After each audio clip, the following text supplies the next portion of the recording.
Tantor Audio, a division of Recorded Books, presents Trick of the Night by Joy Ellis. Narrated by Matthew Lloyd Davis. Chapter 1. Toby Unsworth was feeling pretty pleased with himself. Another couple of weeks, and he would be embarking on the final year of his photography course at university. He had been given a coursework assignment to complete during the holidays. It was voluntary, but he knew that it all counted towards his final mark in the module, so he'd pulled out all the stops. Toby wanted nothing less than to excel. His tutor had indicated that he was heading for the highest grade, and he was already building a mega-impressive portfolio. These new low-light photographs were some of the best he'd ever taken. Night photography was his real love, and when he looked at the images he'd recently captured, he knew exactly which direction he wanted to take when he headed out into the real world. There was just one picture that he needed in order to complete the assignment, and so far he'd never quite managed to bring together all the factors he needed for that perfect shot. Tonight, however, checking the weather for the 10th time, he was fairly sure he stood a chance of capturing the image he had been dreaming of. Toby had been to this part of town so many times he thought he probably knew every crack in the pavement, every cobble of this narrow street in the oldest part of Fenfleet. He'd been here 4 nights in a row now. He'd taken some great shots, but that elusive, special one still remained to be captured. He knew the exact spot to set up his tripod, and he even had a couple of chocolate bars in his pocket, prepared to spend hours until the conditions were perfect. The narrow, cobbled alleyway widened into a tiny church square which was a veritable time warp. The iron lamps attached to the ancient walls of the buildings, and the old-fashioned lamp-post in the centre of the square glowed like gas lamps. The church was just visible, nestling in the shadows, and a full moon was slowly making its way across the sky to a point immediately above the church tower. The cobbles gleamed wetly, and the few lamps cast pools of glimmering light on the uneven ground. Along with the peeling paintwork on the dark doorways recessed into the crumbling brickwork and the occasional grimy window, the scene could have come straight out of a novel by Dickens.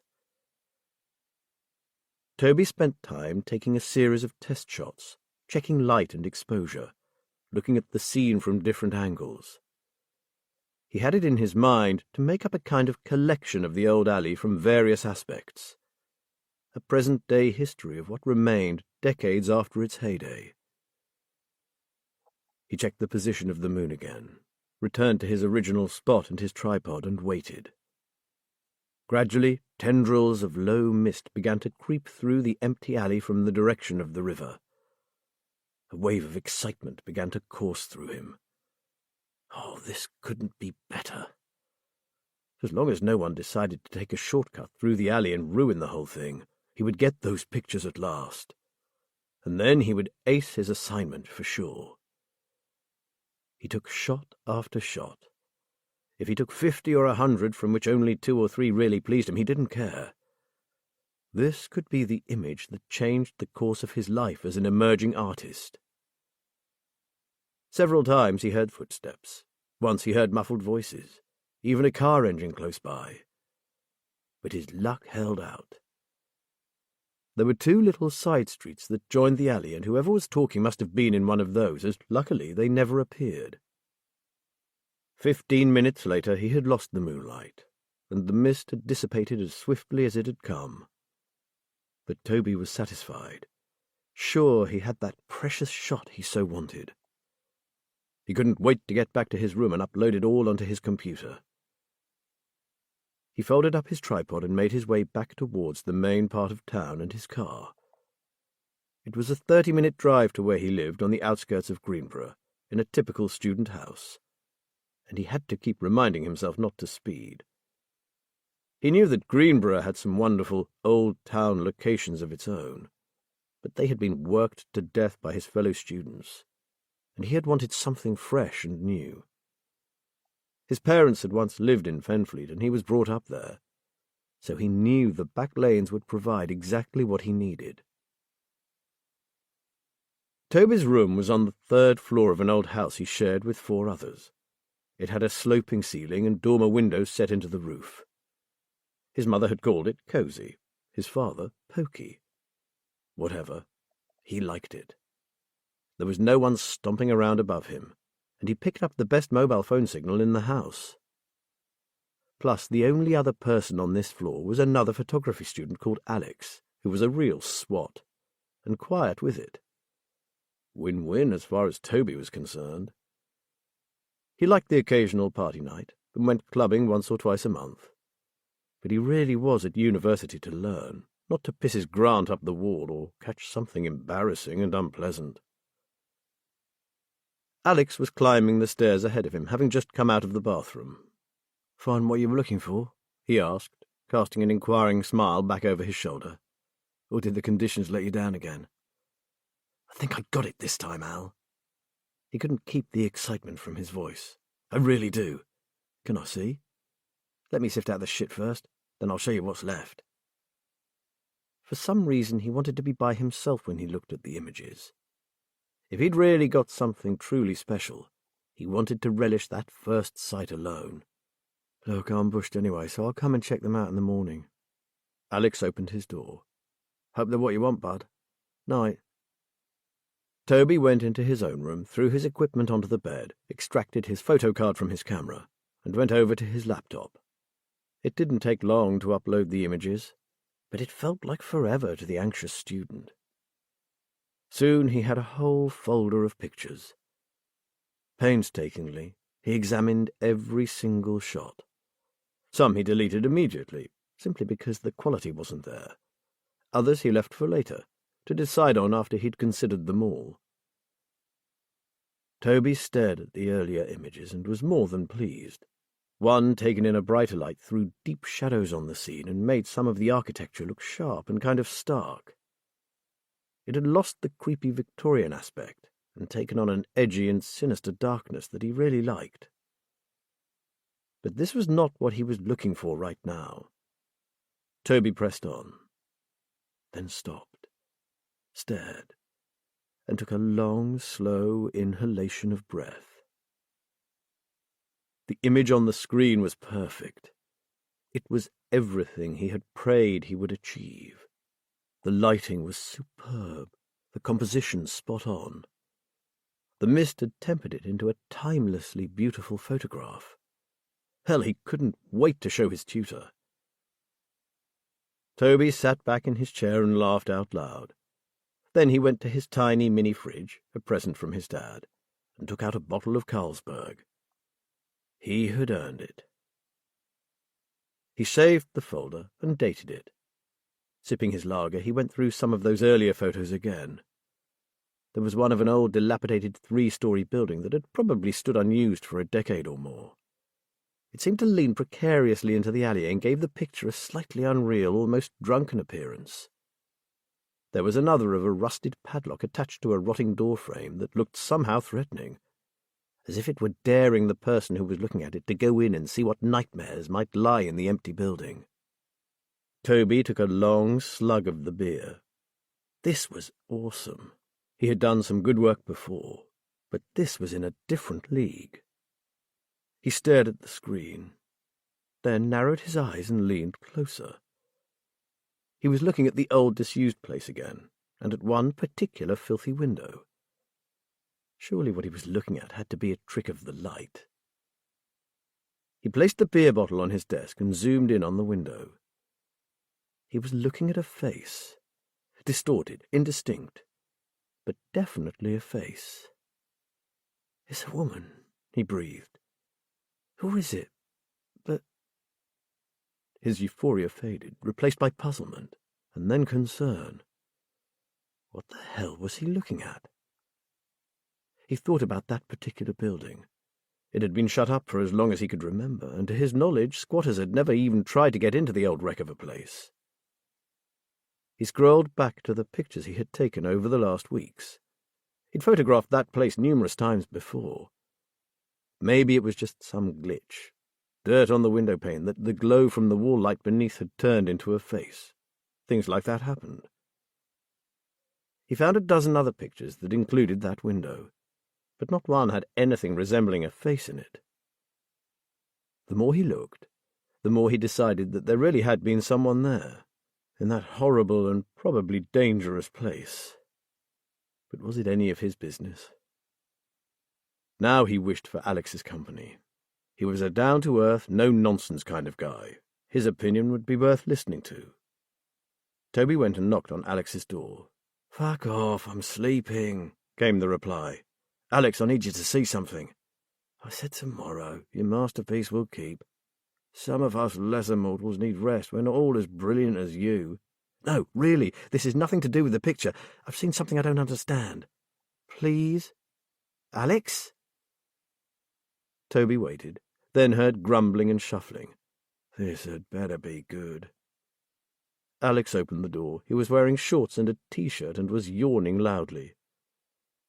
2 minutes later, Alex stared at the image with him and finally said, "It's definitely a face, no question. So what the fuck is someone doing in that dump?" "I wish I knew," groaned Toby. "But what I want to know is what do I do about it? Ignore it? That'd drive me nuts. Tell the police? They won't give a toss, will they? They'll think it's a student prank." He threw up his hands. "We could go and take a look." Alex was now wide awake. Toby had already considered that. It's a long way to go and then find there's no way in. I remember that the front of that place is shut up tighter than a duck's backside. But we could check out a back entrance. If we find out it's squatters or druggies, then that's your answer. If not, well..." He shrugged. "I must say I don't like the feel of this." Nor did Toby. That face was giving him the creeps. Possibly he was reading too much into it. It certainly wasn't an imprisoned maiden waiting for a handsome young knight to rescue them. It was far darker than that. "Okay, grab some clothes, Al. I've got just enough petrol left in the tank to get us there and back and hopefully see the week out. I'll see you down by the car." Grabbing his wallet and phone, he paused and stared at the image on his laptop. "Who are you?" he whispered. No one answered. He saved the image, closed the program, and shut the laptop down. It didn't take long to get to Fenfleet. There was no traffic on the roads, nothing parked near the alley. "Here goes nothing," said Alex softly. "Show me this weird building in that window." The two young men hunted for a back way into the deserted building, but like the ancient front door, it was locked, bolted and barred, and had obviously been that way for some time. They were just about to give up when Alex, using the torch on his phone, picked up a much smaller door. It was located behind a row of bins belonging to another less dilapidated property, set low in the back wall and down a couple of stone steps. On closer examination, they could see that this door had been used, quite recently. "Look," whispered Toby. "There are scratches around the keyhole, as if someone was trying to unlock it in the dark. And the dirt and muck on the floor has been disturbed by the door swinging open," added Alex. "I don't think this is a squat, do you?" Toby agreed. "No way, they don't have keys. But one thing's for sure, we aren't going to get in through this." He indicated the door. "It's well solid." Alex turned off his torch. "So what now? Do we give up? Or do we back off tonight and try and make some inquiries about this place? See if anyone uses it legitimately? You know, like the owner, because someone must own it even if it is a dump. Let's go round and watch that window for a bit."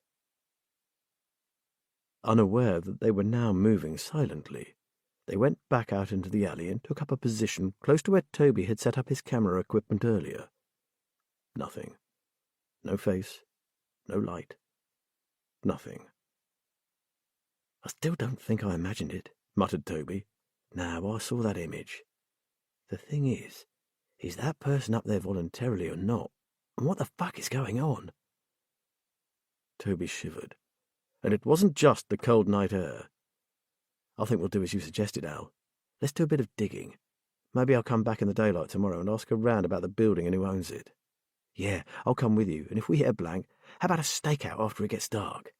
Watch what kind of people turn up and try and see what they use this place for. Alex sounded quite fired up, ready for an adventure. With one last glance up at the dark window pane, they went back to Toby's car. All the way back to the house, they hypothesized on possible reasons for seeing a mysterious woman in a deserted building at night, but had come to no conclusion by the time they arrived home. See you in the morning. We'll head back over there, said Alex, unlocking his door. And if you're stuck for fuel, I can lend you a tenner till next week. Thanks, Al, appreciated, but let's see how we go. It might be okay. Toby took out his door key, but when he slipped it into the lock, he found the door was already open. Whoa, I locked that! Halfway through his door, Alex stopped and strode back across the landing. Tentatively, Toby pushed the door open. The light was on, and the curtains were pulled, something he never did. His stereo was playing softly, and his laptop was gone. Oh, fuck, hissed Alex. Toby gasped. Jesus! All my coursework, all my images, Jesus, Jesus! Panic swept over him. Steady, mate, you back it all up, remember? You told me. You never fail, it's in the cloud. You've lost nothing. Just your device. Alex sounded so reasonable that Toby calmed down almost immediately. Then another thought struck him. My daddy's going to kill me. That laptop cost him an arm and a leg. Oh, I've got a spare you can borrow so you can retrieve your work, offered Alex. I think we should phone the police, don't you? Better see if anything else has gone, replied Toby miserably, wandering around the tiny room. After they'd checked the obvious things, Alex said, Looks like the laptop was their only steal. At least there's no damage to the place. That's a bonus, I suppose. I'll go and ask downstairs if anyone heard anything. That lot never go to bed early. They're probably rat-arsed. But I'll ask anyway. He stopped at the door for a moment. Cancel what I just said about the police, he finally said. You'd better read this. He pointed to a sheet of printer paper stuck to the inside of the door. Go to the police, and it will be the last thing you do. Toby went cold. This had to be connected somehow with that face at the window. He'd been watched. Someone had followed him home. I know what you're thinking, said Alex quietly. It's that damn picture, isn't it? Toby nodded. It had to be. Well, they've got the uploads, but it's on the cloud, and they haven't got this. He removed a memory stick from his pocket. And I'm going to guard this with my life. Lock your door, Toby. You and I need to make a plan. This is serious shit, isn't it? Alex said. About as serious as it gets, I'd say. Alex sat down. Got another beer in that neat little fridge of yours? I could use one.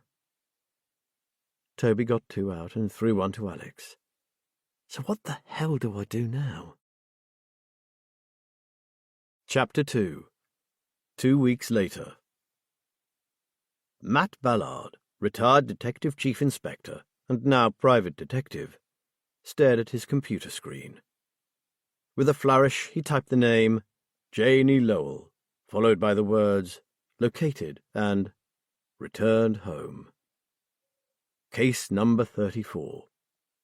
Closed. Matt smiled. Finding a missing young woman was one of the most satisfying parts of this job. He sat back and took a deep breath, wondering what might come their way next. Not that they were without work. He and his partner, ex-DS Liz Haynes, had been in demand recently, but had become selective in the assignments they chose. A little while back they had agreed not to take on any more adultery cases. Neither enjoyed the covert tracking and photographing of unsuspecting partners. Liz had said she felt like a voyeur, and Matt agreed with her, so they'd decided to cherry-pick their new cases from then on. So do you reckon we've earned some time off now? Liz stood in the doorway to the lounge, looking at him hopefully. I'd love to take a run over to the Peak District for a couple of days. Remember that lovely little inn we stayed at close to that lake? Don't I just? best steak and ale pie I've ever tasted."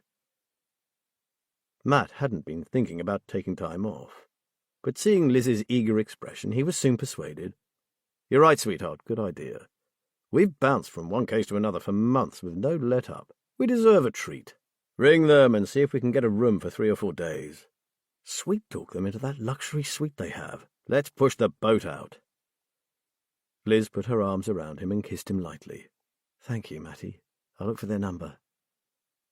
She picked her mobile phone up from the table. While she was scrolling through her contacts, the house landline rang. Matt listened, screwing his face up to hear the caller. He held up his hand and Liz lowered her mobile. He held the phone out to her. "It's Gary, darling. He wants to talk to you, and from the crackly line it sounds like he's some distance away." Lieutenant Colonel Gary Haynes was Liz's ex-husband, and still a dear friend. Presently he seemed to be stationed in some remote, undisclosed location. Liz put the phone on loudspeaker so Matt could hear what Gary had to say. The signal was poor and unreliable, he said, so he'd keep it brief. "Look, could you ring Alan for me? Young David is really low at the moment. His application to join the police force has been turned down. Alan wondered if you'd have a chat with David. Better still, could you go and see him? Or get him to spend a day or two with you?" This news surprised Liz. "Why on earth did they turn him down, Gary? He's such a bright lad, I thought he'd walk it." "It's his health. He failed the medical assessment. His endurance is impaired, Liz. He was ill as a kid, and even though he's always worked on his fitness, it has let him down badly." "Oh, poor David, that was his dream," Liz sighed. "Yes, of course we'll talk to him, Gary." She glanced at Matt, who nodded. David was Gary's nephew, his brother's boy. Ever since his childhood he had wanted to join the police force. He was a likeable 20-year-old full of enthusiasm. Liz had always encouraged him to pursue his ambition, but Matt had sometimes worried about his health. He had noticed how easily he tired. He and Liz had treated him to a gym membership to help him build himself up. He went regularly, but clearly it hadn't been enough. Liz hung up. Bugger, lost the connection. Poor David. He'll be taking it badly, won't he? Matt nodded. He'll be gutted. And what the hell do we say to him? If it had been me, I'd have been inconsolable. Me too. Liz sank down into a chair. It'll certainly be no good reminding him of all the civilian jobs he could do within the police force, because that's not what he's wanting. He had his heart set on the whole package. Learning the ropes on the streets in a uniform and working his way up on merit. He won't settle for anything less. Matt felt deeply for the lad. He understood, having had a similar feeling of loss when he'd retired. It had affected him badly, and only now was he coming to accept it, thanks to DCI Charlie Anders, his replacement in the Fenfleet Division of the Fenland Constabulary, who occasionally used their agency as civilian consultants in some of her inquiries. Without that link to active service, Matt was certain he'd have been seriously depressed. Liz had also been retired out, but medically, following a dreadful incident that had left her so badly injured that for a time she hung on to life by a thread. She had found a different way to cope. Cut off, she herself cut all ties to the police, including her former colleagues. It wasn't something Matt could have done, but it worked for her. Now she was beginning to rekindle old friendships, and had even made a couple of brief visits to the station. It had taken both of them a long time to get where they now were, stable and content with their lot. His mobile phone rang, startling him out of his reverie. He looked at the display and saw a blast from the past. Minty! Liz's head jerked up. Can I come and see you, Governor? The tone was urgent. Maybe I should come to you, mate. We live out in the sticks and you might have trouble finding us. How about the old place at midday? Matt said. I'll be there. The line went dead. Minty? Liz rolled her eyes. I'm surprised he's still alive. What did he want? To see me, Matt said thoughtfully. He sounded frightened. Liz stood up abruptly. Right, well, after those 2 calls, I'm shelving my friendly chat with the hotel. I have a distinct feeling our relaxed break just went out of the window. I don't know about pushing the boat out. I think it just sunk. Oh, hell. I'm going to make a cup of tea. Minty had been Matt's #1 snout for more years than he cared to remember. He must be heading for 70 by now. Minty was a character with a checkered past and a sharp ear for trouble. In all the years they had done business, Minty had never seemed afraid before. Matt glanced at his watch. It was already 10:30. By the time he'd had a mug of tea and got himself together, it'd be time to head off to Fenfleet. All the way to the old cricket pavilion in the Fenfleet recreation ground, Matt wondered what could possibly scare someone like Minty. He was a former criminal, a tough nut with the appearance of a retired prizefighter who had done several stretches in prison before seeing the error of his ways. Matt had always believed him to be fearless. Matt arrived first. Watching a stony-faced Minty march towards him, he could see this was no friendly catch-up. They wouldn't be reminiscing about old times. Before they had even sat down, Minty pushed an old envelope into Matt's pocket. Matt caught a glimpse of something a utility bill might arrive in. It was folded over several times. "Look at it when you get home, not here." Matt nodded. "So what is it, Minty? Why the secrecy?" "I wish I knew," Minty growled. "But then again, maybe I'm glad I don't." They sat down on a wooden slatted bench in the shelter of the veranda that ran around the closed-up pavilion. "Okay, from the top," Matt coaxed. Minty stared down at his feet. "Before you have a go at me, I know what you've got in your pocket should be with the police, but no way am I taking it, and if you've got any sense, neither will you. For both our sakes." Minty's gaze bored into him. "I came to you, 1, because I trust you, and 2, because you're a private investigator. Do this your way, DCI Ballard, but for God's sake, be careful." "I'm not in the police anymore, Minty, so drop the DCI. I'm Matt, okay? Now just tell me what's going on." Matt was very much afraid that he was about to inherit a seriously unpleasant situation. Minty shifted about, looking this way and that, making sure they were alone. "For a while now, I've been noticing that something ain't right in the town. Well, in the back streets, if you get my drift." Matt nodded, knowing Minty was referring to the criminal underworld. "It's nothing anyone can put a name to, but we all know something's going on. And it's nothing to do with any of the old names, you know, the local villains." He frowned. "Even the big players are edgy. Eddie Race, for starters." Race was a villain to be reckoned with in the Fenfleet area. Most of the dirty dealings in and around the town could be traced back to Race's lot or their cronies. If Race was worried, then something really nasty must be brewing in the darker waters of their ostensibly nice little town. "Anyway, that's just background.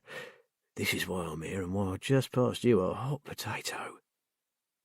Minty lowered his voice. "Market day, Wednesday. I was having a word with an old mate of mine, a trader who keeps his ears open for any tasty deals, when there was this sudden ruckus. This young bloke was running through the market stalls like the hounds of hell were after him. He crashed through the stalls, pushing stuff over, looking over his shoulder in, well, pure terror." "Was anyone really chasing him? He wasn't a druggie, was he, hallucinating?" asked Matt. "Oh, he was being chased all right. 2 guys, a bit older than the kid." Minty scratched his head. "I reckon he only got away because a dust cart was reversing out of a side street and blocked the road. He got through, but these other guys had to go round it. I reckon he went in the back entrance to the shopping centre and gave them the slip in there." "Well, interesting, but not worth a PI taking it on." Matt looked at him and raised an eyebrow. "So what's the real story?" "When he ran through the stalls, he sort of bumped into me and he gave me this look." Minty frowned, recalling it. Kind of, I don't know, wild. Sort of despairing, but almost pleading. He shook his head. Then he was gone. Well, anyway, when I got home and got my door key out of my pocket, something fell out. Something that is now in my pocket, I suppose. It's one of them photo card jobs. Pictures and a little computer gizmo. An SD card, Matt said. If you say so. Technology left me behind around the time of Betamax. Anyway, a mate of mine has a laptop, So we had a butcher's at the pictures. Matt could well imagine what kind of pictures they might have seen. Porn, child abuse. He was wrong. Bloody photographs of Fenfleet at night, would you believe? 40-40 stuff. Nothing raunchy, nothing naughty, just moonlit scenes. Matt frowned. Why would pictures like that cause the kid to run for his life, shoving the card at some stranger? The other two must have been after it, but why? Oh, I know what you're thinking, Matt. I nearly chucked the thing in the bin, but something stopped me. I'm glad I kept it there. Unless... He looked anxious. Well, next thing that happens, a few days later, I sees this headline in the local rag about a tragic accident in Greenborough. 2 students died of carbon monoxide poisoning in their rooms in a house in Portland Road. Matt thought hard. I remember the story. Faulty gas water heater. The ventilator fluid got blocked, or something like that. There was a picture of the 2 young lads, and one, it hit me like a ton of bricks. It was the kid who knocked into me. Pieces of Minty's story dropped into place. And you think? Exactly the same as what you're thinking. Except it don't end there. I've been warned off. He glared at Matt. Me? Warned off by some pathetic little lowlife in my own sodding town. But it must have been a serious warning, Minty, or you wouldn't be sitting here with me, said Matt. Dead right it was. Look, I didn't know this creep, but he knew me all right, all too well. Bloke knows a lot about my past, and I mean a lot. Some things you know about, and quite a few you don't. Minty narrowed his eyes. No offence, but I'd rather it stayed that way. From the stuff he told me, he got his info from someone I was banged up with way back, before I knew you. So I reckon I'm safe talking to you. Minty was still looking around nervously.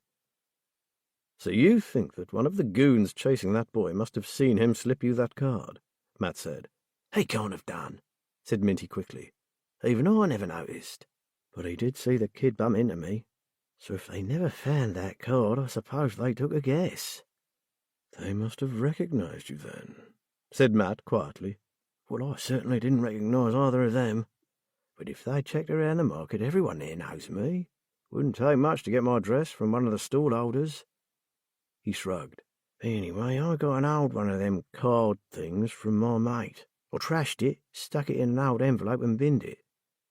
When I got up the next morning, the bin had been upturned and the envelope with the trashed card was gone. Matt exhaled. Whoever this is, they're going to an extraordinary amount of trouble for a series of nice moody shots of Fenfleet by moonlight. I reckon either it's the wrong card and there's another one out there somewhere with some seriously bad stuff on it, like snuff movies or porn. Or my mate and I missed something. Minty gave Matt a grim smile. Now you can have a look, see what you find. He stood up. By the way, I don't want to know anything more about this from now on. I'm sorry that kid was murdered. It'll haunt me, but I'll have to live with it until one day I'll read the whole story in the newspapers when you've got the bastards locked up. Bye, DCI Ballard, and good luck. Matt sat there for a while, staring across the playing field, watching Minty slowly disappear into the distance. This was a job for the police, not a PI. All the old warning alarms were sounding in his head. He didn't know what they had said to Minty when they told him to back off and not to go to the cops, but it had certainly had the desired effect. Despite himself, Matt was excited by Minty's tale. Before he delivered the SD card to Charlie Anders, it wouldn't hurt to make a few low-key inquiries, would it? And have a bloody good look at those moody photos. Oh, and maybe check out the deaths of the 2 students.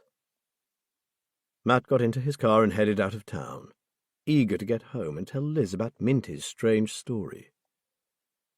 His excitement abated when he saw a car he didn't recognize sitting outside Cannon Farm. A neat and sporty bright red Citroën C3. Indoors, the Citroën's neat and sporty driver was sitting at the kitchen table drinking coffee with Liz. Liz smiled at him warmly. Glad you're back, Matt. This is Mrs. Georgia Hallam. Her teenage son Alex died tragically last week. It was in the papers, carbon monoxide poisoning. but she believes his death was not the accident it appeared to be. She wondered if we could make some discreet inquiries for her. Matt shook George's hand and offered his condolences, wondering, not for the first time, at the mysterious workings of the universe. By now, Liz had spent years at Matt Ballard's side, first working and then living with him. She'd thought she knew him inside out, but now he puzzled her. He seemed to know more about what Georgia had told her than her brief outline warranted. He definitely knew something she didn't, and she could only put it down to his talk with his old snout Minty. But what could this classy woman have in common with the less-than-polished Minty? Meanwhile, Georgia was saying, "There are so many things that don't make sense. I need some answers or I'll never rest. I hope you can understand that." She looked devastated. Her desperately sad expression didn't sit well on a fit, youngish woman with long, straight hair caught back in a sportswoman's blonde ponytail.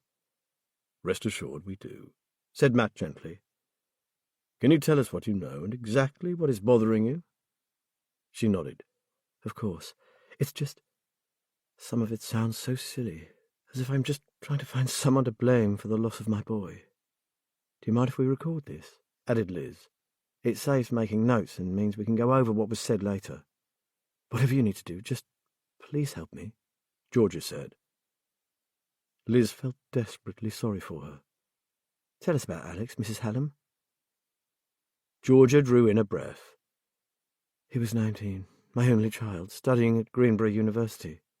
He wasn't in a hall of residence. He wanted to live off campus." She sighed. "I was against it to start with, but he seemed to enjoy being independent. He said he had to start learning to live in the real world and not be cosseted all his life." She dabbed at her eyes with a balled-up damp tissue. "All his life. 19 years is hardly a lifetime." Liz went and got a box of tissues and placed them on the table. "What was he studying, Mrs. Hallam?" "His passion, photography. He loved taking pictures, right from when he was a little boy. He was good, too, although maybe not as gifted as his housemate, Toby. Toby was destined for great things, or so Alex told me. He said he specialized in night shots, low-light photography. Even so, Alex had an eye, could find beauty in the strangest of places. Nature photography was his great love. His tutor thought he'd do well because he saw things others didn't. He often had a different take on a subject. Saw it from a new angle." She sniffed. "Though he struggled with some of the more academic aspects of the course. He was self-taught, you might say. He had a feel for composition without knowing the rules. But he had to work hard on the technical side of it." "If it's not too painful for you, could you tell us what happened, Mrs. Hallam?" asked Matt. She frowned. "This is where it gets fuzzy, Mr. Ballard. What they say happened and what I believe don't tally." She took a sip of coffee and seemed to gather herself.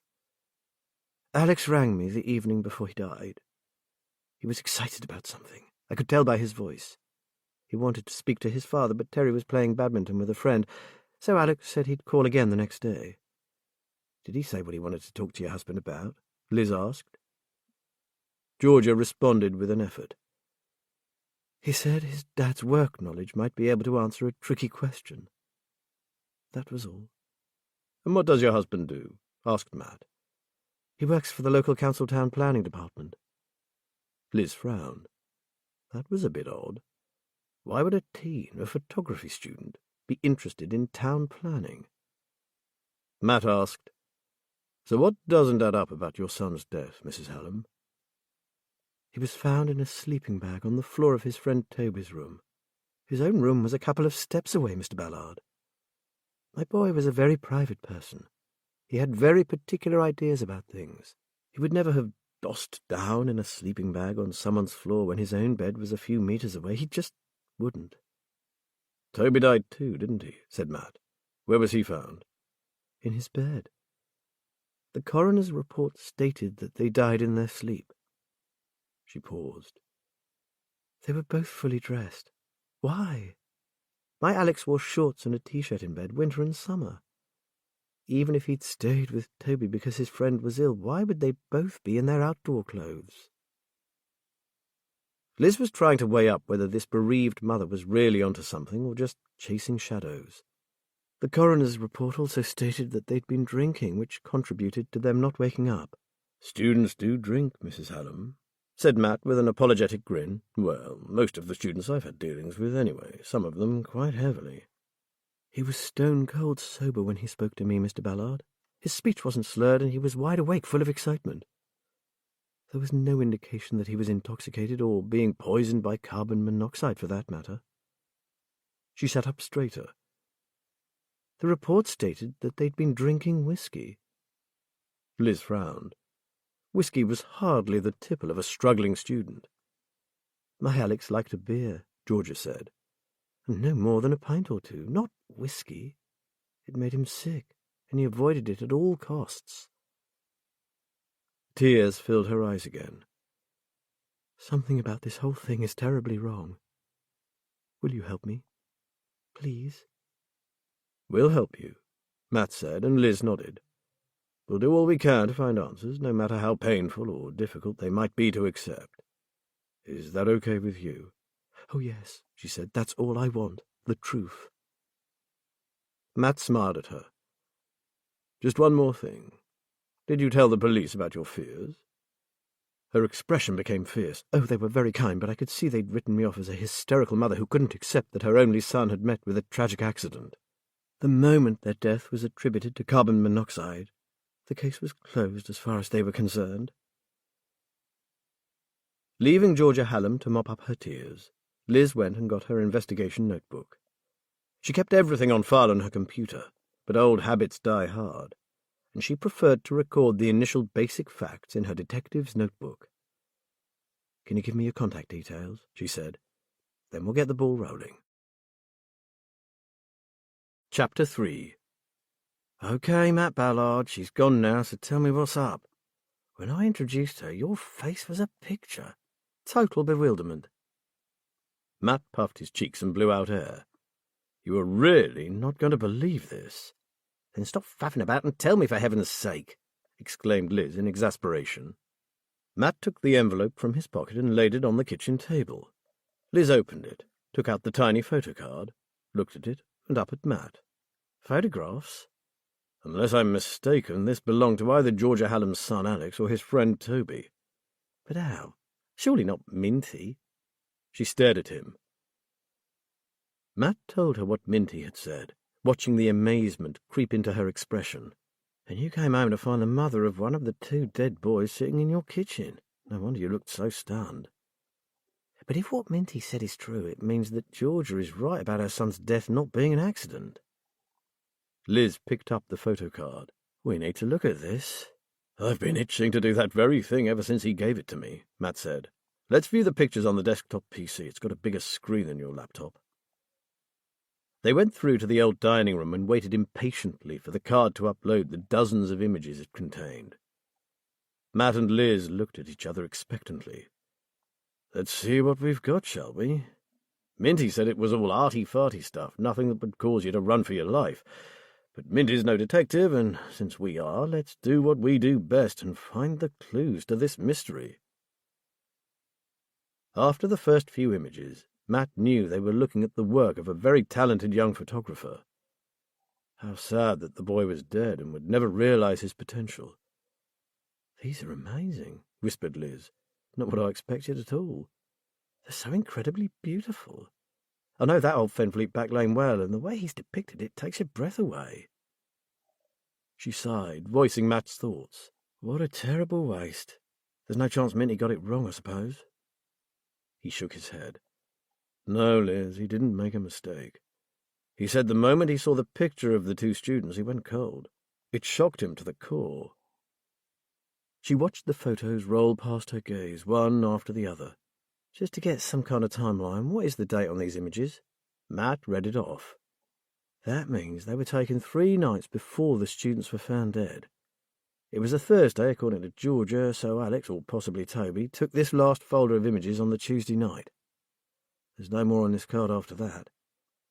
She frowned. We can concentrate on just this folder, can't we? This should be where we start, certainly. But there might have been something in the earlier folders. There are only around 40 with the Tuesday evening's date. We'll take them one by one and scour them for anything unusual or something that just doesn't feel right. What do you think? They shuffled their chairs closer to the screen. Hell, I wish we knew what we were looking for, muttered Liz after the first run-through.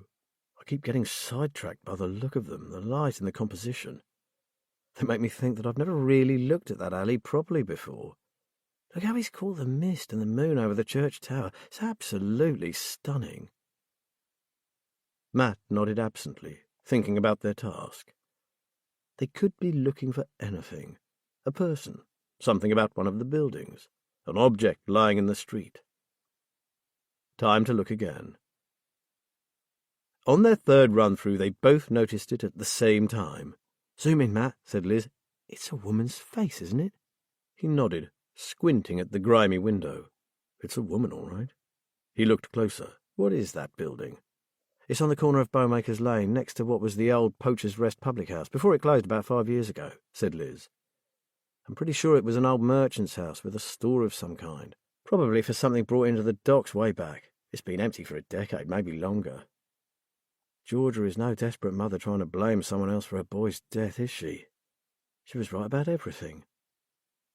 They were both in the same room, sleeping in their clothes, because they were frightened, said Matt. Of course. And Alex wanted to ask his father about that building, didn't he? His dad was a town planner. He'd be in a position to know what it was and who owned it. Matt didn't like where this was going one bit. I hate to say it, but we should turn this over to Charlie Anders straight away. This could well be a double murder, and we have no idea at all who or what is behind it. It could be massive. Then why do I feel so reluctant to do that? Mused Liz, looking at him long and hard. Matt knew all too well. Because we have no actual proof. Just a hazy, distorted face that could turn out to be nothing but a trick of the light. Because Minty was warned off in no uncertain terms and was more scared than I've ever seen him. Because he insisted I do this my way and not involve the authorities. He sighed. Or all of the above? Let's do as Minty says, just for a while, Liz said. Let's get some actual evidence. It shouldn't be too difficult to obtain it without being noticed. Georgia wanted the truth.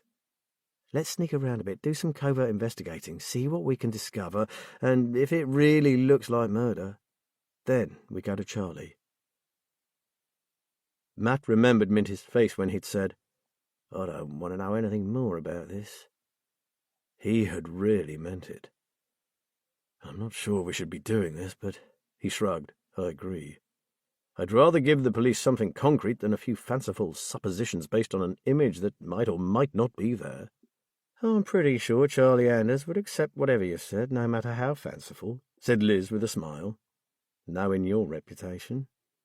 But if we can give them a proper case to investigate, she'll thank you for it. I hear they are stretched to the limit at the moment with some serious cases running and all the cutbacks. I know. I spoke to Jason last week and he sounded even more miserable than usual, if that's possible. They both laughed. D.I. Jason Hammond had been Matt's right-hand man back in the day, but although he was a shrewd and clever detective, he wasn't one to share many smiles, even with the people closest to him. Poor Jason, he's at his happiest when he's got something to worry about, isn't he? True. Matt returned his gaze to the screen. So, what are we looking at here? If that is a real woman and not some weird optical illusion. I have no idea, said Liz. But what I do know is that 2 young men are dead because someone doesn't want anyone to see this picture. And we are looking at it right now. Matt suddenly felt fearful. If he believed in that kind of thing, he'd have said he'd had a premonition. If we do take this on, we're going to have to be extremely discreet about it. We cannot afford for anyone at all, to get even the slightest hint of our interest in that merchant's house. I'll second that, said Liz gravely. I'm also rather concerned about what we do with the photo card. I'm going to rename it on the computer and save it in a secure store. I suggest we lock the card itself in the safe until such time as it's required as evidence. What say you? It's the best we can do, Liz said. There's no chance anyone spotted Minty talking to you, was there? Well, you can never be sure, but he wasn't tailed to the recreation ground, and he said he hadn't been followed since the trashed photocard was stolen from his refuse bin. He's pretty sure they believed that since he was scared enough to destroy the card, that was the end of his involvement. Matt recalled Minty's face when he'd told him how much these people knew about his past. Even after having gone straight for years, he obviously still had secrets that he wanted kept hidden. Did you get the impression that Minty was linking this warning to what's going on with the underworld bosses like Eddie Race? Definitely. While he spoke, Matt was saving the picture file and ejecting the photocard. They had a home security safe, bolted to floor and wall, located inside a walk-in cupboard in the master bedroom. They used it for important documents, the occasional cash accumulated from their business prior to banking it, and some of the sensitive photos they'd taken during an investigation. The SD card could go in there. Liz stood up. Right, Matt Ballard, private investigator, we need to put an action plan together. But before we do that, I have to tell you that while you were out and before Mrs. Hallam turned up out of the blue, I had a call from David. Matt looked up. Is he okay? Far from it. Even though he tried to sound stoic, he's hurting, Matt. She paused. I said he could come up here for a few days. The open spaces and big fenland skies might help to give him some perspective. That and a heart-to-heart over a few drinks with two seasoned old coppers who have also needed to find ways to move on from the force. She pulled her face. Although, with this on my plates, I'm not so sure now's the best time. Let him come, said Matt. He can see that there are other things to life than writing reports on skanky kids burning out stolen cards and chasing little tea leaves through the shopping arcade to retrieve a pocketful of stolen batteries.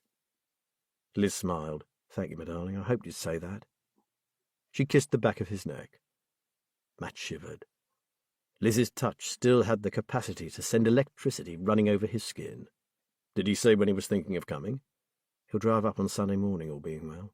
We should get here around midday, she replied. Perfect. It'll give us time to take a good look at this case and get a better idea of what we're dealing with. It sounded simple, but neither of them thought it was going to be straightforward. In the past, Matt had been given investigations that had immediately flagged up a sense of foreboding. You knew at once that something out of the ordinary was lurking in the background. This was one of those cases. Then let's not waste time. I'll make some tea and we'll draw up a plan. See you in the kitchen. Liz gave his shoulder a gentle squeeze and was gone. Kelly Burton walked dismally back to the kitchen table and flopped into her chair. That was the postman, but there was nothing again. Kelly's father shook his head in exasperation but said nothing. I'm sorry, Dad, but I worry about him. It's a whole week now, not a word, not a call, not a text. It's not like Simon. She tried to keep her tone light, aware that her father couldn't handle too much emotion. He didn't do sentiment, didn't do passion, and rarely showed his feelings, except irritation and impatience. He was good at expressing those. He set down his knife and a blob of butter flew off it onto the tablecloth. I told you yesterday, girl, Simon is fine. He's recovering well and Auntie Jess is very pleased with him. The country air is helping no end, and you know how he loves the fens. He's probably far too busy out on the edge of the marsh watching the wildlife to text his fretting older sister. Now, please stop moping around and try to be pleased that he's making such a good recovery. He took a cloth from the sink to wipe off the butter. You need to cut him some slack, lass. He's a 9-year-old boy. He doesn't understand responsibility yet. He'll text you when he remembers. And that was the end of the conversation. Kelly knew from experience that it would be futile to pursue it further. She mustered a smile and gave up. Upstairs in her room, she sat down heavily on the side of her bed and sighed. No one knew Simon like she did. She understood that the death of their mother had damaged him fundamentally, in ways few others would perceive. Only she knew how much his health problems frustrated him. He wanted to be like other kids, do all the things they did. It wasn't fair that asthma prevented an apparently strong and healthy-looking lad from enjoying his childhood.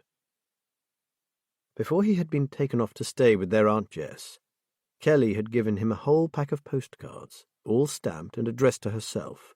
Simon got bored and distracted very easily, so she had done everything possible to make it easy for him to keep in touch. He had a mobile phone that he used only sporadically, preferring books and being outside to technology. What excited him was watching the blue tits nesting in the birdhouse under the apex of the shed roof. More often than not, he forgot to charge his phone, or lost the charger. On more than one occasion, he'd lost the phone itself. Hence the postcards. She knew there was a postbox a few hundred yards from Jess's cottage. Soon after he arrived, she had received 2 in quick succession, and had high hopes that her plan was going to work. She had another one a week later. And now? Nothing. Kelly wished they weren't so far away, and that their dotty auntie didn't have an aversion to telephones. Since their mother died, Kelly had taken on the role of carer, and now she felt at a loss. She was only 15, but the responsibility sat heavily on her. She had made a promise to her mum to look out for Simon, and she had no intention of breaking it. She had been heartbroken when it was decided that Simon should stay with Jessie without her. She had recently started at a new school, and the term hadn't finished. Plus, her father had insisted she sign up for some of the summer activities that the school was offering. He could barely afford it, but having not had the best education himself, he wanted better for his daughter. Auntie Jessie, her mother's much older sister, was a sweetie, but nutty as a fruitcake, as Simon put it. Kelly was sure she'd be doing a sterling job of nursing her brother, but Aunt Jessie didn't understand all his little ways, all his concerns, his fears. And then there was where she lived. Simon loved the place, but it was very remote, with no public transport, and only one crappy little village store. Here in town, Simon could be in hospital in no time at all if he should suffer a serious asthma attack. But out there? No wonder she worried. The school holidays had only started a few days ago, and already she was praying they would end so that Simon could be home where he belonged. She had no idea why, but Kelly Burton was becoming increasingly concerned for her brother's safety. Jessie Wright shook her head slowly from side to side. "I'm really not sure about that boy. Am I doing the right thing?" Her best friend, Anna, gave her a broad smile. "Here we go again. For heaven's sake, Jess, you worry far too much. Of course you're doing the right thing. You love him to bits, and that's what counts." Gently she touched her friend's arm. "He's so much better, which is all down to you. He's a lovely lad, and my heart bleeds for him. He's lost his dear mother so early in his life. You're doing the right thing, for him and for your dear sister Louise, and that's the end of it. There's no more to be said on the matter." "It should have been me, not her. I have no one to miss me, and she had 2 beautiful children, and she was so much younger. It shouldn't happen that way." Tears filled Jess's eyes. Anna's face wore a patient expression. Her friend had heard this 1,000 times before. Jess waited for the usual rebuke, but this time Anna simply agreed. It was true, she said. It should never happen that way.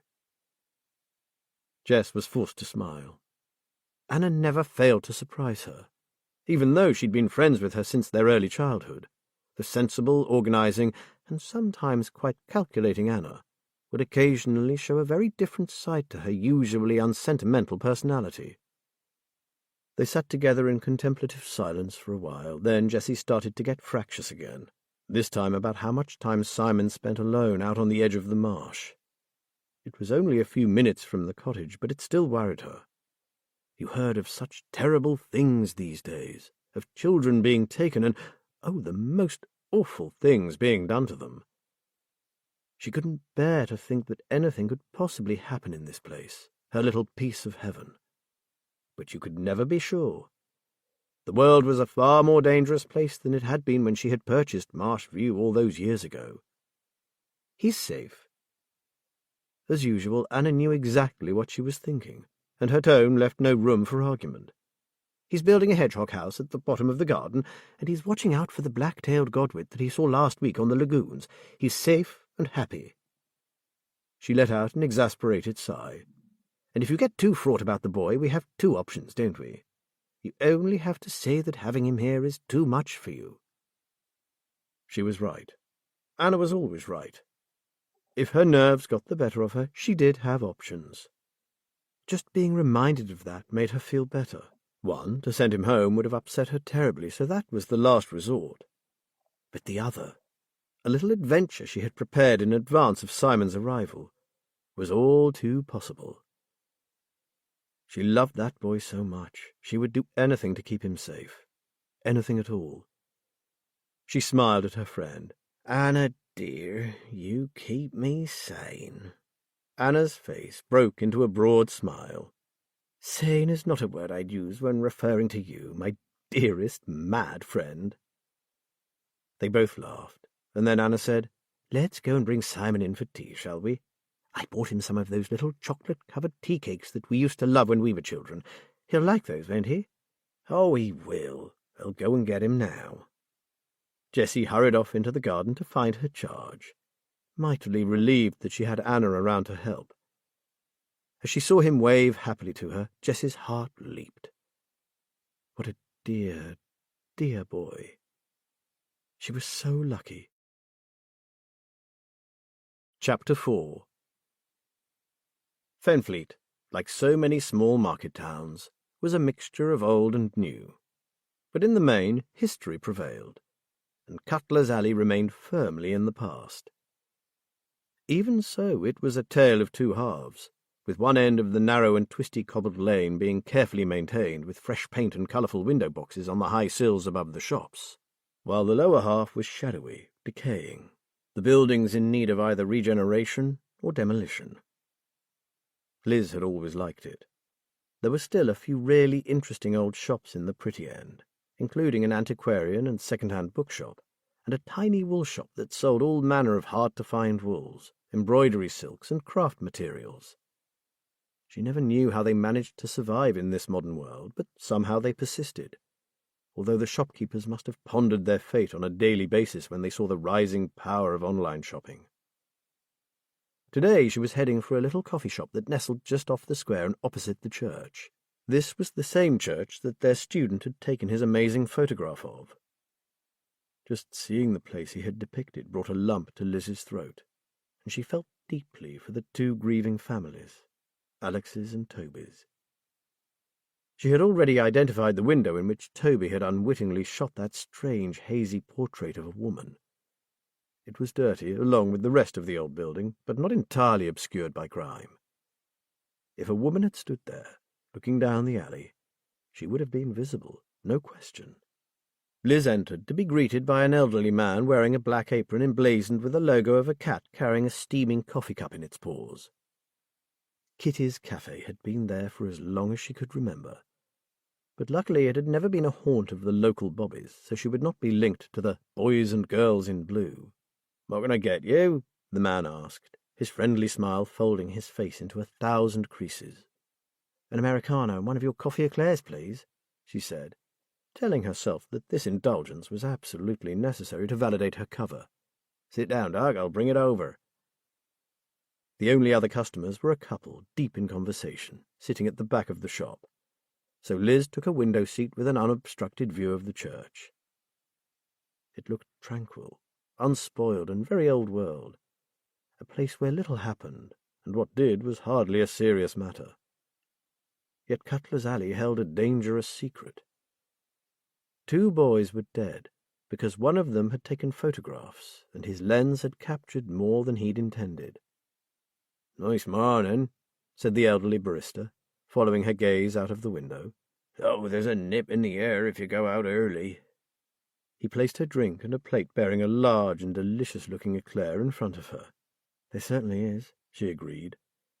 "And the leaves are beginning to fall, although there aren't too many trees in this old part of town." "Not too many customers, either," he said a little mournfully. "We get our regulars, and people like you. I mean, I've seen you in here a few times, lass, over the years, but this end of the town is dying, I'm afraid. But then," he shrugged resignedly, "what can you expect when lovely buildings are left to rot?" This was going in exactly the direction Liz had hoped it would. "I so agree, it's a crying shame. The old pub, for instance. That used to be a real hive of activity, didn't it? Ah, yes, the old Poacher's Rest. He gave a little laugh. We've seen many an antic at closing time outside that place. You live over the shop? Liz asked casually. Yes, my dear, nice, comfy little flat. 2 floors and all the features, you know. Lovely old tiled fireplaces. It's a little piece of nostalgia. My Kitty loved it, bless her heart. He sighed. No, it's just me and old Walter. That's me cat duck. Was a right terror in his time, but now he likes his own comforts. Time to steer him back to the street. I walked down from the far end this morning. Haven't been that way for a while. It's really deteriorated, hasn't it? I used to love some of the architecture. I always wondered what those really old places were in their heyday. Well, the old ruin at the far end was originally the Guildhall, believe it or not, and the one on the corner of Bowmaker's Lane was a rich merchant's house. A real period piece, so they say. Now look at it. The one that's leading into the lane? She asked. Looks like something out of Charles Dickens. Aye, that's the one. If ever there was a terrible waste, that's it. If someone said it was haunted, I'd believe them, Liz said. The old man laughed. I don't think it's haunted, but it does have its fair share of mystery, and we often see strange folk hanging around it. Probably some of the homeless, suggested Liz. It could house an awful lot of squatters if they managed to get inside. Oh, they aren't squatters, he said. Strangely enough, in all the years it's been empty, it's never had squatters in it. But that's probably down to the security company that calls around quite regularly. One of the lads always pops in for a coffee after he's done a check. Oh, they do go in to make sure it's all secure then? Liz tried not to sound too interested. Not inside. No one ever goes inside that I know of. It's just the doors, the windows, for any sign of damage. Money for old rope, thought Liz. Rattle a few windows, check the locks are still holding, then back to the van for a flask of tea and a sarnie. She knew a few retired coppers who had gone that route because it was a cushy job after what they'd been used to, and no one bothered them. So what's the mystery you mentioned then? She asked casually. It's to do with ownership and some strange clauses about its usage, I believe. In fact, I'm not sure who owns it anymore. Seems like no one does. 2 more customers entered the shop. Well, can't stand here nattering all morning. Enjoy your eclair, me duck. Liz cursed the incoming clients. Still, she learned more than she had anticipated. She sipped her coffee and thought about it. So someone was paying to keep it safe. But who? An agent? And who were the people the old man had seen hanging around if they weren't prospective squatters? And if no one ever went inside, why had a woman been looking out of an upstairs window? She sat, apparently peacefully enjoying her pastry, but her mind was far from calm. This wasn't a case that would be easily tackled. They certainly couldn't go down the regular routes, simply questioning the authorities or making general inquiries. Matt had been right about being discreet. Alex and Toby had most likely done no more than any young person would do if they believed they had stumbled on a mystery. And it had cost them their lives. She would have been no different when she was an eager young rookie copper. She lingered over her coffee, going over possible scenarios. From what Georgia had told them of Alex's work, it seemed as if the owner of that photo card had been Toby Unsworth. Georgia said he was heavily into low-light photography, and according to what Alex had told her, had been going to Cutler's Alley several nights in a row. So, Liz mused, Toby goes out again, takes his precious shots, and returns to Greenborough, where he shows them to Alex, and they discover the woman's face in the empty building. At that point they must have formulated a plan to check the old place out. There her scenario ended. If and when they carried out their plan was unknown. By the time Minty saw the terrified boy being chased through the marketplace, it would appear that their cards had been marked. They died the following night. She stood up to go. She'd have liked to talk more to the old man who'd served her, but the place had grown busier. Outside the old cafe she stood for a moment, wondering what to do next. She wandered back past the merchant's house, then down Bowmaker's Lane, keeping her eyes open for any back entrances to the dilapidated building. Not wishing to attract attention to herself, she headed for home. She hadn't much to tell Matt, but it was a start. Matt had made very little headway going down the Google route. He had rather expected to discover more about the old building. After all, it had been a very prestigious property in its day. But all he came up with was the name of the man who had owned it in the 1700s. The Latimer family were prominent importers of textiles from Asia, and Latimer himself appeared to have amassed a considerable fortune from these luxury goods. His home was one of the most fashionable properties in the town. But that was it, apart from the fact that it was a listed building with a number of interesting architectural features. Matt usually felt freer operating as a civilian, but not in this case. As a police officer, he'd have been all over this in no time. He would certainly never have surrendered to threats.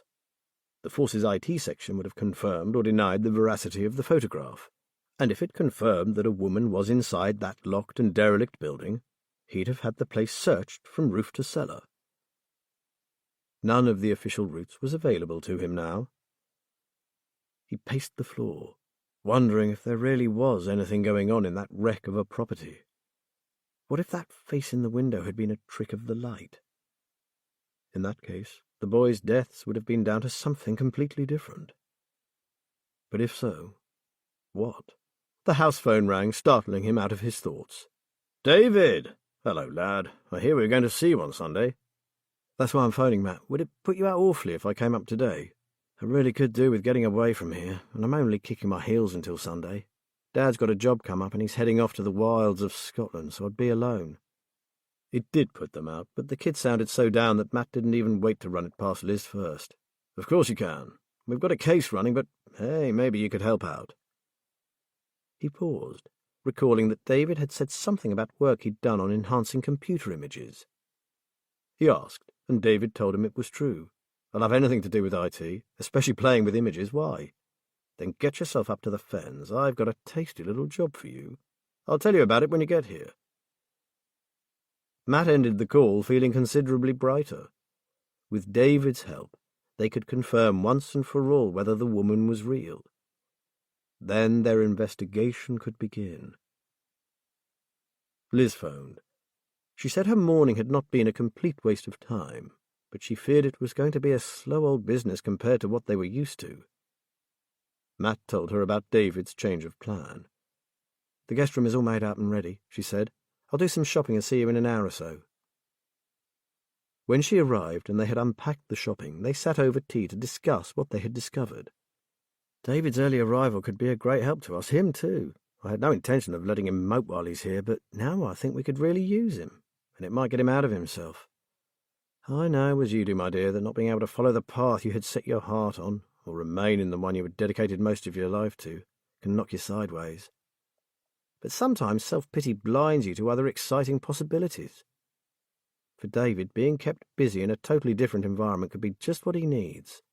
"That's what I thought too," said Matt. "We know a bit about computers, but you have to be young or totally dedicated to IT to keep up with the advances being made these days. Plus, if we have to keep our inquiries secret, we're going to need technology more than usual." He placed his mug on the table and sat back. "The moment we get the green light about that photograph, I'm setting up an incident room. I reckon David is going to be the linchpin here. What do you think?" "Oh, yes," said Liz. "You know what? As that old guy in the cafe was talking to me, I had that old feeling, you know the one. Those alarm bells in your head that tell you something about a new investigation stinks." The incident room was their little used dining room, furnished with a long old refectory table and 6 chairs, a sideboard, and little else. They had removed the pictures occupying one wall and set up a large magnetic whiteboard in their stead. They had added a PC with 2 monitors and 2 printers, some wooden filing cabinets, and a tall wooden cupboard to house stationery. The room had been transformed into an office and had the advantage of separating their home life from their working one. None of these fittings were permanent, so if one day they gave up their business, it could return to being a dining room. Matt experienced a real buzz pulling out the dry wipe markers and the magnets and putting the first names on that empty board. He could hardly wait for David Haynes to arrive.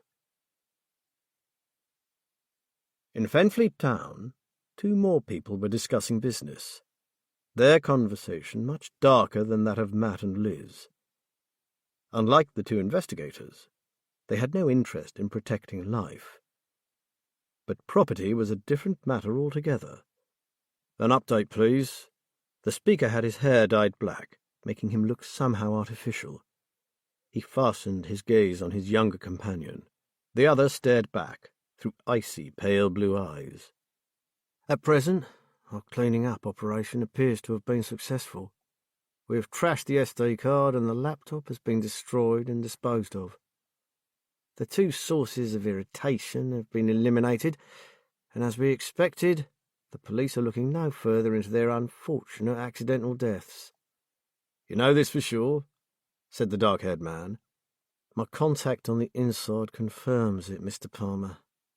The mother of one of the boys questioned the cause of death, but again, as expected, it was put down to her grief and the natural inability of a mother to accept the death of her son.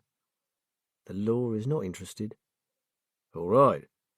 That just leaves one possible weak link, doesn't it? One you seem reluctant to do anything about, unless I'm mistaken." The eyes grew perceptibly more glacial. "You're not local, Mr. Palmer. You don't know the man. He was in Parkhurst with my father, a man to be reckoned with in his time. I know things about Minty that he wouldn't dare risk getting out. I reminded him of that fact. That night he put a shattered SD card in his refuse bin, meaning I was right about the kid slipping it into his pocket in the market. Minty's clever, but he doesn't do technology. He probably didn't even know what the card was, and he doesn't own a computer. He denied having the card, but then he would, wouldn't he? So he trashed it and then dumped it, and he will not go to the police. I guarantee it." Mr. Palmer decided to accept the young man, Jude's, statement, although if it had been down to him, he'd have topped the old lag, simply as a precaution. He might do that anyway. Jude wasn't the only man on his team who was capable of murder, though Jude was the best, and it was unlike him to balk at tying up loose ends. Even more strange was the grudging respect he seemed to have for this aging con. He could only think it had something to do with Jude's father, so he let it drop. "Just watch him from now on, and I warn you, one mistake, one wrong move, and I pull rank, understood?" "Understood." "And I want no more glowing character references, just a permanent solution to the problem." "Also understood," said Jude flatly. "Okay then, moving on. Do we have adequate surveillance on our properties?" Palmer frowned. "Maybe you should consider upping it temporarily. Already have as of yesterday, just for a week or so until we feel comfortable again. Our business is far too important to risk anything going wrong because of some interfering kids with a camera." Now that was something Palmer did agree with him about. Nothing must get in the way. We're doing extremely well, my friend. But we are going to do much, much better. I have new contacts waiting in the wings, and if I can just handle them properly, and you can keep prying eyes away from us, you'll be amazed at how big this business will become." Jude didn't answer, but he looked pleased. Jude liked the finer things in life, including expensive women, and you needed money for such women, a lot of it. For his part, Palmer was prepared to pay him enough to support his extravagances. Jude did good work, professional, clean, and efficient. Men like him were hard to come by, and Palmer wanted to hold on to him. "Your share will be considerable, and if this deal goes ahead as it should, there is no reason for it to end there. You'll be a rich man, Jude, so I'll suggest you start considering how to conceal your wealth. You don't want to cause interest in your activities." Palmer saw a glimmer in those pale eyes. He knew what it was. The younger man would stick with him until they had wrung every last drop out of their valuable and highly sought-after commodity. He doubted whether Jude was capable of warmth. No. What he had seen in his eyes was greed. Chapter 5. "I failed the bleep test 3 times, said David miserably. Liz knew what the fitness test involved. The part called the bleep test measured stamina, running for around 4 minutes over a distance of 700 metres. He could reapply after 6 months, but considering the training he'd been doing to get through this time, it was doubtful that more intensive work would improve his fitness. His childhood heart condition had evidently left him with impaired function, and there was nothing he could do to change it. David's normally thick, dark brown wavy hair had been cut in a short, rather military style, no doubt for the benefit of the recruitment process. He was good-looking, with a ready smile that had been noticeably absent since his arrival. It's hard to reset your mind into thinking of some other future. It just never entered my head that I'd fail. He gave a bitter laugh. I really did have my head in the sand, didn't I? I honestly believed that when it came to it, I'd get the strength from somewhere. He sighed. But it never happened. Those dashes up and down the gymnasium with a stopwatch against you and people yelling nearly killed me. I thought my chest was going to burst. Liz recalled that feeling only too well. That test is a bugger even for the fitness freaks, she said with a pained expression. But look, I know you had your heart set on starting as a regular bobby, but the police force contains plenty of other elements, people with different talents. It works as a team. People with different specialisms, all having the same aim. To make things better, nail the bad guys. No one group is more important than the others. It could be forensics that come up trumps in one case, IT in another. If your ultimate aim is to do some good, make a difference, you could still do it. But just buy another route than the one you had in your mind. Liz had her glass of wine, and Matt flipped the tops off 2 bottles of beer, handing one to David. Dinner over, they wandered through to the conservatory, a recent addition. Despite the autumn evening chill, it had retained the warmth of the sun that day. "Liz is dead right, David, but my advice to you," said Matt, "is to use the coming week as a complete break. Forget decisions, regrets, plans for the future. Just step away from everything and let the fens work its magic." Liz wholeheartedly agreed. You can't stop unwanted thoughts. None of us can. But just try to put everything about what lies ahead on the back burner for a while. We'll do some walks on the sea bank to blow away a few cobwebs. And Matt thinks you could help us with a problem we have, if you're up for it. David seemed to brighten. If I can help, I'd be happy to. They told him about the photograph, leaving out the fact that the boy who took it had possibly been murdered. "Can I see it now? What programs do you use for images?" Already David sounded interested. Maybe this would help him feel a little easier about the way things had turned out for him. They took their drinks and went through to the incident room. David burst out laughing. "I thought you were retired. What is this, the Cannon Farm CID room?" "It works for us," grinned Matt.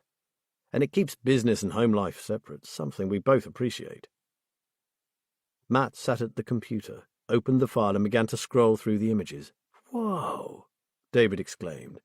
"Those shots are awesome. Who took them? Whoever it is, they're a genius." "A dead one, sadly," thought Liz. "We're not actually sure, but we think they were taken by a student as part of a photographic course at the uni."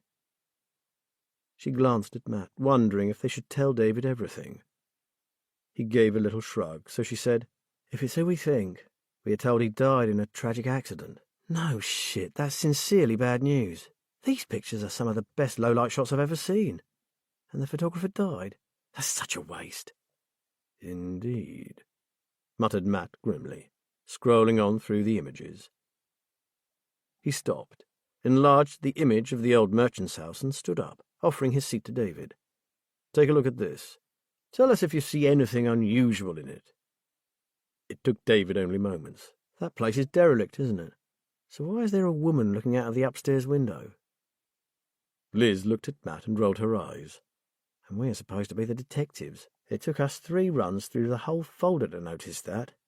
"In fairness," said David with a smile, "you'd already said there was something odd about it. Don't beat yourself up, Auntie Liz." "Well, next question." Matt looked at the screen. Could it be a trick of the light, just a shadow on the window? David squinted at the photograph. Doubtful, but I can do some work on it and clean it up a bit. Thing is, I'll need to work from my own laptop. Not to denigrate your equipment, but mine is very high spec, and I've got this great app that can produce some pretty stunning images. I'd never be able to get that kind of result with with this kind of setup. No offence taken, laughed Matt. However, these images are hot property at present, and we'll have to ask you to delete your work after you're done. Sorry, but it's important for all kinds of reasons. He pulled a face. We'll fill you in a bit more later, but right now we're kind of feeling our way into knowing whether we have a case or not. David grinned. I'm intrigued. I can tackle it right now if you like. It's not too late. I'll go and fetch my laptop. It was 9:30, but Liz and Matt didn't object. They had to know whether what they feared was true. I'll get you another beer, said Matt. It'll help you concentrate. In the kitchen, Liz said, He looked brighter than when he arrived, but I expect there'll be a few moody days when reality sinks in. Of course, but keeping him busy will help. I mean, look at him now. He turned to her. Liz, how much should we tell him about this case? If he confirms that it's a woman, I'd say everything. We aren't bound by the Official Secrets Act on something like this. It's a private investigation, and he's helping out with IT, no more than that. She lowered her voice. And he's a very sensible young man. He passed every other part of that damn selection with gold bloody stars. We've got him here for a week. Let's use him. It won't hurt to have a younger person's take on a few aspects. In fact, it might be very useful indeed. She was thinking that he could talk to students in their own language. Toby and Alex's friends and housemates. Hang out in a bar to pick up gossip from the streets. He could be a real asset to them. Half an hour later, David called out, Here, good as it gets, but I reckon it's pretty conclusive. He looked at Matt and Liz, who were standing hesitantly in the doorway. The software I use is brilliant at restoring old and damaged photos and correcting blurry images. But this was a bit of a challenge as the glass was so dirty. However, can I use your printer? I'll need to add my device. Is that okay? Matt nodded, and in moments their printer was whirring into life. David held up a printed image. I'd say you have one very worried lady inside that old building, wouldn't you? Liz stared at the enhanced photo and gave a low whistle. Or a very frightened one. She looked sharply up at Matt. We have an investigation, I believe. We certainly do, he said. He turned to David. How would you like a part-time job, in between your long walks on the seabank? David didn't take his eyes from the photograph. Hang the long walks. Maybe it's time to tell me what's going on here and what exactly happened to that genius of a student photographer. Liz and Matt pulled up chairs. It was going to be a late night. Kelly couldn't sleep, so she did what she always did when it eluded her. Got up and took her mother's memory box from beneath the bed. When she'd been told her illness was terminal, Louise Burton had made a memory box for each of her children and filled them with mementos of happy times. Simon rarely opened his. Kelly knew why. It made his mother's death real. All that was left of her were old photos of times he could barely remember, some silly pictures he'd painted for her when he was little more than a baby. None of it had much meaning for him now. The only thing he had taken out and which he kept with him at all times was a little old book called The Observer's Book of British Birds. It was his most treasured possession. Unlike Simon, Kelly loved her box and everything in it. She would get out each item and gently lay her finger on it, knowing that her mother's hand had touched it before she died. Every single thing was precious. It kept her mother alive for her. Perhaps because she was older and a girl, she understood what her mother had done for her when she made up the box. Kelly had sat next to her mother and listened to her explain the importance of everything that went into it.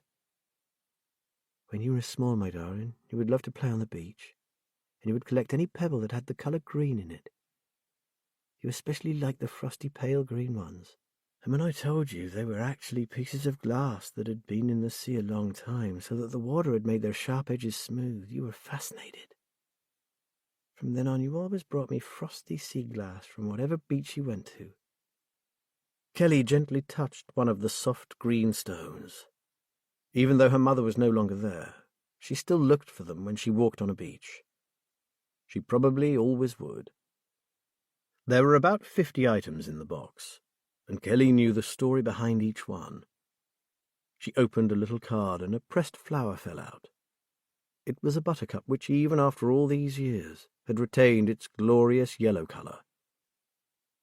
Kelly placed it back in its card for safety, and suddenly recalled a conversation she had had with her mum on the day she had picked that particular flower for her. "Don't trust Anna," her mother had said, wearing an unusually serious expression. "I know you will spend time with Auntie Jessie, and that's wonderful. She loves you both to distraction. But don't believe everything she tells you about Anna. I don't think she's good for your aunt." Kelly nestled back into her pillows and tried to remember the rest of the conversation, but it was hazy after all this time. Whenever they had been up to the fens to visit Jessie, or when Jessie came and stayed with them, Anna had never been around. Jessie said her sister didn't approve of Anna, so it was best she stayed away. But it had been clear that Jessie felt very differently about her friend. This sense of something unspoken worried Kelly. When pushed, her mum merely said she was too young to understand, and that one day she'd be old enough to see for herself. Soon after that particular conversation, her mother had told her that when Kelly turned 18, their solicitor would give her a letter. "Normally," she'd said, "you would get it at 21, but you're old for your age, my darling, and will understand it earlier than that. Don't expect money, it's not about that. It's about our family and its history, and I think you will appreciate it." Her mother had given her a long look full of meaning. "My precious daughter, I would never choose to leave you, but I have no say in the matter. Sometimes God has other plans for us, and there's nothing we can do about it. You will grow into a strong and intelligent woman, knowing every step of the way that you are sheltered by your mother's love. But that won't be the case for Simon. I fear for him." She had been right. Simon had changed when their mother died, and now Kelly feared for him too.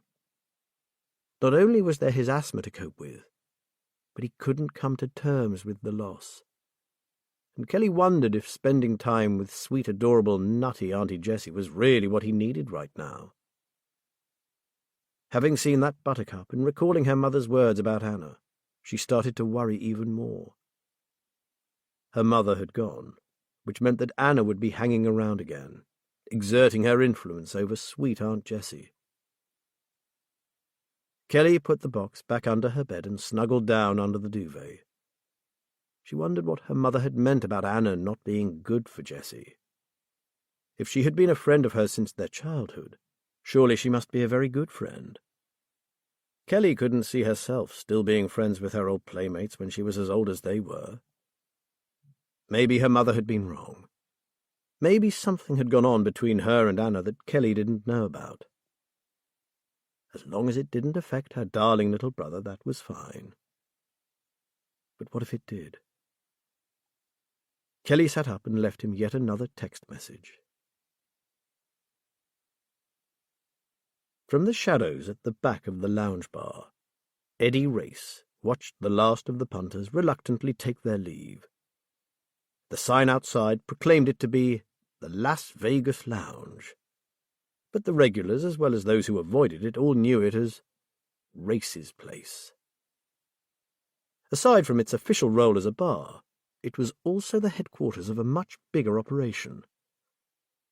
Eddie Jr. had taken over the reins of this business after Eddie Sr. died 7 or 8 years back, and seen it grow from strength to strength. It had been an empire with 2 sides to it. One perfectly legitimate, even moderately respected in certain circles to do with merchandising, and a second half, a far from respectable criminal underground network. Eddie Jr. sold off the legitimate business at a considerable profit and invested the proceeds into the far more lucrative side of the race empire. Some had pronounced it a mistake, but it had paid off. and in a relatively short space of time, Eddie Race had become a very rich woman indeed.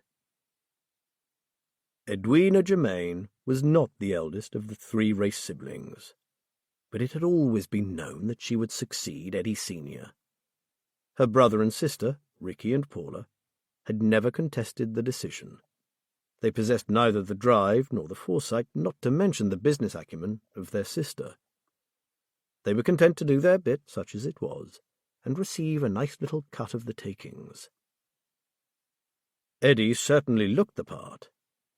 Elegant, immaculately dressed, she was a tall, powerful woman with blonde hair and piercing eyes. Beneath the surface, she was calculating, ruthless, and hard as nails. Eddie sipped her drink and waited for her sister to bring her the total of that night's bar takings. It had been slow for a Friday, but she wasn't much worried. Aside from its official role, the bar served as a meeting house, somewhere to discuss business in comfort and privacy, a place to pick up and pass on useful information and make contacts. The bar was a perfectly legal operation, the only part of the race world that was. It was properly registered, paid its taxes, and Eddie was always fully up to date with all the various licenses: alcohol, food handling, and health and safety. The police remained unaware of its real function, knowing it only as a watering hole frequented by shady characters. There were few ripples in Eddie's pond. She sat in the centre like an elegant toad, serene in her command of the smaller fish that did her bidding. Tonight, however, she was edgy, and this unaccustomed perturbation made her angry. Paula, her sister, arrived with the figures, placed them on the table, and seeing Eddie's expression, made a swift exit. But she didn't make it to the door. "Paula," Eddie called, "you were in the bar tonight. Any more news from the streets?" Paula turned back, tossing a swathe of long, dark hair over her shoulder. "Unrest out there. More faces no one recognises. Same as all week, Ed. No one has a clue what's going on." "Thanks, sis." Eddie returned her attention to the cocktail glass. "By the way, this new cocktail tastes like aircraft fuel. Tell Ivy she should try them herself before she inflicts them on me." Paula shrugged. "I liked it." Eddie finished the drink, which was actually very good, and stood up. She had hoped it wouldn't come to it, but this situation couldn't go on. She would be forced, for an exorbitant sum of money, to send Henry to find out just what was going on in Fenfleet Town. She hated using Henry. Asking for help didn't come easily to her, but not knowing was far worse. Eddie pulled her jacket from the back of her chair and left the bar. She knew exactly where Henry would be at this hour of the night. Arlington Lodge, number 23 Lansdowne Avenue, was a beautifully kept, detached older property, dating from the days when richer families had favoured this leafy road on the outskirts of Fenfleet. But it was still a knocking shop, no matter how you dressed it up. She was admitted at once. The woman who had opened the door knew who Eddie was without asking. She hurried off, extremely reluctant to interrupt Henry, but no one argued with Eddie Race. "This will cost you, lady. That was the nicest, tastiest fuck I've had in a long time, and you had to come in and spoil it just when I was—" Henry strode into the room and flung himself into a chair. "Shut up and listen." Eddie hated doing this, and Henry knew it, which made it worse. He was one of the most darkly handsome men she had ever seen, and he knew that too. Prematurely grey, his attraction lay in his compelling, wicked, and sexual allure. "Actually, I've been expecting you," said Henry languidly. "Pity your timing was so inappropriate." He sighed dramatically. "A little bit of heaven lost forever." "Oh, shut up," growled Eddie. "Splash enough cash and your particular bit of heaven can be yours any time you want, so stop complaining." He sighed again. "Spoken like a woman with no heart and no soul. But down to business. You want to know what or who is moving in on race territory? In a nutshell, yes." Henry's smile faded. "I put out some feelers when the rumours started, but it's strangely quiet out there. The jungle drums are silent, and mouths that usually open wide at the sight of a 20-quid note are zipped up tight. He scowled. I don't like it. But you can find out, Henry. This was not a question. Of course I can, but it's going to take a while and a lot of patience. Can you wait? Do I have a choice? She shrugged. I have to know why and who. Someone could be threatening our whole setup, and we can't let that happen. For all our sakes. He nodded. Life was good in Fenfleet for Henry, and he would want it to stay that way. I see we understand each other. The cost will be high. This one could be truly dangerous. He raised an eyebrow at her. She met his gaze with a cold smile. Your rates are always extortionate, but as always I'll pay whatever ransom you hold me to, so long as I get results. He stared back. I get results? I'm renowned for it, dear lady, whatever I do. The lascivious smile was back. She stood up. That's agreed, then. You can get back to what you were doing before your playmate goes off the boil. Then you can turn your mind to more lucrative matters, and keep it there until you find out what I want to know. Eddie turned on her heel and left. The ball was now rolling. Chapter 6. Even if David had wanted to sink back into his previous despondent mood, Liz and Matt were seeing to it that he didn't get the opportunity. Breakfast had become a campaign meeting. Egg, bacon, and strategy. And David found himself getting caught up in it. I always start the day with a short walk along the sea bank after breakfast, said Liz brightly, buttering a slice of wholemeal toast. I spend far too long on the computer and on office work, and I can't afford to lose what little fitness I have left. Fancy joining me? David was beginning to realize that this change of routine was exactly what he needed. At some point he would have to face the central dilemma of his life, what the hell he was going to do from now on. But maybe this break would help him consider it with a clearer mind. But before that, Liz was saying, we'll decide on our various assignments. Let's see what the three of us can achieve before we shut up shop tonight. And your shift ends at 5 p.m. sharp, David, because tonight we are going to dinner at the Pear Tree House, Matt said, his eyes alight with anticipation. Best dining experience in the area, added Liz. Country house setting, the kitchen headed up by a former head chef of a top London hotel and owned by an old acquaintance of Matt's. She winked at David. Of course, there's an ulterior motive besides the excellent grub. The owner and I shared an old friend who is no longer with us. Matt stopped abruptly. Liz leaned across and squeezed his arm gently. She turned to David. They keep in touch because Adi, their mutual friend, would have wanted them to. Adi and Bernie were on the opposite side of the fence to Matty, but... She shrugged. Sometimes friendship transcends barriers. Anyway, Matt wouldn't be here if it hadn't been for Adi, so... Matt coughed. Bottom line, Bernie runs a top restaurant, and I love my food. And he's still very much in the know about what is going on in the local underworld. He raised an eyebrow. I get you, said David. I'll look forward to it. David's father had mentioned the incident that had left both his aunt and Matt seriously injured. Liz's injuries were so bad that she'd had to leave the force and the job she loved. He supposed this was what they were referring to, but he didn't like to pry since it was clearly an emotive subject. He had a feeling that Liz would tell him about it at some point during his stay. Meanwhile, he'd have to wait. I'm wondering what I can do to help today, he said. I don't want to get in your way, but I've spent half the night going over what you told me. It seems impossible that such a terrible thing could happen to two young students. Hell, they must have been my age, even younger. And all they did was capture some awesome shots of Fenfleet by moonlight. And if what we suspect is true, those photographs got them killed. Matt looked angry. You're right, it's a wicked waste of young lives. But whatever is going on in that building is serious enough to risk going down for double murder. I guess we need to get inside somehow, said David, picturing himself dressed in black and bearing a marked resemblance to Daniel Craig. Oh, no, Liz said. Not unless you want to end up like those two students. We have to approach this by means of very subtle inquiries. Imagine how closely that old building is being watched. When they went after the photocard, they didn't even know that Toby had captured an incriminating image. The mere fact that they had been taking nighttime shots that featured the merchant's house was enough to warrant, at the very least, stealing the card, the camera and the laptop and checking it out.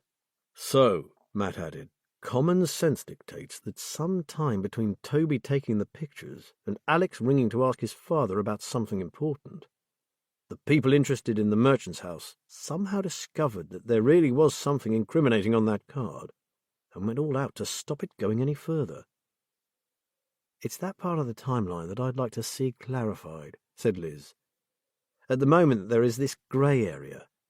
What happened during the last few days of those boys' lives? Her eyes narrowed. David, this would be a bit of a risk, but if you're game, we think it's a calculated one. He sat up straighter. One way we could piece together more of what happened in those final days would be to talk to Toby and Alex's housemates. But we have a problem.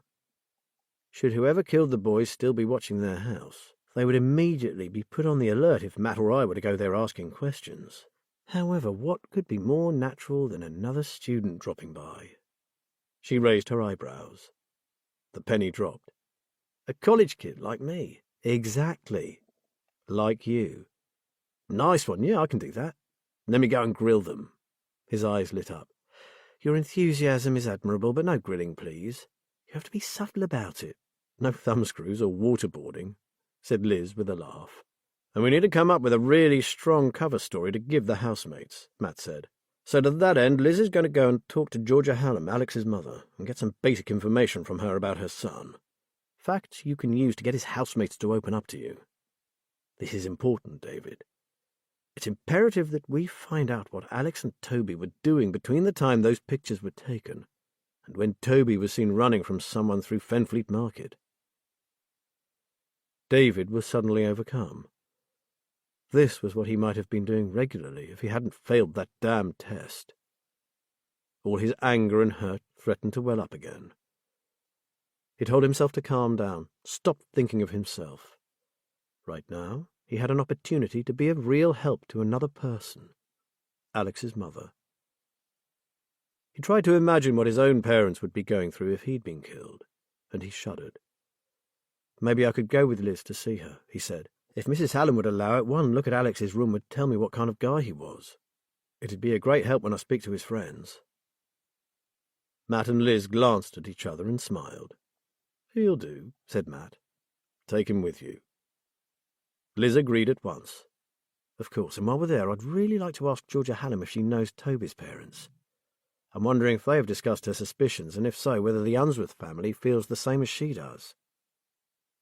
Liz turned to David. We intend to turn our findings over to the police, but we have to be absolutely certain that our judgment isn't being clouded by Georgia Hallam's reservations about the accidental nature of their deaths. You've really set our inquiry moving by enhancing that woman's face, David, but there's still a chance that there is nothing actually sinister about it. As in, she's a squatter or a druggie, he asked. Exactly. Or even has some legitimate reason for being in there, only I have no idea what that could be, Liz added. We have to have actual proof for there to be a case to hand over to the police, said Matt. We can't go to them with suppositions. So what about the lad being chased through the market? As soon as he saw his picture in the paper, your snout swore it was Toby, then he found that photocard in his pocket. Next thing, Toby is dead. Surely that's evidence. Matt sighed. 1, Minty would never admit anything at all to the cops. He'd deny all knowledge of it, and I'd lose a damn good contact. 2, the kid could have been high, drugged, and having a panic attack or a bad trip. And those men following him? Well, they could have been trying to help him or to apprehend him if he had stolen something. It's all hearsay, son, no evidence at all. Liz gathered up the breakfast plates. But our gut feeling says that what Minty saw was kosher. We have that all-important photocard, and if we can gather more information, we'll be able to form a picture of what really happened. It was starting to make sense. There was a lot of work to be done. David said, I see what you mean now about getting an accurate timeline of exactly what Toby and Alex were doing before they went home that night, shut themselves in Toby's room and never came out again. It's vital, said Liz. And don't forget there's always the possibility that no matter how scared they were, Their deaths really could have been down to a faulty appliance, and it was just a terrible coincidence. Discovering the cause of death is always taken very seriously, and the doctors and forensic examiners are not often wrong. We believe something bad is going on, David, said Matt seriously, and we are going to prove it one way or another. Meanwhile, we have to assume the worst. That someone is watching that house in Cutler's Alley and will stop at nothing to keep whatever is going on there a secret. So we walk on eggshells, David said softly. Matt stared at him across his cooling mug of tea. Take no risks. Be on your guard the whole time, and only discuss it with Liz or me. David felt a shiver of anticipation. When he'd decided to come to the Fens for a break, he had never dreamed he'd be doing something like this. He thought it an avenue closed to him forever when he had been rejected for the police. He still couldn't quite believe it. Got it, Matt. I'll be careful, I really will. Then I'll ring Georgia and see what time we can visit, Liz said.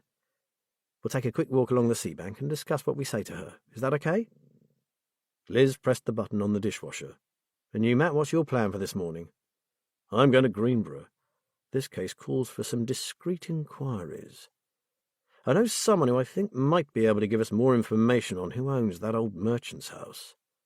I've got another old associate there, too, who has very big ears. He grinned. At times like this, I'm glad I kept the details of my contacts from the past, legit and criminal. Matt Ballard is about to call in a few favours. Kelly stared down at the front doormat. Circulars, official-looking brown envelopes addressed to her father, and nothing else. She collected them up despondently and then saw the postcard stuck between a glossy flyer advertising pizza delivery and a catalogue for cheap winter clothing. Her heart leaped. She peered at the careful, childish writing. His news mostly concerned a hedgehog, and some rare bird she'd never heard of. But at least he had written, and she was thrilled. Until she saw the last line. Can you come, Kelly? Something's not right. Jude kept talking, despite his father's slack, uncomprehending face. He told him about his day, things he'd seen, what people had mentioned, gossip off the streets. Childhood days. Hi, Dad. Remember Mincy? I had a few words with him the other day. I gave him your best. Though it was impossible, Jude could have sworn he saw a glimmer of recognition in the old man's eyes at the mention of that name. Jude told himself not to be stupid. His father didn't even recognize him, his own son, let alone some old lag he'd shared a cell with in the distant past. Had a bit of a dilemma there, Dad. Still, I remembered everything you told me about Minnie, and I think I did the right thing by you and the family. He didn't know who I was, and I certainly didn't tell him. But I reckon I saved him a good deal of pain, or worse. My instructions had been to tidy up all loose ends permanently, if you catch my drift. He moved his chair closer to his father. My, senior partner in the firm is the most ruthless man I know. He chuckled. Sounds good coming from me, don't it? Well, he really would sell his own grandmother if the price was right. He sniffed and stared at a broken fingernail. He wasn't pleased that I hadn't silenced Minty, I'm telling you, but family comes first. I just hope the bastard doesn't get one of the other goons to do the job behind my back. He wouldn't, all Dad, except thanks to you I have more skills than the others. He won't want to lose me, and boy, business is booming. That's how come you're here and not in some stinking God's waiting room run by people who don't give a toss. Jude looked around the private room, its opulent decor and expensive drapes. Yeah. Family came first. He glanced at his watch. He'd better go soon. He had work to do. But he'd be back tomorrow. Since his father had been shot 2 years ago, he'd never missed a day. 2 whole years without his dad saying one comprehensible word to him. Sometimes he wondered why he came. But he knew he'd keep on visiting until the day the old man died. "Gotta go, Dad. Places to go, people to see." He planted a kiss on his father's forehead and headed for the door. "Minty." Jude stopped, his hand on the doorknob. He turned and looked back. But the old man closed his eyes and sighed, sinking back as if the effort of speaking that one word had exhausted him. Bewildered, Jude left the home. What was so important about Minty Agata that his name was the only word his father had spoken in 2 fucking years? Not only that, but there had been what sounded like urgency in that unfamiliar croaky voice. Jude hated mysteries. As he drove back into town, he decided that as his father was in no fit state to explain anything to him, he would have to pay another call on Mr. Minty Agata. Abandoning his plans for the day, he opted for a brief call to 3 of his operatives. Then, having satisfied himself that nothing required his immediate attention, he drove to Minty's place. The old house was run down, but not a complete tip, as if Minty had simply given up on maintenance. Jude parked some way from the building, walked down the side and through the back gate. The back garden was overgrown, but not so badly that a day or two with a strimmer and a garden fork couldn't have sorted it. Jude tried the back door, then a patio door. Both were locked. Yet he sensed Minty's presence inside. Shame. He really could do with talking to him. "I think he's gone away," a voice piped up from the next-door garden. "Oh, dear," said Jude calmly. "And I've driven all the way from up north to see my uncle. We've had a death in the family, and I wanted to bring him the news in person, not over the phone." "Oh, that's awful," the neighbour said. "I'm so sorry." "You don't know where he's gone, by any chance, do you?" he asked. "He never says much about where he's going, but I definitely heard him yesterday morning. I reckon he dropped something or knocked something over because there was a bit of a crash. Then later I heard his car driving away. He never took it into town, always walked. And as he never came back last night, I guess he must have gone off for a few days. He often does." Jude would have loved to see the owner of this reedy, bird-like voice, but the fence was too high. "Well, thank you so much. I used to have a key, but I couldn't find it before I left. I was in a bit of a state, I suppose, with grief and all that." "Can't help you there, I'm afraid. Our Minty's rather private. He's never given me a key, not even when he goes away for weeks on end. Must stink in there when he comes back." This was followed by a high-pitched laugh. "Well, you can see, not very house-proud anymore, old Minty." "Well, thanks anyway. You might see me back again. I know someone who might have a key. She's an old friend of his, so I'll call round and then pop back. So don't be afraid if you hear me in the house, okay?" Jude was good at this. Deception came naturally to him.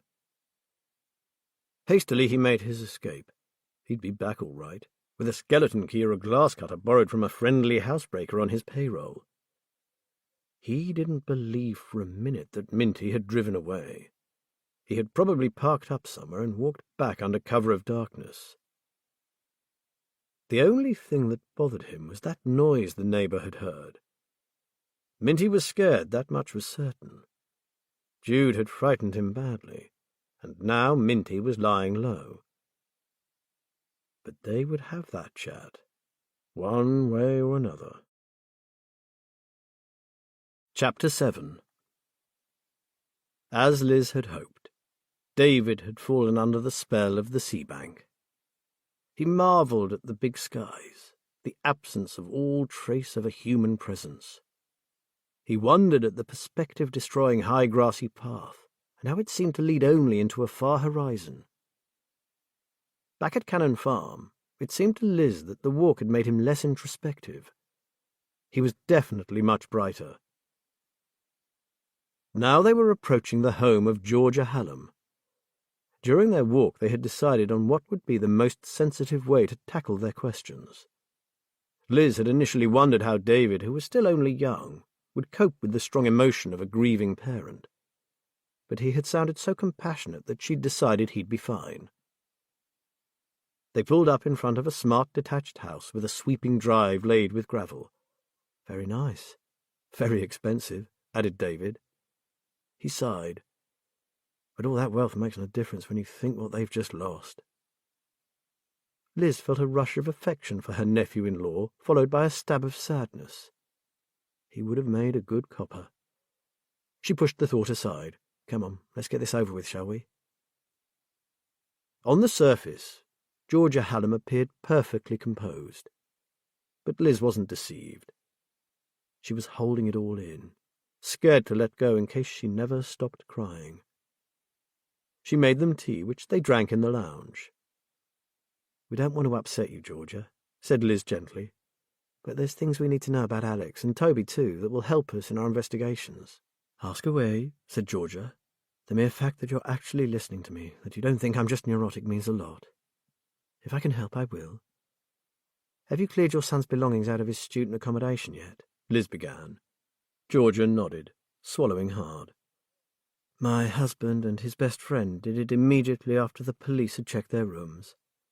They said it wasn't a crime scene, so he decided to get it over with straight away. I couldn't face it at the time." "And are his things here now, Georgia?" asked Liz. She nodded, her chin quivering. "In his room." "Would it be possible to see his room?" asked David. "We'll understand if you say no, but it will enable us to build up a picture of Alex. Being young myself, if I could see things like his taste in music, his clothes, it would help a lot." Of course." She managed a weak smile. "It's all right. I have no intention of making his room into a shrine. He's gone, and that's that. You look around. You can touch anything, open the drawers, his wardrobe, whatever you want. I just need a little more time before I start sorting everything out. But not just yet." Liz, thinking with her detective's brain, said, "Considering your suspicions, Georgia, I would suggest you leave Alex's things as they are until we know more about what occurred. And anyway, you need the answers you were looking for before you start drawing a line under it all." Liz smiled encouragingly at her. "Rest assured, we intend to do everything we can to find those answers for you." She sipped her tea. "Are you in touch with Toby's parents at all?" "We have spoken, just to commiserate, really. His mother's in a terrible state. I couldn't talk to her for long. It was just too distressing." She shook her head. "She's in bits." "Did you mention your fears to her by any chance?" Liz asked. "Oh, no. Laurie could barely string a sentence together. I couldn't have told her how I felt. It would have really sent her over the edge. And her husband? John is the strong, silent type, I think." Georgia frowned. "Or maybe it was just shock and he couldn't show his feelings. Whatever, I decided not to say anything to them, although if you should discover something, that would be a different matter." Liz made a note of the Unsworth's contact details. Depending on how the investigation went, they could well be needing to talk to them. "What type of boy was Alex, Georgia? You told us he was a very private young man, very particular. Did that mean he was a bit insular? Did he mix with the other students?" "No, not exactly. He preferred his own company, or that of a close friend, to being with a group. He did like Toby, I know that. And he admired Toby's work. He thought his friend had real talent, and so did their tutor. He had high hopes for both Alex and Toby, but as I mentioned before, Toby was the star student, destined to make a name for himself as a photographic artist." "Can I have the name of the tutor, please?" asked Liz. "Richard Lake. I think I have his number somewhere. He came to see us, you know. He's a lovely man, and he was completely devastated at what happened. He said everyone on the course was utterly shaken by it." Soon afterwards they went up to Alex's room. Georgia remained standing in the doorway while Liz and David went inside. "His stuff from his lodgings is in those packing boxes. It wasn't much. He said he wanted his space here to be exactly as it always was when he came home. He needed a safe space, a bolt hole, somewhere he knew well and felt comfortable in." Georgia brushed away a tear. "Though he wanted to live in the great big world, he still needed to feel he had a home to escape to if things went wrong." And things did go wrong, thought Liz grimly. She and David looked around the room. It was a good size, with a double bed. A single long unit ran the length of one wall, comprising a desk, bookshelves, and a work surface with cupboards and drawers underneath. Liz didn't think it looked like a teenager's room at all. For one thing, it was spotless and perfectly tidy. "Has the room been cleaned recently?" she asked. Georgia gave a snuffle, a kind of stifled laugh. "I know what you're thinking. That's just the way Alex liked it. Sometimes I wondered if he was borderline OCD, but I think he just liked things orderly." She pointed to the far wall, which was covered in photographs. They were all arranged in straight lines, as if they'd been organised using a spirit level and a ruler. All Alex's work. Liz and David went over to take a closer look. "Wow," said David. "What a clever mind." He scanned the unusual photographs, homing in on one in particular. "That's amazing. I love that one." Georgia seemed to inflate with pride. That was one of the images he was going to present in his third-year final project. It was his favourite. Liz stared at the photograph, not sure what it represented, until she looked closer. It seemed to be a study in green, every shade and tone of the colour. Alex had photographed a rock covered in a thick carpet of moss. Behind it, slightly out of focus, a backdrop formed of a sea of young bracken fronds and new beech leaves. The detail of the moss against the indistinct background caused it to almost leap out at the viewer. For a moment Liz fancied she could smell the damp of the woodland. What Alex had done was amazing, taking something so simple and creating such a powerful image from it. David was now moving about the room, looking at this and that, nodding occasionally as if he was beginning to get to know the dead boy. Liz was more interested in the packing boxes. "May I?" she asked Georgia. "Go ahead. I'll leave you to it. I'll be downstairs when you're through." Liz stood watching her go, deeply sorry for her. It was hard to imagine what she was going through, unless you yourself had suffered a similar loss. She dragged herself back to the present. The best she could do for Georgia Hallam was find the truth about her son's death. So bloody well get on with it, Liz Haynes. Half an hour later they were back in the car, on their way home to Cannon Farm. They were both very quiet. In her previous life, Liz had often been obliged to interview the bereaved. She had never got used to it, nor could she predict how people would react. It was David's first time, and she felt for him. "You okay, kid?" she asked. "Uh-huh," he said. "Just kind of assimilating what I learned about Alex." "And that is?" His voice was slightly dreamy. "I think we had a lot in common, but chose to move in different directions. He was an only child. He made his own little world as a kid, a room to himself, no siblings to influence him, like me. But he moved further away from people while I moved towards them." "Deep." Liz glanced at him. "He did go to uni, though. That meant being with a whole lot of people. A means to an end, that's all. A necessary evil so he could achieve his aim. The career he chose is a solitary one. Working alone, your own boss. He had to brave uni, but he didn't choose to stay in halls, did he? Very astute, Sherlock. So what did you pick up more generally?" David drew in a breath. "I could be wrong, of course, but I don't get the impression he was a total loner. I reckon he was someone who was content in his own skin, but would have made a good solid mate. He certainly had an inquiring mind. You could tell from his work and the books on the shelves. So I totally get why he joined Toby in his search to find the story behind that woman in the window." He frowned. From the photographs on his wall, it wasn't Alex who took those nighttime pictures, not in a million years. That was Toby's work. Different style altogether. He glanced at her. "Can you get hold of Alex's phone and laptop? I'm willing to bet Alex made notes about it all." "I have his phone. It's in my handbag. Georgia said I could borrow it for a while. As to the laptop, her husband still has it. She said she'd ask him if he was happy for us to take it, and she'd ring me." "That laptop could be vital," David said urgently. Liz knew that only too well. "While you were up in Alex's room, Georgia told me he had a spare laptop, but there was no sign of it in his lodgings. That puzzled her. It was only a backup in case anything happened to his main one, but he was careful with his things, and it just wasn't there." That is odd." David thought for a moment. "We need to get inside both their rooms in the student house, don't we? How do we go about that?" "I'll need to think about that one," she said. There were ways, but Liz didn't think the normal route would work this time. The most straightforward way to get inside a house like that would be to ask permission of the landlord, explaining who you were, exactly what you wanted, and why you were there. More often than not, people turned out to be perfectly happy to help. On this occasion, however, telling a landlord that 2 of his tenants might have been murdered, and that someone had used his heater as the murder weapon, was probably not a wise move. She had seen a report on the deaths on an online news site, in which the landlord had sworn that all the heaters and fires were serviced regularly, and she suspected he was telling the truth.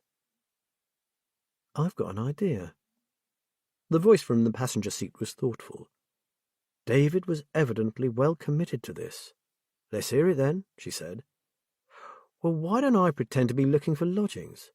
I can chat to the guys who are living there and ask if the landlord would let me and my mum have a look at one of their rooms at some point. Of course, he may have let the rooms already, but considering what happened, there's a good chance that no one wanted them." "So how are your acting skills, David?" she asked, smiling. "No idea. The last play I was in was a nativity. I was 6 years old and my role was the donkey, but I'm willing to give it a try." "There is another possibility to save you from launching your new acting career as a solo performer. Georgia said they still had the key to Alex's room. They were going back to clean it. Alex had paid his rent until the end of the month. We could be the cleaners. While I do my bit in the room, you could talk to the housemates. Throw them a line about helping your mum with her cleaning business to earn a bit of money before you started college, when you'd be looking for digs. See if they know how we can get hold of a key to Toby's room." "Sounds good to me," he said. "I'll ring Georgia when we get home and set it up, hopefully for tomorrow." It wasn't perfect, and she'd have to run it past Matt. But one way or another, they needed to get inside those rooms. As soon as they were back indoors, Liz rang Georgia Hallam and told her what they had in mind. Georgia agreed at once. "There won't be much cleaning to do. Alex was pretty fastidious. But there's nothing to see, Liz. It's just a room. All his things are here." "I know," Liz said. "But we should check nevertheless, and I want to get an idea of the layout of the place, should this investigation go further. Though it's Toby's room that really interests us. Maybe I can help you there. The landlord lives in the same street as the house. I could ring him, say you're a good friend of mine and that you'll be cleaning the room for me, as I can't face going there. You'll drop off the key with him when you've finished. And could you take a look at Toby's room while you're there, as your son is interested in renting it? It's bigger than Alex's room, so it's a reasonable thing to ask.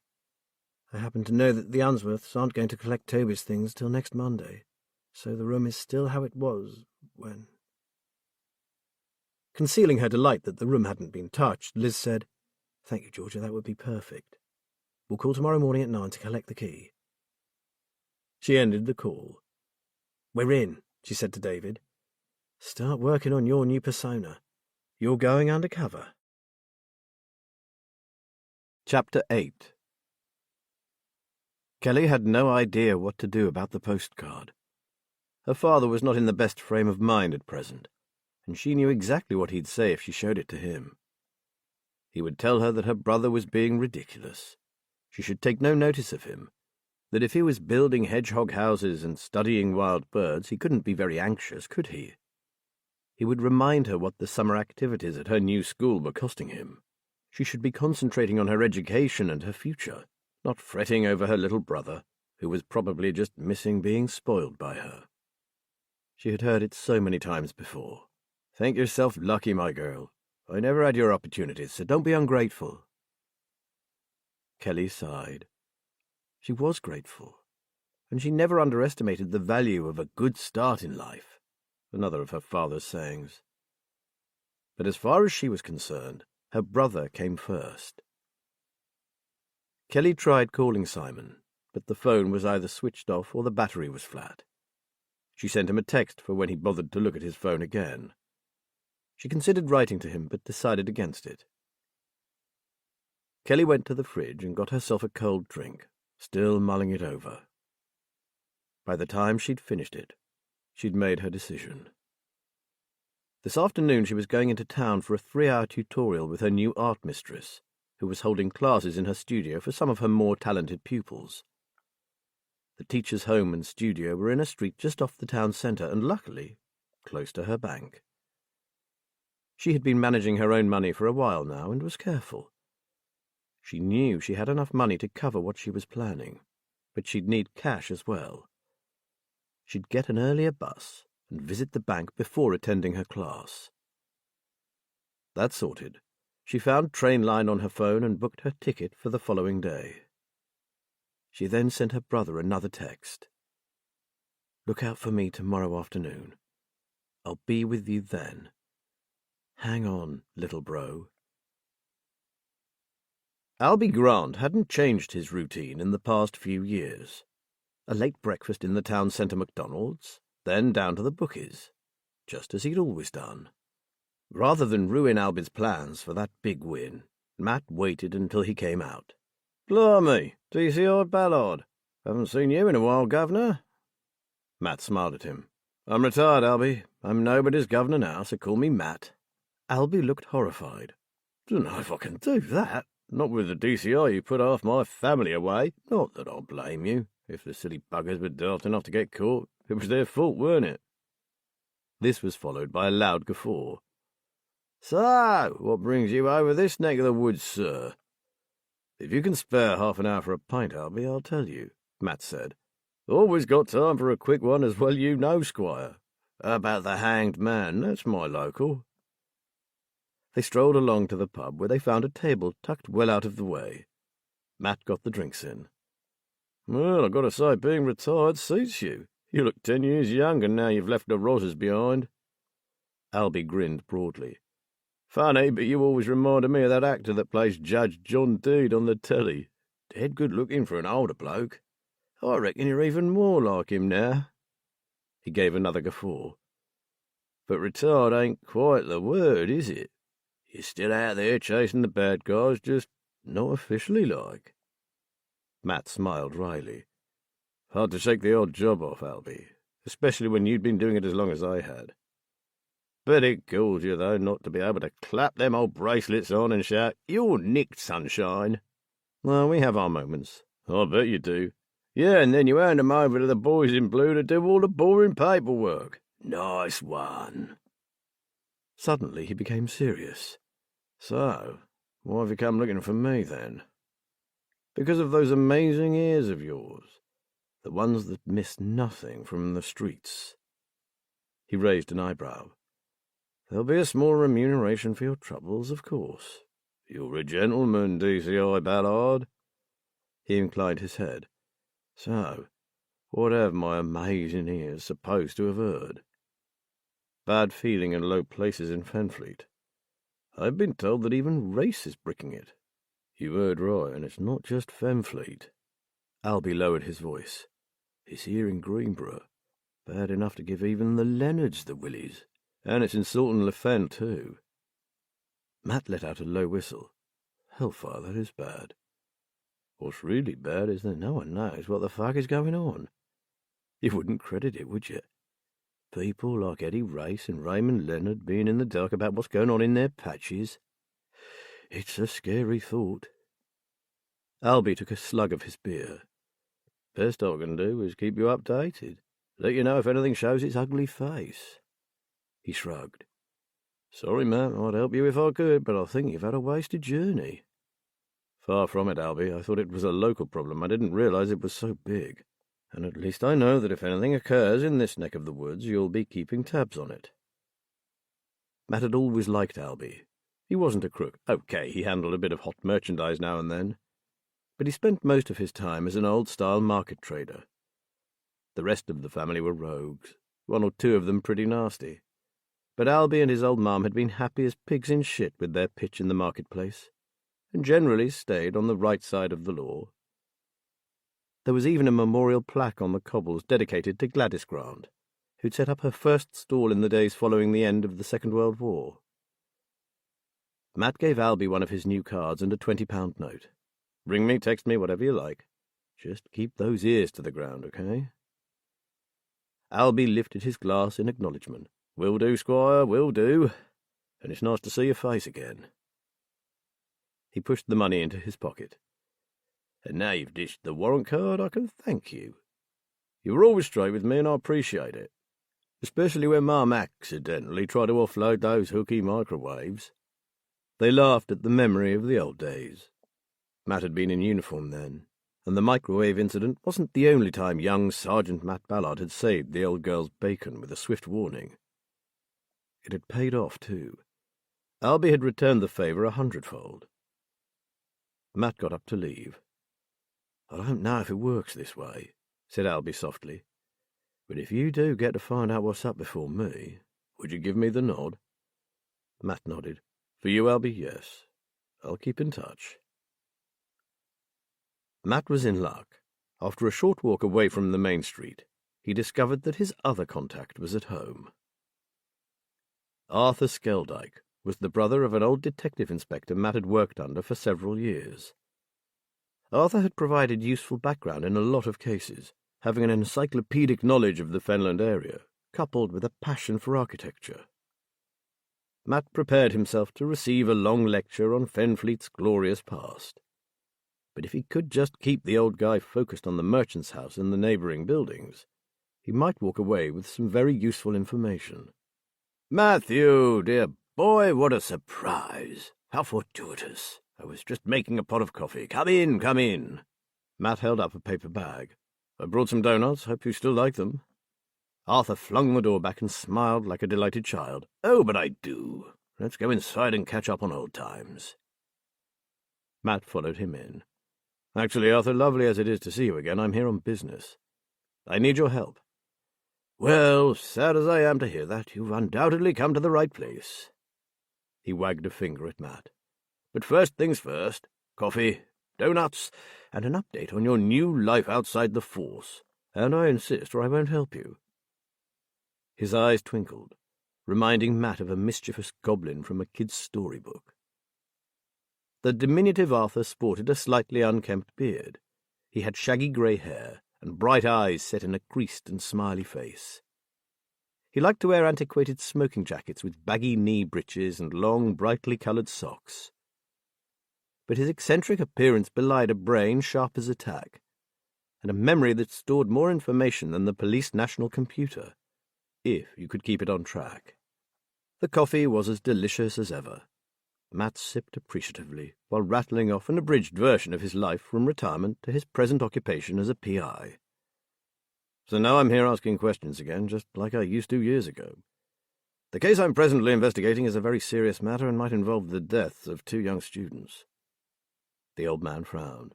"How can I help?" Matt told him what he knew of the house and the location.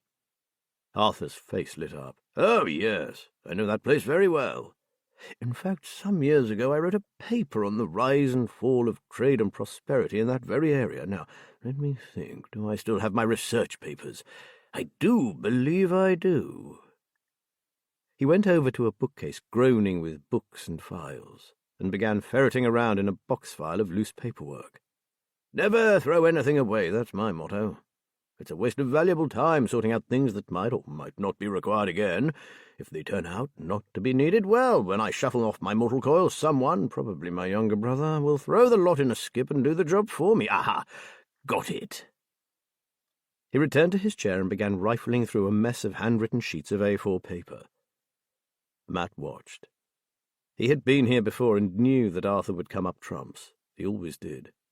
"Google said the family who owned it were called Latimer, importers from Asia, but that was it," he said. No, that's all wrong. Google hath blundered. The Latimers owned a couple of other places along that street, but not the merchant's house." He held up a sheet covered in scribbles. "Garnet! That's it, the original owner of that wonderful building. Benjamin Garnet. A merchant and a trader and a very rich man indeed."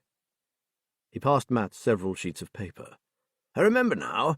It was the devil's own job to find out anything at all about that building or those nearby. The Latimer family didn't own it. That was rubbish. Those notes will give you a wealth of information about the days when the house was a coveted treasure of a place where home and business merged. But as to its recent history, well, nightmare." He set down the box on the floor and drained his coffee cup.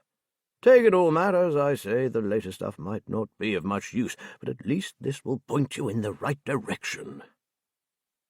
Matt was delighted, albeit not a little daunted at those spidery scribbles. Not a typed sheet or computer printout among them. Arthur laughed at his expression.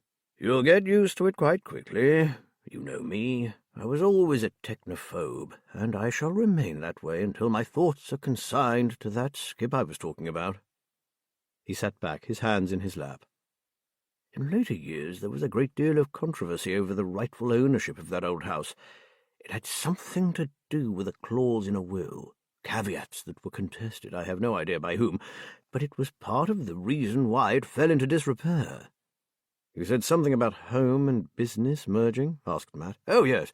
Benjamin Garnett, who was the original merchant, traded in various exotic goods, mainly from the East.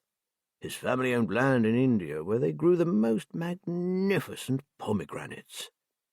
Then they realized that these fruits could be grown in southern Europe, and added another string to their bow by introducing this expensive luxury to English tables." Arthur raised a finger. "Do you know, it was initially referred to as a pomegranate, a play on pom or apple, I believe, and perhaps a conscious allusion to the fruit's deep red seeds. Garnet, see? Look up their name when you have a moment, and you'll see it means a grower or seller of pomegranates. Isn't that satisfying?" Matt grinned, picturing himself casually tossing that particular nugget into a dinner conversation. "I always learn something new when I visit you, Arthur. But you were saying about the house and the business." "Apologies, I digress. Yes, the house was originally constructed as a luxurious dwelling, but knowing the value of the various goods he imported, Garnet added a series of massive storerooms on 3 levels, which could be accessed from both inside and outside the house. He employed a night watchman with a vicious dog to patrol the place, thus ensuring the safety of his precious commodities." Matt's mind did cartwheels as he imagined the different uses such a derelict property might have. A repository for stolen goods or other illegal commodities, for one. He recalled the security firm that Liz had discovered. What was that all about? It wasn't something a gang of crooks would do. It had to be the owners, whoever they were, or people still contesting that old will Arthur had mentioned. That had to be investigated. It took him a while to take his leave. Arthur seemed determined to give good value for his doughnuts. "Come back any time, Matt, and hang on to the notes for as long as you want. Do let me know the outcome of your most interesting case, and if my small contribution was of help. It's always rewarding to know that what may appear to be stuffy old history is actually valuable to the police." Matt finally managed to make his escape. Congratulating himself on a very productive morning, he hastened back to tell Liz and David what he'd found out. Inside Minty Agata's house, Jude found signs of a struggle. Furniture overturned, things broken. Blood. What he didn't find was Minty. His first thought was that his bastard of a partner had gone over his head and had Minty terminated anyway. On second thoughts, he was too bloody good at his job for Mr. Palmer to risk upsetting him that badly. He looked about him. No. Something else had happened here. But what? He made his exit. He could do no good here. Still haunted by his father's beseeching look, he was desperate to find Minty and the reason behind that single rasped word. He admitted to being hurt. After all, he'd spent 2 years caring for his father, visiting him every day, only to be repaid with not his own name, but that of some old villain his father had once been banged up with. Jude slipped from the house and returned to his car. He'd need to enlist help in tracing Minty's whereabouts. He had a lot of questions to ask the old lag, if he was in a fit state to talk. Perhaps the blood was someone else's. And as soon as he'd got people out on the streets, he had another man to visit, Mr. Sodding Palmer.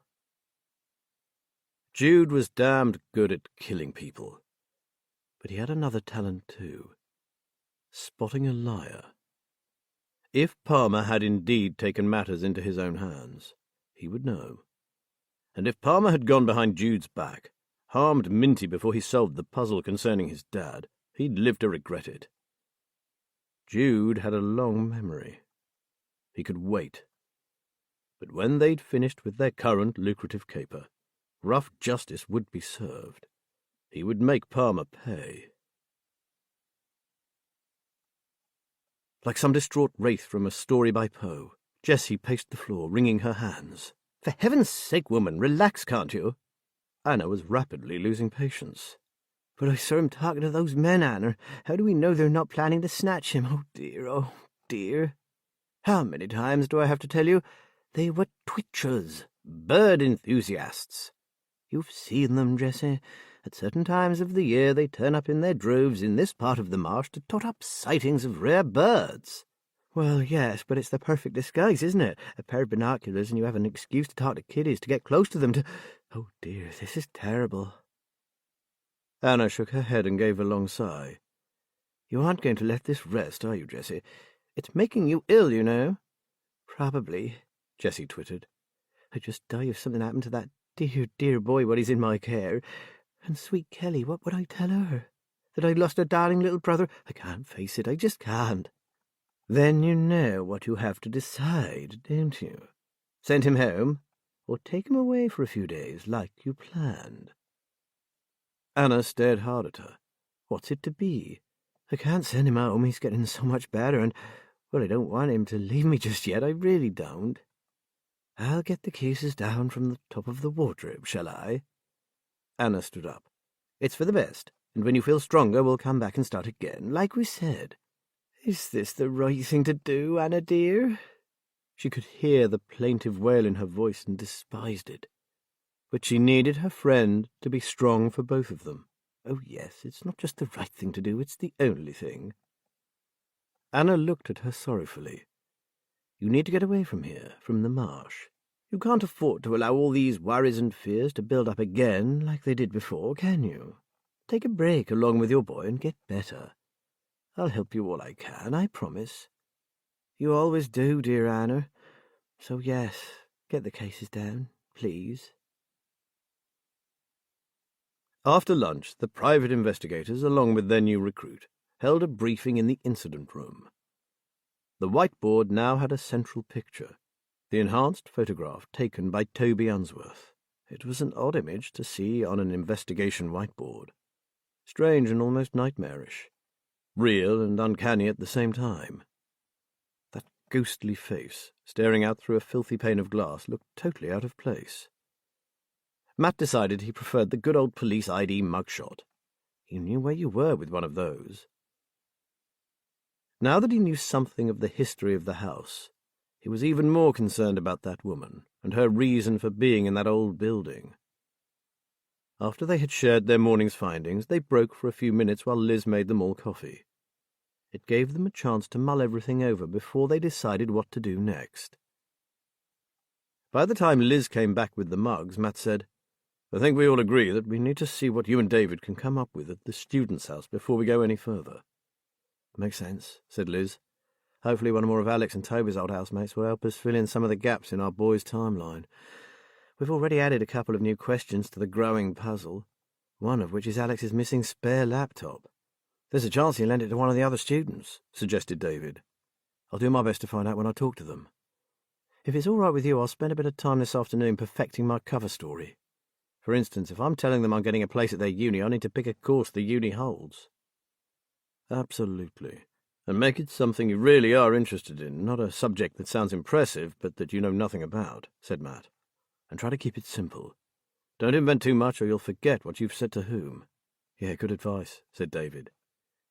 "I was thinking about what Mrs. Hallam is going to say to the landlord, and I thought I'd tell them my mum knows Alex's family well. That's why she's helping them by cleaning the room, but that I'd only met Alex once or twice. I'm not sure I'd chat openly about a dead mate to a complete stranger." "Good idea," said Matt, "but keep it vague and tread warily. You don't have to prove anything to Liz or me, and don't be disappointed if you come up with nothing. That's par for the course in this game." He looked at Liz. "I guess you and I better start sifting through Arthur Skeldyke's handwritten notes." He pulled a face. "Can't say I'm looking forward to it, but it has to be done." Before I join you, I'm going to ring Richard Lake, Alex's tutor, and ask if we can talk to him. I think I'll be pretty safe in saying it's a private investigation on behalf of the Hallam family and asking for complete discretion. I think I should suggest that it's to help put Mrs. Hallam's mind at rest, rather than that we believe there has been a serious crime. We have to take a few people into our confidence or we won't get anywhere. So long as it's no one connected to that merchant's house, I agree, Matt said. But just be really careful who you open up to. Matt would have preferred to say nothing to anyone. But how could they find answers without asking questions of people? One last thing. Are we all in agreement that we continue as we are, working for Mrs. Hallam at her request, and that we don't approach the police yet? They all looked up at the whiteboard and its single mysterious piece of the puzzle. I think we need more before we go to Charlie Anders, Liz said. David seemed somewhat taken aback and not a little pleased to be included in this decision. I think as private individuals we have a better chance of getting answers from people. We don't represent a threat, we're not authority figures, just members of the public. I'm good with that. So, to work. Matt looked at the box of papers and heaved a sigh. Why do I think I've picked the short straw here? Chapter 9. By late afternoon, Jude was growing angry. He had mobilized a small army in the search for Minty, and they had come up with a big fat 0. He had kept away from Mr. Palmer, having given him the benefit of the doubt. But now he was on his way to see him. Beneath his calm exterior, Jude was boiling. Again and again he heard his father's rasping voice. Minty. Why? Palmer looked up when he entered. Trouble? Jude shrugged. Not as such. Just a bit of a puzzle, Mr. Palmer. You see, I went to our Minty's place, and when I got there, he'd disappeared. I just wondered if you'd made an executive decision to, you know.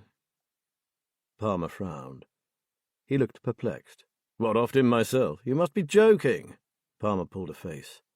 I have no idea where the old bastard is, and I've certainly not taken out a contract on him. You should know by now that I leave that kind of thing to you. I expect your warning has sent him scurrying away into some hole somewhere until he thinks it's safe to crawl home again. Jude had to admit that Palmer's surprise looked genuine, but he was still suspicious. Jude didn't trust Palmer. He didn't trust anyone in this game.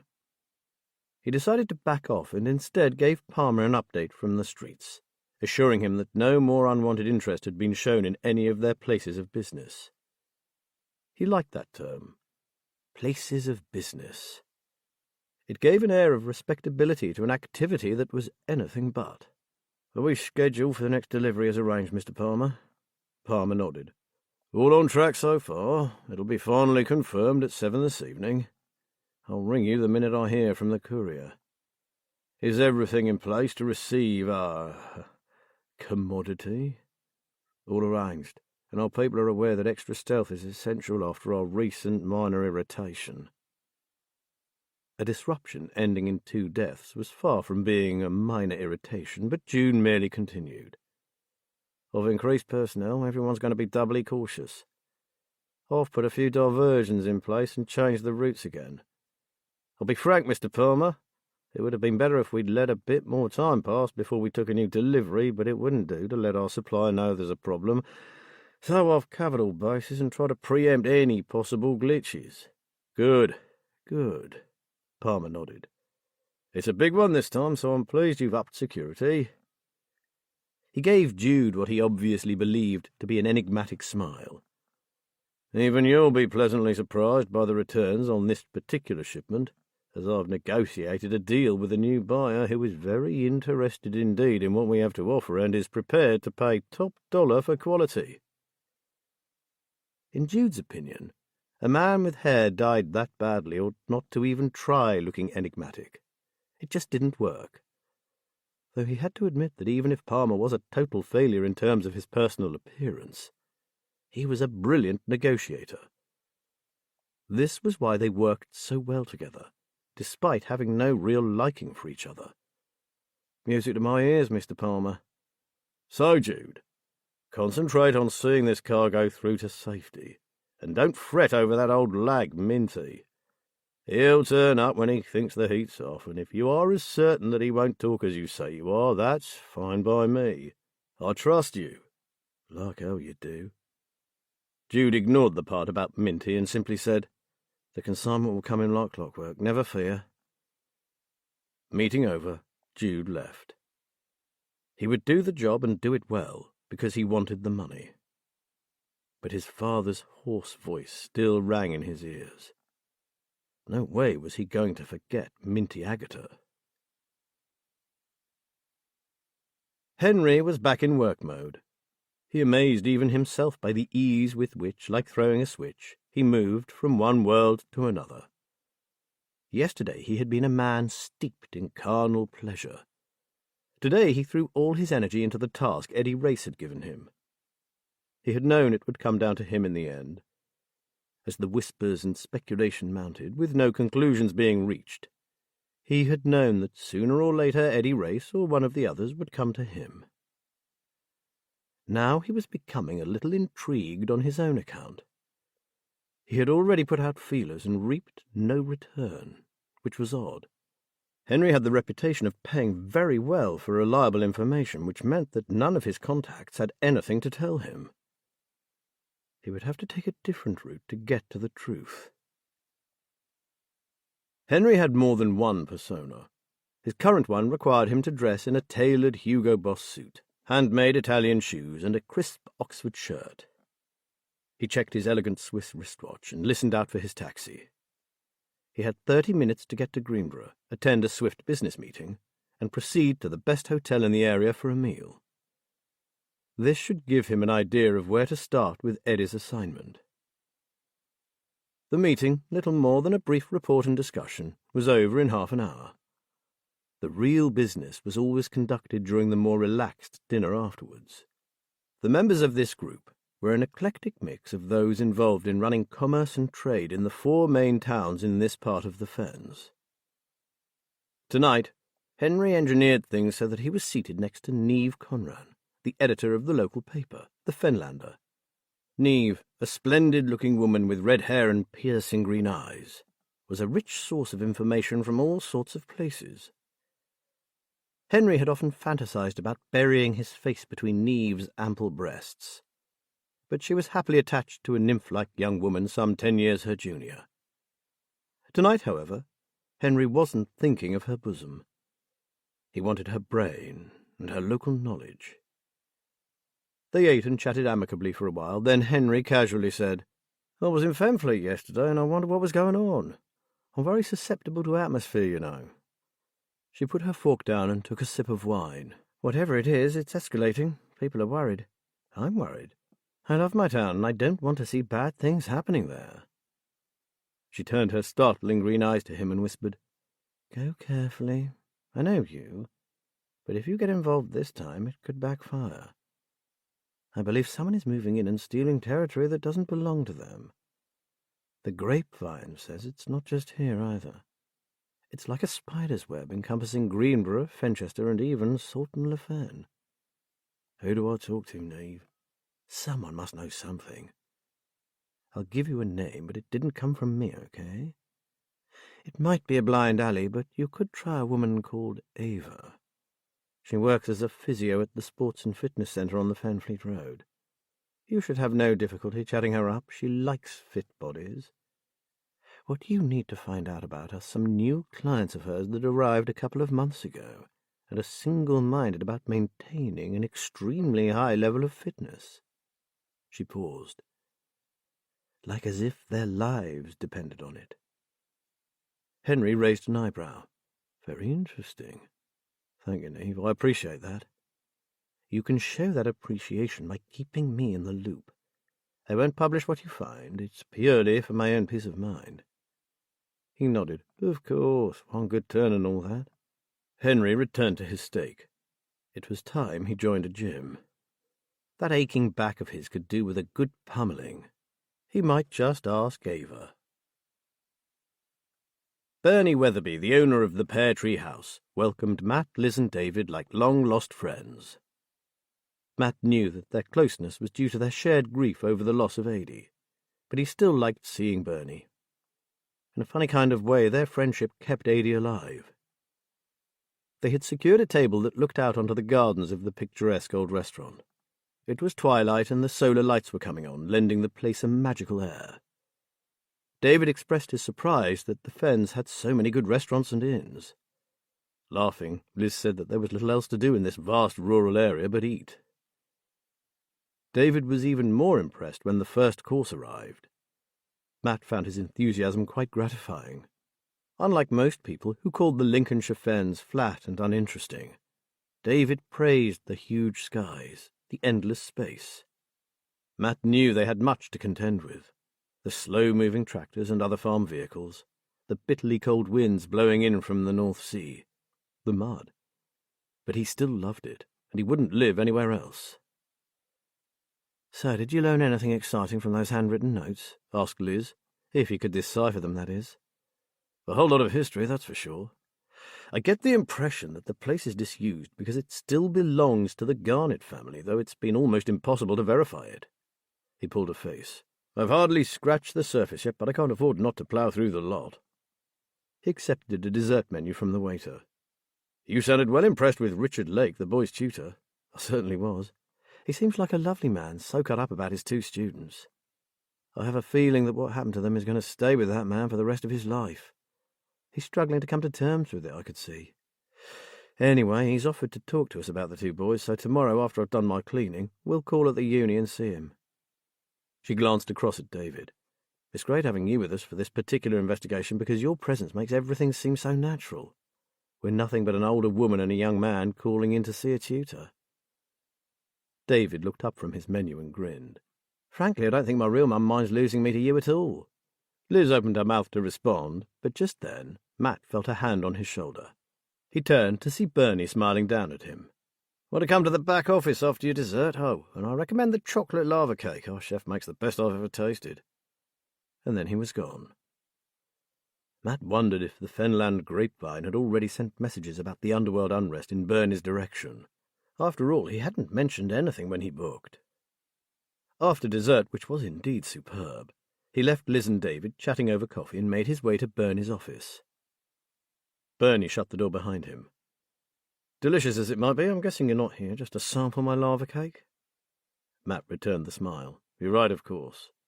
I seem to have inherited something that might be too big for me to handle."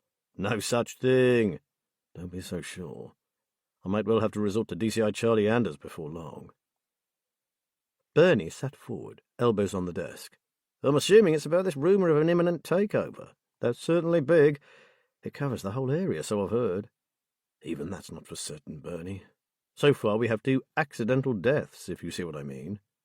In other words, murder." Bernie drew his eyebrows together. "That is nasty. 2 young men, university students, who appear to have seen something they shouldn't." At the mention of the 2 dead boys, Matt felt a weight descend on his shoulders.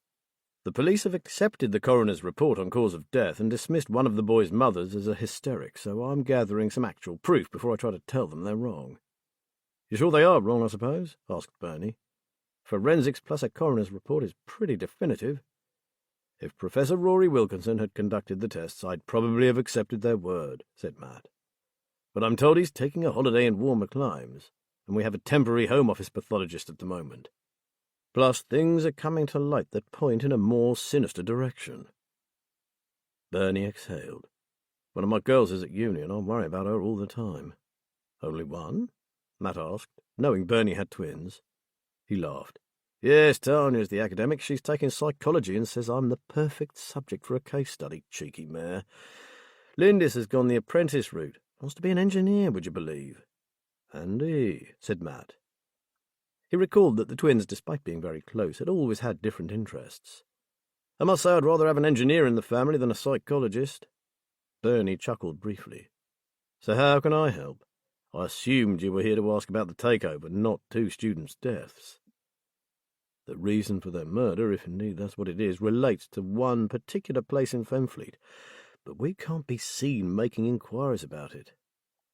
Do you think you could find out if anyone has shown an interest in the place recently?" Though they were alone, Matt lowered his voice. And I can't stipulate strongly enough that this has to be extremely low-key. We have no idea who we're dealing with, but we know they're dangerous. Give me the address. It's an old merchant's house on the corner of Cutler's Alley and Bowmaker's Lane. I know it. Bernie thought for a moment. An old associate of mine heard that there was a storeroom attached and thought he could use it unofficially. But it was a big no-no. A security firm paid regular calls and it was shut up tighter than Strangeways. That's the place, all right, said Matt. And we suspect someone else is using it unofficially. Bernie gave a surprised little grunt. Hats off to them then, because my mate said he wouldn't touch it with a barge pole. Anyway, Matt, I'll have a little dig around for you. Don't worry, I'll keep it close and only use trusted contacts. Ring me if you find anything, won't you? Of course, Bernie said. And if anything else occurs, let me know. He paused. What do you reckon they're using that storeroom for, then? Any ideas? Matt wasn't sure. He thought about that woman's face at the window. It could well be people trafficking, women to be sold into the sex trade, or maybe cocaine. The storage area is apparently very big, so it could even house a counterfeit money press, who knows? So we really do need to find out, mused Bernie, and lapsed into silence. As always, their conversation drifted to Adie, until Matt went back to Liz and David. Mission completed? Asked Liz. He nodded. If nothing else, it's another channel opened. Let's just pray this one results in something we can actually work with. As Fenfleet grew darker and colder, a number of people were out on the streets, their business shady as the night. Jude was verifying that the way was clear for the new consignment. The drop was to take place the following night. The delay suited him, giving him more time to check for possible complications. A dark shadow, he followed the route from delivery to final secure hideaway, checking and double-checking any possible cause for concern. There being none, he went home, satisfied that as long as no one cocked up, all would be well. Human error was the one thing you could never quite plan for, but they paid the highest rates, so the people they used were the best. Unbeknown to him, Jude had been followed. Every step he took was dogged by a figure even more phantom-like than him. He watched and waited, his eyes glittering, taking pleasure in the trail. It was satisfying to know he was better than them. Finally, seeing that Jude had finished his careful checks, he melted away into the fine mist that came seeping up from the river, as if he had never been there. Jessie lay in the darkness. All was ready for tomorrow and the start of what was for her a great adventure. She would have a few wonderful days alone with her beautiful boy, far away from any threat from those men on the marsh edge. She wouldn't have coped but for Anna, who had organized the whole thing down to the last detail. She had even drilled Jessie in exactly what she should say to Simon when she woke him at an unusually early hour. She closed her eyes and tried to sleep, but her excitement made sleep impossible.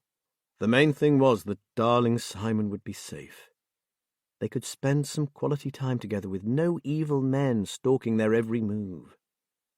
She loved the marsh, but not when her precious charge was staying with her. Then it was far too dangerous. The place they were going to was safe. With the word safe on her lips, Jessie finally succumbed to sleep.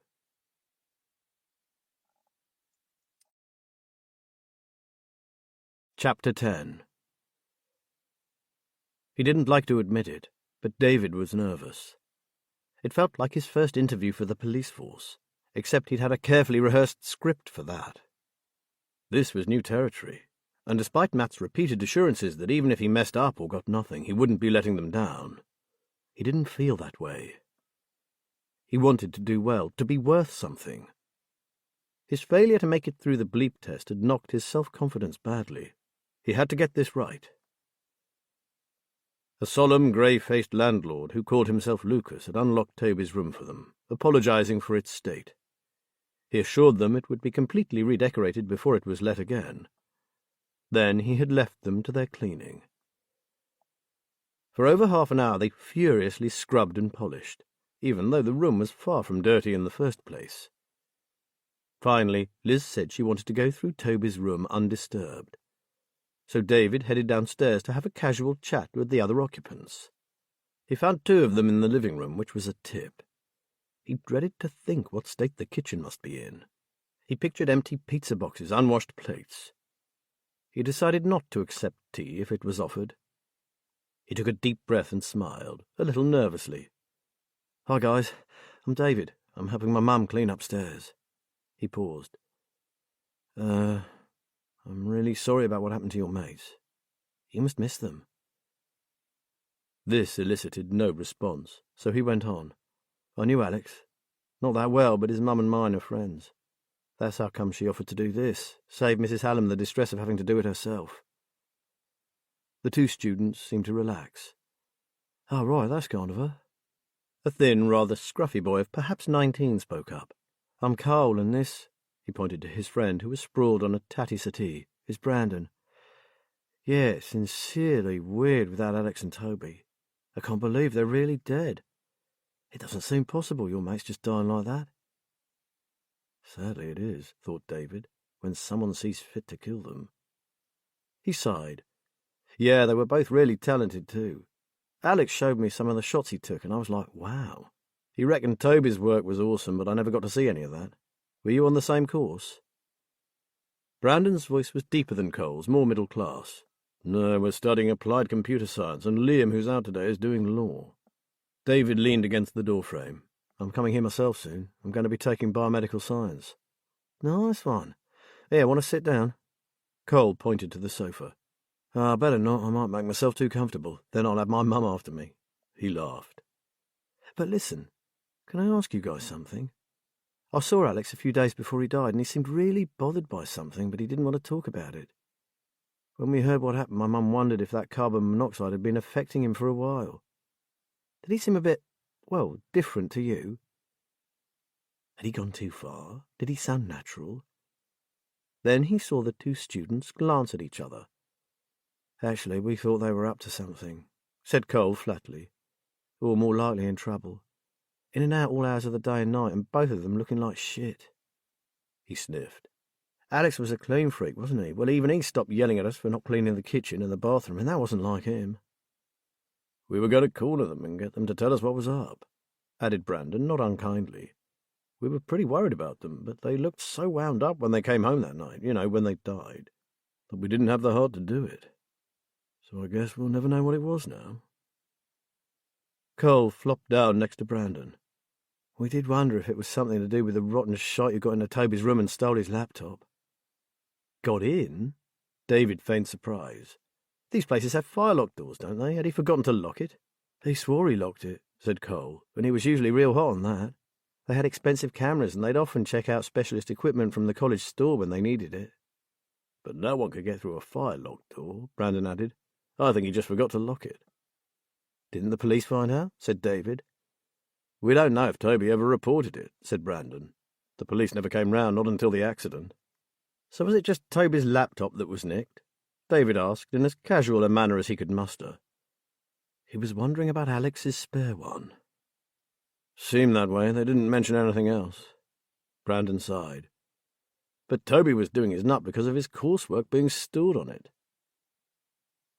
David wanted to ask more, but thought they might get suspicious. "I'd better get back upstairs, I suppose. Might see you again when I get to uni, or even before. My mum's asking your landlord about a room for me here." "Here?" said Cole, wide-eyed. "Wouldn't it bother you that someone had died in it?"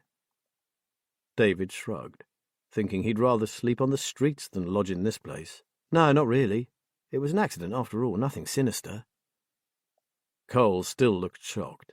"I don't even like being down here, let alone up there." He jerked a thumb at the ceiling. "We're thinking of finding somewhere else for our final year."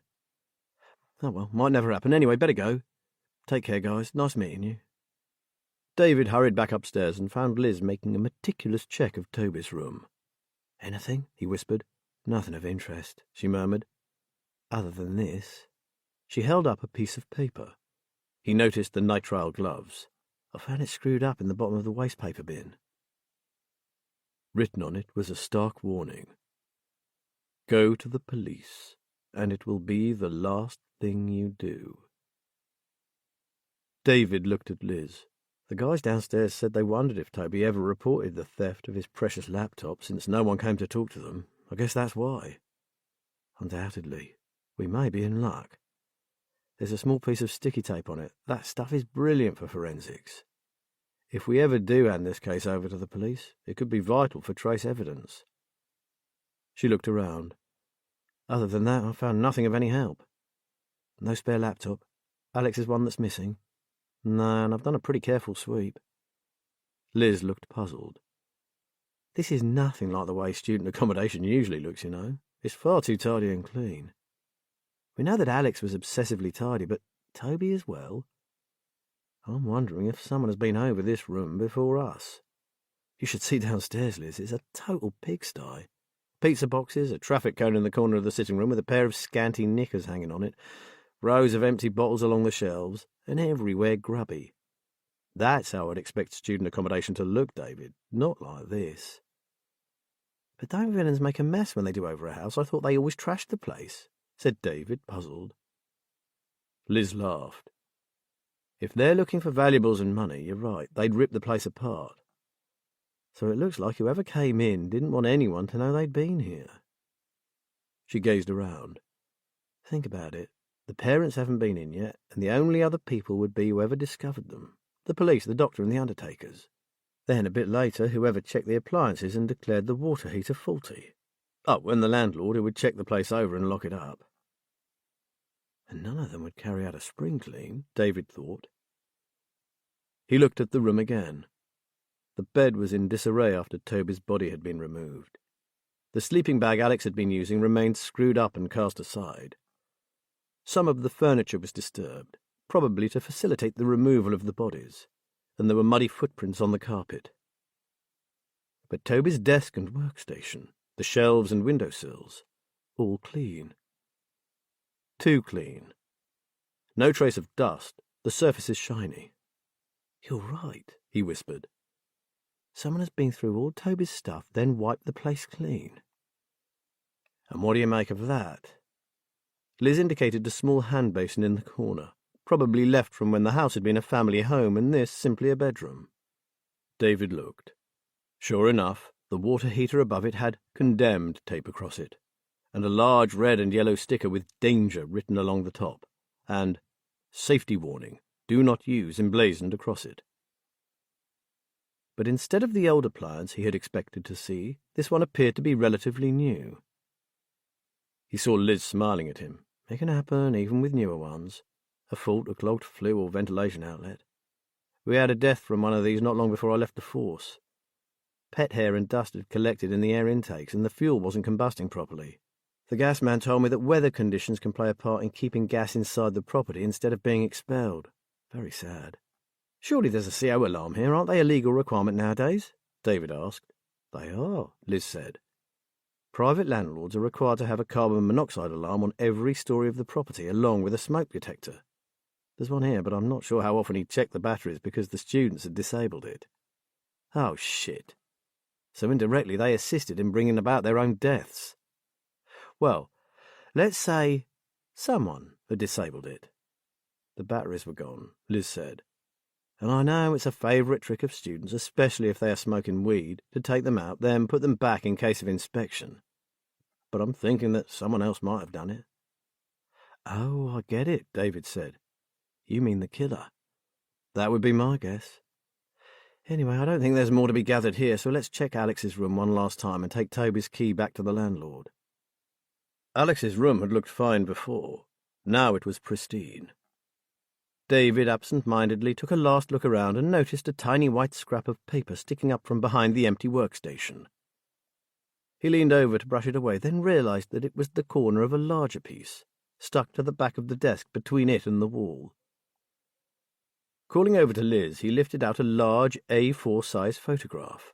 Attached to it was a note inscribed with a date, time, and what to David looked like a coded message, until he realized it was the readings from a photographic light meter, the shutter speeds and f-stop aperture size that the photographer had used. He let out a soft whistle. "That is beautiful." Liz came and looked over his shoulder. "It has to be one of Toby's, surely. It's a nighttime shot." David shook his head. "Nah, I think it's Alex's. For all his praise of Toby's work, I think Alex had the edge. And the note is definitely Alex's neat writing. I saw plenty of it in his room at home, remember?" The composition was simple but perfect, consisting of a tall standard lamppost situated in a grassy, tree-lined area scattered with old gravestones at the confluence of two paths. He couldn't be certain, most likely it was just a shadow or a bush, but David thought he could make out a figure disappearing into the darkness. He peered more closely, feeling oddly light-headed. The more he looked, the more convinced he became. This picture was as important as the first, the face in the window. It had certainly been important to Alex. He had hidden it, and it had almost been missed completely. "I know that place," breathed Liz. "It's a tiny hamlet about 8 miles out of Fenfleet. Nothing but a disused 12th century church and a cluster of houses. I recall that actual spot because of Lamplight Larry." David blinked. "Who?" "Every night he would walk the 4 miles from a neighbouring village, patrol those paths for an hour and trudge home again. He was searching for his daughter who went missing while taking a shortcut through the old churchyard. He returned again and again, hoping to find some sign of what happened to her." "Does he still do it?" David asked. "No, he died last year. He never found out where she went or what happened to her, bless him. People say they still see him sometimes. There used to be a seat under that lamp until the council removed it because druggies started to meet there. But lots of the old locals reckon they've seen him sitting on the seat and waiting." She took the picture from him. "Let's bag it and get it home, and well done, Super Sleuth. I didn't notice it at all." For once, David felt genuinely pleased with himself. He had made a contribution, found something that could be really important. It felt good, bloody good. "We need to get that key back to Mr. Lucas, and then you can tell me about the other students." Liz tugged on his arm. "Let's go, kiddo." Jessie and Simon sat next to each other on the edge of a large old bed with a carved wooden headboard. She had her arm around his shoulders. All in all, it had gone very well indeed. The boy had listened carefully. He had been anxious at first and had needed his inhaler, but she had soon calmed him down. The journey had been no problem at all, and now they were here. "It won't be for long, will it, Auntie?" he asked uncertainly. "Oh, no, darling, just a few days, that's all. Then it will be time to get you home to Daddy and Kelly." "Oh, Auntie, what about Kelly? She'll be worried." "It's all right. I phoned them and told them we'll be away for a couple of days. I didn't mention the bad men. I just said I thought a little break would be fun. They want us to enjoy our adventure and look forward to seeing you soon. Kelly sent her love, and your daddy told you to be good and look after your old auntie." She gave a twittering laugh. "Cheeky daddy. Old indeed." He seemed to accept what she'd said. "Are we really safe here, Auntie?" "Oh, yes, perfectly safe. It belongs to a dear friend of mine who told me we can stay as long as we want. And no one will come here to frighten you. All right, Simon?" "I really like those men, Auntie. They told me a lot about the birds. I had no idea they were dangerous. They seemed so nice and friendly." "They would, darling. They were pretending. They think your parents are really, really rich and will pay a big ransom to get you back. But they've got you mixed up with another boy who looks just like you, whose name is also Simon. So if we hadn't run away, they would have kidnapped you." She had already told him this, but went over it again, just to make sure he understood. She gave him a broad smile. "We're on the run, Simon, just like in the movies. Isn't it exciting?" "Will it be in the papers when we get back home?" The hint of a smile was beginning to touch the corners of his darling little lips. "Oh, yes, certainly. You'll be a hero. It'll be on the front page. The brave boy who outwitted the gang who tried to kidnap him." "Really?" He almost inflated at the thought. "That would be so cool." She could almost see him telling his school friends about his amazing adventure, and how he'd outwitted a gang of villains. But the thought of him leaving her, being back at home, was hard to bear. She pulled herself together. Right, now you know what we have to do, don't you? We can't cook hot food because we don't want to attract attention. No one must know we're here. But we've got loads of nice goodies and snacks, so we'll survive for 2 days, won't we? Phew, so we don't have to eat witchetty grubs and forage for weeds and stuff, do we? Simon had seen a TV programme about survival and thought that eating grubs was totally gross. We have some lovely treats, don't you worry, not a grub in sight. She stood up. I'd better get our beds sorted out, ready for tonight, then we'll explore the house. I brought lots of games and books and puzzles, so we won't be bored. I know you won't miss the TV much, and as I said, it's just a couple of days, and then we'll be safe again. But how do you know, Auntie? He asked suddenly. I mean, if we're in hiding, you won't know where those men are, or if it's safe to go back out, will you? She gave him a reassuring smile. Because if it's not safe, my friend who's let us stay here will let me know. She's been very brave in watching them for me. And anyway, it shouldn't take them long to figure out that they are hunting for the wrong boy.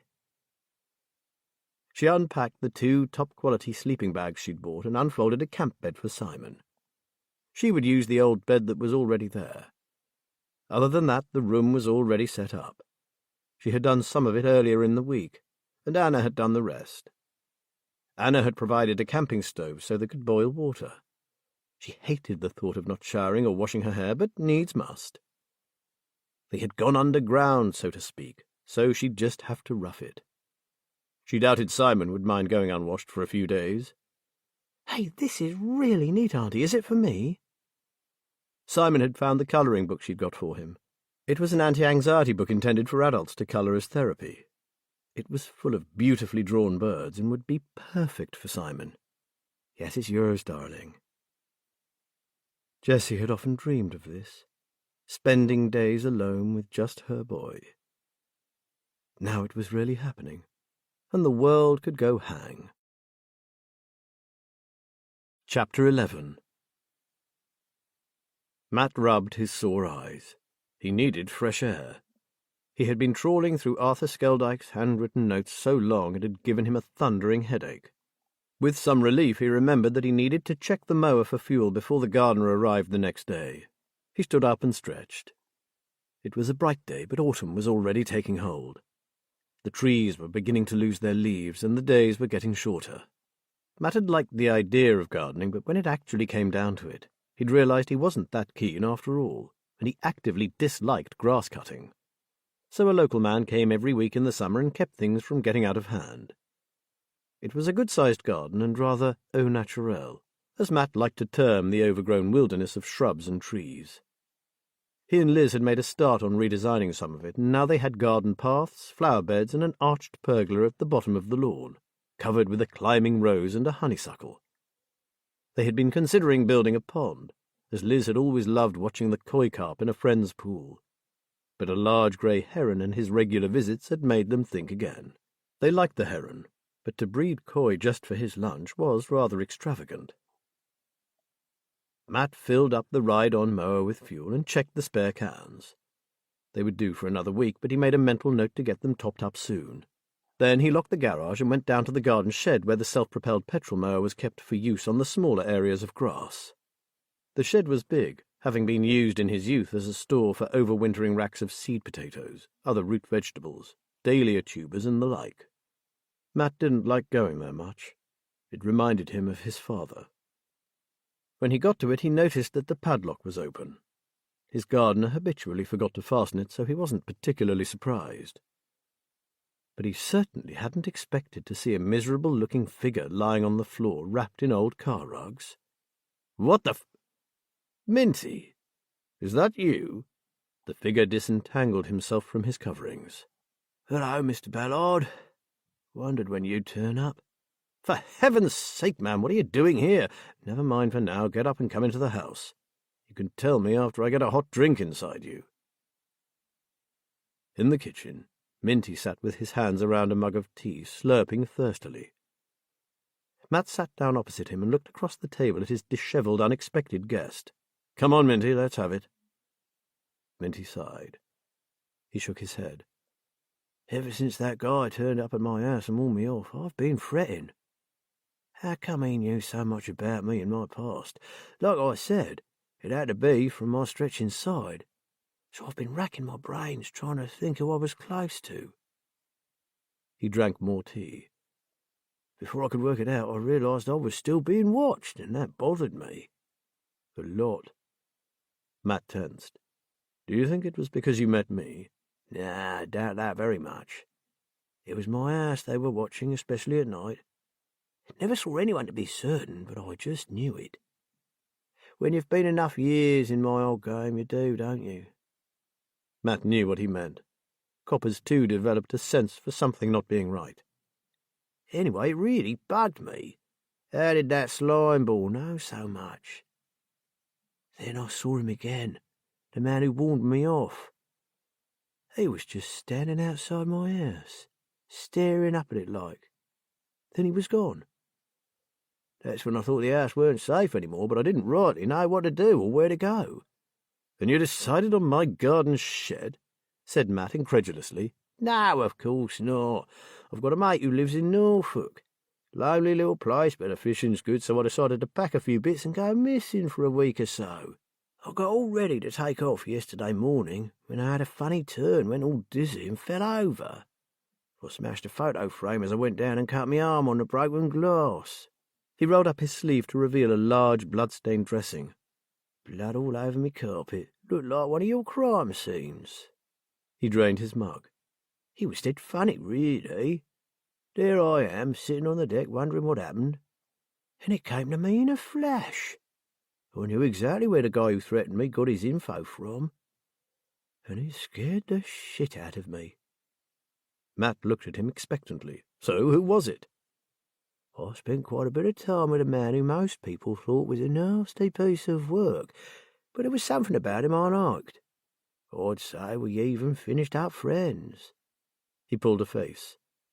"Until he got himself shot a couple of years back. Name of Sheriff. Paddy Sheriff." A whole string of offences unfurled in Matt's head, all connected to Paddy Sheriff. Bloody hell, Minty, he was a serious shitbag. Armed robbery of the lot, and he was your mate? "I saw the family man in him, Matt. The older guy who missed his wife and son. Don't think he was looking for pity, not him. Tough as old boots he was. He knew the risks, knew that if he got caught, which he did, he'd have to pay. But that didn't stop him longing for his family. I got the best part of him, and we shared some secrets when we were locked up." "Okay, well, that's answered one question," said Matt. "But I don't get it. If you and Sheriff were friends and now he's dead, what made you so frightened?" "He wouldn't hurt me, and anyway he's not dead, although we'd be better off if he was, in my opinion." Minty pushed his mug towards Matt. "Couldn't have another of those, could I?" While Matt made more tea, Minty went on. "He's in a swanky nursing home in one of the Fenfleet villages. I've visited a couple of times, but he's well away with the fairies, and I reckon he ain't coming back. Pitiful to see when you remember what a big, strong man he was." A big, strong man who wasn't afraid to threaten people with a shotgun, as I recall," Matt said. "You're right, of course, but that's as may be. Some might say it's a kind of poetic justice. But I still thought it was sad. So I sat with him and gassed on about the old days, then I left. I never hung about too long. Didn't want people to see me there, and the nurses told me his son visited every day, regular as clockwork, never missed." "Ah, I'm beginning to see where this is going," said Matt. "Yep, I guess you are. Now, I happened to mention to an old mate of mine about Paddy's son being so good and seeing him every day, and my mate swore like a trooper. He said the son was worse than his dad, much worse. Really good-looking, dead smart, and a psycho. Someone you definitely didn't want to mix with." "And was your visitor the one who warned you off, good-looking and dead smart?" asked Matt, already knowing the answer. "Oh, yes. And I'm pretty sure that's how he knew so much about me. His dad told him. And thinking about it, that may be why he just warned me off and didn't top me like he did those kids. Because Paddy liked me." Matt passed him his second mug of tea. "All that makes perfect sense, but I'm still not quite understanding how come you finish up in a shed on Tanner's Fen and not by a peaceful river in Norfolk." Fear, Mr. B, pure and simple. Minty stared into his cup like a gypsy into a crystal ball. I didn't want another call from this psycho, so not being totally brain-dead, I hatched a plan. Sitting there, happily bleeding into my favourite shag-pile rug, it came to me. I'd get myself abducted. Well, make it look like that. The blood was real and I'd broken a photo frame, so I tipped some furniture over so it looked like a right struggle had gone on. I left my bags packed exactly where they were in the awning scarpered. If Paddy's psycho son came back, and I was sure he would, he'd think someone either killed me and took the body or abducted me. Matt nodded in approval. Nice thinking. So you gave up on Norfolk? Had to. It was too obvious. I went there a lot. He could have asked anyone and they'd have told him. So then I got a bit scared. I drove my car to a lock-up that I used to share with another bloke who's currently on remand, and I left it there. Then I hitched a ride with a delivery driver to a mile or so from here and footed the rest of the way. I reckon the last place he'd think to look would be a copper's garden shed. Very true. You even shocked the copper. But you can't stay there, man. For a start, my gardener comes tomorrow, and I think he'd be a bit shocked to find you curled up with his precious mower. But Minty's customary humour and bravado had deserted him. He looked frightened and vulnerable. Can you help me, Matt? I don't know where to go or what to do. That psycho let me go once, but I'm sure he won't do it again. You didn't take anything with you? What, nothing at all? Matt asked. Money, a credit card, and my spare keys, that's it. I wanted it to look genuine, Matt. I just knew he'd be calling, and I had to get out fast. Right, well, a shower and a change of clothes might help you feel human again. I'm a fair bit bigger than you, but I'm sure I've got something that will do. Then, when Liz gets back, we'll decide what to do with you. Especially as you're missing, presumed dead. Come on, bring that tea with you, and let's get you sorted. Matt sniffed. By the way, were they old dog blankets you were wrapped up in? Because you stink to high heaven. I had noticed, said Minty huffily. I found 'em in a lock-up, and yes, my friend used to have a guard dog. Been dead 2 years at least. If that's the case, I'll bin them, shall I? If you need a blanket, I'll provide something that's been washed a bit more recently. Matt opened the bathroom door. Get yourself in there, Swampy. There's clean towels on the rack. You'll find some plasters and dressings in the cupboard for that cut. Meanwhile, I'll find you some clothes. When she and David arrived home, Liz was surprised to see Minty sitting at the kitchen table. And weren't those some of Matt's old clothes he was wearing? Odd, she hadn't seen his car parked outside. She looked at Matt and he burst into laughter. Don't ask, you'd never believe it anyway. Try me. Matt endeavoured to keep a straight face. I found him in the garden shed. She shook her head. You were right, I don't believe you. Okay, that's enough of the laughs, grumbled Minty.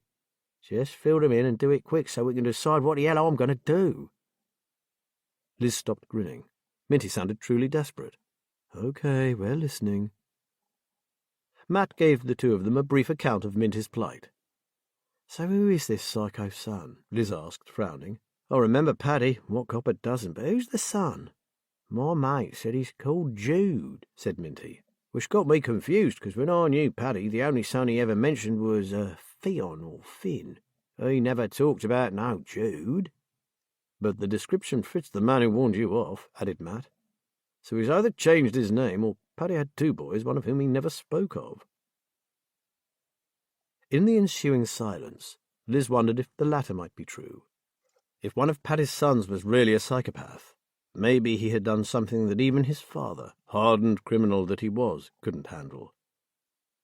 But if that was the case, why would this very son pay daily visits to his father now he was in a nursing home?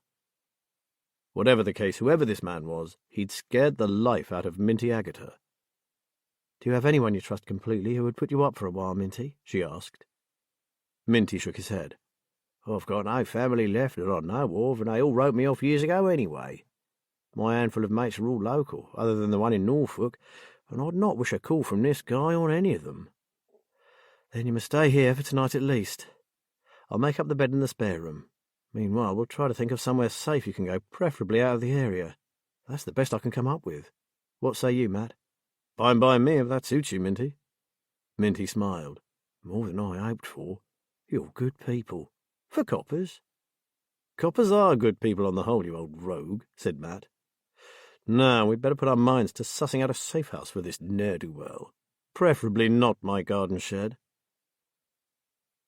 Liz had just finished making up the spare bed for their unexpected guest when she heard the doorbell ring. She looked out of the window and saw a 4x4 parked outside. Wondering who it was, she went downstairs. A tall, smartly dressed man was standing in the hall. He looked haggard. "This is Mr. Hallam," said Matt. "My partner, Liz Haynes." The man held out his hands. "Terry, please. I'm pleased to meet you, and I'm very grateful for the compassion you have shown towards my wife. As you can imagine, she's devastated and barely holding it together." Looking at him, Liz thought that Georgia wasn't the only one on the verge of breaking down.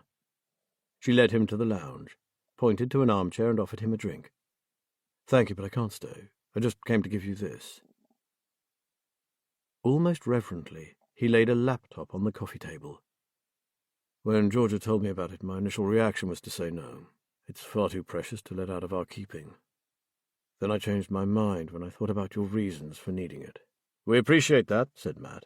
"And please don't worry. We'll have it back as soon as we've examined it for any clues as to what happened." Terry nodded and, evidently changing his mind about staying, sat down. "Originally, I was against my wife's decision to hire you." He rubbed hard on his chin. "Not that I didn't think there was something not right about Alex's death. I did, but I wasn't certain. I thought we might be in denial or feeling guilty at having let him down in some way. Now I have absolutely no doubt that Georgia was right to call you in, and you can be assured of my fullest cooperation." They thanked him and said they would do all they could to get to the truth. "This might help you with the laptop." Terry handed Liz a small spiral-bound notebook. "Like most of us, Alex can never remember his different passwords. They're all in here." Liz breathed a sigh of relief. At least they wouldn't have that to deal with. "Something you might find interesting, although I haven't had the courage to read it yet, is his reflective journal. You probably know that students keep a personal record of their learning experiences. They use it to explore and analyze ways of thinking and observe their responses to situations. It might help, it might not. But if nothing else, it will give you an insight into my son's character and way of thinking." Terry swallowed hard and stood up abruptly. "I need to go." "One more thing, Terry," said Matt gently. "Can we ask you something before you leave? It's important." Yes, of course." Matt looked somber. "Your wife mentioned that Alex wanted to talk to you about something related to your work. We now think we know what it was. We'd like to ask you the same question, and please, would you keep it just between us?" Terry sat back down. "That's been tearing me apart. The one time my son needed me and I wasn't there. Who knows? Maybe if I'd spoken to him." "It would have made no difference, Terry," said Liz quickly. "If what we believe is true, it wouldn't have prevented what happened." "And the question?" Terry said. "Well," said Matt, "we think he was going to ask you to make inquiries about a certain property in Fenfleet. Who owned it and the like." "In Fenfleet?" Terry said. "He rarely even went to Fenfleet. Why on earth would he be interested in a property there?" Liz wondered how much Matt was prepared to tell this man at such an early stage in the inquiry. Then again, who better than a town planner to unearth such details? You see, Alex's friend Toby took a photo of an old property at night, and when he looked at it again, he saw something odd in it and told Alex. It obviously worried them, and they might have tried to find out what was going on in there. So we assume Alex thought you might be able to tell him who owned the place." "Oh, my God. Then whatever they were worried about got them killed?" Terry Hallam sat up straight. "No offense, but surely we should go straight to the police." "Because we have absolutely no proof. And there are a number of other possibilities to be ruled out first," Matt said. "Please, Terry, we assure you that the moment we feel there's a case here, it will go directly to the DCI at Fenfleet Police Station," added Liz hurriedly. "But as you know, they told your wife that they're satisfied that it was an accidental death. The forensics all point that way too, so they'll need a lot of convincing to change their minds." "What we're doing," continued Matt, "is building up a true picture of what happened, piece by piece. And we're having to tread very carefully as we do it, in case we're right. We cannot afford for anyone else to get hurt." "I suppose you're right." Terry said rather dubiously. The thing is, if we tell you which place they were interested in, are you able to make discreet inquiries? Asked Matt. We don't want to place you or your wife in danger. I'd rather use other means if that was the case. Terry drew in a long breath. I've worked in this area for 20 years now. I'm head of my department, and a lot of my research is done discreetly anyway. Initially, when offers are made, some companies like to keep it quiet. I do confidentiality very well. Liz glanced at Matt and gave him a slight nod. They could risk it. It's the old merchant's house in Cutler's Alley, Matt began. Terry interrupted with a sardonic laugh. What, that old chestnut? For heaven's sake, I can tell you about that without even moving from my chair. Liz's eyes widened. Were they finally in luck? I can't tell you how many people have wanted to get hold of that place and convert it for any number of uses. I've had to say the same to everyone. That building is at the centre of a massive dispute over its ownership. It's going nowhere in the near future. He shrugged. But I can give you the name of the solicitor who's dealing with it. Now this was something. Liz went and got her notebook. It's Boone and Mallinson, an old established Fenfleet company in Lower Fen Lane. You'll need to speak to the old man himself, Edward Boone. He's been dealing with that property since the dawn of time, or so it seems. I know Edward Boone, said Matt excitedly. Not well, but many years ago my family lodged their wills with his company, and I met him when my mother passed away. I'm astounded he's still working. You're not the only one, Terry said. Most people are astounded he's still alive. He's well into his 80s, possibly his early 90s. He won't say exactly. But he's still razor sharp. He swears he'll remain at his desk until the Garnet case is finally sewn up. So there are still Garnets living in the Fens? Asked Liz. I've never come across them. Talk to old man Boone, said Terry. It's his favourite subject. Been batted around various courtrooms for eons. Oh, and by the way, not many people know it, but the property's called Satara House. Boone told me it was named after a city in India where the family owned a business way back in time. Have you ever been inside? Asked Matt. I haven't, but Edward Boone has. He looked at them. What do you think is going on in there? We have no idea, said Matt. Maybe nothing whatsoever, and the boys simply mistook what they saw. There might be no connection to that house at all, but we have to check it out. We can rely on you to say nothing about it to anyone? Of course, except for Georgia. I assume I can do that. Keep it low-key, Terry, said Matt. Make her promise to keep it to herself. We don't yet know what we're dealing with, and we can't afford any casualties. And, as Liz said, the minute we have proof of any wrongdoing, it goes directly to the police. Terry stood up. If there's anything else I can do to help, please ask. He turned his gaze to his dead son's laptop and sighed. Please, find out why our boy died, no matter what it takes. There were tears in his eyes. Liz's own eyes welled up. What must this man be going through? We'll do everything we can, said Matt. And we'll get that laptop back to you as soon as we've gone through what's there. When Terry had closed the door behind him, Liz gave a long, heartfelt sigh. It's draining, isn't it, trying to find the right words at a time like this? That poor man. It certainly strengthens your resolve to get answers, Matt said. I'm going to ring that solicitor and find some pretext to get inside that place. I'll do it now. After that, I want to run a few ideas past you for where to hide Minty. And Terry's surprise visit has made us late for lunch. I'd better get something together, especially for Minty. He must be starving, Liz said. And then with David's help, I suggest we look at Alex's laptop. It could be key. Liz looked at him thoughtfully. I've been wondering why the killer didn't take it. It's just occurred to me that that could be the reason why we can't find the spare one. Ah, you think the killer took the wrong one.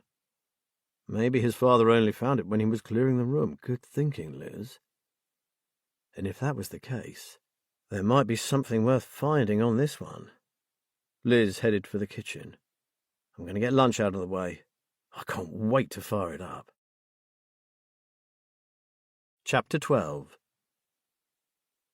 Having rung the doorbell twice and got no answer, Kelly's excitement faded. She was tired and hungry after her journey and couldn't understand why they weren't there to greet her. Surely her brother would know she'd be coming, so why go out? She knew Simon. Even if their aunt had planned some outing, he would have dug his heels in and stayed put. Kelly wandered around to the back of the house and into the garden. She sat on a seat that looked out over the marsh and wondered what had happened to them. Maybe they were walking the marsh path, looking for one of her brother's rare birds, and would be back soon. That was quite likely, knowing his obsession with bird-watching. Auntie Jessie was nervous of travelling any distance from her home, so Kelly couldn't imagine her taking Simon to the seaside or anything like that. Likewise, motorways terrified her, and she panicked at the thought of driving into a city like Lincoln or Peterborough. Had she overreacted to her brother's message? What if there had been some misunderstanding? He might have sent her a second card to explain, and she'd left before the post was delivered. Had she done something that would cause an argument with her father and get him all upset over nothing? Kelly began to feel thoroughly wretched. Then the taxi from the station had cost more than she'd thought it would, and there were no buses into this remote little village, so she had no idea how she was going to get back. What if her aunt really had taken Simon away for a couple of days? What if something really was wrong? Half of her wanted to cry, and the other half was angry. Angry at her aunt, her brother, and most of all at herself. The full immensity of the situation hit her, and she was suddenly frightened. She went to the front door and banged on it with her fists in frustration. "That might wake the dead dear, but it won't make Jessie Wright open the door. She and her nephew have gone away." She turned to look at the speaker, a tall woman smiling down at her. "I'm guessing you're Kelly," the woman said. Kelly stared at her. How did this stranger know her name? "Who are you?" She hadn't meant to sound rude. It had just come out that way. The woman didn't seem offended at all. "Sorry, I should have said. I'm an old friend of Jess's. I used to live just up the road, but I moved to the other side of the village a while ago. I saw her yesterday, and she said they were off early this morning, and knowing how forgetful your aunt can be, I just popped round to make sure she locked up properly." So they had gone away. Now what should she do? "Call me Belle, dear." The woman eyed her with mingled amusement and concern. "Now you'd better tell me what you're doing here. Jessie obviously either had no idea you were coming or completely forgot, which, knowing Jessie, wouldn't be unheard of." Kelly wondered what to say and decided on the truth. Well, part of it. She had no intention of mentioning Simon's postcard. "I look after my brother, you see, and I was worried about his asthma and him being so far from a hospital here. I just got on a train and came to see for myself that he was all right." She paused, staring at the ground. "I never even told my father where I was going. I just went. And now I realize it was a really stupid thing to do." "Wasn't it just?" Belle said. "So, what are we going to do with you now, I wonder? Look, I'd better just check this place and make sure Jessie hasn't left any doors or windows open. After all, that's why I came today. Then we'll see what's the best thing to do." She marched off. The cottage was small, so she was soon back. She checked the front door and looked up at the first-floor windows. Wonders will never cease. She actually remembered to lock everything. Kelly was forced to smile. This Belle seemed to know her aunt very well. "Now, young Kelly, as you obviously can't stay here, I think we should phone your dad, don't you?" Kelly's heart sank. "I know, but I can't till 4 o'clock. He has to switch his phone off and leave it in his locker while he's working." "And there isn't anyone else you could contact?" Belle asked. Kelly shook her head. No. No one. Her loneliness and pain at the loss of her mother almost overwhelmed her. The three of them were the only inhabitants on a small island, separated from the rest of the world. One of them was who knew where, leaving too. Now, thanks to her impulsive decision, she had alienated the only other person left. "Okay, well, at least we know what we have to do," Belle said. "You come home with me, and I'll see what I can find you to eat and drink, because you were probably starving. Then at 4 we ring your father. As soon as he knows you're safe, I'll get you to the station and pop you on a train back home. How does that sound?" Kelly smiled, grateful. If it's not too much trouble, thank you very much. It wasn't until she was in Belle's car and driving away from Marsh View that several thoughts hit her all at once. Where had Jessie taken Simon? Why had she forgotten one of her father's cardinal rules, never get in a car with a stranger? The name Belle reminded her of a school friend whose name was Annabelle. They'd always called her Anna. Kelly shivered. Was she sitting next to Anna, the woman her mother didn't trust, who was not good for Auntie Jessie? Where were Jessie and her beloved brother, Simon? Jude drove away from his father's nursing home in a state of utter frustration. A single word after years of silence, and now even his best men had failed to find a single trace of Minty. If only his father would explain. Why him? Why Minty Agata? And then there was tonight's shipment. He couldn't afford to take his eyes off the ball there, but he couldn't seem to push these unwanted thoughts away. How could an old lag like Minty get one over on his boys? They were hardly amateurs at this game, hardened criminals, every one of them. If they wanted someone found, they found them. But not Minty, it seemed. His anger and resentment smouldered. He had a good mind to dispose of blasted Minty, once he'd discovered why his father had called out Minty's name instead of his. Dad would never know. That decided, he turned his thoughts to the coming shipment. It should proceed without a hitch, and in the unlikely case of some unforeseen problem arising, they had a plan. By the end of the day, assuming Palmer had been straight with him, he could be in possession of a consignment worth millions. Jude stared at the road ahead, his thoughts on Palmer. No matter what he said, Palmer would be creaming off the lion's share, while it was Jude who did most of the work. Palmer sat in a comfortable office with a laptop and a phone. He networked, made the connections, arranged the onward movement of the goods, all without shifting his scrawny arse from his chair. It was Jude who exposed himself to danger, ensuring it all went smoothly. And when a problem arose, Jude was the fixer, the man Palmer turned to. From Palmer's point of view, there would be no consignment at all without his connections, so he awarded himself a generous bonus, far larger than that allotted to Jude. In his words, "Without me, boy, you'd just be a thug. With me, you'll be rich. Just never forget who made that happen." Jude hated Palmer, hated everything about him, except for his ability to find markets for their particular commodity. In that, he excelled. Jude was almost home, though he didn't consider it such. He was biding his time until his bank balance allowed him to move on, as far as he could from Palmer, and pay for the house of his dreams. With the assistance of one of his father's former associates, he had invested wisely, and could look forward to a bright future. Jude parked the BMW in his numbered space outside the luxury block of apartments where he resided. He checked his watch, a purely reflexive action, since he always knew what the time was. His father had had the same inner clock. Right now he had precisely 3 hours and 15 minutes before the consignment was due to arrive. He would visit Ava and receive a relaxing massage, followed by a more stimulating activity. It had become a ritual with him, serving to clear his mind for the job ahead. Jude smiled. If anyone could rid him of his anger and frustration, it was Ava and her supple fingers.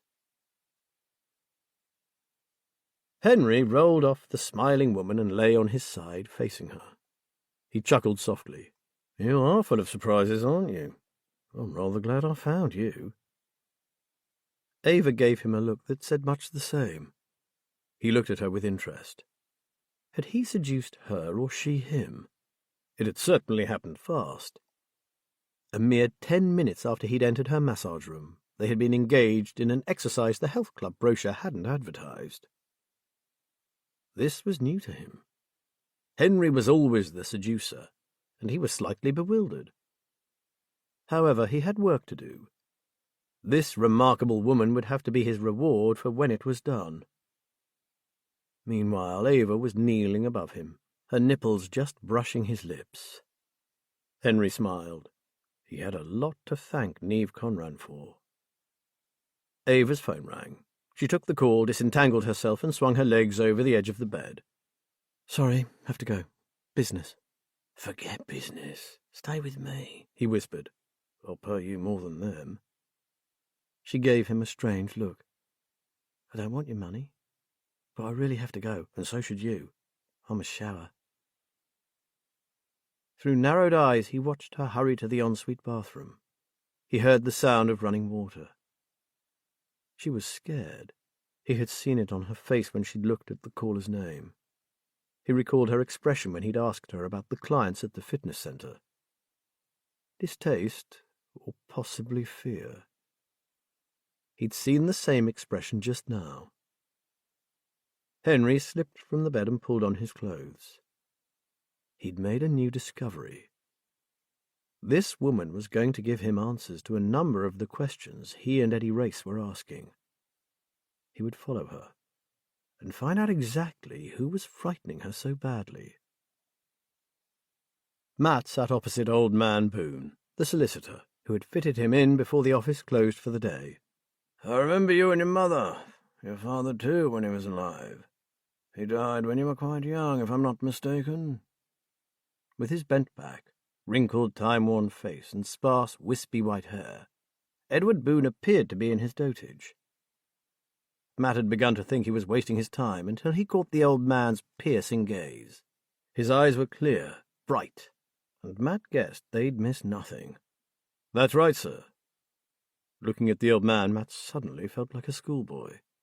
"And if my memory serves me well, there was little love lost between you and your late lamented mother. Or is that still a sore point?" Did Matt detect a hint of mockery in those sharp eyes? Matt shifted in his seat, impatiently.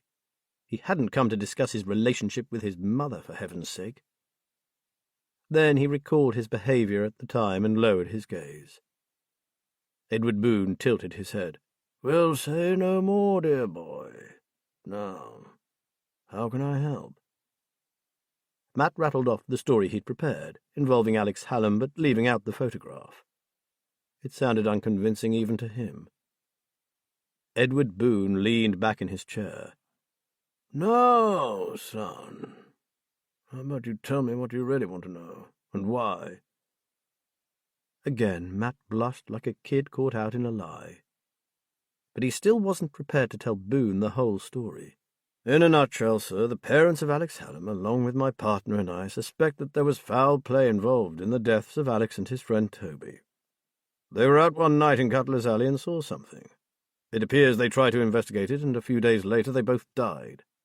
"And what did the inquest conclude?" "Accidental death by inhalation of carbon monoxide." Boone pulled a face. "Hard to prove one way or the other, I'm sure. But what do you think they suspected was happening in Satara House? And what did they see?"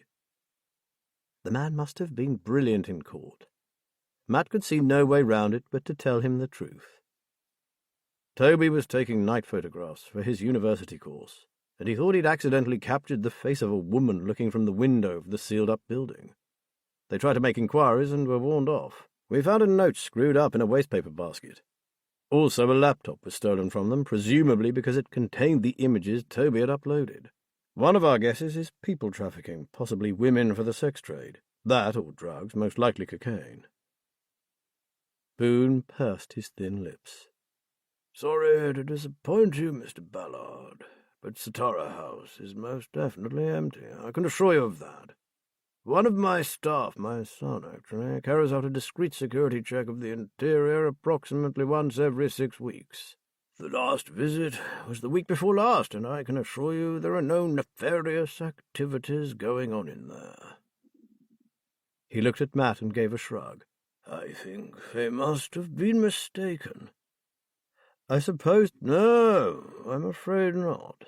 You want to see inside for yourself. Understand that my company has sole responsibility for that house until the last surviving member of the Garnet family has been located. I am sorry, but it's in our agreement.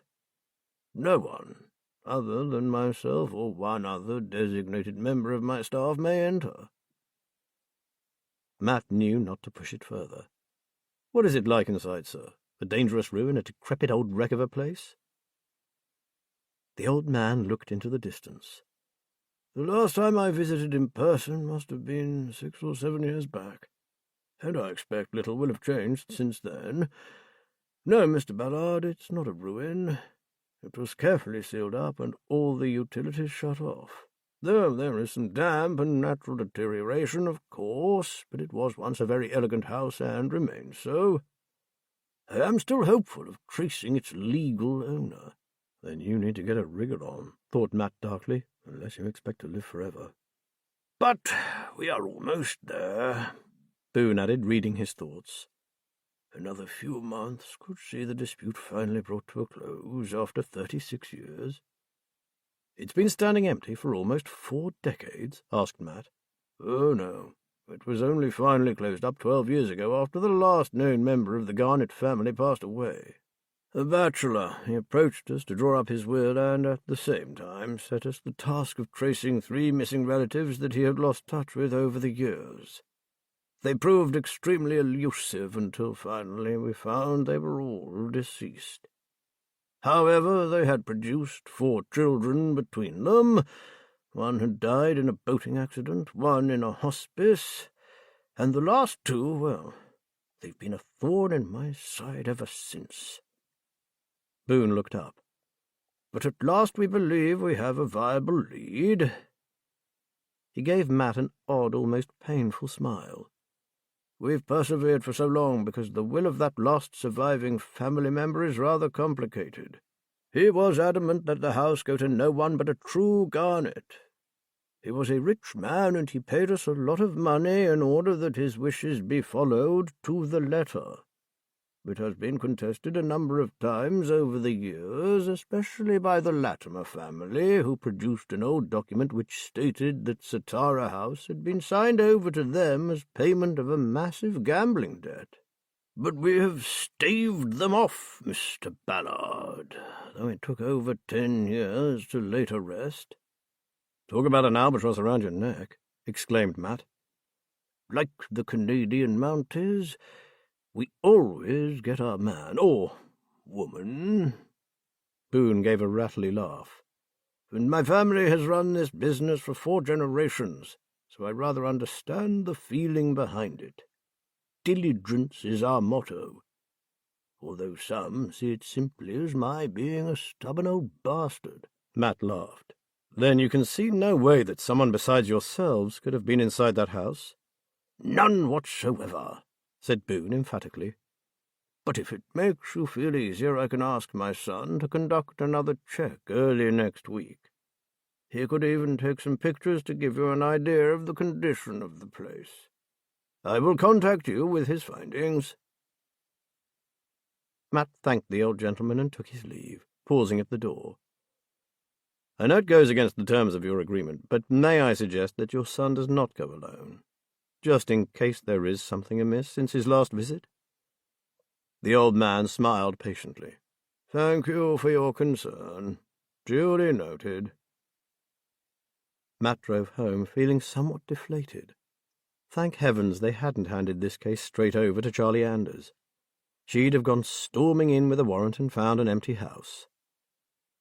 For the first time he doubted what they'd seen in that photograph. Young David had done a good job at enhancing it, but he was no professional. He wondered if he dared take it unofficially to Sarah Spooky Dukes at Greenborough, or even the IT wizard Orac at Salton-le-Fen. But no, the last thing he wanted was to get anyone into trouble. Maybe they were seeing crimes where there were none. Matt drove onwards towards Tanner's Fen in a low mood. He had set out with high hopes of either seeing inside that merchant's house or at least receiving some information that could lead him forward. All he had come away with was an old man's assurance that absolutely nothing illegal was going on in there. Grey clouds gathered and blocked out the sun. Then a few big splashes of rain hit the windscreen. "Oh, great," muttered Matt. "This day gets better and better by the moment." The sound of his phone made him start. "TCI Ballard, it's Albie Grant. I can't talk much, but I've got a little tidbit for you." From the tinny noise and voices, his old friend with big ears was phoning from inside the betting shop. "Go ahead, Albie." "The Vine tells me Henry's on the prowl, and he's looking at a certain area in Fenfleet that could be of interest to you." "Cutler's Alley?" Matt perked up. "Well, that vicinity, yes, Governor, and some others close by. Nothing concrete, but he's been sighted, which speaks volumes in my book. I'll keep you posted." Matt put his foot down. Chapter 13. Jessie and Simon were at the table sharing their evening meal, which, since she couldn't cook, consisted of his favourite biscuits, chocolate bars and crisps. Simon was busy unwrapping a chocolate roll. "You know, Auntie, it's funny about my phone. Do you think the bad men stole it that day I talked to them on the marsh? I know I had it in my pocket because I needed to charge it up, but when I went to check the battery, it was gone. Dad'll be really angry. He knows how careless I am with it, and he'll think I just lost it." "No, he won't, my darling. If it was stolen, and I'm quite sure you're right about the bad men, Daddy won't be cross with you. I'll explain. So don't worry, and as soon as we get you back home, I'll buy you a new one.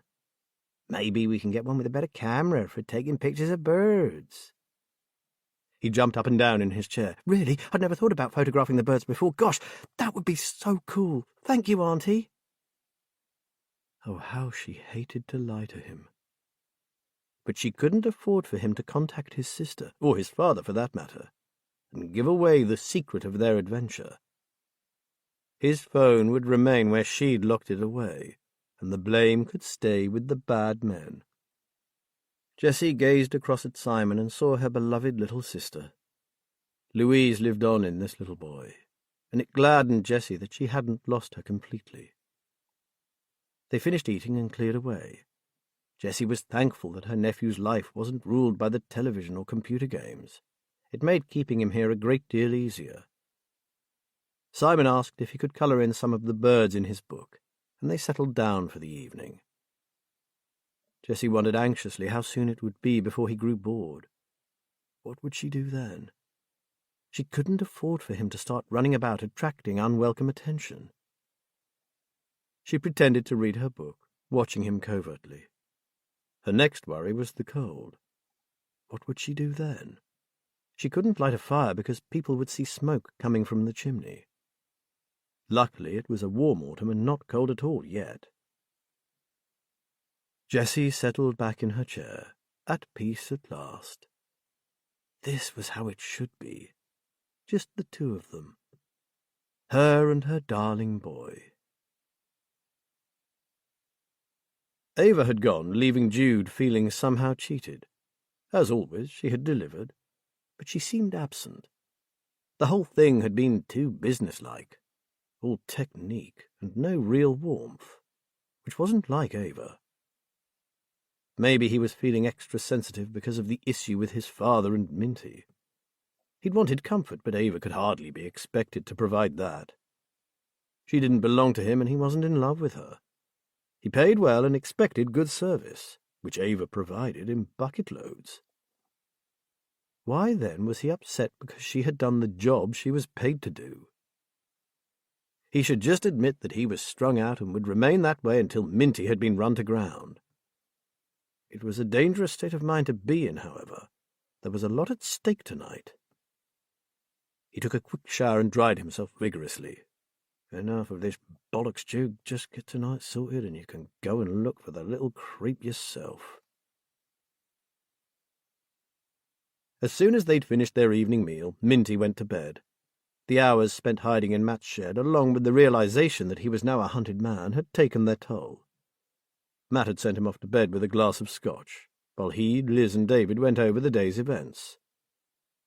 Liz had not been as excited as Matt to hear that Henry had been seen around Fenfleet. "It's not so much him being seen as where," said Matt. "Cutler's Alley, right in the middle of our target area." He took a sip of his drink. "And just when old man Boone had me convinced that we were barking up the wrong tree." "Come on, Matt," Liz said. "Just because some old dodderer hasn't noticed anything doesn't mean nothing's going on in there. People could be using it to store drugs and have hidden them well out of sight. The people from the solicitors will only be checking for signs of vandalism or a break-in. I expect they've done it so many times by now that they're pretty perfunctory about it too." She was probably right. Matt started to wonder why he'd been so convinced of Edward Boone's sincerity. "Who is Henry?" asked David. Liz laughed. "An enigma, a throwback really. A kind of modern-day Raffles, but dangerous." "Raffles?" David said. "I've heard that name somewhere, but—" "Probably a bit before your time, lad," Matt said. "Raffles was a fictional gentleman master thief created by someone called Hornung. He was a cricketing star by day and a cracksman by night. Our Henry is a similar sort of character, fond of Savile Row suits and Ferragamo shoes, beneath which lurks a ruthless criminal." "He's a kind of troubleshooter for the underworld," added Liz. "The expert they call in if they find themselves in shit street and can't get out. And they pay a fortune for his services." David chuckled. "Sounds a bit far-fetched to me, like Robin Hood meets American Psycho." Liz raised an eyebrow. "Henry is far from being a latter-day Robin Hood. His ill-gotten gains are all spent on himself and his luxurious lifestyle. The police have never been able to pin anything on him. Henry's innocent as a newborn babe, so far as the records are concerned," said Matt.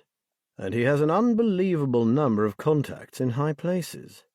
"You seem to know an awful lot about him, Matt," said David. "Oh, we've always kept an eye on him.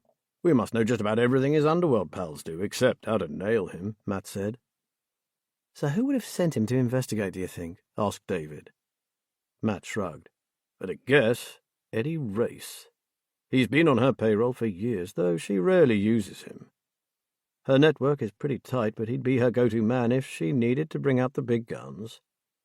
Whatever is going on around here is really worrying our criminal fraternity, that's for sure," said Liz. "So it has to be something big."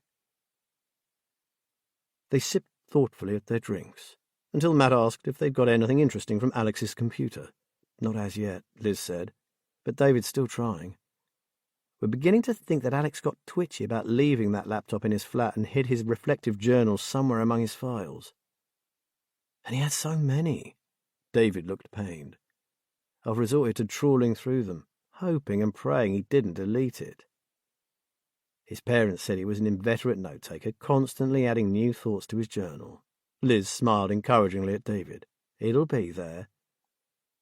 I reckon the best way to hide it would be to leave it in your documents under a different name." "I tried checking dates," said David. "I thought it would have to be one of the latest entries, but there are folders within folders and all are recent. I think he deliberately opened lots of different files, causing them to be reset to the day they were accessed. It'll be a case of hunting through them all until I find it. And then if I do find it, I'll need to check he hasn't made any of it invisible." "Invisible?" Matt queried. "Yeah, it's easy to hide pieces of text. I can show you if you like." "Well, I'm sorry it's turned out to be so difficult, lad. From the way his father spoke, I thought it would be simple. Just open the file and read it."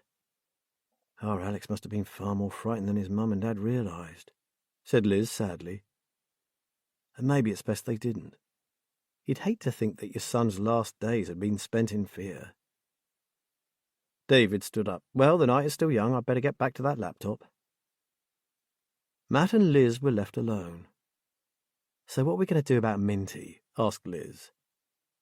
Matt said he wasn't sure. "I had some great ideas earlier, but on reflection none of them seem workable or safe enough. I wondered about packing him off to a guest house in some busy seaside town, but he might be there for ages." "The way he got out of his house was really clever," Liz said. "But if he goes anywhere local, someone is sure to recognise him. He's so well known.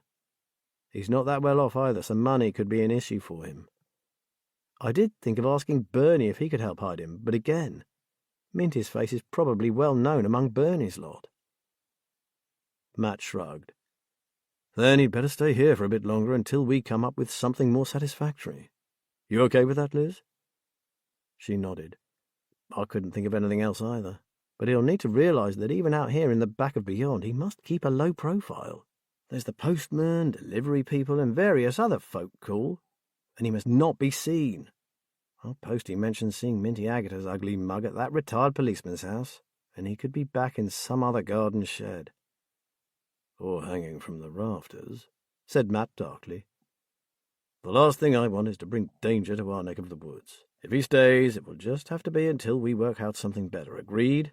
"Agreed," said Liz. "But we'd better get our thinking caps on. I'd never live with myself if I sent him anywhere less than safe." The doorbell rang, making them both jump. "Not expecting anyone, are you?" Liz asked. "Nope," said Matt, daring a look out of the window. "Especially not Bryn Owen." He hurried to the door and opened it. "Bryn, this is a surprise. Come on in."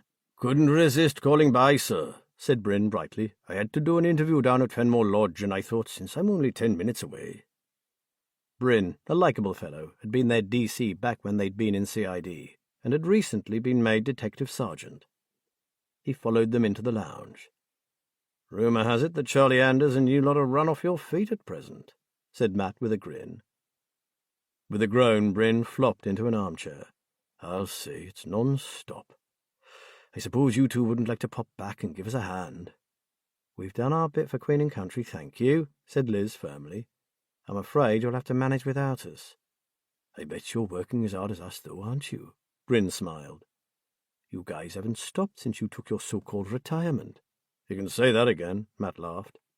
"In fact, the other day we were talking about going away for a few days' well-earned break, but then—" "Another job came in," said Bryn. "Tell me about it. Every time I plan anything special for my leave days, some major crime occurs and the whole thing goes tits up." Liz made Bryn a coffee, and while they chatted, Bryn said, "I don't know if your work has brought you into town recently, but there's a peculiar undercurrent. Thing is, no one can point a finger at what or who is the cause. I suppose you haven't heard anything or got any theories?" Matt had wondered if the situation had reached the ears of CID. "It's been mentioned, Bryn, but like you, we're completely in the dark. If we hear anything, we'll pass it on. We're worried it's something big. And if it is, we're going to be in deep shit. When I said the work was non-stop, I meant it. We're really struggling to keep our heads above water. If anything else serious hits, well—" Bryn shrugged.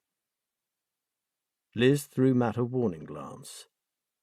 Maybe now wasn't the time to tell Bryn they were working on a case that could well be heading in CID's direction in the fairly near future. Bryn brightened. "Happens, doesn't it? 1 month we're inundated, the next we're scratching around for something to do." Ah, the roller coaster. Matt felt a pang of nostalgia, having ridden that particular fairground attraction on a daily basis.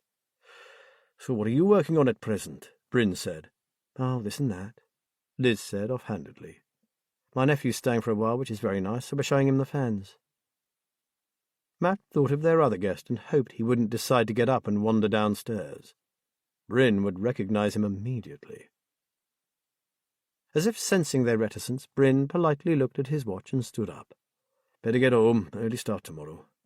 If you hear anything about what's going on, you've got my number, haven't you?" "Likewise," said Matt.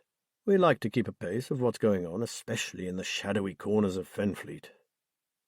Bryn nodded and saluted. "You got it, boss. Anything breaks, I'll keep you posted." After he had gone, Liz raised her eyebrows. "All the time he was here, I was shitting myself. I was sure Minty was going to wander in wearing your old pyjamas." Matt chuckled. "You and me both." "Has your visitor gone?" David stood in the doorway, beaming. "He certainly has, and guessing from the expression on your face, am I right in thinking you found a certain journal?" Liz said. "Oh, yes, my mum's always saying that patience is a virtue, and in this case she was right. It's in a file within a folder labelled Overexposed. I hope you don't mind, but I used your printer and printed out the last couple of pages of entries." His face darkened. "It fills in all the gaps in what we know happened to those two kids. It's not pleasant reading." David heaved in a long breath. "In fact, I'm not sure I could do what you do. Reading that journal has made me believe that all these years I've been looking at policing through rose-tinted spectacles."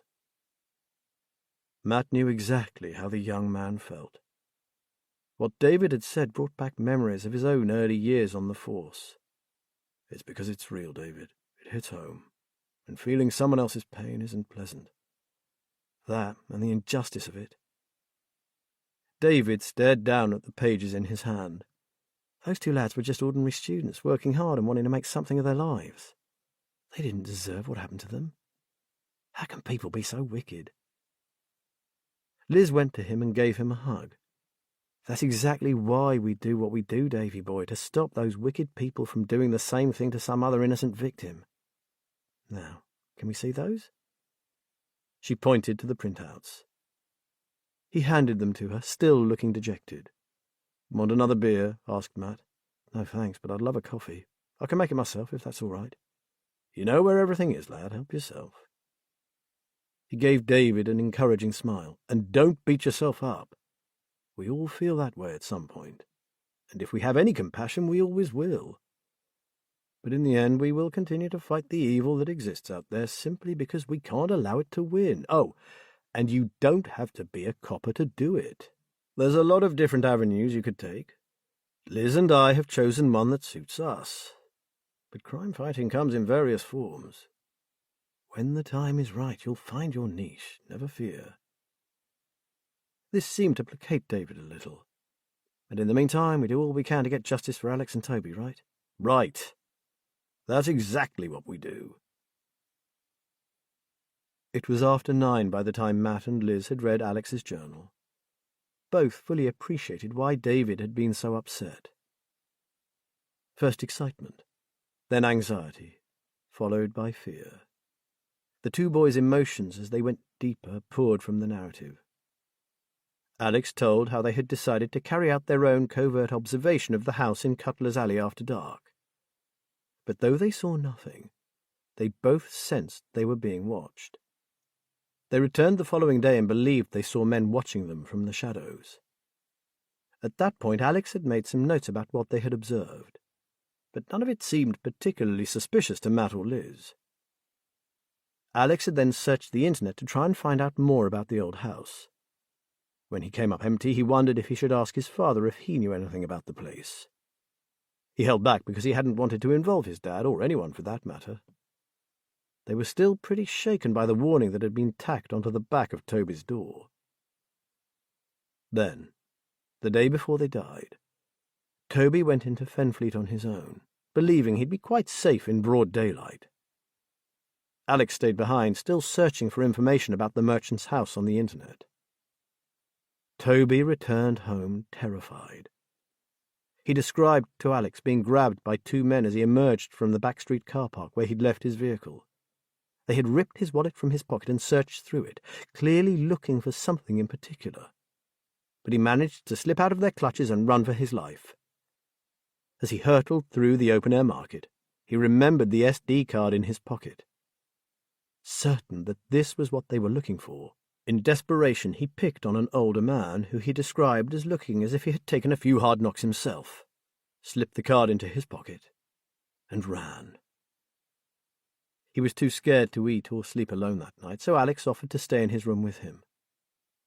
In his last entry, he wrote that Toby believed someone had been in his room again while he was out.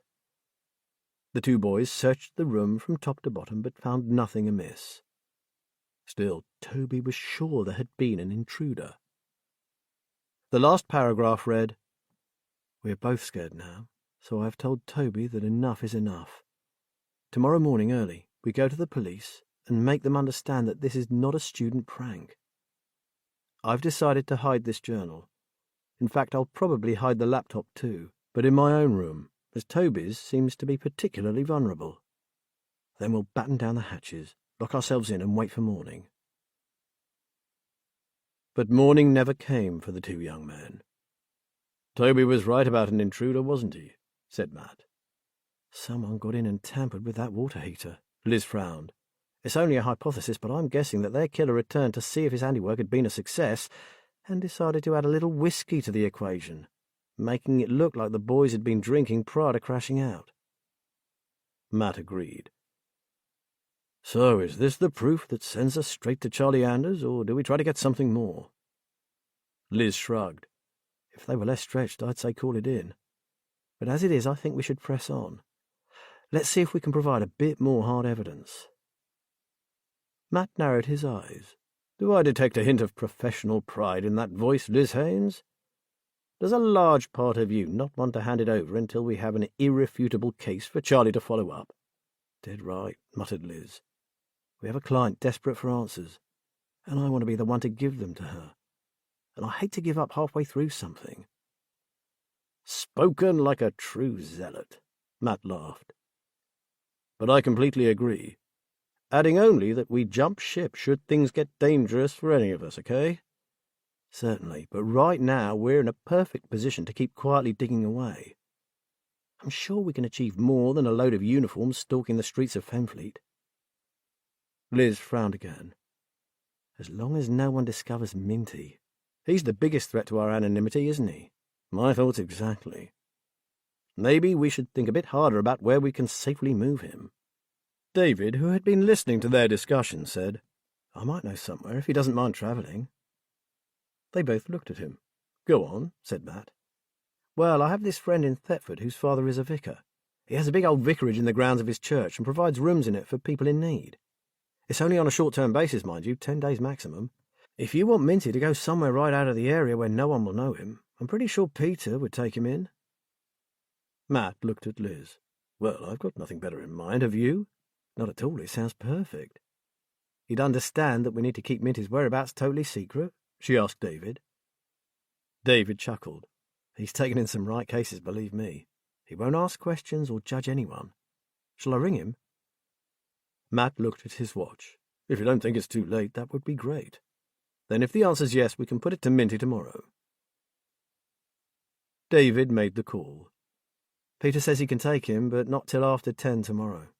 I've told him we'll go ahead provided Minty agrees. Is that okay?" "Excellent. I should think he'd like nothing better than a nice trip to Thetford.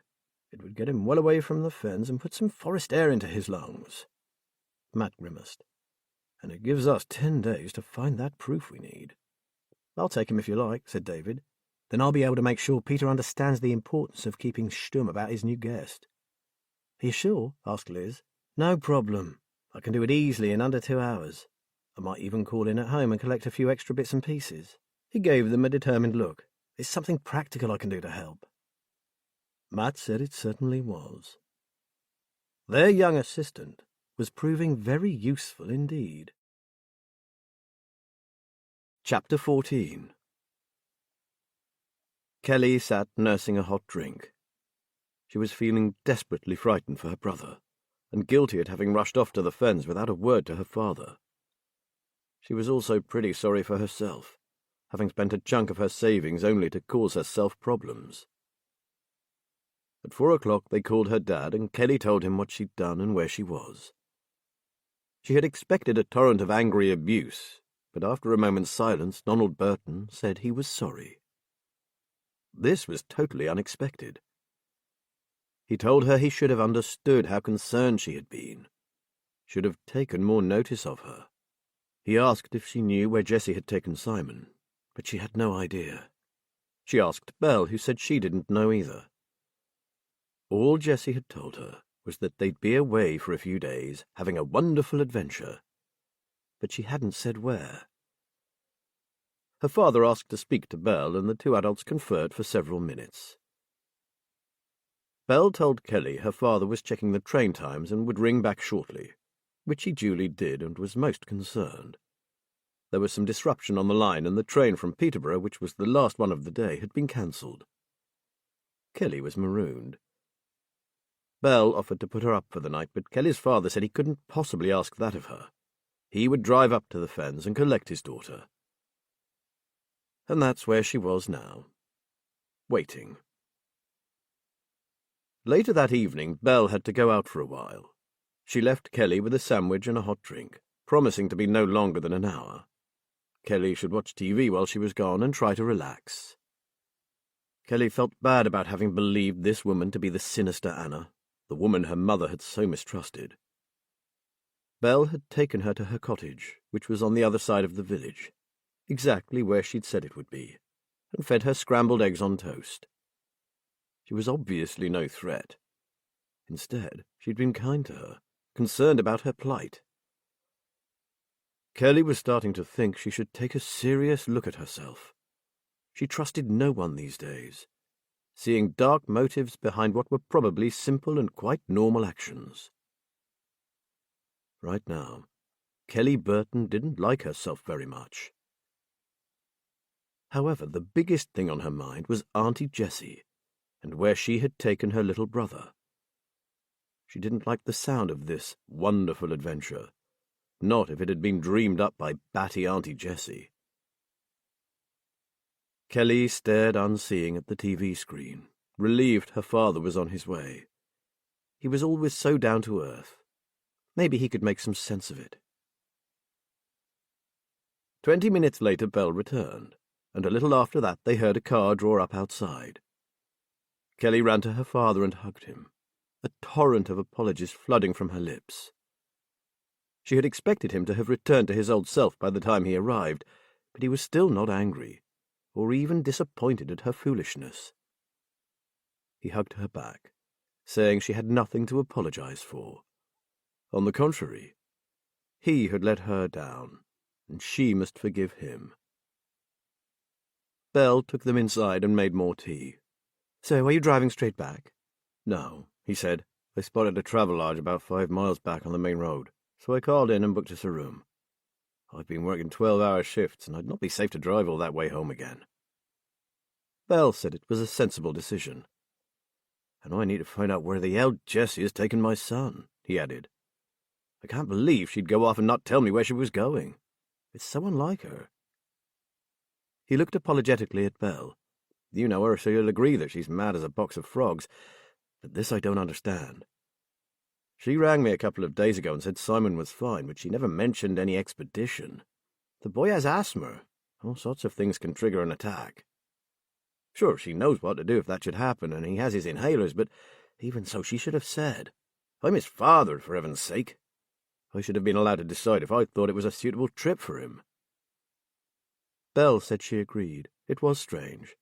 "She gave me the impression she was doing it with your blessing, and she didn't tell me where they were off to either." Listening to this, Kelly became even more worried.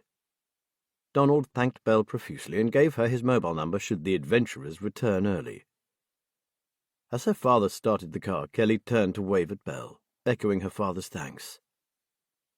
"I suppose you don't know where Anna lives, do you? Auntie Jess's old friend?"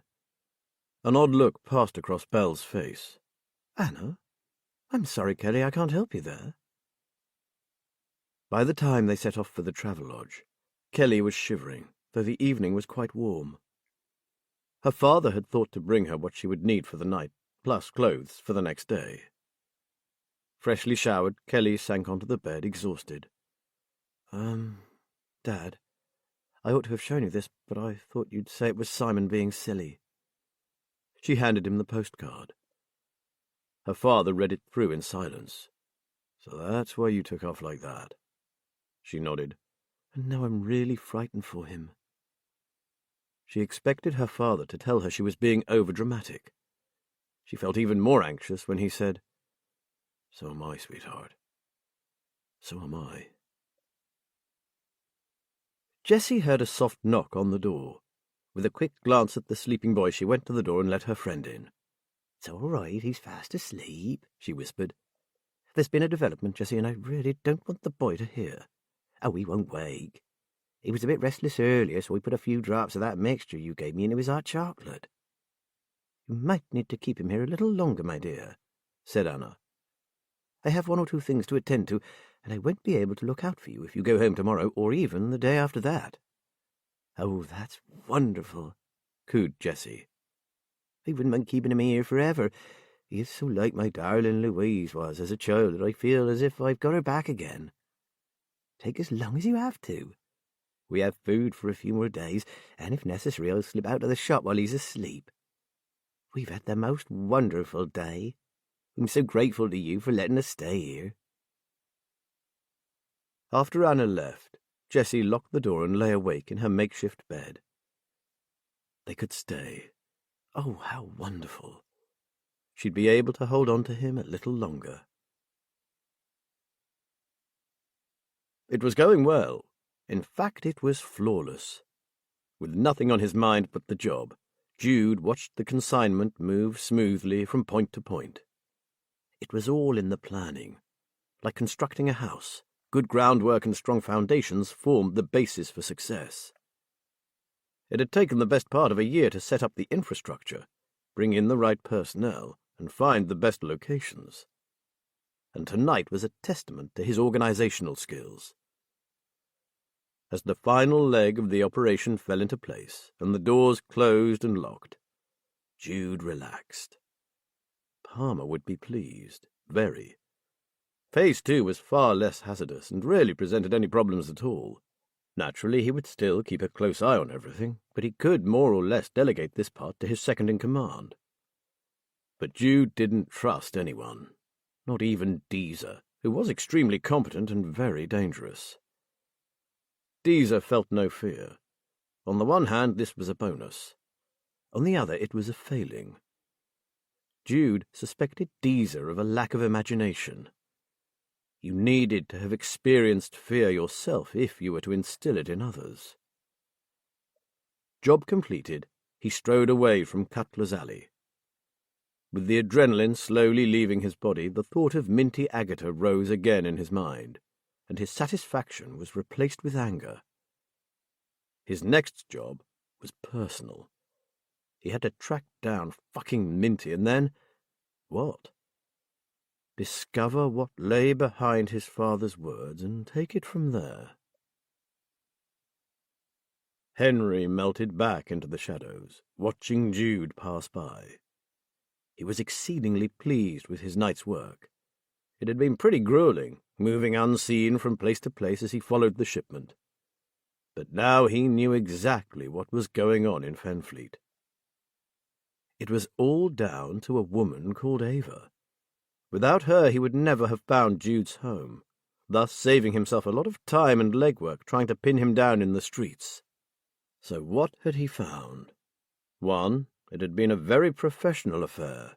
They weren't dealing with a few low-level crooks here, but a criminal ring of serious proportions. 2. It had been in the making for a long time. What he had observed had been choreographed to perfection. It had a cast of thousands, old hands to a man. This was no one-off hit. These people planned on staying. 3, and best of the lot as far as he was concerned, was that this information was worth a great deal more than he'd initially thought. What was it worth to Eddie Race? How high dare he go? Would Archie Leonard's son, Raymond, pay more? Because there was no doubt about it, this gang would threaten his empire too. He thought of a 4th point. He had an idea he'd seen something this Jude had missed. It was a small thing, but Henry knew that it only took a tiny glitch to scupper an entire job. He would need to come back and check it out. For the time being, he dismissed the thought. With or without that small detail, Henry was perfectly positioned to make himself a killing. Matt looked at his alarm clock. 1 in the morning. Was he ever going to fall asleep? He'd just nodded off when a thought occurred to him, and it wouldn't go away. He'd been wondering if having Minty hide out here had put Liz and David in danger. This led him to ask himself if there was more to the threats on Minty's life than he knew about. Minty had said they'd retrieved the wrecked SD card from his rubbish. So why continue to harass and threaten him? They'd know who he was. No innocent bystander, but a one-time crook himself. So what did they want? And who was this hitherto unknown son of Paddy Sheriff? Matt sat up, pummeled his pillow, and lay back again. Tomorrow, before he left for Suffolk, he would have a quiet word with Minty. The more he thought about it, the less he liked the thought of the young and naive David sailing off into the sunset with an old ex-con with a mystery hanging over him. If necessary, Matt would take him himself. With every hour that passed, it felt like this case was becoming more and more dangerous. Yet they still had no positive proof that anything sinister was going on. That thought put Paid to sleep for another 2 hours. Palmer was still awake and working hard. His part of the job started now, with phone calls to men who also did their serious business in the small hours of the morning and made the most of darkness.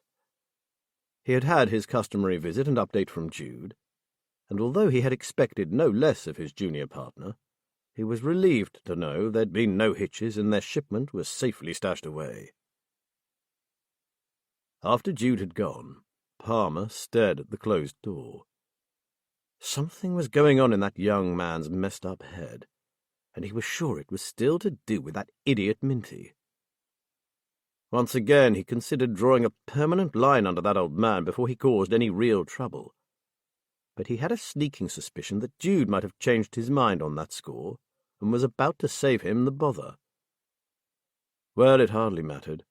In either case, when the deals had been made and their precious commodity relocated, Palmer was going to make sure this itch was well and truly scratched. Chapter 15. Matt felt like shit. He had never functioned well on 2 hours' sleep, even when they were working a major crime and he had no choice. As soon as Liz was up and around, he told her about the concerns that had robbed him of a night's sleep. "Well, I'm about to cook us all a proper breakfast," she said. "I was going to ask if you'd sort out a few more cast-offs and some toiletries for Minty to take with him to Thetford, so why not have a word with him now before David comes down? I don't want to put the frighteners on the lad."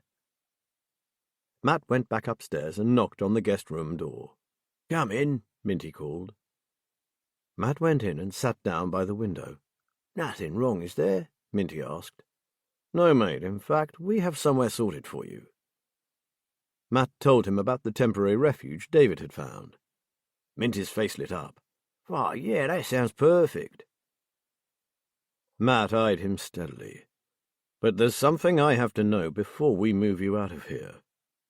Minty flopped down on the bed. "I don't think I'm going to like this, but ask away."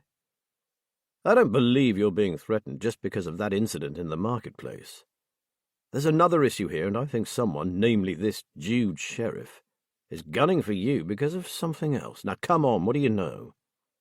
What did Paddy Sheriff tell you when you were cellmates that his son considers worth topping you for?" Minty looked pained. "Still as shrewd as ever. Look, Mr. Ballard, Matt, I do know things. Stuff Paddy told me, stuff his kid definitely won't know about. You've been really good to me, and I owe you, so I'll tell you some of it, but I really can't say too much. And please don't share what I tell you. It won't do no one no good, so just forget it afterwards. I'm not a policeman anymore, Minty, so for starters I can't make you tell me anything. And if it won't do anyone any good, I'm hardly likely to try to use it, am I?" Matt said. Minty stared down at the carpet. "I was due to get out long before Paddy, and as it happened, I got out in 6 months. He'd asked me to do him a big favour, and like I told you before, we had become good friends, so I said yes, I'd do it." He folded his arms across his chest as if he was cold, and rocked slowly backwards and forwards. "Remember the Scarlet Jewel case robbery?" Matt remembered it well. 3 masked men, all armed, held up a swanky jeweller's shop in Lincoln and got away with a fortune in precious gems and jewellery. Only a very small part of it was picked up when they tried to move it on. Most is still missing, I believe. Minty nodded. "That's the one." "Don't tell me that was Paddy Sheriff," asked Matt. "I thought he was abroad at the time." "It wasn't his job, Matt, and you're right, he was abroad. But Paddy had marked that jeweller's shop a long time before, and he knew exactly when the specialist valuer was expecting a delivery of some very valuable items from this stinking rich country family who wanted a valuation done for insurance purposes. He was going to fly in and hit it on the Wednesday, then fly straight back out again. But someone else got there first, on the Tuesday. Someone stole his thunder and his megabucks haul." "Oh, shit. He must have been doing his nut," breathed Matt. "Believe me, that was one heist Paddy was not going to put down to experience. He told me he used every trick in the book and every contact he'd ever made to find out who had pulled off that job. And he did. The reason the stuff never turned up and no one was ever arrested was that Paddy got there first." Minty pulled a face. "The ringleader mysteriously disappeared shortly afterwards. and his gang were given a going-over that made them forget all about a life of crime in this area, and Paddy retrieved a considerable amount of the stolen goods before they could be fenced." Matt sat forward, wondering what Minty had been asked to do that was so important. "However, by hanging around to carry out his vendetta, Paddy gave the authorities time to finger him for another crime committed several months before, and just as he was about to do a disappearing act out of the country again, he was caught and arrested." "And later on you found yourself cellmates?" "Yes, that's right." Matt frowned. "And what was this favour he asked of you, Minty?" Minty seemed to sink lower into the bed. He said quietly, "There was one really special diamond necklace that Paddy had held back from fencing." His voice was so low and muffled that Matt struggled to hear him. "Minty, it's just you and me, okay? No one's listening." Minty swallowed. "Paddy knew he could get a much better deal for the necklace abroad, so he hid it. He was arrested before he had a chance to move it on." "Ah, and you were sent to find it, I see." He paused. "And did you?" Minty nodded miserably. "I did. I followed his directions and took it to a certain person, and I left it with them. As far as I know, it's still there, waiting for Paddy to collect it, but of course he never will. He was shot 2 days after he was released from prison, and now he's little more than a vegetable." "So that necklace has long since been hocked, and someone is considerably richer because of it. There's not too much honour among thieves, Minty. You should know that better than anyone." "Normally I'd agree with you, Mr. Ballard," Minty said, "but not this time. This person is loyal to Paddy, and the necklace will stay safe until either Paddy makes a miraculous recovery or his obituary appears in the papers." Somehow Matt couldn't imagine the Times or the Telegraph featuring Paddy Sheriff, notorious armed robber, in their death announcements. But he could see why Minty was a person of interest. "And you alone know where that necklace is, other than its keeper, of course." "For my sins, yes, and it weighs heavy, Mr. Ballard, believe me. I always thought Paddy would be out one day and I could forget all about that bloody necklace, but it hasn't worked out like that." He sniffed. "Last time I visited, I tried to get some sign from him, something that would tell me what to do, but he just got agitated, and I had to disappear pronto before the nurses threw me out." Matt now knew that young David would not be driving Minty anywhere. When he went to Norfolk, Matt Ballard would be the chauffeur. He stood up. "Then we need to get you a long way from here. I'll find you some stuff that you can take with you, clothes and toiletries and the like. And we should sort you out some money, unless you have enough for 10 days' food and extras." "Oh, I've got enough, Matt. You don't have to worry about that. But I'd appreciate some more underwear, and maybe a few clothes, a toothbrush." While they packed, Matt asked, "If what you've told me is the reason for this Jude bloke coming after you, how on earth do you think he found out about you and what his father asked you to do?" Minty scratched his head. "That's what I don't understand. No one knows about it, no one, just Paddy. Maybe he did speak, I don't know. He never has, but how else would his son know?" "What if Jude or someone saw you at that nursing home and discovered you were his old mate Minty from prison days? Perhaps he doesn't know the whole story, but wonders why his dad liked you so much. Maybe he's looking for you to find out." "Possible, I suppose, but right now I really don't care. I just want to put some distance between him and me. I've been around the block a few times, as well you know, but that young man scared the shit out of me." "Then get some breakfast in you, mate, and we'll hit the road. One thing's for sure, I doubt even your clever psycho will think of looking for you in a Norfolk vicarage." Minty gave a faint smile. "I hope not. But thanks for not asking any more, Mr. Ballard. It's harmful knowledge, so best it's only me that's in the firing line." Matt said no more about it, but in his detective's heart he longed to know who could be that loyal to a ruthless criminal, and who was quietly sitting on a fortune in diamonds. Kelly woke to the sound of her father speaking softly on the phone. She looked at the bedside alarm. 7:30. She sat up and whispered, "Dad, work! You'll be late." He held a finger up to his lips and continued to speak. When he'd finished the call, he said, "Don't worry, that was my boss. She's let me have a couple of days off. Her child has asthma too, and she's pretty fair with single parents." I told a white lie, said Simon needed me, which is true, in fact, so it's not really a lie. He came over and sat on the edge of her bed.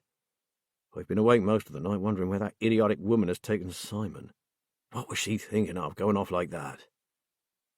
Knowing Auntie Jessie, it could be anything. She's not on the same wavelength as most people, Dad, she said. She probably had some great idea, something she decided Simon would love and just took off. The only thing that really scares me is that postcard. I know, Kelly. That's what worries me too. But right now we have to decide what to do, how to find out where they went. He stood up. Get a shower and get dressed, girl. We'll get some breakfast inside us and have a think, okay? Kelly hadn't thought she was hungry, but when they got down to the restaurant, she wolfed her food. Her father seemed a bit distant. All this not knowing was obviously upsetting him. They returned to the room and her father took her hand in his. The gesture was practically unheard of, and she almost jumped at his touch. Before we do anything, Kelly, I need to tell you a few things. He looked in her direction, but avoided meeting her gaze. You must sometimes wonder why I seem so cold, unaffectionate. And I want you to know that it doesn't mean I don't love you or Simon. It's just, he hesitated, that you miss Mum, said Kelly simply. He sighed and hung his head. Out of the mouths of babes. Yes, I miss your Mum. I miss her so much, it's like a light went out. Like she stole something from inside of me and took it with her. And she's keeping it until we meet again. All that's left is a shadow. You kids deserve so much more than that, but until now it's all I've had to offer. Kelly was completely taken by surprise. She'd never heard him speak like this. It was almost poetic. Deep. She didn't quite know how to respond. The thing is, this event, or whatever you like to call it, has been a wake-up call for me. When I heard that you'd travelled 150 miles because your brother needed you and you couldn't even tell me why, well, it shook me rigid and I knew things had to change. Now he looked her in the eyes. We'll get your brother back, lass, and we'll become a family again. Oh, and no more staying with Dotty Auntie Jessie. It's me coming too, or Jessie visits us at our home. I can't have something like this happening again. Big adventure. Bloody hell, Kelly, the woman's a fruitcake. Kelly laughed. You're right there, Dad. But how do we find out where she went? Well, she took her car, which means she hasn't gone far. She hates driving on motorways or through big towns. So it's probably somewhere pretty close by. Or she's driven to the station and left the car in the car park and they've taken a train. Do we start with the station, then? We do. Dad, can I ask you a question? He nodded. It's something Mum once told me and it's really bothering me. And what was that? Dad, what do you know about Anna, Auntie Jessie's best friend? He knitted his brow. Anna? Well, not much, really. For some reason your Mum never wanted to talk about her. I got the feeling she didn't like her, though Jessie thought she could do no wrong. I think they were childhood friends or something like that. They were. You see, Mum told me not to trust Anna. She said she wasn't good for Auntie J. She never told me why. She just said I was too young to understand. She said she'd left a letter for me with your solicitor and I'd get it when I turned 18. She said it would explain everything.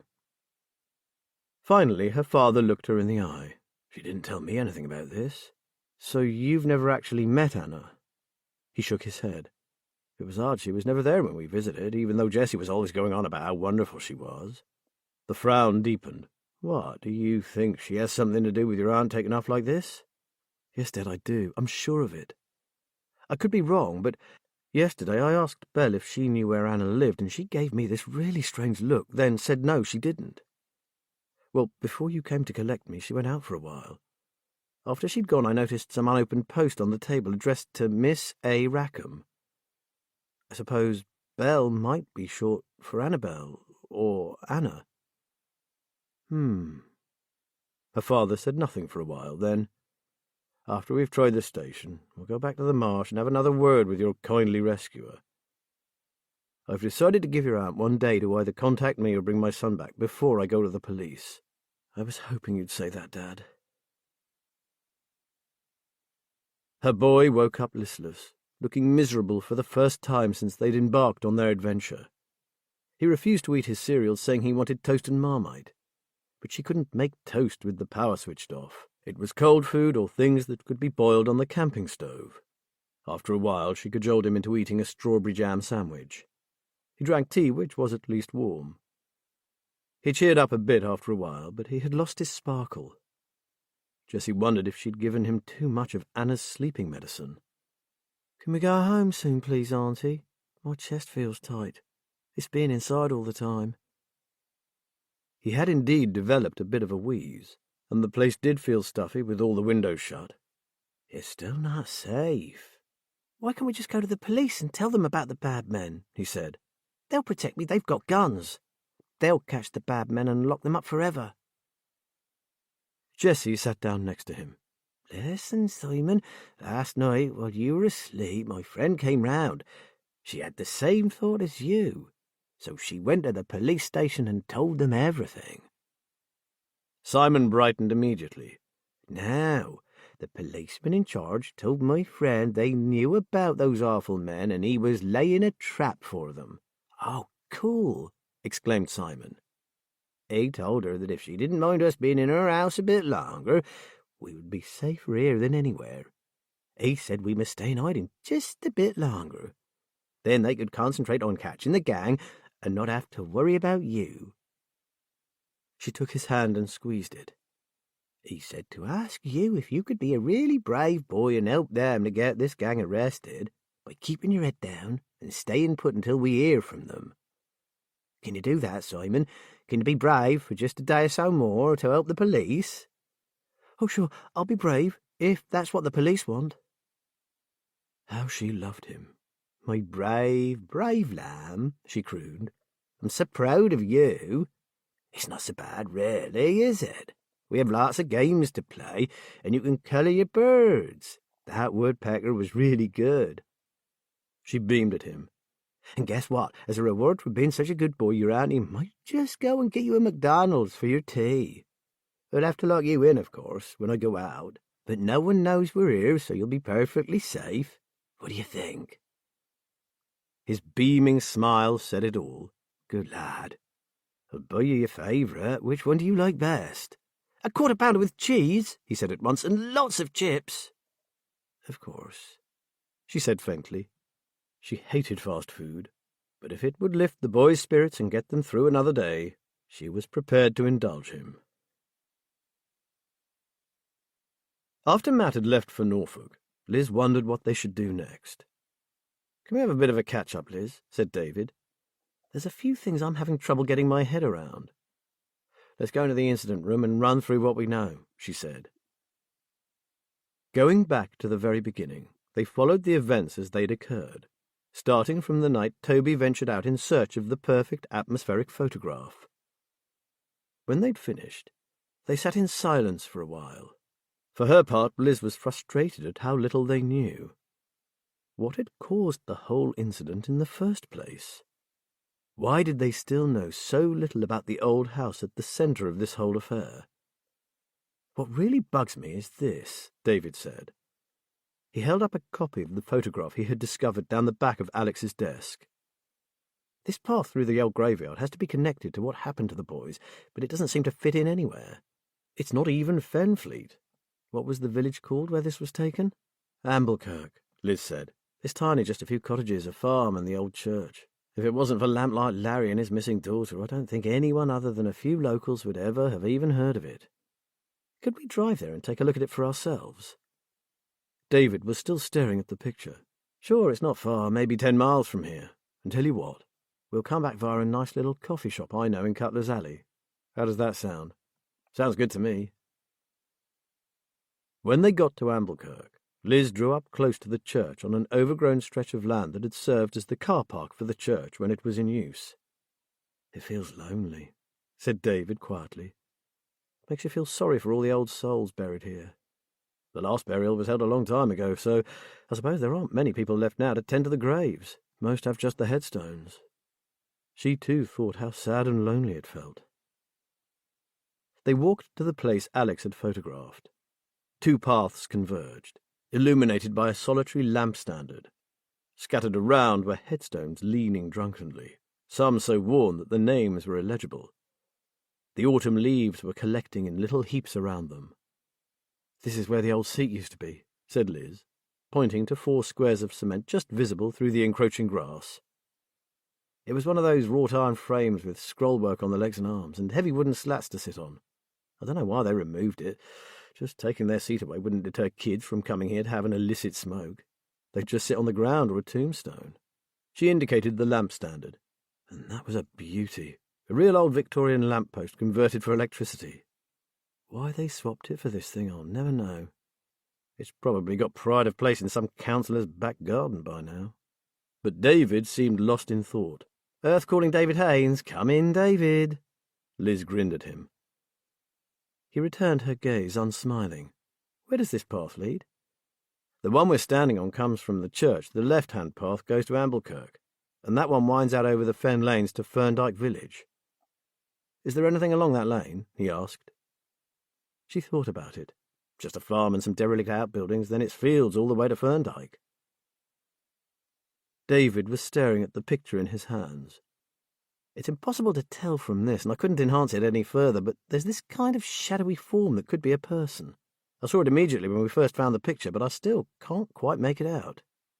Liz took it from him and stared at it.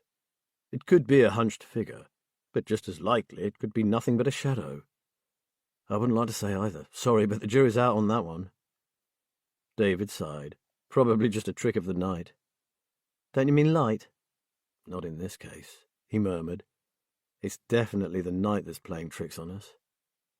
Anyway, I was just thinking that if it was a person, he or she would have been heading down this path to the next village, and I wondered if there was anything on the way. Barngate Farm was up for sale the last time I came out here. Maybe it's sold by now," said Liz. "After a fashion." The deep voice came from behind them, and they both jumped. "Sorry," the man grinned apologetically. "I did call out, but you were so busy talking you can't have heard me. I don't normally creep up on people in graveyards." He looked quizzically at Liz. "Don't I know you?" His face was vaguely familiar, but that was as far as Liz's memory took her. "Ah, well, it'll come to me," he said. The man, casually dressed and wearing walking boots, appeared to be about 55, possibly older. "I wondered if you were looking for a particular grave. I live in the house next to the church, and I generally try to help visitors locate old family graves. Had a few Americans recently, a couple of Aussies too, trying to trace their ancestors." Now Liz remembered him, although the name still eluded her. "I was telling my nephew here about Lamplight Larry, and as we were on our way back to Fenfleet, I thought we'd stop for a few moments to see where he used to sit." "Of course, that's it. You were one of the police officers who came out here when the last, Lamplight's daughter, first went missing. You never found her, did you?" "You've got a good memory, sir," she said, and the name surfaced. "Mr. Woodall, isn't it?" He let out a guffaw. "I'm not the only one with a good memory." She didn't tell him that Woodall was the name of her favourite teacher at school, who happened to bear a remarkable resemblance to him. Actually, it was never even proven that she was missing. Her friends were nearly all of the mind that she ran away with a man her father would have disapproved of. "Rubbish. Sorry, that was rude, but that kid was abducted. She was seen heading for the village, and then she vanished. Someone took her, we all know that." "The police work on proven facts, sir, not conjecture. People only assumed she was taken. No one actually saw it happen." She shrugged. "If something bad had happened to her that night, a body would most likely have been found by now. And we did look, believe me." He let it drop. "You're talking about Barngate Farm?" "Oh, yes. Did it ever sell?" Liz said, relieved to get away from Lamplight's daughter. "It did, but we're beginning to wonder if anyone will ever actually live there. The new owners, not farming people you understand, have done that many alterations and improvements. I doubt much of the old place is left." "What about the land? It had a really big parcel of arable land belonging to it, didn't it?" "All sold off, but not for building, thank God. A couple of farmers gobbled it up to extend their acreage. Now there's just a good-sized garden." "What are the new people called?" asked Liz. "No idea. They're not exactly friendly. I guess they're incomers, but I've not even passed the time of day with them yet, and they've been there almost 6 months." Liz thanked him for telling them about the farm, and Woodall took his leave. "Maybe we'll drive home via the lane to Ferndyke. Take a look on our way past," suggested Liz. David nodded. "Sure, but can we take a look at the church before we go?" I think it's locked up, what's left of it. It's a shame. It was small but beautiful and very old indeed. Now it's been left to fall into ruin. Oh, and I'm told it's dangerous. Someone told me that signs had gone up urging people not to try to enter because of falling masonry and cracks in the foundations. Then maybe just a peek inside? They walked back along the path towards the old church. There were signs, several of them, warning of danger. The front door, its great iron hinges now rusted with age and disuse, had not been opened for some considerable time. But Liz thought the exterior didn't look too bad. She remembered coming here one Christmas for a candle-lit service, followed by mulled wine and mince pies. The church wardens had placed lamps like old-fashioned storm lanterns all along the path to the front door. With the arched windows alight from within, it had looked peaceful and festive, a lovely image of a traditional country Christmas on the fens. A far cry from now, she thought sadly, watching the dark shapes of rooks fly from the tower at their approach. How things changed.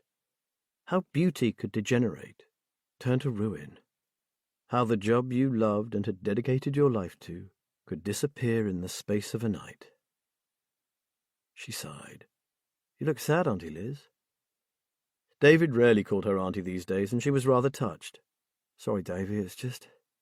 Then she remembered that he, too, had had the career he had long prepared for snatched away before he was even out of the starting block. I guess I'm beginning to pick up on that loneliness you mentioned earlier. Then let's get out of here, he said. I had some fanciful idea that someone might have been using the crypt to stash drugs or something, and that the boys had followed them and taken photographs. He gave a sheepish laugh. But if the foundations are shifting, that wouldn't be too smart, would it? And anyway, it doesn't have a crypt, added Liz with a smile. This part of the fen is very silty, and back when the church was built, it was surrounded by marshes. The ground is all drained now, but...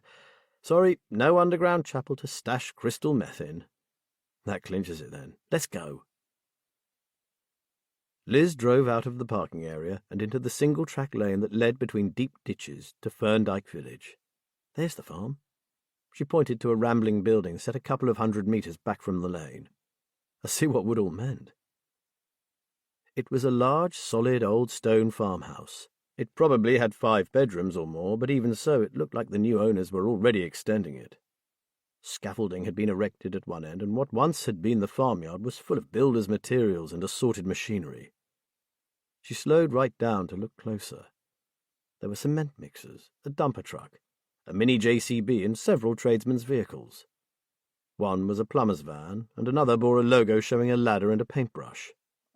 Major project in progress, said David. Probably not much wrong with it in the first place, added Liz. I came here when we were searching for Lamplight's missing girl. It was a really lovely classic farmhouse, and I shouldn't disparage people's taste, but I get the feeling someone is tearing the heart out of a nice piece of rural fenland history. And adding a home cinema, a spa and a games room, no doubt, said David dryly. Just what a traditional farmhouse needs. Liz took a last look at the place, recalling the Inglenook fireplace and the Belfast sinks, and accelerated away. Real shame, that. Now I need that coffee I promised us. Henry was enjoying a late breakfast, fresh croissants along with a pot of his favourite coffee, which he had sent over to him from a Spanish supplier who produced a superb blend of 3 kinds of the finest Arabica beans. He had spent most of the morning on the phone, and by the time he sat down to his croissants, he had satisfied himself that he had made a shrewd decision as to the way forward. Meanwhile, knowing the foolhardiness of acting too hastily, he decided to wait a while before committing himself. Meal over, he made one last call to his financial adviser. Neil, Henry here. I'm hoping you can earn some of the extortionate sum I pay you by making yourself available in the next hour or so. We have a little windfall coming in, and I need it dealt with particularly carefully, if you get my meaning. Call over, Henry sighed contentedly. Just one tiny loose end to sort out, and a call to the lucky recipient of his newly discovered knowledge, and he could think of taking a break. The south of France came to mind. He wondered if Ava liked luxury yachts. Chapter 16. Liz told herself firmly that 2 coffee eclairs in 1 week was excessive. but gave in when she saw them beckon from the display cabinet of Kitty's Cafe. David opted for an oversized raspberry jam donut, and after ordering, they went to the table Liz had sat at before. This time they were the only customers, and aware that that could change at any moment, Liz decided she'd better waste no time in engaging the elderly waiter in conversation. As soon as he brought their drinks across, she said, "See, I'm back again. It's those coffee eclairs." "And here was me, thinking it was my sparkling personality," the old man said, and chuckled. "Oh, that goes without saying, of course," added Liz, smiling broadly at him. "I've been telling my nephew here about your excellent coffee." She paused. "I also told him about some of the old buildings down here, and I promised to show him the old Guildhall and the Merchant's House." The old man pursed his lips. "There seemed to be something going on down there last night. Apart from those night owls I told you about before, there were quite a few vehicles further down the alley in the early hours. I wondered if there'd been some kind of emergency." 3 customers walked in. Liz swore to herself, glanced up at the last one, and froze. She leaned forward and whispered to David, "Start chatting away as if you were talking to your mother. Nothing to do with why we're here." Looking puzzled, but not missing a beat, David said, "Shame Dad missed my last goal at the match. It was awesome. Even I couldn't believe I'd netted it. And you know, not one of my mates managed to get it on video. Best goal of my life, and no chance of YouTube fame. What a bummer." Mumbling a reply, Liz had her head turned to the window, apparently looking out. In fact, she was watching the reflection of the man at the counter. She breathed a sigh when she heard him order a coffee to go. David rambled on, now extolling the virtues of soccer over rugby. "Oh, it's all so confusing to me," she said, and simpered. "I've never understood all those silly rules they have." David looked a little startled, since it was Liz who'd taught him the offside rule when he was a little kid. After what felt like forever, the man left, carrying his beaker of coffee. David stared at her. What was that all about? A real blast from the past. She lowered her voice. "Around 5 years back, I was seconded to help the Met with a big investigation that involved one of our local villains. That man's face was on their whiteboard, and bang in the centre too. He's a London-based career criminal, David, a logistics man specialising in organising transport, obtaining vehicles and managing collections and deliveries. So why is he buying coffee in a back street in Fenfleet? One thing is for sure, Davy, whatever we've stumbled on here is big. It would take a whole heap of cash to prise that man away from the smoke. Matt needs to hear about this." "Oh, wow. What's his name? Did you ever actually meet him?" "Yes, to both questions. That's why I was so eager for him not to recognise me. His name is Andre Dassault, but don't be fooled by that. He's a Londoner born and bred, Cockney mother and a French father. I heard him speak to the barista. He obviously wasn't local," David said. "I sat in on an interview with him once, just observing. My God, I've come across some cool crooks in my time, but he was something else. He was totally unfazed throughout, and they were tough questions. He had an answer for everything, gave nothing away, and you couldn't tell a thing from his body language, which is quite rare. No way were we able to hold him, and he knew it." David wiped sugar from his lips. "How come you know so much about what he does, then?" She pulled a face. Knowing something and proving it are two quite different things. He never does a job without having a watertight alibi in place before he even sets foot outside the door. He's a pro, no doubt about it. And now he's here in Fenfleet, she added to herself. David sipped his coffee and gazed out of the window. And he's on this particular street just after we've been told there was a lot of unusual activity here last night. That's hinky in my book. About as hinky as it comes, Davy, and I can't wait to tell Matt about it." Matt had not hung around on the drive to Norfolk, and had kept an eye open for anyone following. There was no reason there should have been, but he knew from experience not to assume anything. He was delighted with David's choice of hideaway. He couldn't have done better himself. The rambling old vicarage was tucked away in the grounds of a lovely old church in a quiet corner of a village on the edge of a forest. Matt took an instant liking to Peter, who had given his new lost sheep a warm welcome. While Minty settled into his room, Matt made it clear to the vicar that absolutely no one should know Minty was here. From his reaction, Matt soon realized that Peter was used to such situations. He asked no questions, He had seen and heard it all before. Leaving Peter his phone numbers, Matt drove home. They had less than 10 days in which to make Fenfleet safe again. Otherwise they'd be shunting poor old Minty from one safe house to another. 20 miles out of Fenfleet, his phone rang. "Don't drive into a ditch now, but what would you say if I told you I'd just seen Andre Dassault?" Matt uttered a loud expletive. "Thought you might.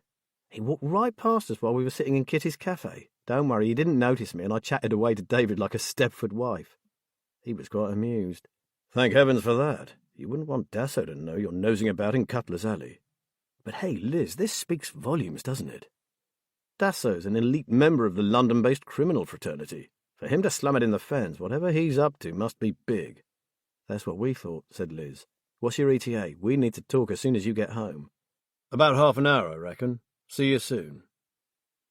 Unconsciously, Matt sped up, his mind churning out different scenarios, none of which were comforting.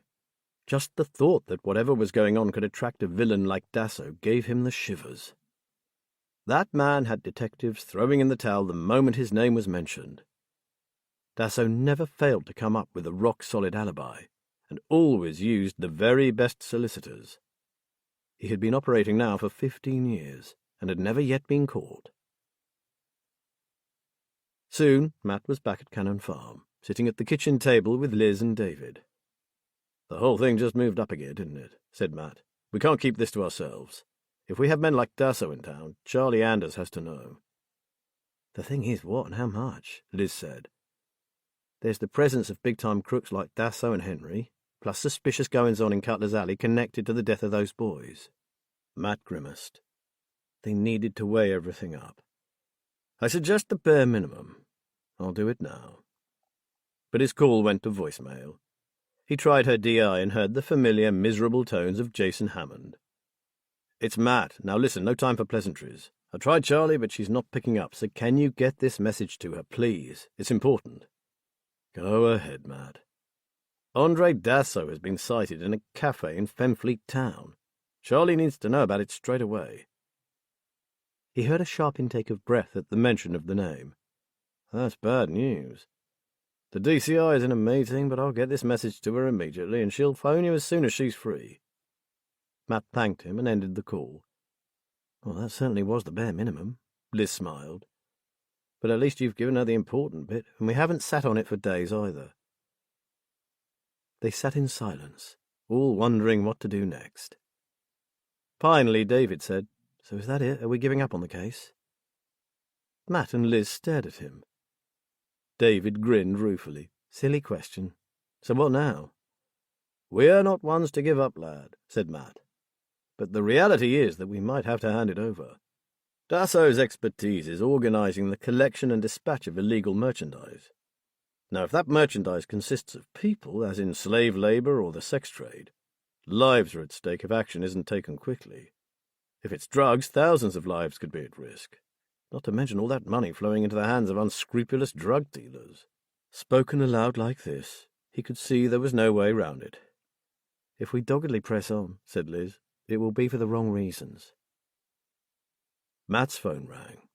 Charlie Anders wasted no time. "Matt, I've got 5 minutes. I'm in a meeting with the commissioners. Are you sure it's Dassault?" "Liz eyeballed him, Charlie. She knows Dassault. She's met him. Even participated in an interview with him. It's him, all right." "This couldn't have come at a worse time. Half the squad are knee-deep in this horrendously complex money-laundering caper, and the other half are either working with a cyber fraud unit or tracking down a possible pedo ring. It's hell on earth here right now." "I could be wrong, but I don't think Dassault would be involved with any of that. Other than perhaps the movement of children," said Matt.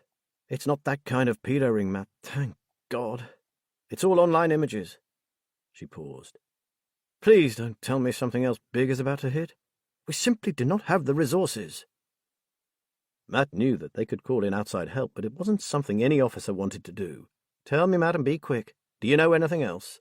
Something I'm not aware of? Be honest now." "Nothing we have hard evidence of, Charlie. We do have something, yes, but it's all suspicions and possibilities.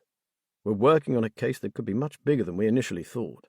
Something serious, and if it is, it's the kind of thing that might interest Dassault." "Shit! Okay, come on then. What are we looking at? What exactly is the basis for this something serious? Charlie said wearily. Matt closed his eyes. Unusual activity in an area of mainly derelict old buildings. Possible but unconfirmed sighting of a woman inside a sealed-up house. Possibility that the accidental death of 2 young men who were in the same area after dark is actually suspicious. Henry sighted in the same area, now Dasso. Finally, a suspicion on the streets that some kind of new racket is being set in place by persons unknown to even the local criminal gangs. Charlie was silent for a while. Is there any of these things you've mentioned that doesn't have a question mark hanging over it? Other than the presence of Dasso and bloody Henry? Not yet, Matt said. Every indication points to a major crime taking place right under our noses, but further investigation seems to prove otherwise. To our mind, one thing would probably give us definitive answers, and it's something we don't have the power to do, but you do. And that is? Get a warrant and search the old merchant's house on the corner of Cutler's Alley and Bowmaker's Lane. Matt crossed his fingers. She muttered something. Matt, I have to get back into this meeting. Then I'm tied up for hours. But we can't do this over the phone. Get down to the station this afternoon. Say 4-ish? I'll be there, Charlie, but listen. We think something went down last night. Action needs to be taken fast, or whatever goods were brought in could be gone by tonight. You know how quickly they work. 4 o'clock, Matt. She ended the call. Do you think she'll do it? Liz asked. I do, said David quietly. She can't afford not to when the info comes from Matt Ballard. Matt wasn't so sure about that, but he could only hope. The day was not going particularly well for Kelly and her father, Donald. There was no sign of Jess's car in the railway station car park, so Kelly and her father went to Belle's house. They had no luck there either. Belle was absent, the garage door open and the car gone. They drove to Marsh View in the faint hope that Jessie had returned home with Simon. The house was still locked, the garage empty. Kelly's father was trying doors and windows. I hope she forgives me if we're wrong about her, but I'm about to take up breaking and entering.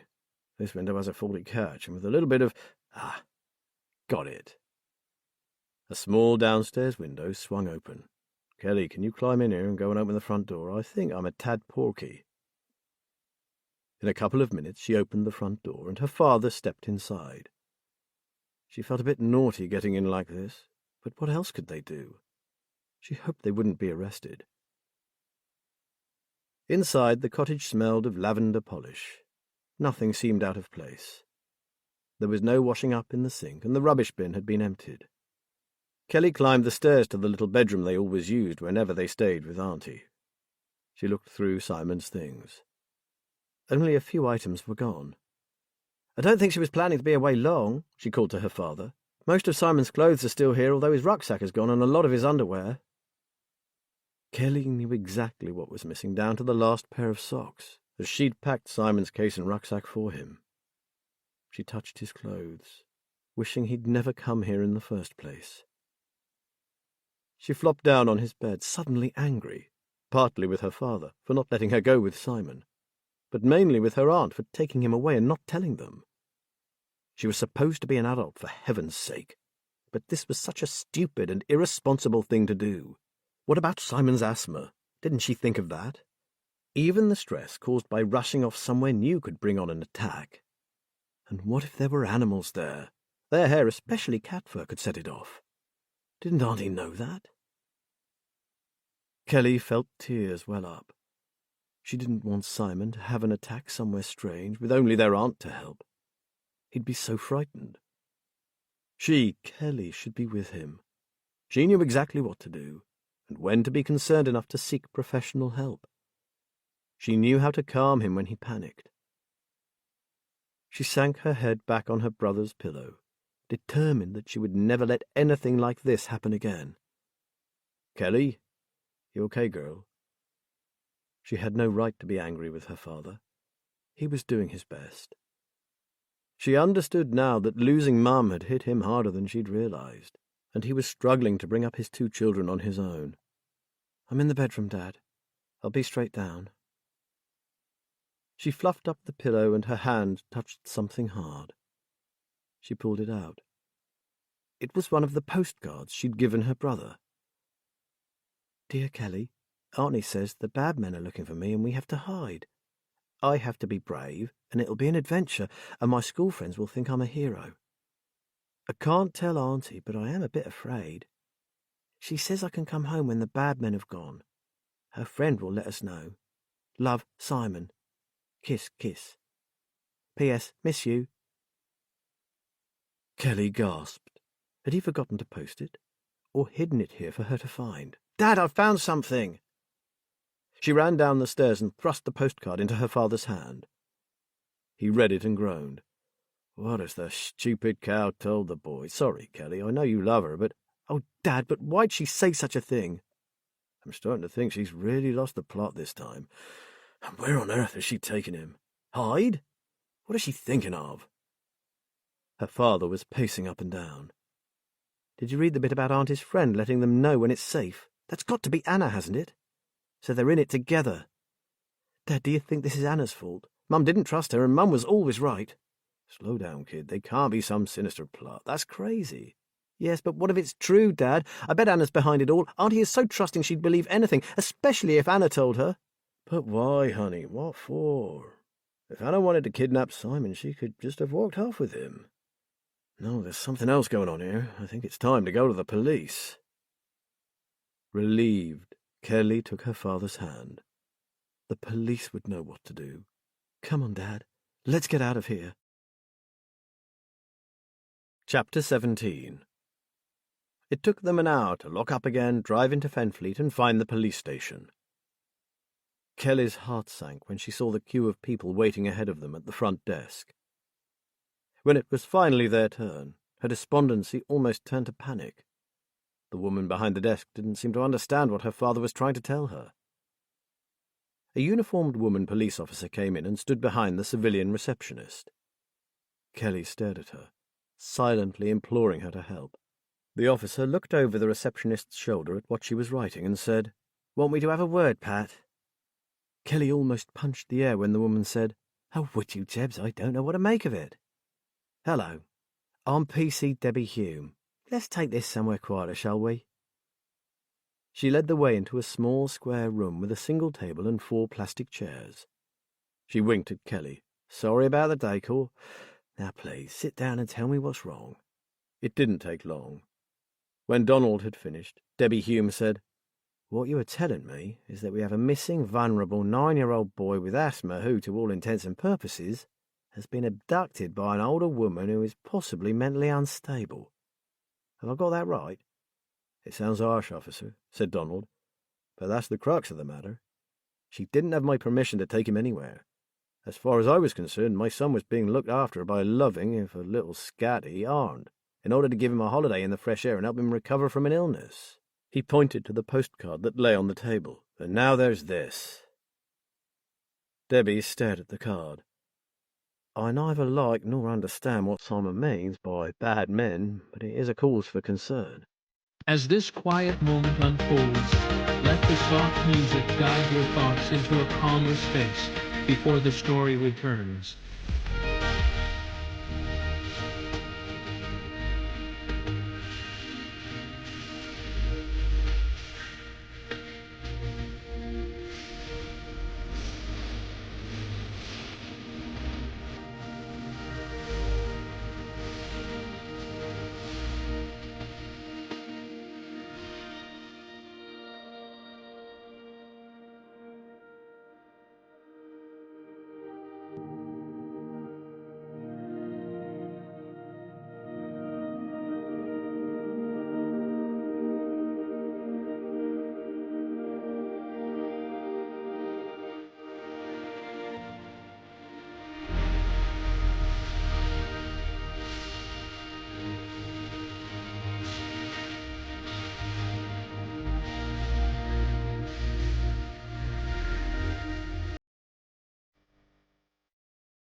I don't wish to worry you further, but if this Auntie Jessie is rather, well, fragile, do you think she could possibly have seen anyone that really did frighten her enough to run away with Simon? Maybe it wasn't all her imagination. Perhaps some chance meeting frightened her and she overreacted. It's possible, I suppose, said Donald. She is very sensitive. Debbie frowned. Even so, it's not the most sensible course of action. He's a vulnerable child. I'd have thought the first thing she would think of would be to get him straight home to you." Kelly said, "I think her friend influenced her." Debbie pointed to the card. "The one mentioned here?" She nodded. "Anna, she's an old friend of Auntie Jess's. Auntie always says how clever and strong Anna is and that she doesn't know what she'd do without her." "Then she should be our first port of call. Can I have her full name and address, please?" asked Debbie. Her father sighed, while Kelly pulled a face. "We don't know them," said Donald miserably. "But I think we know someone who does," added Kelly grimly. "She might even be Anna for all we know." She told the police officer about Belle Rackham and gave her the woman's address. "Do you by any chance have a recent picture of Simon?" To Kelly's surprise, because she hadn't known he carried their pictures with him, her father pulled out his wallet and extracted 3 photos. One of her mother, one of her, and one of Simon. He passed Simon's picture across the table and asked Debbie to be sure to get it back to him as soon as possible. Debbie asked him for his contact details and stood up. "I'll run all this by my sergeant. I do have to tell you that we are unusually busy at present with major cases, but I'll do what I can." She gave them a case number and said she'd be in touch. Back in their car, Kelly turned to her dad. "Thank heavens that officer walked into the front office when she did." She had a strong feeling that Debbie Hume was going to find her little brother. "Sorry, Skipper, I don't think you're going to like this. It's about something I just heard, and I have a very bad feeling about it." The sergeant stared at Debbie and tightened his lips. Debbie Hume was a good officer whose intuition almost always turned out to be right. "Okay, what is it?" Debbie gave him the gist of what Donald had told her. "Knowing that CID are dealing with a pedo ring right now, I can't help but worry. At a time like this, I don't think we can ignore a report of a boy of that age going missing." Though her sergeant agreed, he was aware that CID was stretched to breaking point. "Okay, I'll suggest that you and Swifty start by getting out there and trying to find out if this Burton fellow is overreacting. We'll see what you come up with before I contact CID. "Thank you, Skipper. I'll go and get Jack immediately." He watched her go, picturing a little boy hiding in some remote location from the bad men. It made him go cold. He had boys, 3 of them, and imagining them in such a situation tore at his heart. Still, he mustn't get ahead of himself. It could all be completely innocent. A case of a youngster misunderstanding something, an older lady acting on impulse. They could already be on their way home, completely unaware of the consternation their actions had aroused. Back to work. If the father in him would just let up. Jude was a Fenlander, local to the area, and made sure not to work there, keeping the crimes he committed well away from his home territory. He worked only with people who had no connections to the Fens, especially those belonging to the local criminal groups like Race's people or the Leonard family. Anyone seeing him in Fenfleet or any of the other Fen towns must view him as nothing more than a businessman. He had even constructed a bogus identity as the managing director of an IT company. He owned no property in the area, preferring to rent luxury apartments, which he changed frequently. He had no friends, just acquaintances who might be of advantage to him. Jude had no intention of remaining in this backwater a moment longer than necessary. He had set himself a financial target, and it looked like Palmer's new contacts, who were apparently all clamouring for their merchandise, might deliver that figure in months rather than years. The only thing that might stand in his way was greed. If there was a fortune to be made by continuing with their enterprise, would he know when to call a halt? He'd have to face that problem when he came to it. After all, they'd barely got started with this new scheme. It had been his idea to set the venture up here, but now he was on home ground, he discovered he had mixed feelings about it. Knowing the location was a massive bonus. In fact, without his knowledge, they would not have been able to set up their places of business nearly as fast as they had. He knew the best routes to take in order to move the merchandise swiftly and safely. He knew the possible pitfalls and the ways around them. He had been invaluable to the operation. However, he had no contacts in the place. He had never dared cultivate even the slightest connection with anyone in the local underworld, for fear of being identified by someone working for Eddie Race or the Leonards. He had no one at ground level, no ears to the ground, no grapevine to keep him in the know. His own operatives, being from out of the area, were all in the dark as to the word on the streets. It was like working in a bubble, and Jude didn't like it. Maybe he'd feel better when he had sorted out the nagging problem of Minty and his father. Now that the second part of the operation was well underway and out of his hands, his plan was to go and visit his father, then concentrate entirely on Minty Agatha.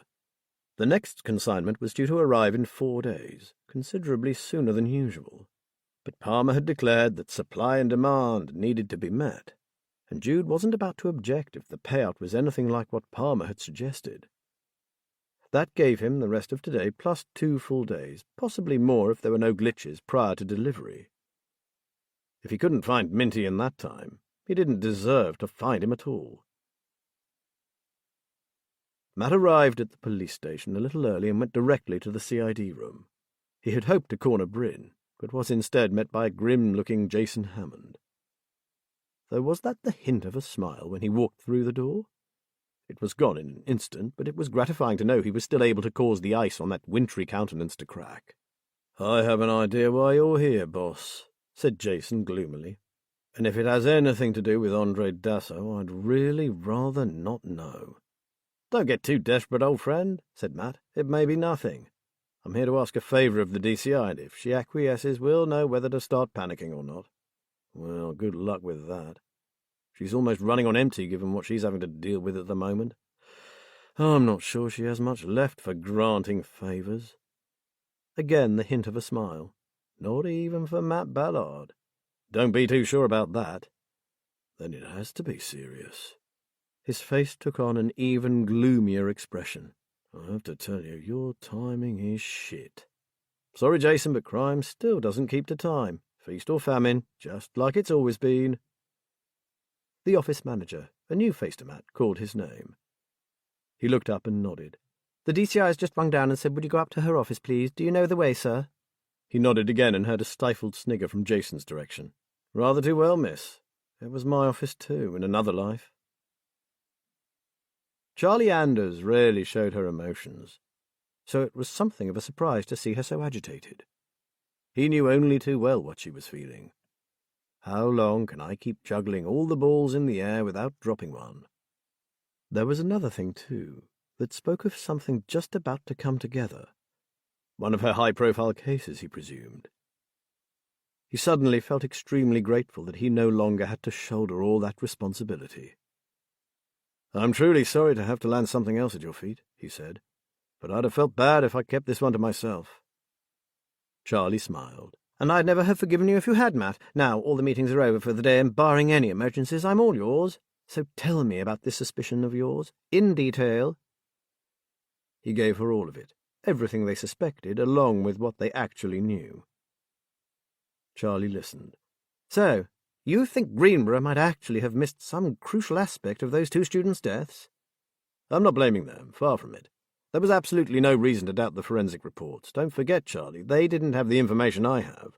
They knew nothing about the photographs, the robbery at the boys' student house, nor about Minty's involvement. They were presented with a tragedy with a perfectly explicable cause. Even the mother's concerns were those of any bereaved parent who is unable to come to terms with such a terrible loss. It's only human to find someone to blame at a time like that." Charlie stared down at her desk. "I can see the reason for your concern, especially about that merchant's house, but I'm not sure we have enough corroborated evidence to treat this as a priority case, especially not with all we have on at present. I can put a few uniforms in the streets around that area, maybe a couple of plain clothes, to see how the land lies, but that's about it." "I'm not sure that would be advisable, Charlie," said Matt. "One whiff of police presence and they'll melt away like the morning mist, only to start up again elsewhere."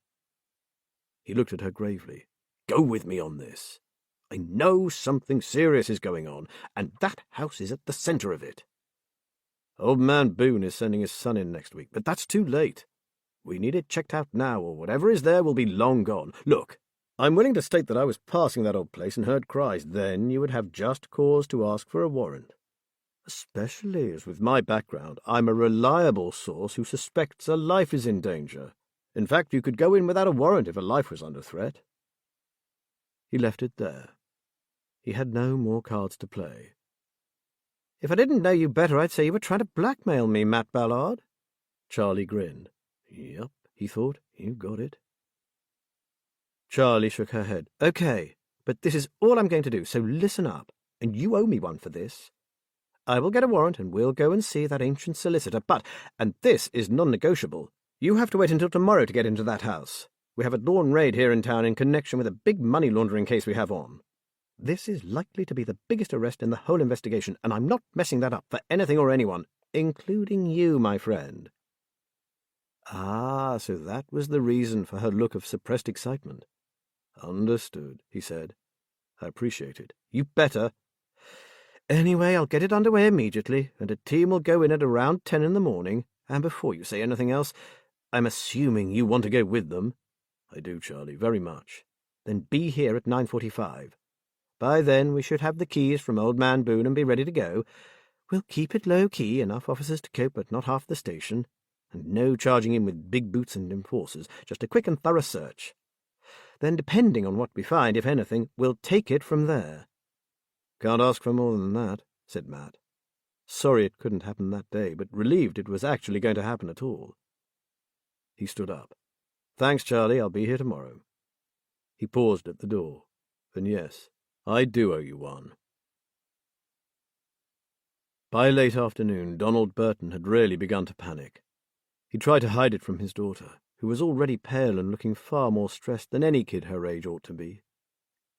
This was all his fault. He couldn't forgive himself for letting his own grief come first, before the safety and well-being of his children. But what was done was done. He couldn't undo the past, but he vowed that the future would be different. Donald Burton was going to make his two children feel like the most important and well-loved kids in the world. He just needed to get Simon back home. You look like you're a million miles away. No, sweetheart, I was just wondering where my brain was when I let our lad go off and stay with your aunt.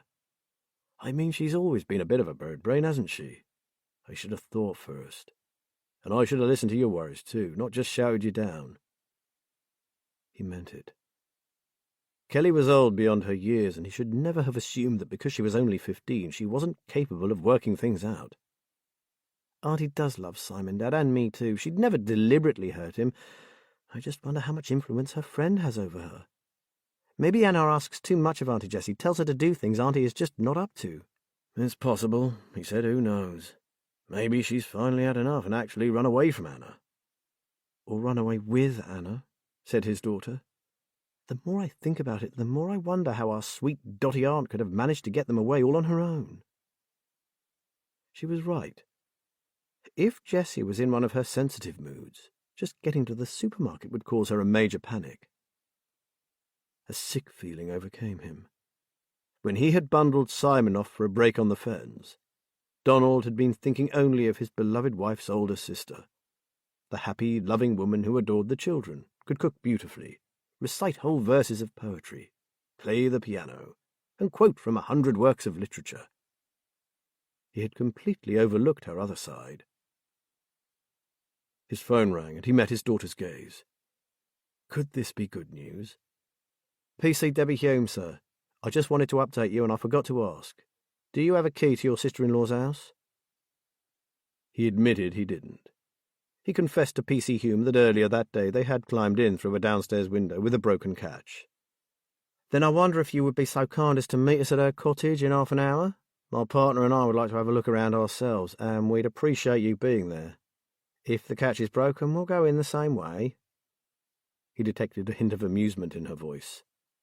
We've been around the area to see if anyone noticed them leave, which is where we are now. There's still no sign of Mrs. Bell Rackham at her address, but we'll persevere with that.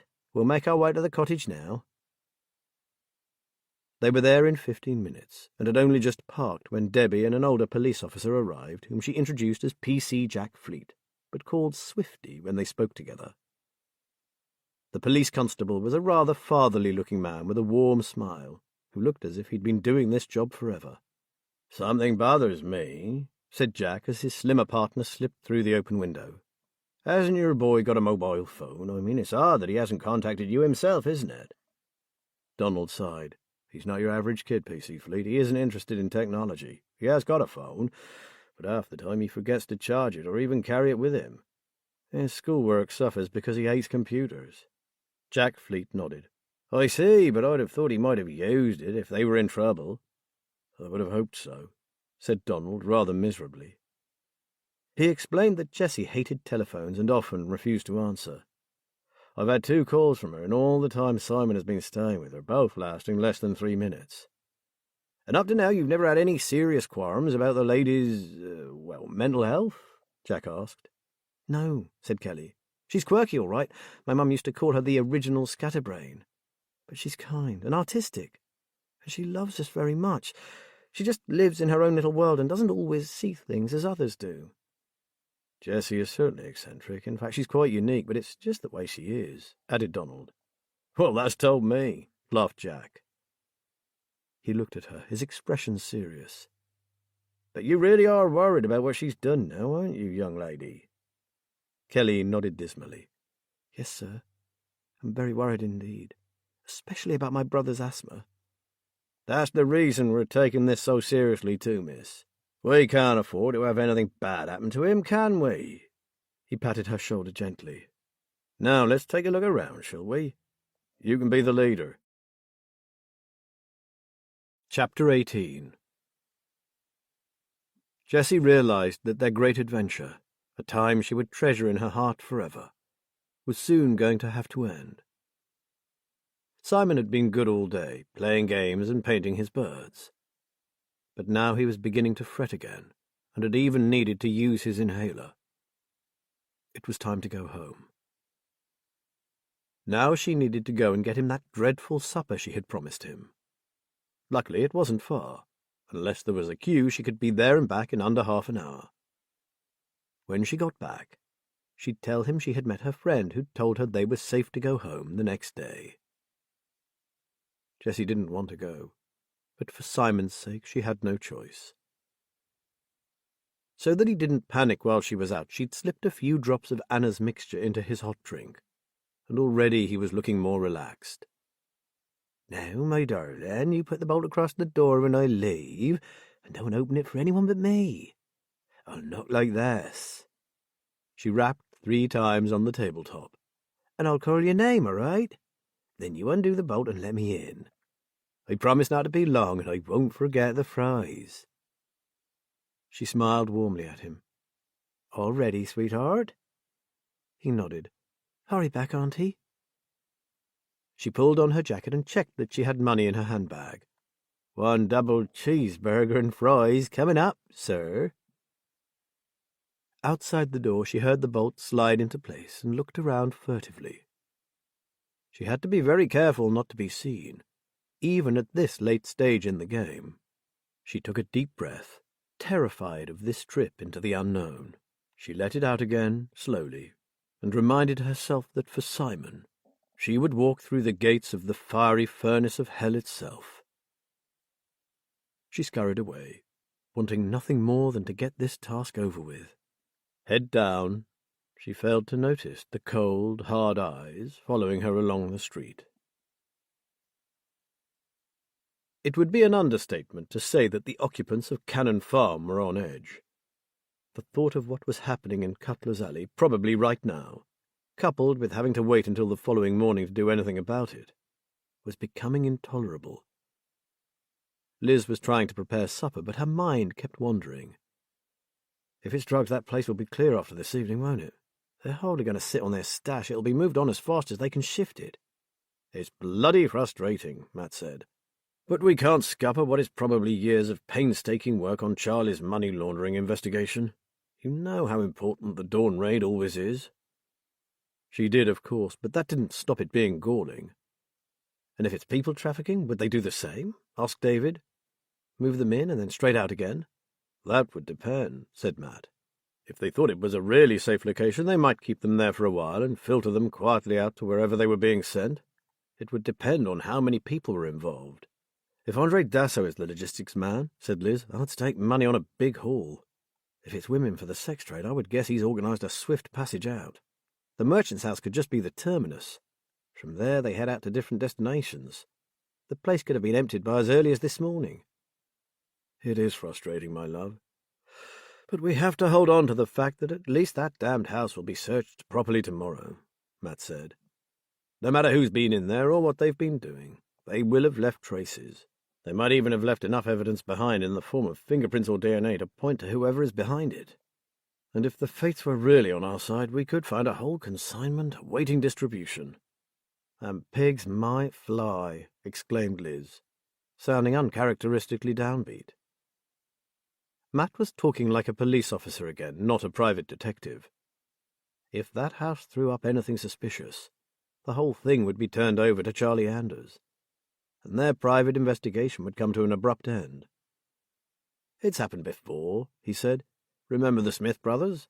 They shipped in a haul of heroin with a £2 million street value and sat on it to get a better price. She smiled, but we got there first and they paid the price instead of getting it, in the form of a long stretch in prison. But that certainly wasn't the norm. Illicit goods changed hands fast, and for a reason. Big money was to be made, but the risks were high, so the less time spent in possession of such commodities, the better. There was nothing they could do now but wait. Mind if I take a run through all those amazing photographs again? Asked David. The night ones that Toby took. Sure, go for it, Matt said. Looking for anything in particular? Not really, I'm just interested in getting an idea of what Toby felt that night. He looked from Matt to Liz. I must confess the deaths of those students has really got to me. They were my age, so maybe that's why. You kind of think you have your whole life ahead of you, then something like this happens. Liz had been there herself. She told him about a close friend of hers who had been killed in a car crash at the age of 21. It stays with you, Davy. But it also makes life and what you do with it all the more precious. It certainly does, he said softly, and left the room. They heard the sound of the computer starting up. We've rather thrown that kid in at the deep end, haven't we? Said Matt softly. There he was, thinking he was coming for a few days of walks in the fresh air with his loving aunt, and he finds himself helping with a case involving double murder. It sounds a funny thing to say, but I think it would have helped David enormously, said Liz.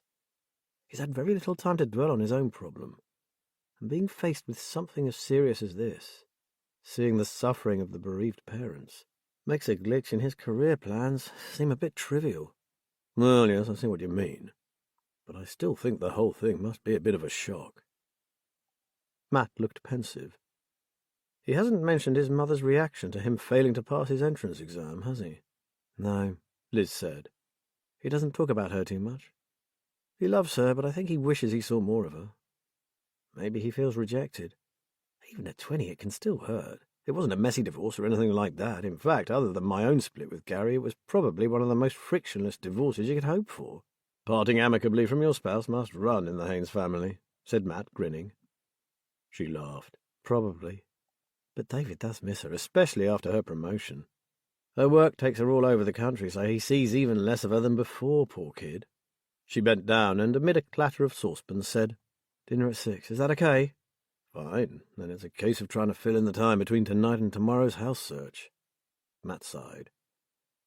Hell, I wish I knew what was going on. I mean, what is important enough for them to snuff out 2 young lives? Me too, Matt said. Hopefully tomorrow will bring the answers. Liz wondered if it would. She had a bad feeling about the coming day. Totally irrational, she knew.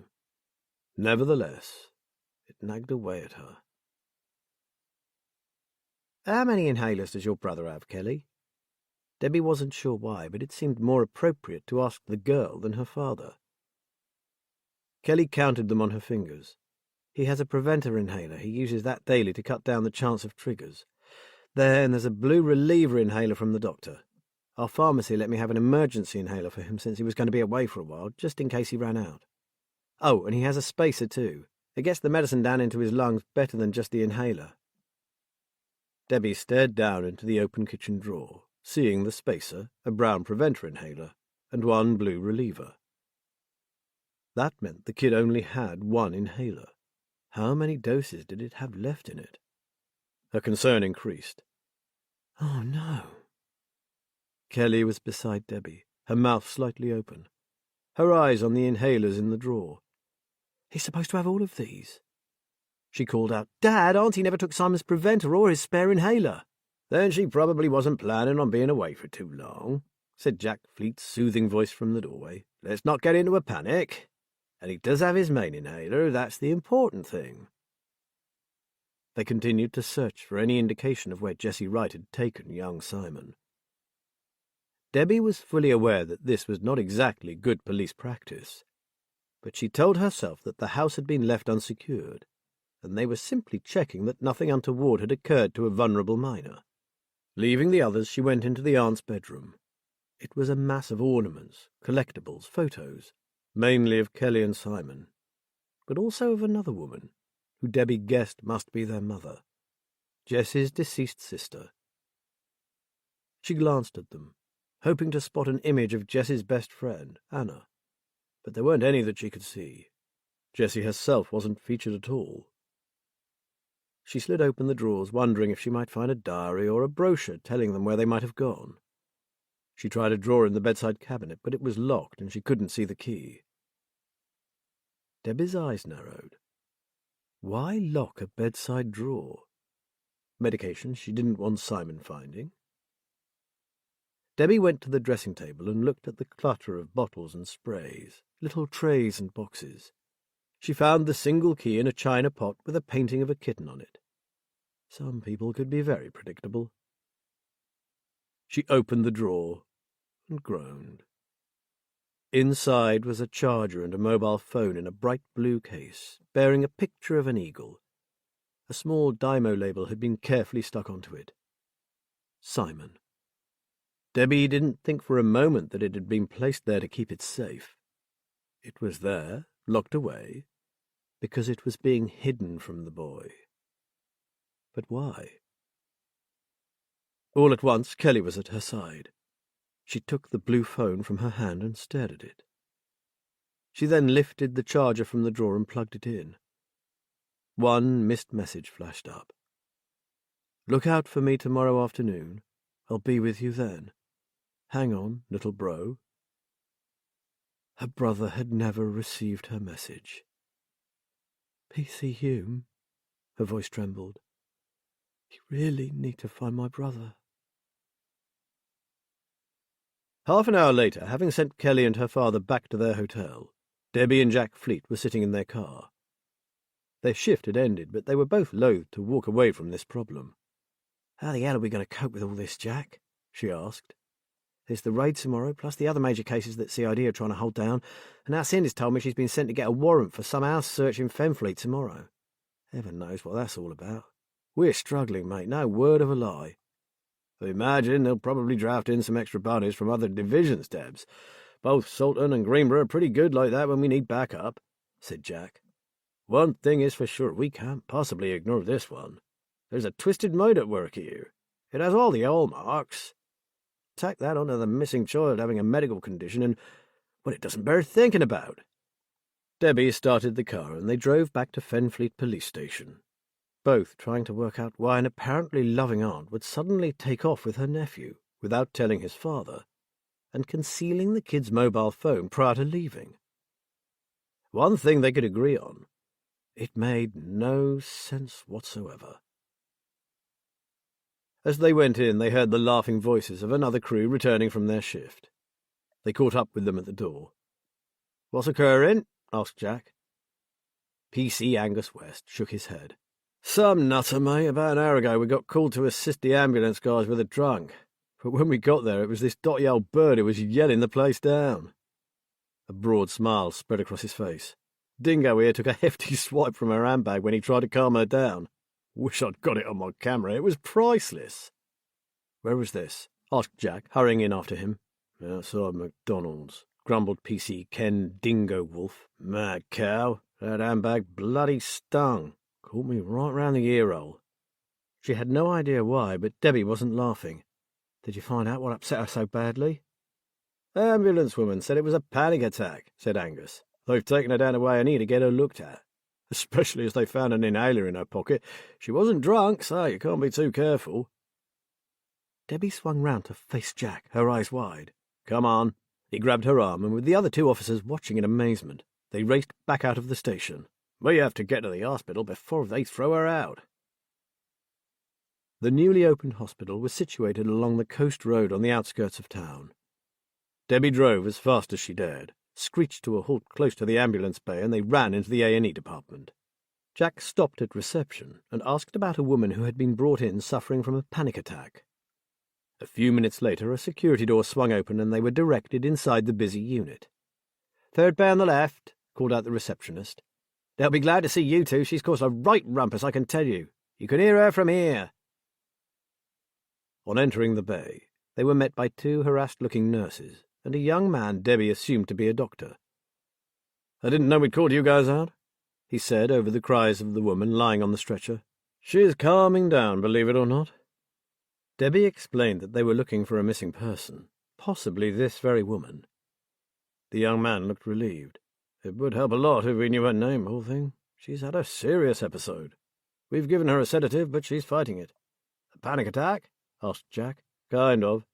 Maybe she has a mystery of mental illness." He gave them a weary smile. "I'm Dr. Rod McLeod, by the way. I've asked for a psych to come and take a look at her, but they're all tied up at the moment, so we're just doing our best to keep her safe." Debbie stared at the woman on the trolley. Her age and appearance fitted Donald Burton's description of his sister-in-law. However, if this was Jessie, she was nothing like the timid little twittering soul they had spoken of. Her eyes positively blazed at them, like those of a cornered animal. Initially, Debbie had thought she was angry, but now she decided it was fear. "Jessie? Jessie Wright?" Momentarily, the woman stopped struggling and glanced helplessly at Debbie. Then she began twisting and turning again, but with slightly less intensity. Debbie spoke softly. "Jessie, we're here to help you." "You are Jessie, aren't you?" Everything in the cubicle became still. The figures around the bed stood motionless. "Jessie, where is Simon?" The silence was shattered by a wail, a keening. Jessie cried out, "She never came! She never came!" "Oh, never came, Jessie?" Debbie said. "She always comes when I need her, but she didn't." The woman's sobs seemed to rack her whole body. There was little doubt in Debbie's mind that this was Jessie Wright. But what had happened to her? "I'm going to ring this in," Jack whispered in her ear. "Will you keep on asking about Simon?" She nodded. "Of course. And I want to know who she is as well." Debbie asked the doctor if she could sit next to his patient and try to talk to her. "Be my guest," he said, pulling up a chair for her. "You're doing better than us. And now one of the nurses can go and check for any record of a Jessica Wright." Gently, Debbie took the woman's hand in hers and sat with her, letting her cry. When the painful sobs eased, becoming gulps and sniffles, Debbie decided to try again. "Jessie, I know you're terribly upset, but we're really worried about little Simon. Do you know where he is?" "She never came," she croaked. "I wanted to get back to him, but she never came." "Back where, Jessie? Where did you leave Simon?" "Safe, very safe." The voice had taken on a sing-song quality that Debbie found a bit unnerving. "I'm glad he's safe. That's very good. But where is he? Can you tell me?" All at once, Jessie was behaving like some twittery little old lady. "Sorry, dear, do I know you?" Debbie swallowed. She wasn't exactly trained for this. "Hello, Jessie. No, you don't know me, but I'm Debbie. I'm a police officer.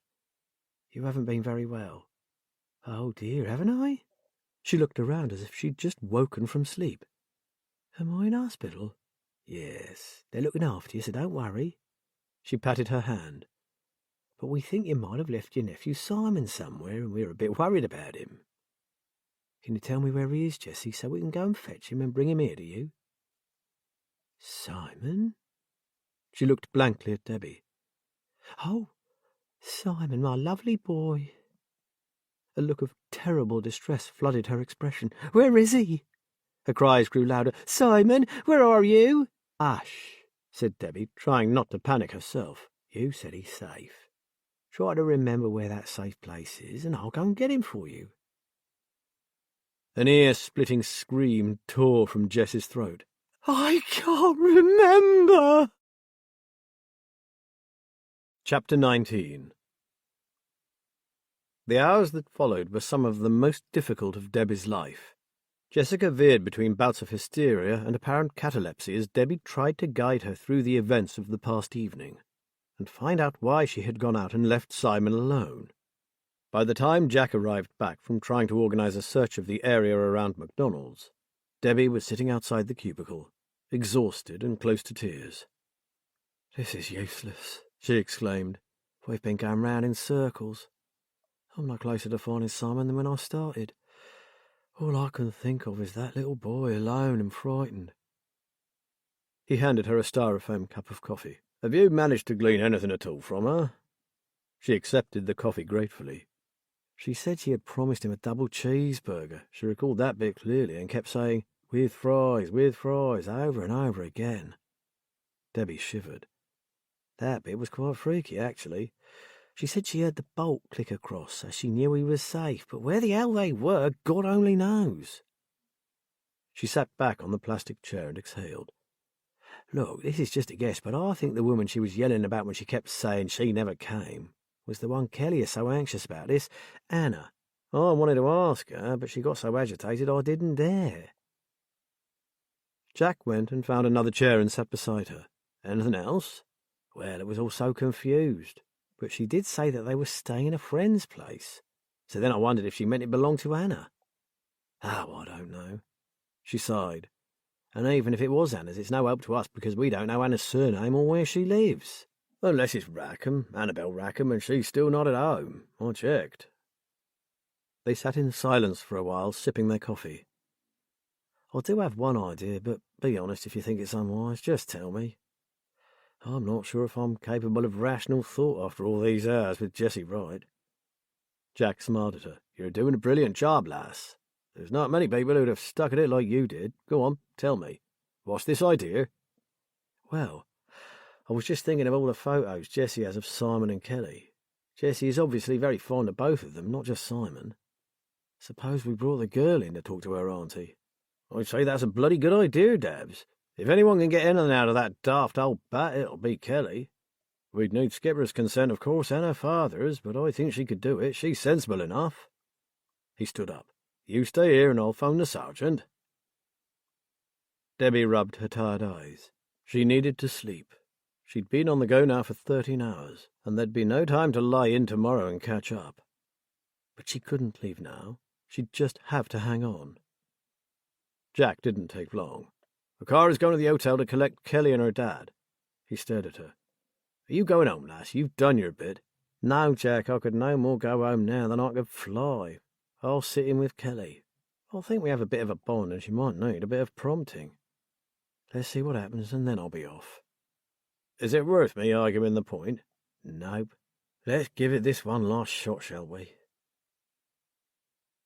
It would have been an understatement to say that the news travelled fast, and this was true of both the guardians of the law and the crooks. Matt and Liz turned in at around 11 o'clock, but immediately their light went out, Matt's phone rang. "Sorry to ring so late, Mr. Ballard, sir. It's L.B. Grant. Stop me if you've heard this already, but Fenfleet Town is crawling with uniforms."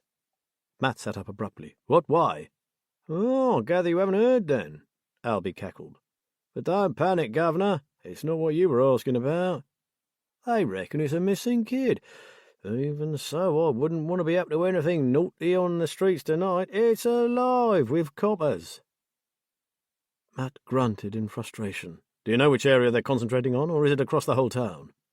"As far as I can make out, it seems to be around the High Street and Market Square and a bit beyond.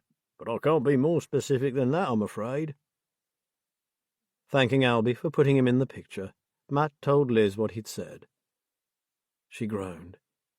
"This case is fated. I'm sorry it's a missing child, but the timing couldn't be worse, could it?" "Well, if ever there was anything in that old house, it'll have gone by tomorrow, you can bank on that," Matt muttered. "If only—" "Don't go there, Matt." Liz sat up.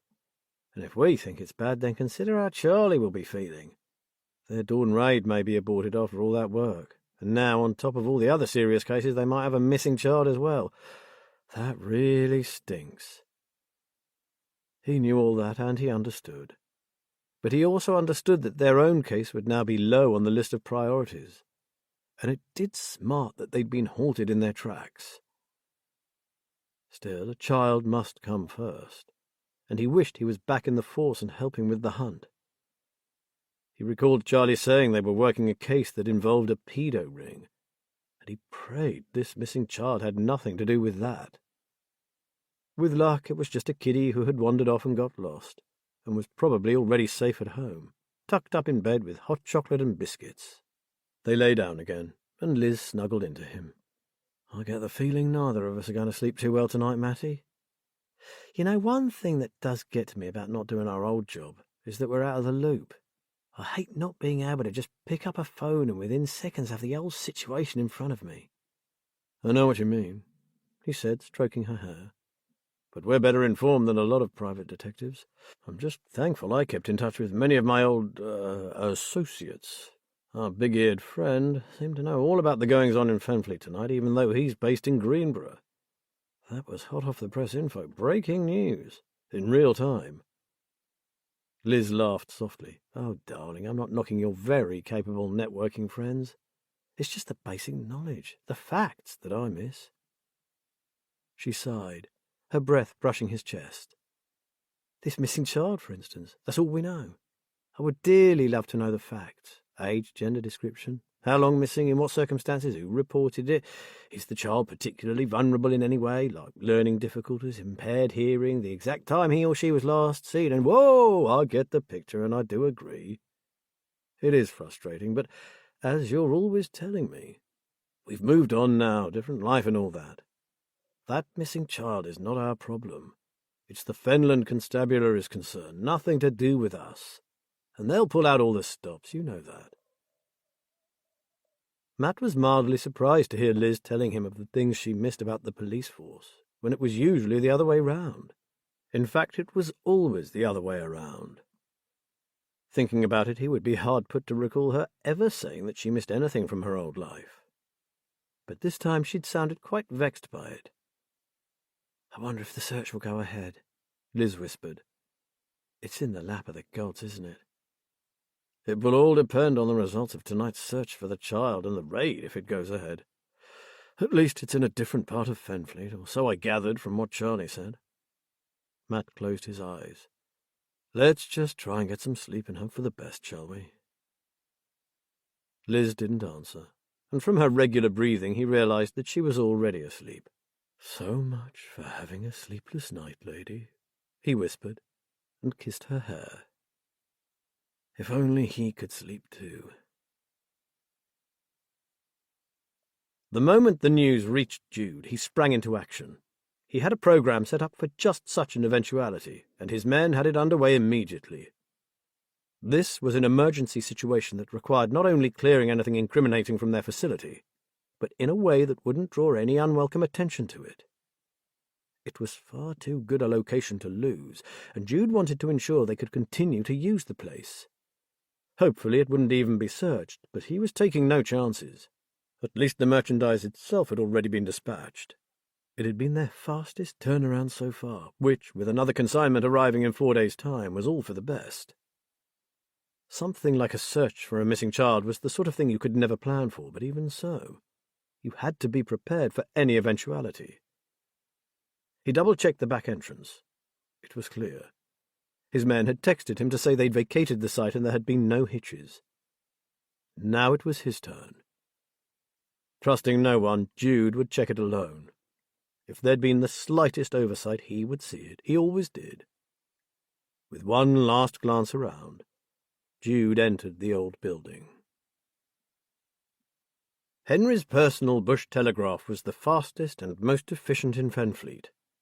As soon as he got the first call, he donned his usual dark clothing and went to take a second look at what had bothered him in Cutler's Alley. While he was at it, he thought he'd find out how this new gang were dealing with tonight's sudden police presence in the neighbourhood.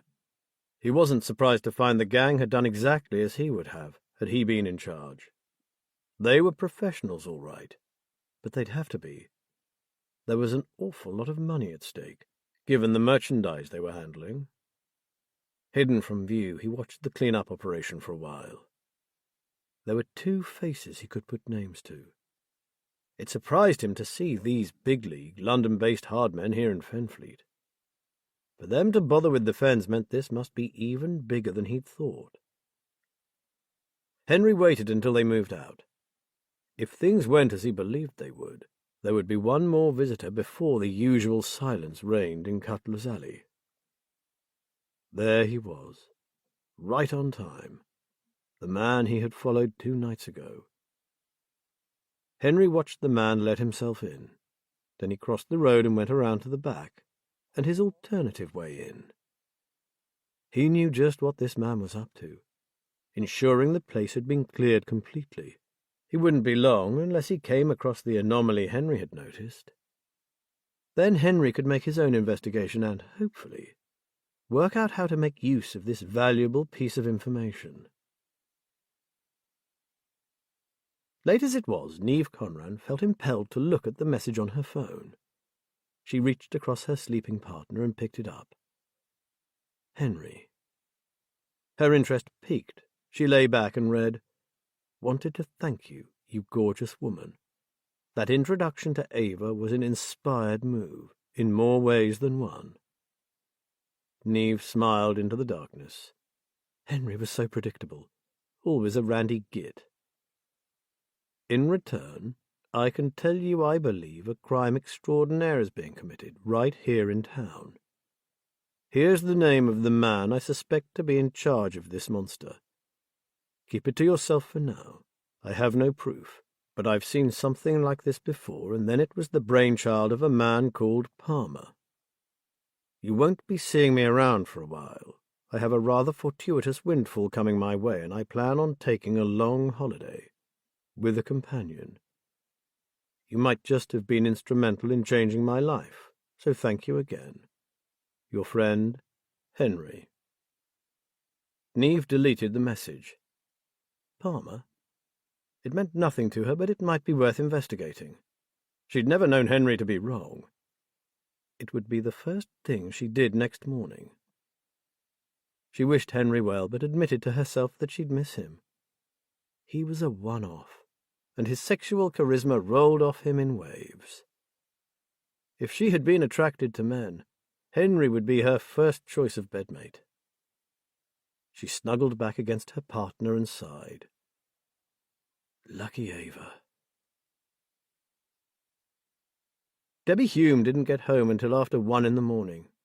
Her idea of getting young Kelly to talk to her aunt had worked in part, but not quite as she had hoped. On seeing Kelly, Jessie had initially been distraught, showering the girl with heartfelt apologies, so that at one point Debbie had feared Kelly might succumb to impatience and lose her temper. However, Kelly managed to contain herself. The medics had given Jessie a sedative which reduced her agitation but didn't send her to sleep. She continued to fluctuate between forgetting why or where she was and dwelling on events from the past. But Kelly couldn't remain awake all night, so despite her protestations, it was decided that both she and her aunt should get some sleep. A police officer took her place at the bedside and would continue to listen and press for answers should the old lady wake and become lucid. Debbie, too, was forced to throw in the towel, but not before snatching a few moments with the obviously exhausted psychiatrist who had been sent for to assess Jessie Wright. The doctor, a woman of around 50, confessed to being puzzled. Jessie, she explained, was suffering from a sort of dissociative amnesia, usually brought about by a trauma. She couldn't understand why they had no record of her in the hospital files, most unusual in a patient of her age who had spent so many years in the local area. She exhibited other nervous traits that the doctor felt should have been treated with medication. Debbie asked how long an episode like this could be expected to last, and was told sometimes hours, sometimes days, possibly longer, depending on the cause.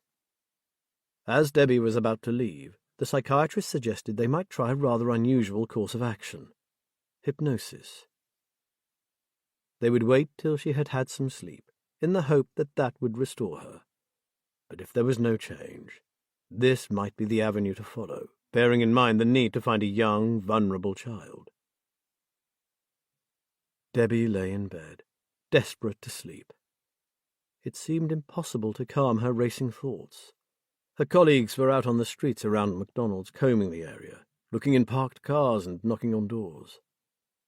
Just how much time did that little boy have? And where on earth had his loving aunt hidden him? As she finally slipped into a troubled sleep, she recalled Jess's words. I heard the bolt click across, so I knew he was safe. If Simon had secured the bolt himself, he could have got out. But what had Jessie told him before she left?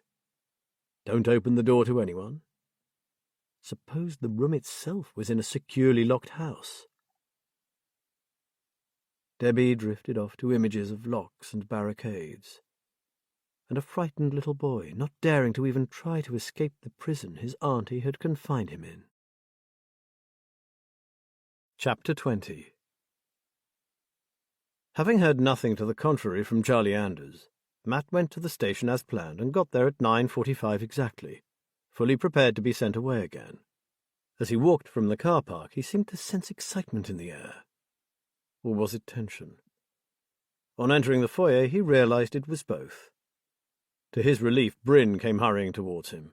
This way, sir. Come upstairs away from the Ferrari. I'll fill you in on what's occurring. Bryn proudly ushered him into his office in the corner of the CID room, which was minuscule and partitioned off with glass. Tiny but perfectly formed, he commented, noticing Matt's gaze. Squeeze into a chair and I'll bring you up to speed. Am I still on? Matt said. Looks that way, boss. I've heard nothing to the contrary, and I'm to come with you. We have 4 uniformed officers in case we find anything we can't handle, but that's it. And we have to be as quick as we can. He smiled apologetically at Matt.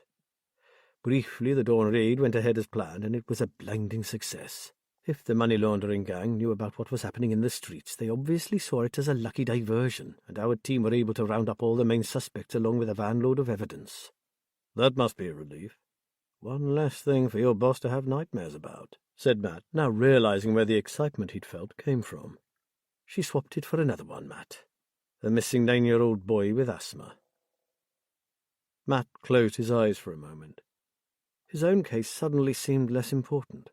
Look, if that's the case, maybe all hands should be on deck, not on loan to a retired detective with a bee in his bonnet. Bryn shook his head. DCI Anders says that because Dassel's been sighted in that area, and we know he had nothing to do with our money laundering case, this needs a swift and thorough investigation. Her words. You've got help in looking for the boy. I saw a whole lot of extra vehicles in the yard, Matt said. From all over, and they're still coming in. It's the kid's medical history has speeded everything up. Bryn grimaced. If we aren't already too late. It's complicated, but we don't think he has an inhaler with him, and a serious attack could be fatal if he doesn't get help. Matt would have liked to know the circumstances, but he merely said, Then let's get our search out of the way so you and the officers with us can get on with the important thing. Bryn checked the time. Right. I'll go and get the warrant from the boss. We already have the keys and the plans of the old building from the solicitor. We'll have a look at that and get straight round there. While Bryn went down to see Charlie Anders, Matt called Liz. We're on, sweetheart, moving out shortly. She replied that for once the fates must be with them. She'd just had a call from Alex's father asking if there were any developments. At least, Matt thought, this would stop them wondering about that face at the window and whether it was real. Bryn returned, carrying the warrant and a large envelope that must contain the plans. Matt felt a thrill of excitement. This was just like the old days. Reminding himself that he was no longer DCI, he said, Okay, Bryn, how do we play this? Bryn laid out one of the drawings on his desk. We have keys for this door here. The solicitor said that all the interior doors are unlocked, except for the one leading to the adjoining storerooms. It covers 3 floors, and according to his son's last report, it is still sound, in good structural order. There's no unsafe stairs or anything. Bryn looked up at Matt. Boone admitted that they don't always check the storage areas. They're massive, apparently, and quite empty of anything except old shelving units and tables. The most they ever do in that section is shine a torch around. There's nowhere for anyone to hide, and a quick scan is sufficient to show whether it's been disturbed. Oh, and apart from very large external doors where the merchant's goods were all brought in from the docks and which are securely sealed, there is no other way into the store. Good. Then what are we waiting for? Let's get it done. Liz and David were unsettled, restless. It was tough being the ones left at home with nothing to do but wait for news. D.S. Liz Haynes, as was, would have been at Matt's side, and she couldn't help feeling bitter about the way life had treated her. This resentment was quite new to her. Until this particular case, she had been determined to move forward, consigning the incident that had almost taken her life to the past. And now? These new emotions were painful, but perhaps they would give her a bit more understanding of how Matt felt about being retired out of the job he had given his whole life to. David had been watching her. He said, "Is it the waiting, or something else, Auntie Liz?" Caught on the hop, she said, "Both, I guess. We desperately need to know if it was that photo with the face at the window that got those 2 boys killed. Plus, I just hate sitting on my backside doing nothing, and, well, this case is making me feel so inadequate, if you know what I mean. Helpless." "Yeah, I kind of get that. I guess when it comes down to it, private investigators shouldn't really be handling a case like this, should they? To get the answers you need, you should have all the powers you used to have as serving police officers. If it was me, I'd be climbing the walls by now." Liz stared at him. "You just answered the main question there, our Davy. That's it. This case is so different to all the others we've tackled so far. It is a police investigation, but due to all sorts of weird circumstances, it has temporarily landed in our laps. Apart from not being able to handle it as we would when we had warrant cards, we know that when we reach a critical point, we'll have to hand it over to the officials, so we'll probably never see it through to the end." Personal pride came into it too. They had wanted to hand Charlie Anders a fait accompli, but from the moment her eyes fell on Andre Dassault, it had stepped up a league. The house phone rang. They both jumped, then glanced at each other. Surely Matt would call her mobile. She answered. "No, I'm sorry Matt's out this morning. Can I help? I'm his partner, Liz Haynes." It was the Reverend Peter from Thetford. "I'm rather worried, to be honest. Your friend Minty seems to have disappeared." Liz went cold. "When?" "After breakfast, Mrs. Haynes. He seemed to be in really good form, quite relaxed, happy to be away from the fens and whoever was looking for him. He even offered to help me tidy the church, ready for the weekend service. He went into the village, came back, and an hour later his room was empty, and no one had seen him leaving. I thought he might have changed his mind about helping and gone for a walk, but as time is getting on, I'm getting anxious about him, and I thought I should let you know." Liz thanked him, told him to keep in touch using her mobile number if the house phone wasn't answered, and hung up. How the hell? Her mind raced. Matt had sworn he hadn't been followed, and he'd have known. You didn't lose that kind of instinct just because you'd retired. Hopefully Minty had just sloped off for a woodland stroll and gone further than intended, or even got lost. Fenlanders weren't used to acres of forest. But her copper's instinct told her it was more than that. "What's happened?" asked David anxiously. "It's Minty. The vicar said he's gone missing. But no one knows he's there. Even the locals around that vicarage don't know what Peter does for people in trouble. I don't get it." "Well, we mustn't panic," Liz said. "But even so, maybe someone did know, and that same someone has caught up with him." David's voice was grave. "So what do we do now, Liz?" Liz wasn't sure, and until they heard from Matt, there was nothing they could do. We wait. Tough as it is, we can only decide when Matt's through with the search. This was it, finally. Matt's heart beat faster. Bryn slipped the key into the lock, which was scratched, he noticed, and Matt mentioned it to Bryn. "It's not what you think, boss." There was a hint of amusement in his voice. When old man Boone talks about his son, you forget said son is far from being a youngster himself. Terence Boone has a mild form of Parkinson's. His hand shakes. Ah, the downside of being a policeman. You see dark deeds in everything. The door swung open, and, taking a deep breath, they stepped inside. Matt's immediate reaction was surprise. Yes, there was a musty smell, that still, airless quality of a place long closed up. But it was a long way from the stink of dampness and decay that he'd expected. Reading from the plan, Bryn led the way. The DCI wants every room checked, okay? So down here we have a reception area for receipt of deliveries, the below-stairs kitchen and a scullery, whatever that is. Walk-in larders, stores for cleaning materials, and a boot room. There's also a couple of big rooms where the servants would eat and pass their off-duty moments. We'll get these sorted first, then tackle the first floor. It was like stepping back in time. Nothing had been altered except the kitchen, but even that was still antiquated. The modern age was represented by a fridge, an electric oven, and little else. Matt wondered if the other floors would be any different. "All clear," said one of the constables, closing the door to the last room. "No sign that this area has been used, and nothing has been tampered with." "Agreed," said Bryn. "And none of the old windows showed signs of having been forced. Let's take the next floor, shall we?"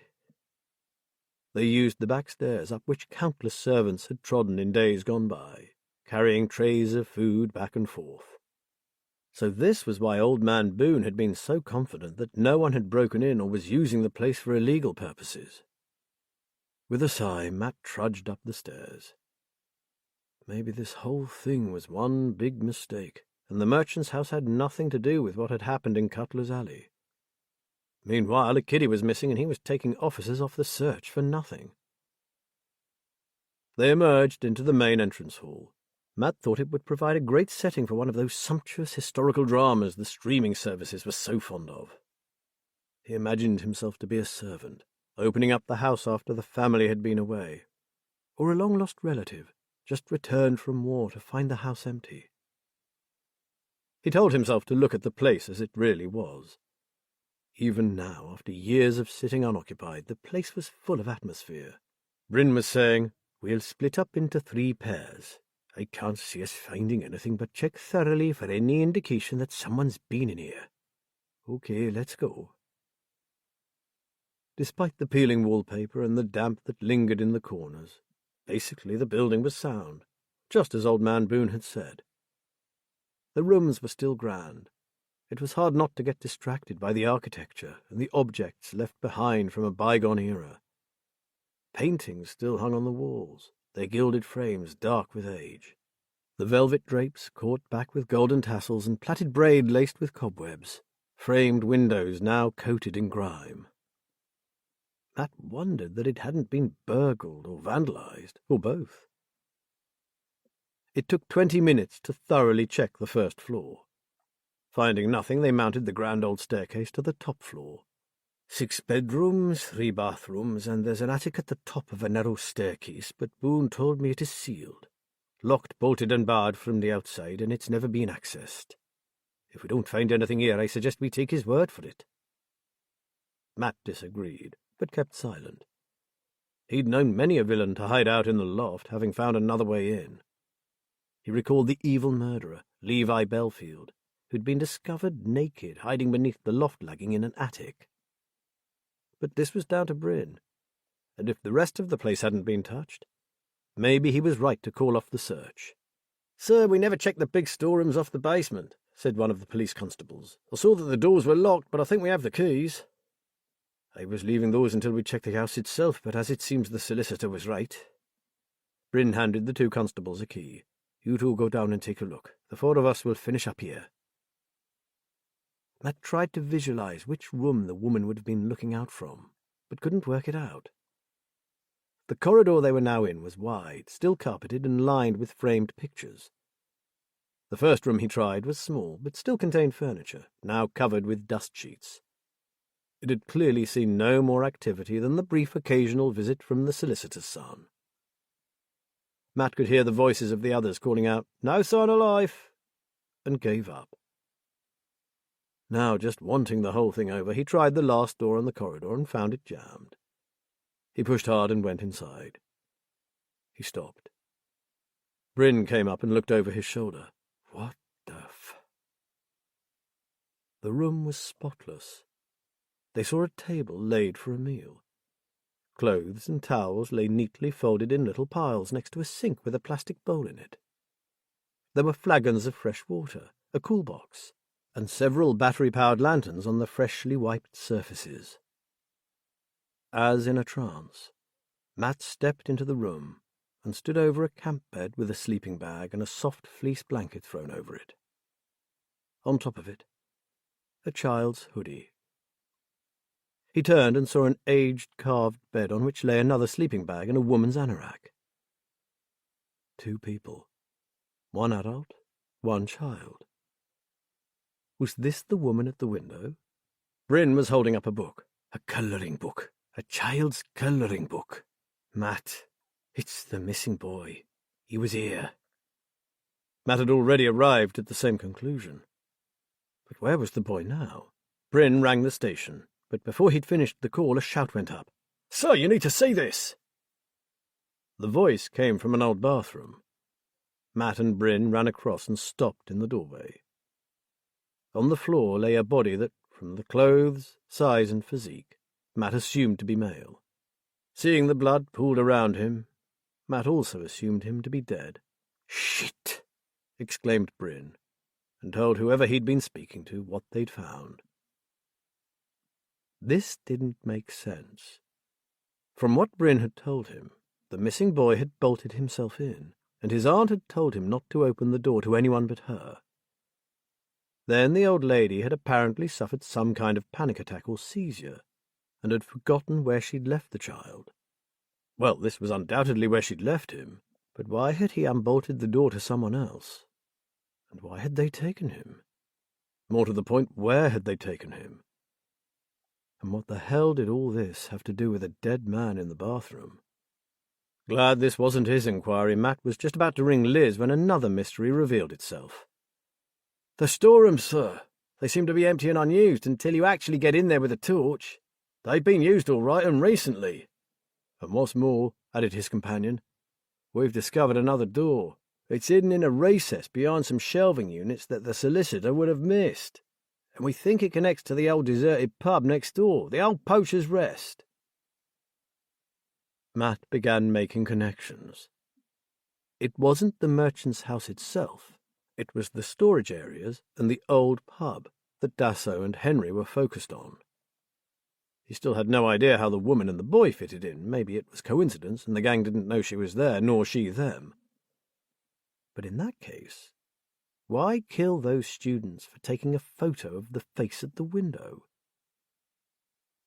Matt called home. Briefly, he told Liz what they'd found, then asked to speak to David. Handing this directly to Bryn would take time, while David had those pictures at his fingertips. "I want you to go through those photos again, David. We missed something, I swear. I don't think it was the face that got those boys killed at all. It was something else that appeared in the pictures. You have to find it."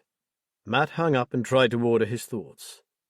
They had inadvertently found where the woman had been keeping the boy. But someone else had got to him first. As far as he could make out, other than the old woman and the child, those entering this old place did so as either part of a drug smuggling ring, or maybe a people trafficking racket. And the body in the bathroom showed that they were perfectly capable of murder. This was bad, worse than they had ever contemplated. And the irony of it was that discovering who was behind it could come down to a 20-year-old lad who had been rejected for the police force. Chapter 21. Kelly insisted on being allowed to go back and sit with her aunt. For once, no one argued with her. One doctor even admitting that if she could get her aunt to remember more, it might help both Jessie and the police. Kelly entered her aunt's small private room, determined to get some answers from her.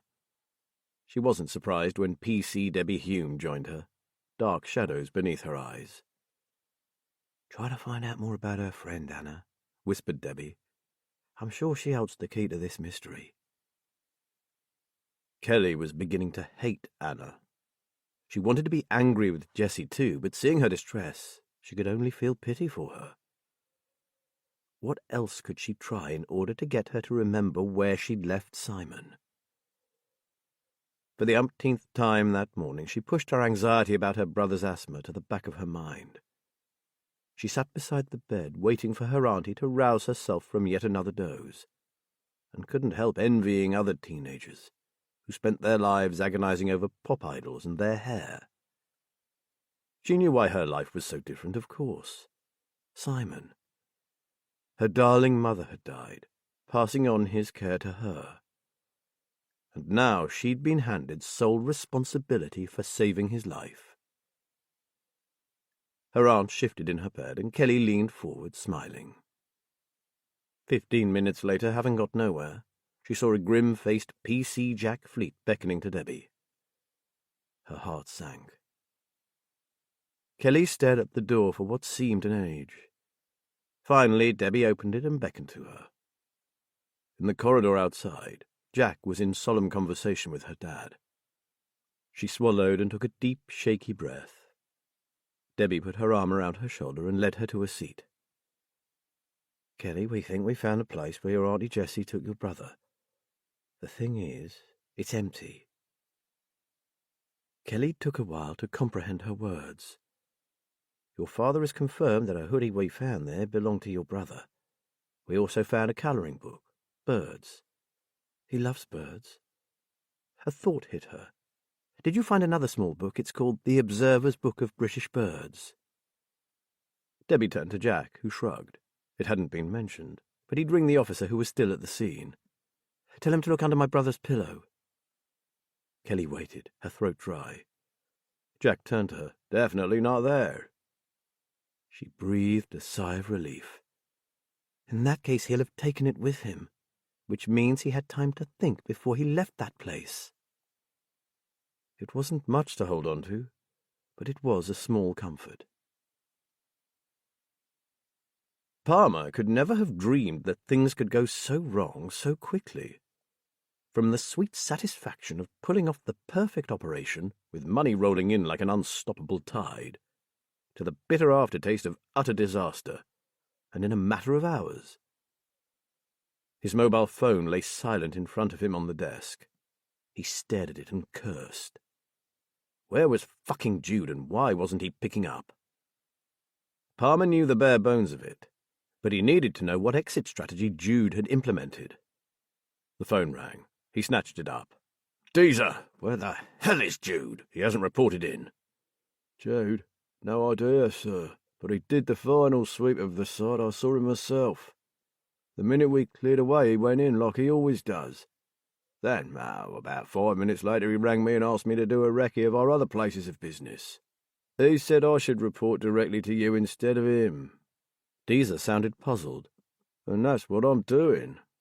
I can report that the other sites are all still stable and viable. There's no issues with any of them. It's only Cutler's Alley that needed vacating."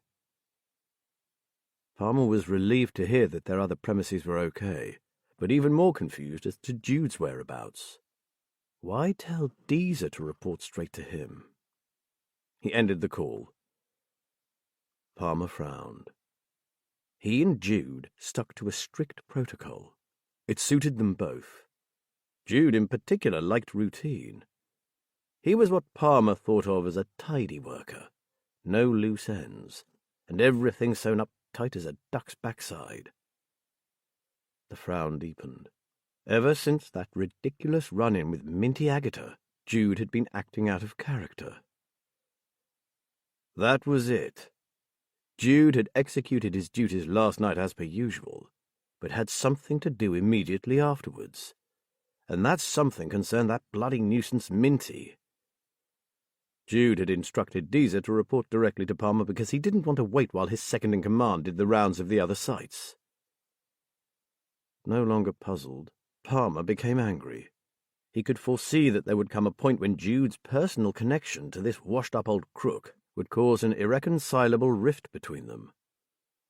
Jude was the best he'd ever come across, a ruthless killer and efficient organizer. But, and it was a big but. Palmer demanded total dedication to their operation. If Jude wasn't able to commit, then despite all his attributes, he was history, and Palmer would look for another partner. Andre Dasso was a distinct possibility. Deezer, too, was another contender. There was little doubt that offered the right financial incentive, both could be tempted to up their game. Palmer would regret losing Jude and his ability to quietly remove any obstacles that might arise. Jude's brand of death from natural causes, which kept unwelcome attention from them, was quite an art form. Dasso and Deezer would be far more mainstream in their methods, most likely a knifing. That might be effective, but it drew the police's attention. Palmer sent Jude a final warning text.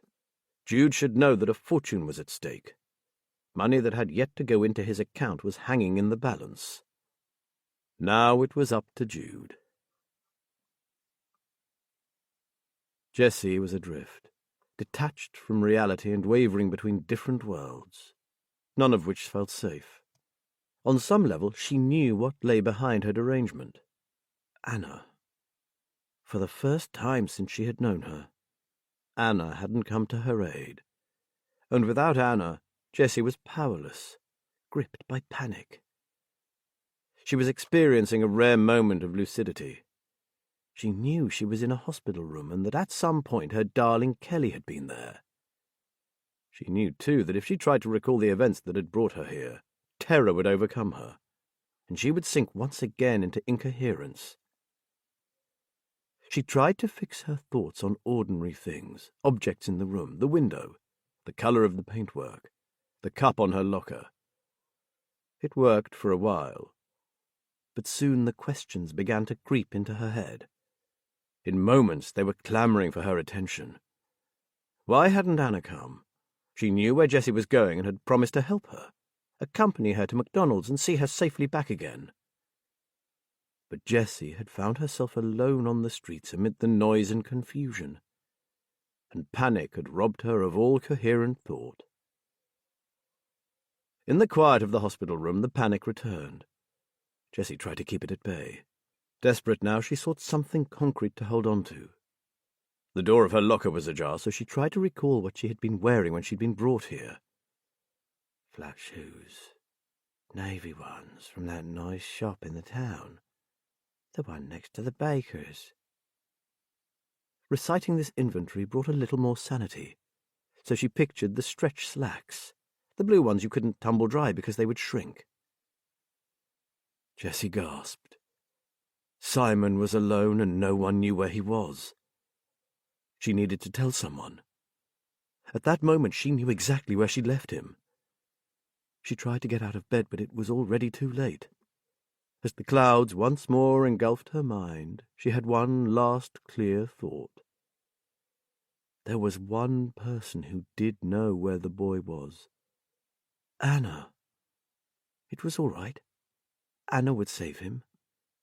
She didn't know what had prevented her friend from meeting her, but nothing would stop Anna from going to Simon in his hour of need. As always, Anna would help. Jessie gave a sigh of relief. A nurse and a cleaner who had been idly chatting in the corridor outside Jessie Wright's room stopped in their tracks. A blood-chilling cry filled the air. They rushed into the room and found the patient half in, half out of bed.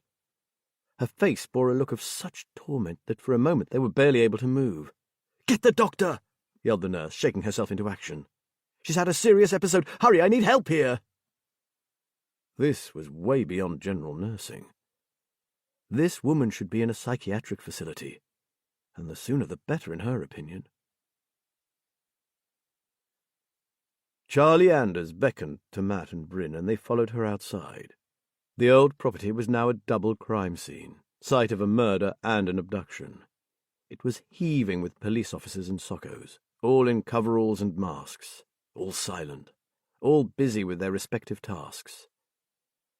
Out on the street, Charlie exhaled as if she'd been holding her breath for hours. "Matt Ballard, I really should listen to you more closely. That instinct of yours never fails, does it? Believe me, Charlie, by the time we'd gone over most of the place and found Sweet F.A., I doubted myself. And who the hell is the dead man? We've got Rory Wilkinson and his team arriving in 5 minutes or so. Until then, the Soccos are photographing and protecting the area. After Rory checks out the body and moves it, hopefully we'll know more. With any luck, he'll have some ID on him. Charlie didn't look too convinced of that, and Matt wasn't either. I have something to say to you, Matt. Normally I'd be telling a private investigator, including you in different circumstances, to pull out, hand over everything you have, and let us take it from here. However, she paused. However, you are an integral part of this whole bloody thing. We don't know what's actually going on here, but it's big and it's complicated. I don't know what I can arrange, probably some kind of consultancy, but I'm asking you to keep your diary clear of other cases for the duration. Once we have the preliminary forensic report back, I need to debrief you. You must give me every damned thing you know or suspect. Then I'll ask you to work with me on aspects you and Liz might be useful on. Is that acceptable? Matt nodded. It was more than he could have hoped for, and it would have the added advantage of giving him access to the police sources he'd so much missed having available to him. They wouldn't have carte blanche, of course, but they wouldn't be so hamstrung as they had been. We'll give you all the help we can, Charlie. She smiled. So what does your gut tell you that big storeroom was being used for? Drugs. From the speed they were brought in, moved out again, and the place decontaminated, I don't think it was people trafficking. Charlie agreed. My thoughts precisely. Well, forensics should find something to prove or disprove that.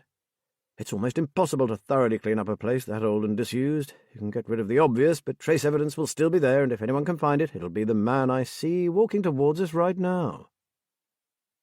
A tall figure carrying 2 large metal cases had unwound himself from an old lime-green Citroen dolly and was striding in their direction. "What a lovely surprise!" exclaimed Professor Rory Wilkinson. "Now that really has made my day. The inimitable Matthew Ballard himself. I am beside myself with delight." Matt tried to suppress a smile and failed. "Good to see you too, Rory."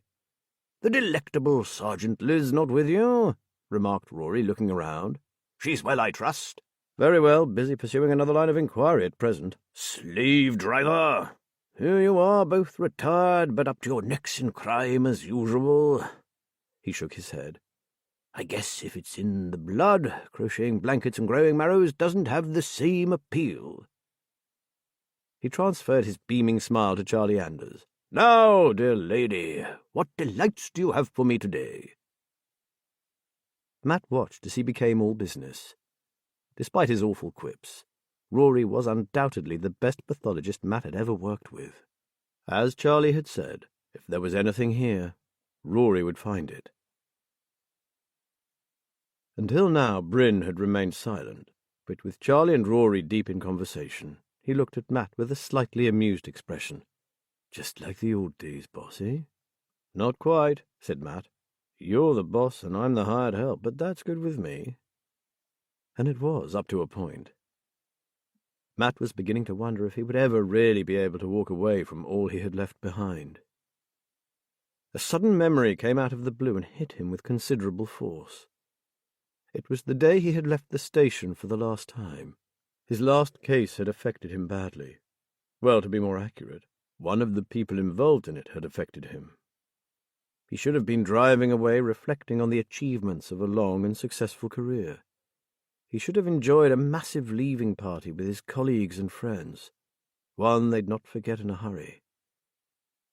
As it was, he had handed over his warrant card, cleared his office, and slipped out through the back door. He had wanted nothing more to do with the police force, ever. So why now the longing to be part of it all again? "That's a deep look, boss. You okay?" Matt smiled at Bryn. "I'm fine. Sorry, just trying to get my head around a few things." "You and me both," Bryn said. Then Rory was moving away and into the old house, and Charlie was back in organizing mode. "Okay, Matt, I suggest you get away and start gathering up everything you have for us. We'll be a while here yet, sorting this shambles and trying to separate out the murder, kidnapping, and whatever criminal activity has been taking place in the storerooms. I'll ring you as soon as I have some idea of what we're looking at. Then you and Liz can come in for the debriefing." "Right. If anything major strikes us that you really need to know, I'll ring Bryn, okay?" "Perfect." She turned and hurried after the pathologist. "Keep in touch, boss," said Bryn, getting ready to follow them. "And you, son, especially if anything really interesting shows up." He raised an eyebrow. "You got it, boss." Bryn winked. Matt was left alone with a head full of conflicting thoughts, and one or two questions about his own direction in life. He grunted. Now was not the time for this. Still, if nothing else, his life had one firm anchor. Liz. Hurrying back towards his car, he rang and told her he was coming home. Chapter 22. Eddie Race stared out of her office window on the floor above the club. She felt as if she'd run the gamut of every possible emotion during the previous night and the earlier part of the day. Now she was on the verge of desperation. The door had just closed on her financial adviser, Harrington, a man now as worried as Eddie herself. He was to return at 7 that evening, by which time he would have made certain discreet inquiries, the answers to which would hopefully indicate which direction they should take. Until then, Eddie was left with the possibility that her previously flourishing empire was on the verge of collapse. Since Henry's first phone call, which had left her gasping at the figure he demanded, Eddie had made several calls of her own regarding the situation in Fenfleet. It was these, not the exorbitant ransom Henry was demanding, that had made her realize the extent of the trouble her business was in. She contacted Raymond Leonard in Greenborough, who didn't seem surprised to hear from her. Talking to him, she realized it could just as easily have been the other way around, him ringing her. He spared her a further call by telling her that in his game to find the highest bidder, the devious, money-grabbing Henry had also been in touch with their counterpart in Salton-le-Fen. Their offers all still on the table, she decided to go for broke. She would pay up and look big. It was impossible to operate while not knowing what the fuck was going on right under her nose. So, early the previous evening, she had rung Henry and told him that if he stopped hawking his wares around the local criminal fraternity, she would agree to his demands. With his usual nonchalance, he had said he was glad to hear it. He had, of course, intended to give it to her all along, and had merely been seeking offers, so as to gauge the value of his information. What a load of bollocks. She told him so, and Henry laughed. She set the financial transaction in motion, after which he divulged what he had discovered. Eddie flopped into her comfortable leather chair and sighed. Everything was now clear, and she was caught in the worst dilemma of her life. Even Harrington offered no reassurance. Talk about the devil and the deep blue sea. What it boiled down to was that a London-based organisation had chosen her patch as a reception and distribution centre for their illicit imports. Henry suspected they had multiple sites, whose location he would pass on to her in due course. But their main depository was accessed through an old disused pub in Cutler's Alley. This was bad enough. No one could function with an operation like that on their doorstep. But here was the stinger. The most lucrative side of her business, into which she had invested practically everything, came from the distribution and sales of one particular commodity. There was only one person supplying this item. And who was he? The very man who had set up shop in her own backyard. If she took him down, she would destroy her own business. If she left him alone, it would only be a matter of time before the police came sniffing around. And if they caught him, they would have her too, since she was one of his main buyers. He wouldn't hesitate to shop her to the authorities immediately. The options churned around in Eddie's brain. Was it worth attempting some kind of compromise? Would he consider a working relationship, perhaps? What if she promised to up her already mammoth order if he would close down the Fenfleet site? She needed him badly. There was no one else who could supply her demands, and she had a constantly growing market. But she certainly didn't need him here in Fenfleet, within walking distance of Race's place. If he had other places around the country, as Henry believed, then closing one place of business wouldn't hurt him at all. And if she upped her order, it could be beneficial to both parties. She groaned. Oh, sure, it sounded feasible. But she had a feeling this unnamed man, someone she dealt with several times a week, wasn't about to play ball with anyone. Eddie poured herself a generous glass of malt whiskey, needing the alcohol to deaden the pain of seeing her life's work flushed down the pan. It did its work. Like hell she was going to let everything she and her father had worked for end in nothing. She, Eddie Race, wasn't going to let some clever fucking smart-ass from the city ride roughshod over her business. If Harrington couldn't come up with anything, she had one final card to play. Eddie's eyes narrowed. It meant interrupting the supply chain, which was unfortunate. But if properly executed, it would keep her from going down with Mr. Big and ending up in a cell. One of her acquaintances was a professional hitman who, if paid enough, would do the job and disappear like the morning mist. She exhaled. It was a last-ditch maneuver. She would have got on the phone at once, but two things stood in the way. One was Harrington, and the other was that she had no idea who Mr. Big actually was. That was Henry's next job, to get her a name. Matt paced the kitchen. Minty? Gone, but how? Why? He was perfectly happy with Peter's retreat, and we weren't trailed. I bloody well know we weren't. I feel awful, said David glumly. It was my idea for him to go there. Listen, you two, said Liz. Stop beating yourselves up. We have no idea why he's disappeared, and now I've had time to think it all through. I've come to the conclusion that we should put it on the back burner for now and concentrate on what's going on here. I know that sounds harsh, but we have enough to contend with. And one of us chasing across the country on what could be a wild goose chase won't help the investigation, will it? Peter has promised to let us know if he hears anything. Anyway, we don't know that Minty's disappearance has anything to do with Jude Sheriff. Looking unconvinced, Matt flopped into a chair and nibbled at his bottom lip. I suppose you're right. I just feel kind of responsible for the silly old sod. Just because he pitched up as a rent-free lodger in your garden shed, Matt Ballard, doesn't make you his registered keeper. Come on. That man has been round the block more times than anyone I know. He's been in Parkhurst, for heaven's sake. I know it shook him, but he's no fool, Matt. I'm thinking he's seen or heard something that spooked him and he's gone to ground. Maybe he's had an accident of some kind. Peter has a group of local ramblers keeping a lookout in the forest. Really, there's little more we can do. Matt nodded somewhat grudgingly. You're right, Liz. It just rankles that we go to all that bother to get him there as surreptitiously as possible, and he disappears. With all this serious shit going on, I can't help wondering if someone very clever managed to find out where we took him. That information he has, you know, about the diamond necklace that Paddy Sheriff stole, is pretty hot stuff. For once in his life, Minty Agata is a valuable commodity. Especially to Jude Sheriff, Liz added. But it's all guesswork, isn't it? It could boil down to Minty getting involved with Toby and that photo card, and whatever Jude is mixed up in. Meanwhile, I suggest we get on with what Charlie Anders asked you to do.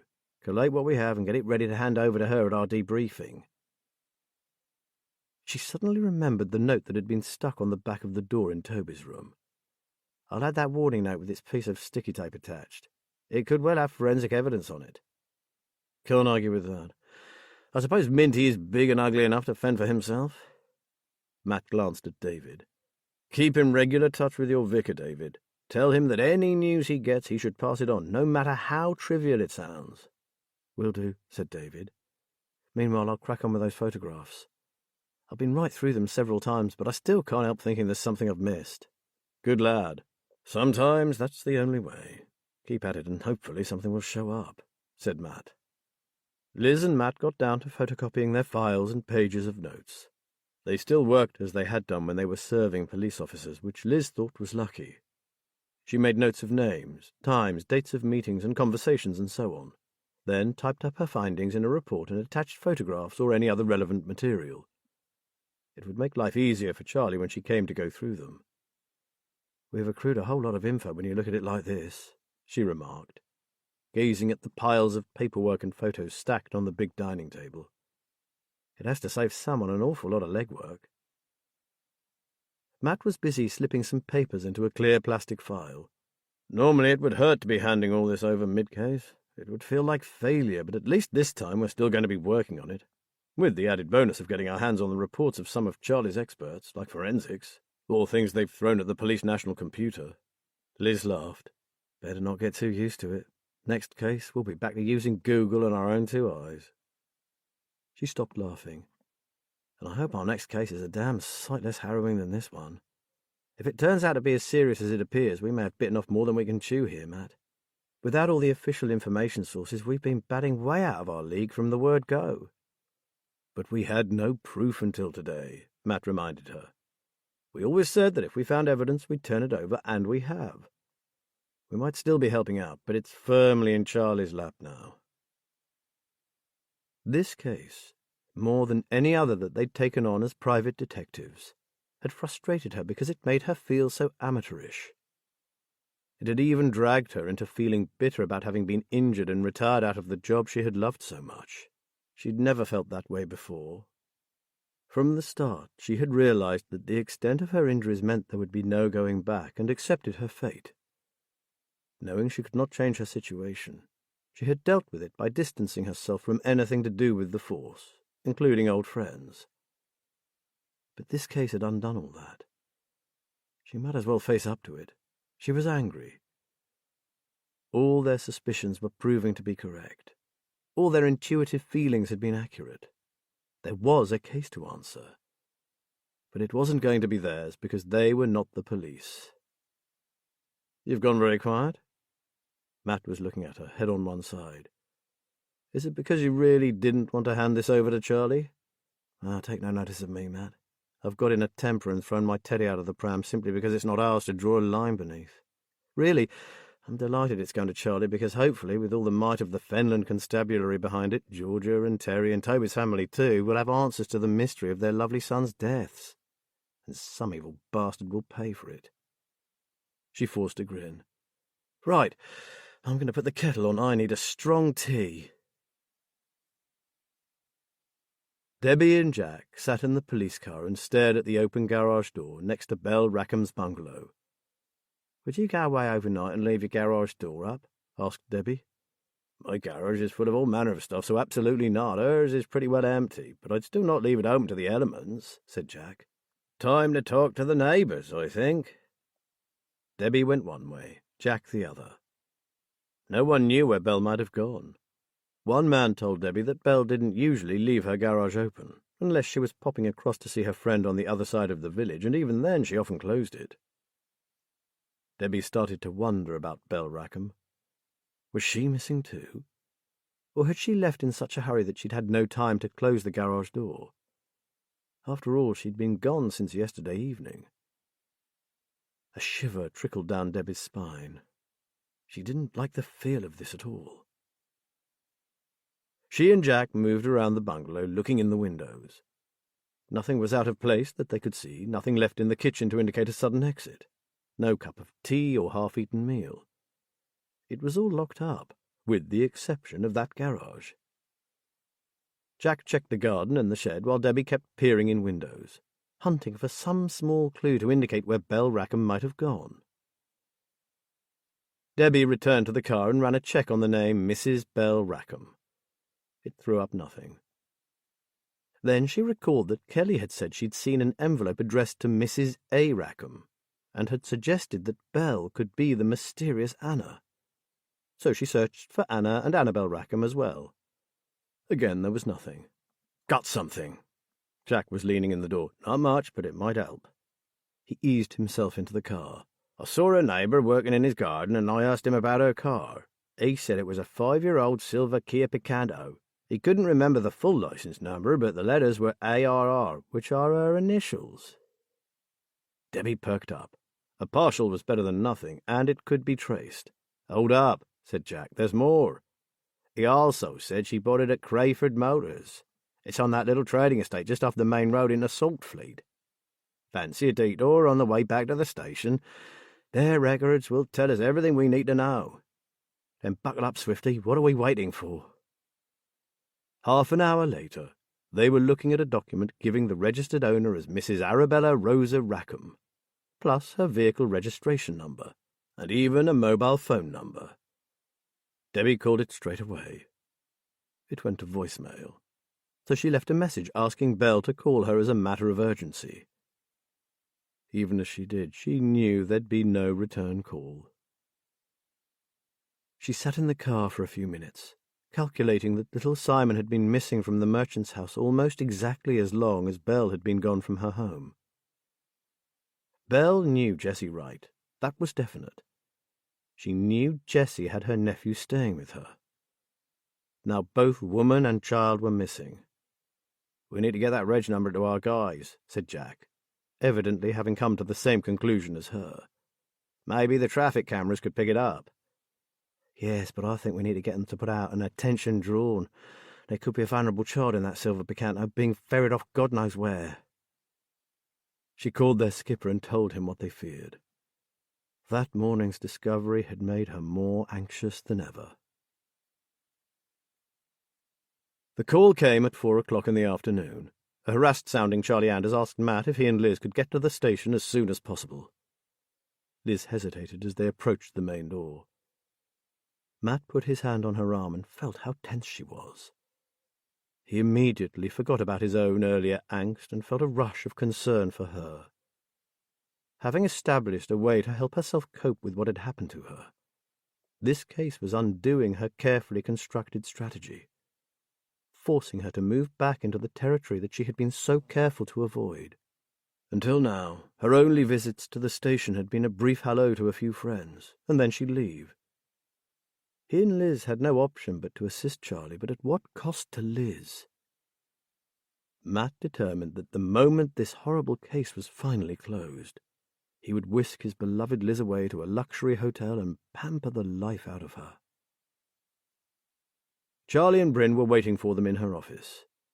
On the desk, which was already overloaded with papers, stood 4 steaming mugs. Matt handed over a bulky folder. "It's pretty well all we have so far, Charlie. You'll see there's a sheet of observations on top. It's a kind of suggestion box, listing aspects of the case that might be more easily followed up using police channels." Charlie smiled. "I get the message, Matt. My very capable predecessor is reminding me of what I might miss." He returned the smile. "I prefer to call it friendly advice from one who's in no position to do it himself." She glanced at the sheet. "I see your #1 priority is a certain Jude Sheriff. That name, Sheriff, causes my hair to stand on end. I'm assuming he's related to our old friend Paddy. We believe he's what you might call a prodigal son, and his reputation is just about as bad as Daddy's." Liz frowned. "We've been told he never operates in this area, since the Fens is his old stomping ground. From what I've found out, his only local connections are to a legitimate IT business and a few others just as clean. So why is he apparently breaking the habit of a lifetime?" "And his connection to the present case?" Charlie asked. "I'll read it all later, obviously, but a brief summary of events would help me get the overall picture." Matt told her what Minty had said about Jude, but omitted any mention of Paddy Sheriff's diamond necklace. That was Minty's secret, and irrelevant to the case. He said they were sure Jude was the kingpin in the criminal operation that had been using the deserted pub and the storerooms at the merchant's house. "Along with Andre Dasso, that makes a scarily well-organised setup," added Liz. "The arrival of a crack London-based logistics man like Dasso, plus a ruthless killer who has previously avoided this area like the plague, means an operation that has to be making a fortune. Otherwise neither of those two would bother with a place like Fenfleet." "But you have no idea who is behind the operation?" asked Bryn. "None at all. All we do know is that our usual suspects, people like Eddie Reese and Raymond Lennon, are also in the dark. That's why Henry has been sent on the prowl. Apart from appraising what's going down, he's hunting out the head honcho for them." Matt grimaced. No doubt at huge financial gain to himself. "Definitely," said Charlie. "And initial reports from forensics, only verbal ones at this early stage of course, indicate that large quantities of drugs have been moved in and out of the storeroom, and that the clean-up was one of the most efficient Rory Wilkinson has ever seen. He doubts it's heroin, and it is definitely not cannabis. He found a minute speck of something that has yet to be identified. That, too, had been cleared up, but some residue remained. He'll be able to tell us what it is by close of play, or so he hopes." "We thought as much, although we did think people trafficking could be a possibility, given the size of those storerooms." Matt felt relieved in a way. Drugs were bad enough, but the thought of someone moving innocent people into another country, enslaving them or sending them into the sex trade, made him utterly sick. The people who did that were inhuman. Bryn passed round mugs of tea and coffee. Matt felt quite moved that the young detective had remembered how he and Liz liked their drinks. Skimming through the folder, Charlie stopped at the photographs. "I can see why you got so intrigued by this." She held up the enhancement of the face in the window. "But now we can assume that this is a picture of Jessie Wright, who hid her nephew in that room because of what she told him were bad men." "The timing would be right," said Matt. "It would have taken a considerable amount of time and repeated visits to get that room clean enough for a boy with asthma. But how the dickens did she gain access? Old man Boone keeps that place shut up tighter than a gnat's chaff." Charlie shrugged. "Well, I sent an officer over to the hospital, and he found a key in her handbag. It fitted one of the back doors to the merchant's house. Sadly, the woman is well away with the fairies and can't tell us anything. Her niece told us her auntie had said it was her friend's place, and that's all she could get out of her." Bryn added, "This friend, a woman called Anna, keeps cropping up. We're now considering that Anna might have the boy, although we have nothing to substantiate that assumption." Charlie added that the family had no idea where Anna lived or even what her surname was. "Bit weird," Matt said. "What kind of people are these Burtons?" "The father is a down-to-earth, hard-working bloke trying to make enough to hold his shattered family together after the death of his wife. They're all grieving, but we are told the boy is affected particularly badly. Apparently, he refuses to even talk about his mother." Charlie sighed. "Poor little kid has asthma and is prone to other ailments as well. The sister, a 15-year-old called Kelly, is a different animal altogether. She stepped up to be a surrogate mother to little Simon, and, boy, she's an old head on young shoulders. Debbie and Swifty have built up a real rapport with the kid. Debbie says she's a bit of a force to be reckoned with." "And dotty Auntie Jessie?" asked Liz. Bryn puffed out his cheeks. Charlie rolled her eyes. Matt grinned. "That bad?" Charlie told him as much as they knew. "So you believe she had a panic attack simply because her best buddy didn't turn up to help her buy the kid a Big Mac?" Matt said incredulously. "A quarter-pounder with cheese, actually," said Bryn, "with fries." "And it escalated into some kind of manic episode?" The simplest thing, Matt supposed, could be the catalyst that sent a damaged mind into freefall. They all sat sipping their drinks, contemplating what had been said. Liz cleared her throat. "Okay, the scenario seems to be that Jessie goes out, telling Simon not to unbolt the door for anyone. He's left alone. Auntie freaks out, has a kind of disassociative fugue, and forgets where she left the boy. Then there's a gap in our knowledge, but we do know that the villains were spooked into moving all their stash out at around that time, and either one of them or someone unknown to us, possibly Jessie's friend Anna, made away with the boy. The next morning, the police and Matt here search the house and find the room he'd been kept in.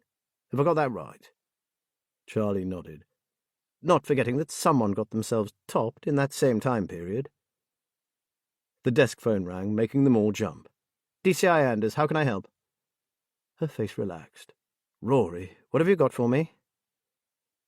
Her eyes widened in surprise. "Really? Well, I'd never have expected that." The muffled voice continued speaking until, thanking him, she said she'd be in her office until late should he have anything else for her. She replaced the receiver, shaking her head. "Well, that answers one question." They all stared at her. "The dead man in the bathroom. Let's just say our local criminal fraternity won't be getting any more of Henry's costly information. The body has been identified as that of Theodore Henry Arbuthnot, late of Fenfleet." "Henry!" exclaimed Matt and Liz in unison. "That's a turn-up for the books," added Bryn, surprise making his Welsh accent stronger than ever. "And there's more," Charlie said solemnly. "The substance the gang are dealing in is a new designer drug that Rory says has been showing up recently. In dead kids. He said it's proving hard to analyze, mainly because it was such a tiny sample, but also because no one has managed to get their hands on any of the raw product yet. He believes it goes by the street name of roulette, spelt R-O-O-L-E-T. "Never heard of it," said Matt. "But then we're pretty out of touch with that sort of thing." "We've only recently been alerted to it ourselves," said Charlie. "We've heard it called by a couple of names. Roulette is one, bullet 6 is another. Both names refer to the risk involved in taking it. Liz pulled a face. If it's that dangerous, why take it at all? Because of its staggering effects. Apparently kids think it's worth it. It's an NPS, a new psychoactive substance, said Bryn. And it really is new. We've never come across it before. Someone somewhere has produced something really unusual with roulette. He pulled a face. Prof. Wilkinson gave me a lecture on it.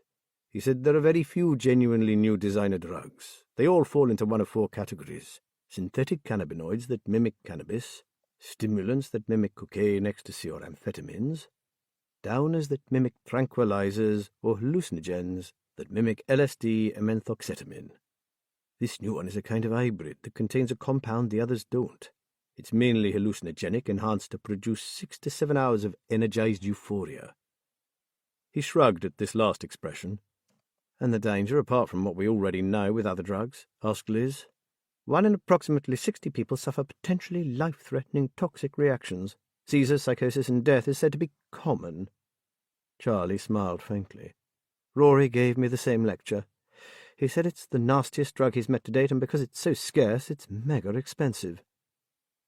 And a whole shipment of that stuff passed through the merchant's house last night. Matt sighed. 1 of many, worth millions, I expect, added Charlie. It's little wonder Eddie Race was prepared to pay Henry's rates. But someone stopped our modern-day Raffles in his tracks, said Liz. Despite his unlawful activities, Henry would be missed in a number of circles. He was a true man about town, a latter-day James Bond, likeable, handsome, rich, sophisticated.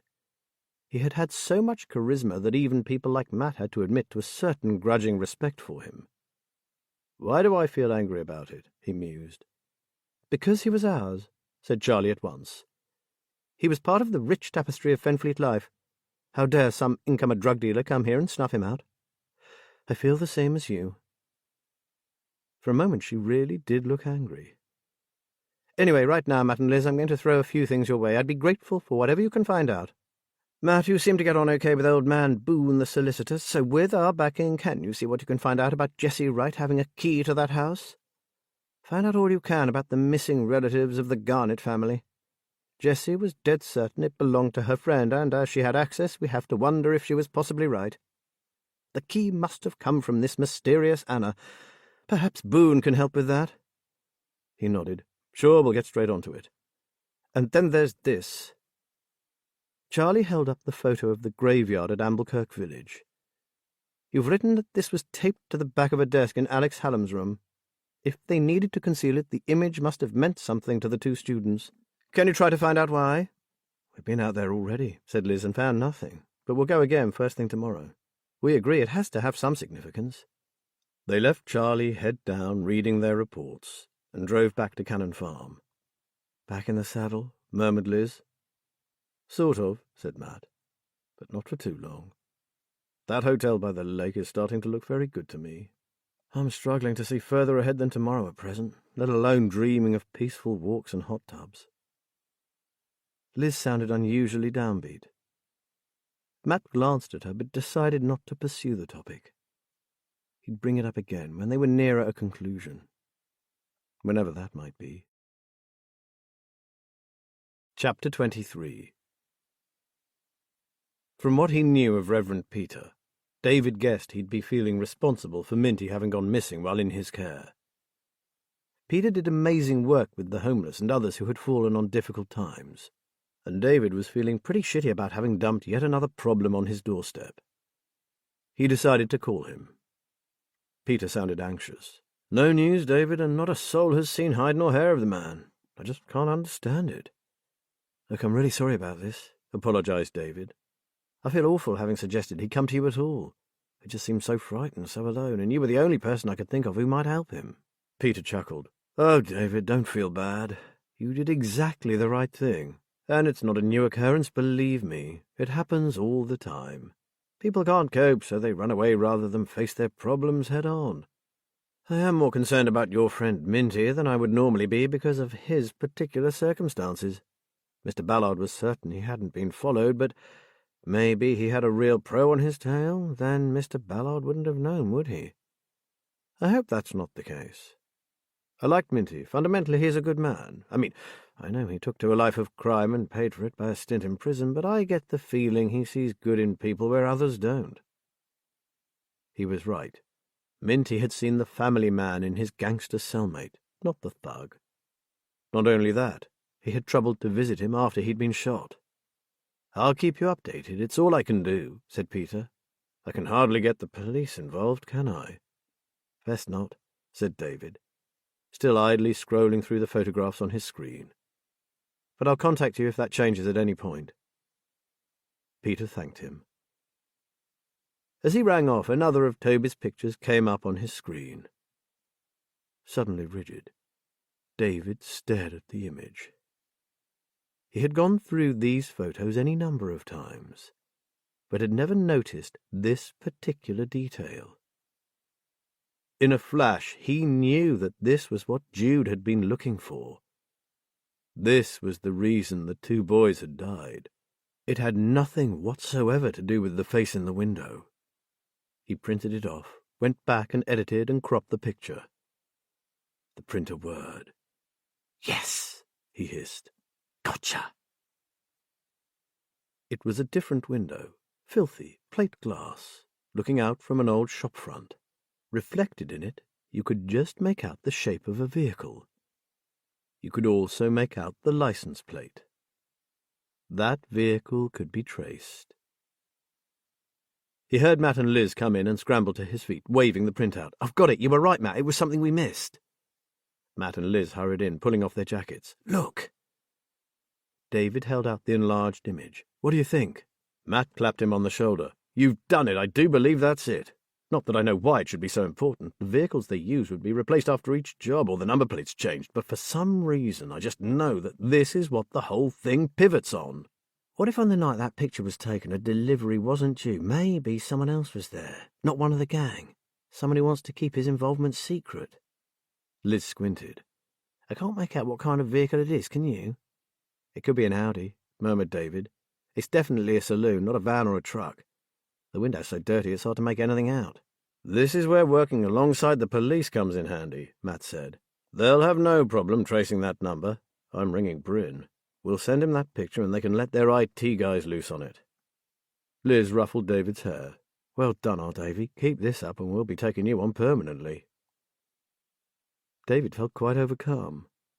He was full of gratitude towards Matt and Liz for picking him up when he had been so down. Now he was actually doing something constructive, making a difference. He hadn't been in Tanner's Fen any time at all, but his outlook on life was already changing. He didn't feel nearly so bitter, and he was coming to realize that joining the police wasn't the only option for him. There were a whole lot of other jobs that might be just as fulfilling. Matt lowered his phone. "Can you send that as an attachment to Bryn's email address, David?" "Thanks to you, Davy, that's another question answered, another box ticked," said Liz softly. "Feels good, doesn't it?" "I don't know, Liz," he said. "I'm a bit scared to count my chickens. It could be another red herring. When I saw that woman's face in the original pictures, I was so certain she was an illegal immigrant or some girl being held there against her will. Maybe I'm wrong about this, too." "You aren't. I just know it." Liz tapped the side of her nose. "Intuition, Davy boy. Someone definitely didn't want that vehicle to be seen. And that very someone considered it worth terminating the boy who took the photographs, and his friend too, to ensure it stayed that way." She smiled at him. "I'll lay good money on it. Fancy a bet?" David grinned. "I'll take your word for it. So what next?" "Well, we have a small errand to run for the DCI, but first, Matt and I want to know a couple of things ourselves. As it happens, we've nothing for tonight's dinner, so as soon as he's off the phone, I'm going to suggest we all drive over to Pear Tree House and grab a meal. Then we can have a private word with Bernie Weatherby about one of the men involved in this caper." David's face lit up. "I'm not turning down a meal in that place. Who are we trying to find out about, Liz?" "Jude Sheriff. All we really have is what Minty told us about him, which isn't much. I want that man's whole story, chapter and verse. And Bernie is the person to ask. He has friends in very low places, believe me. Liz suddenly looked pensive. And although it will do no actual good because he won't be able to talk to us, I'd like to go and take a look at Paddy Sheriff for myself. Maybe the nursing home staff might know something about Jude, David said. You know, small things like what he talks about to his father or what car he drives. First thing tomorrow, while Matt is speaking to the solicitor again, we'll go hospital visiting. Okay, Detective? Yes, Sergeant. He saluted, and Liz cuffed him affectionately around the ear. The pear tree was fairly quiet for once, but then they had arrived early for an evening meal. Matt disappeared into the back office, while Liz and David checked out the menu. When time passed and he still hadn't returned, Liz ordered for him. He returned just as the food arrived, his face creased into a frown. Once the waiter had left, Matt lowered his voice. Well, that was informative. I found out more than I expected. About this Jude Sheriff? What are we dealing with then? Liz asked. As nasty a thing as we'll ever meet this side of the gates of hell, according to Bernie. Matt raised an eyebrow. He knows someone who worked with Jude up Durham way a while back.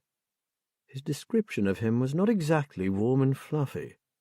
In short, he's a psycho. Clever, very well organized, and totally ruthless. Matt looked around to make sure they couldn't be heard. Bernie's mate told him Jude Sheriff was the arranger for a diamond robbery from which they got away with a fortune in uncut stones. Not only that, these were blood diamonds.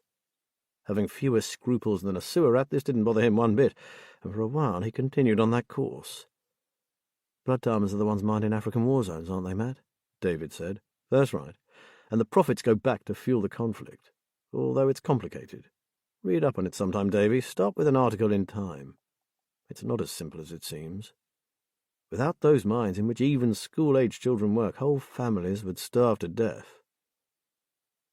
Matt had read up about conflict diamonds following a case he'd been on that involved a consignment of them, and felt strongly about it. Fearing a lecture, Liz steered the conversation back to Jude.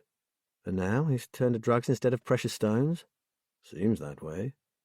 Bernie said he's known as someone you don't mess with. According to his friend, he's meticulous. If you're good at your job and concentrate on getting it right, you'll be okay. Screw up and you could be history.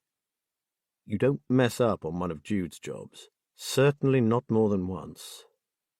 Doesn't quite gel with the loving son who visits his cabbage of a dad every single day, does it?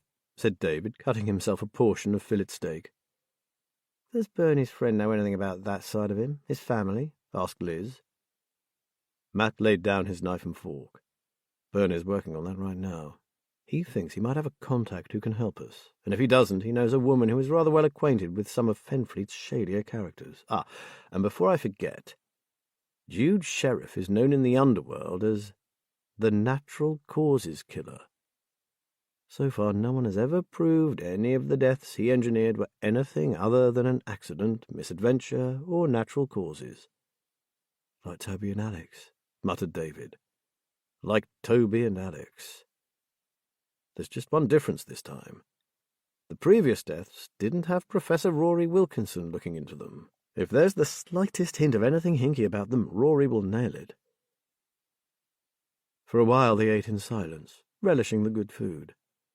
Then Liz said, I'm still reeling from the news about Henry. I can't believe he got topped. He was larger than life, and I can't imagine Fenfleet without him. I wonder how the hell he came to get himself murdered. Well, it wasn't anything even vaguely resembling natural causes, so that lets Jude out. Matt looked disappointed. Liz nodded. From what Matt had told her, the scene in the bathroom had not been pretty. The copious quantities of blood involved pointed to something very unnatural indeed. From what you heard about him, it's not Jude's M.O., but he was very likely in that house when they cleaned it out and moved the merchandise. Maybe you got someone else to do the deed. Matt shook his head. Doubtful. That wouldn't be very meticulous, would it? Jude wouldn't have wanted anything that pointed to them. They practically sanitized the place. I suggest Henry was killed by someone else altogether, although I cannot begin to guess who. Something to do with the kidnapped boy, I should think, said David. Maybe Henry discovered him. Liz nodded slowly. Quite possible, I would say. Before they could discuss it further, Bernie came hurrying over, carrying a sheet of paper. "This lady is expecting you in an hour's time. Meet her at the address I've written here. It's not far, so you have plenty of time for pudding and coffee." He smiled benignly, every inch the charming restaurateur, then whispered, "It'll be worth your while. She knows a lot more about that certain person than I'd realized." And then he was gone. Matt pushed the paper over to Liz. "I know that house. It's on the outskirts of this village. It used to be the Golden Thorn pub before the brewery pulled out and it was sold off." Liz looked at the name. Isla McGowan. It rang no bells. She glanced at her watch. Things were beginning to happen, and for the first time since they'd begun this investigation, she appreciated their odd position. Neither official nor unofficial, they occupied the fringes, yet were still an integral part of it all. Well, she'd cope with that. Having chosen plain ice cream for dessert, she wondered about their latest sauce. Isla McGowan at the old Golden Thorn. It had a quirky ring to it, and she tried to imagine what this Isla might look like. It wasn't until they were halfway there that she realized she was actually enjoying herself again. Matt recognized the old inn immediately. It certainly looked a great deal nicer as a residential property than it had as a public house. It had been a bit of a dive back in the day, and its mossy tiled roof had sheltered a fair few dodgy deals. Now it was clean and neat, while retaining its original character. A large sign hung over the door, reading Golden Thorn House, and beside it an ornate brass bell on a chain. Matt was just about to give it a tug when the door swung open. Without a word of introduction, Isla McGowan hustled them inside and closed the door. "Come straight through to the garden room. We can talk there away from the others." Matt wondered who these others were, but didn't ask. He recalled that the garden room had once been a kind of conservatory used as a dining area. Since they only ever served plain pub grub, they had never bothered with a proper restaurant section. In its days as a pub, the place had always been a bit tatty, but now it looked comfortable and inviting, with 2 big low sofas, a long coffee table, a number of different-sized bookcases, and dozens of houseplants. Isla pointed to the sofas. "Sit, please. I hear you want to know about that freak, Jude Sheriff." Matt reckoned she must be well into her 60s. She had a wild mane of copper hair streaked with grey, and was somewhat unconventionally dressed. The effect was as if she had rummaged her way through a charity shop, chosen whatever appealed to her and worn them all at the same time. Certainly nothing matched, and it all seemed to come from different eras. Different sizes, too. Her present outfit was topped by a baggy knitted men's cardigan, the sleeves of which covered her hands. Tearing his eyes away from her unfortunate dress sense, Matt said, "It's his early history we need to know about, Miss McGowan. His childhood, his family, if possible." Isla sat back, pulled up her sleeves, and laced her fingers together. "He should have been drowned at birth. If ever there was a spawn of the devil, it was Jude Sheriff." "That sounds pretty harsh," Liz said softly. "I gather from that you actually knew Jude as a child." "Regrettably, yes, Miss Haynes. I was his father's lover for many years. I was a very bad girl back then, and Paddy Sheriff was a very bad boy. But oh, what charisma he had. He loved his wife and his child, young Fionn that is, not Jude. I was a pleasant distraction, something different, you might say." Matt could imagine that Isla might have been quite exciting back in the day. Beautiful, wanton, rather wild. But that's irrelevant. I merely told you so you would appreciate that I did know the family intimately. Often, when his wife was out, Paddy invited me to the house, where I met the boys. "Jude," Matt prompted. "Jude." She said nothing further.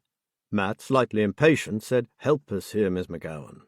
If Jude is so awful, why does he visit his disabled father every single day, and has done so since Paddy was shot?" "Guilt." Isla stared at each of them. "And determination. Paddy was the only person Jude had never been able to exert his will over. He wanted to break him." Isla gazed into the distance. "You see, Jude was utterly controlling. Almost from birth he had a need to dominate others. It started with his toys. If they didn't work, didn't do what he wanted. He destroyed them. And this extended to people. His father saw it from the start, but his mother, a gentle, sweet person, always went to his defence. Paddy started to hate her constant. Be patient, darling, it's just a phase. He'll grow out of it.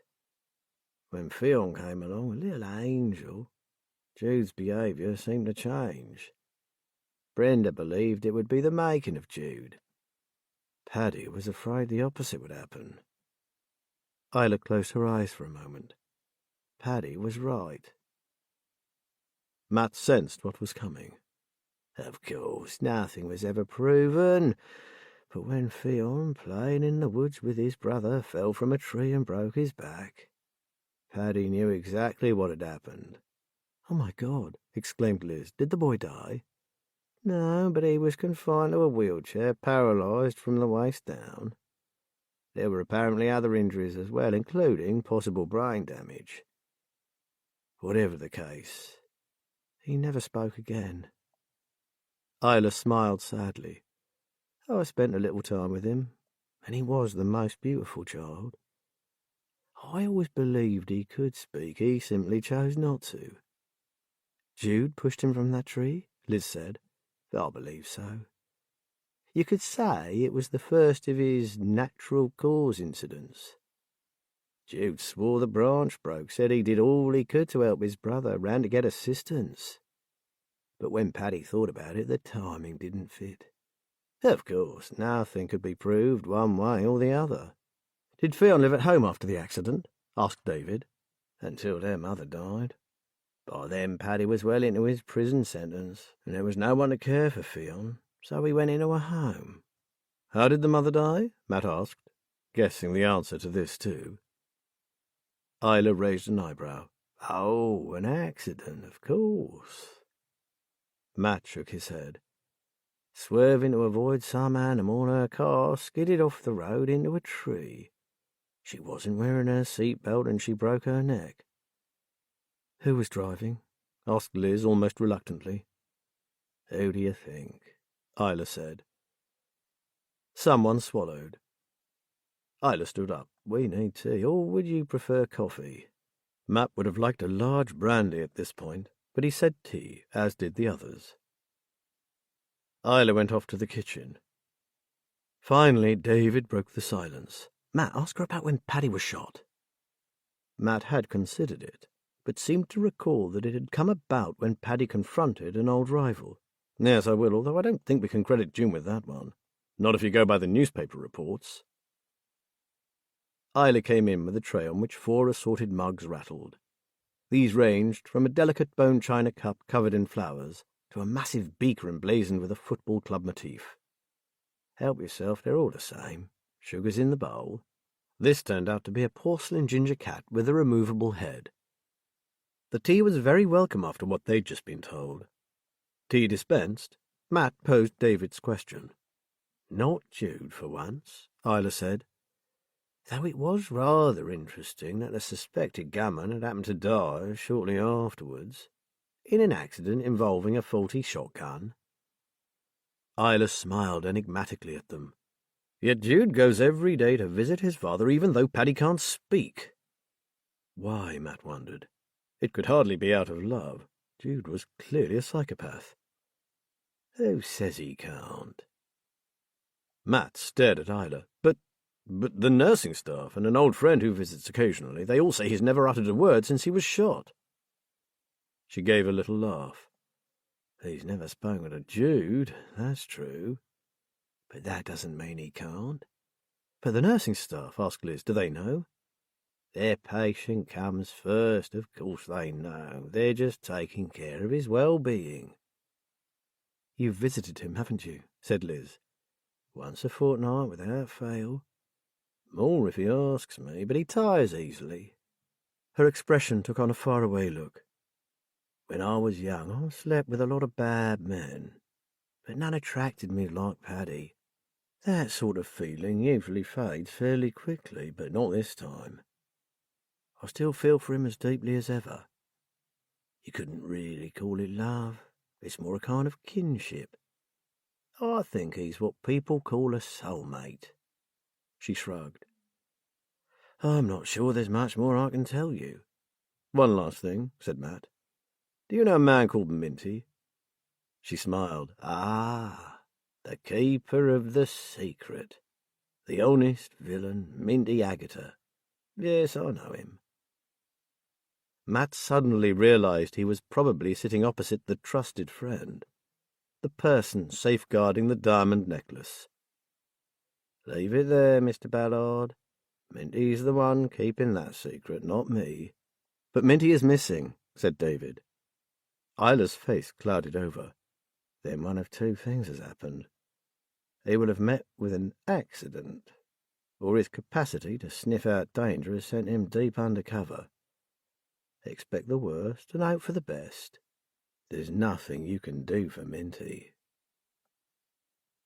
Palmer had to decide who should fill the gap left by the treacherous Jude, but neither of the candidates filled him with much delight. Jude was going to be a hard act to follow. He was pouring himself a large malt whisky when his mobile rang. He put the bottle down and snatched it up. Jude, the bastard. "Mr. Palmer, before you start tearing into me, just shut up a minute and listen." This had better be good. "It's all you're getting," Jude said, "and it's the truth, so hear me out." Palmer hated being put on the back foot in this way. "Well, spit it out then. First, other than the one now defunct location, the others are both working properly. I know Dees has already told you that, but I've checked myself and can guarantee we have no worries about them. Luckily, they're both big enough to take the additional shipments that will be diverted from Cutler's Alley. I've made a couple of adjustments and everything will be in place for the next delivery, so our suppliers needn't be alarmed. It's business as usual, Mr. Palmer." Palmer felt a kind of buzzing inside his head. This was not what he had been expecting to hear. Before Jude called, Palmer had been thinking in terms of damage limitation, how to withdraw from the area without losing too many of his valuable contacts. "Now this you don't know," Jude said. "While I was doing my final recce of the merchant's house, I encountered two obstacles that needed very careful handling. I'll explain more fully when I see you, but for now, just be thankful it was me who discovered them, because I know how to deal with them without comeback. I'm not sure what anyone else would have done, but it would most likely have proved disastrous for us." Us. Jude was making it clear that he was still a partner and intended it to stay that way. Palmer made no comment for the time being. He sipped his whisky. "Go on."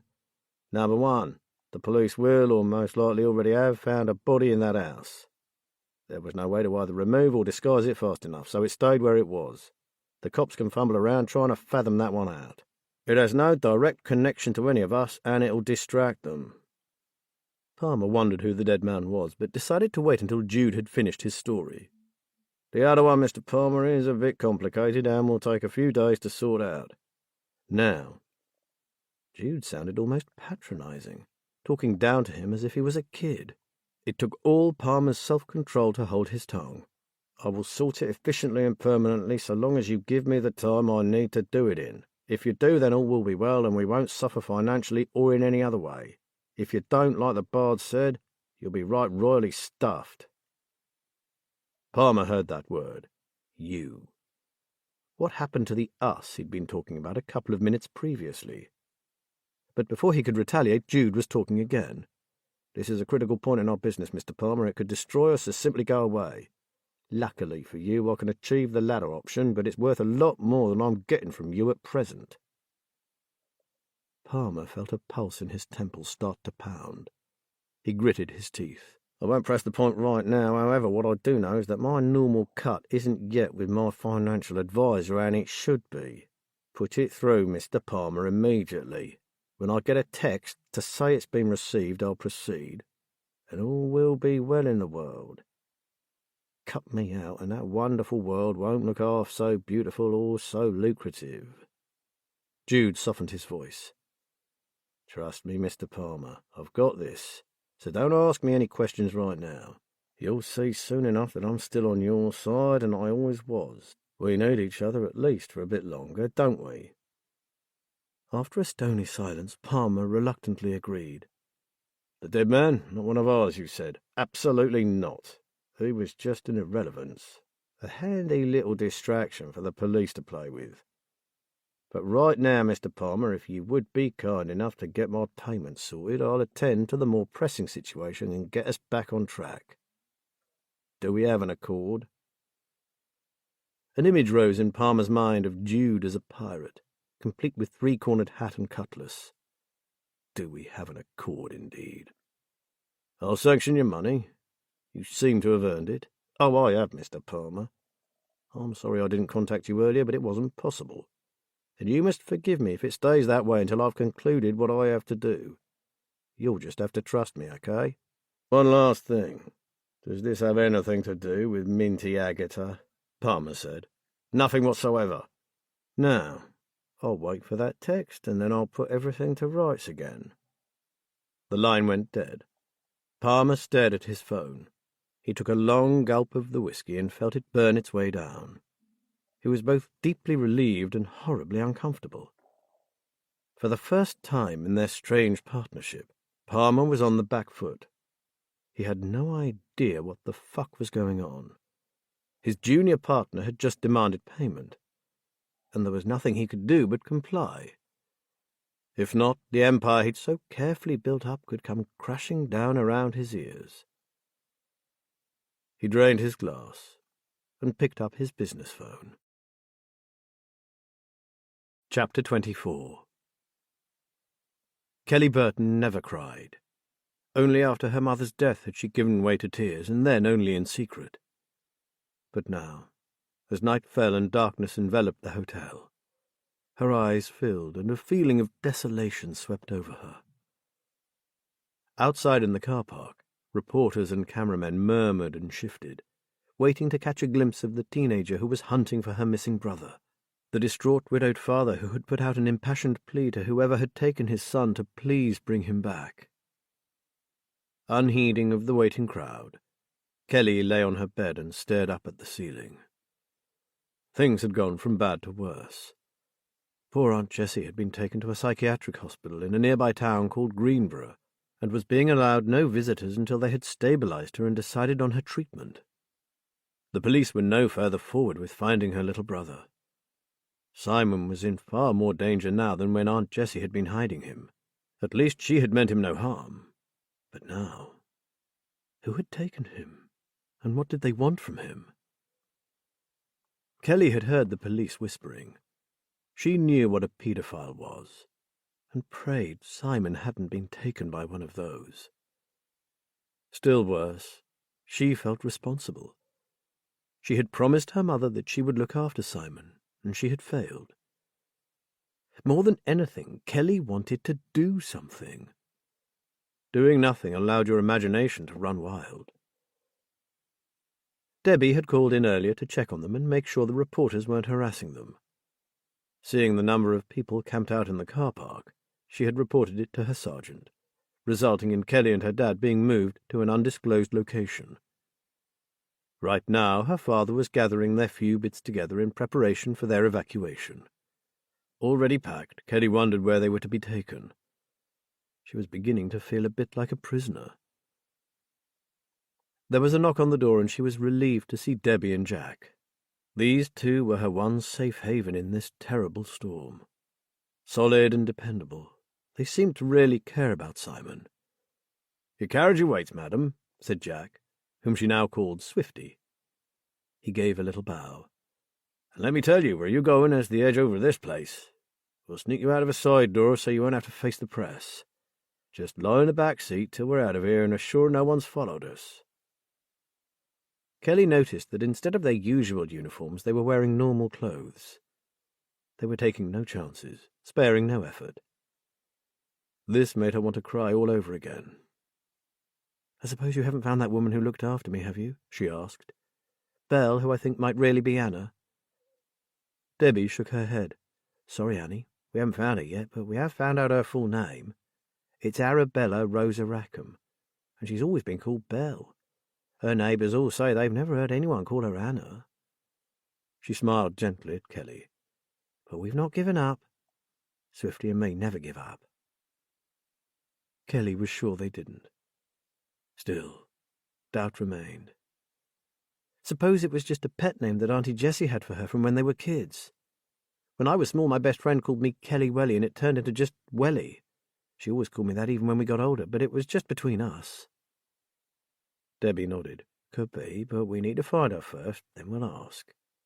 To be honest, we're getting a bit worried about her. She usually tells the neighbours if she's going to be away, and they keep an eye on her bungalow for her. But this time she just went off suddenly. But Kelly remained dubious. If she ran off with Simon, then she wouldn't say anything, would she? Kelly wasn't sure which frightened her more, the sinister woman that her mother never trusted, or a stranger who'd taken Simon with heaven knew what on her mind. Soon they were on their way to their new location. Kelly felt as though everything was out of her control. She was being swept along with the tide, and she hated it. Debbie, is there anything I can do? I mean, when I was talking to Auntie Jessie, I felt as if I was doing something useful. But waiting around like this is awful. I'm sorry, sweetheart, but waiting is all you can do right now. Just remember, half the Fenland police force is out looking for Simon. We have a special TV appeal going out, and officers are being drafted in from other areas too. We'll find him, Kelly. Come on, love. Her father put his arm around her and pulled her towards him. We have to be strong for Simon. Snuggling into his side, she realized she hadn't sat with him like this since she was little. It felt warm and reassuring, but she sensed how empty he felt. Dad was just as terrified as her. Matt, Liz, and David were too hyped up to think of going to bed. They sat in the incident room going over everything they had learned from Bernie and Isla. "Do you think Isla has that diamond necklace?" asked David. "I do." "Well, I'm not so sure," Matt said. "Maybe, maybe not. She certainly didn't want to talk about the big secret, did she?" "And that sneaky old sob Minty never mentioned that Paddy could talk if he wanted to." Liz smiled. "I'm looking forward to going to that home tomorrow. Knowing what we know now, it could be quite a different visit to the one I expected." Golden Thorn House was a funny kind of place, wasn't it? David looked puzzled. "I noticed several other women as we were leaving, all about the same age and all quite, well, quirky." Matt had seen them too and reckoned they shared the house. Possibly it was a kind of commune. He had wanted to ask at the time, but had decided it might be better to make some discreet inquiries. It wasn't connected to the case, he was just curious. From what Bernie intimated, I believe that Isla was what they used to call a good-time girl. She almost said as much herself. Not quite a prostitute, but I think she was, said Liz. I could be wrong, but I think she has assisted us before, a long time ago. It was a case concerning a convicted conman who came out of jail and put his wife in intensive care. It wasn't my case, but her name rang bells. And I'm sure she helped the detectives with the suspect's background, which she knew about because he'd been a client of hers. One sure thing is that she thinks a lot of our Paddy Sheriff, Matt said. David nodded. I'll say. And she hates Jude's guts. They fell silent for a moment or two. I hope our old colleagues find that lunatic pretty smartish, said Liz with feeling. Just the thought of a man like that on the loose in Fenfleet gives me the heebie-jeebies. Me too. Matt stood up.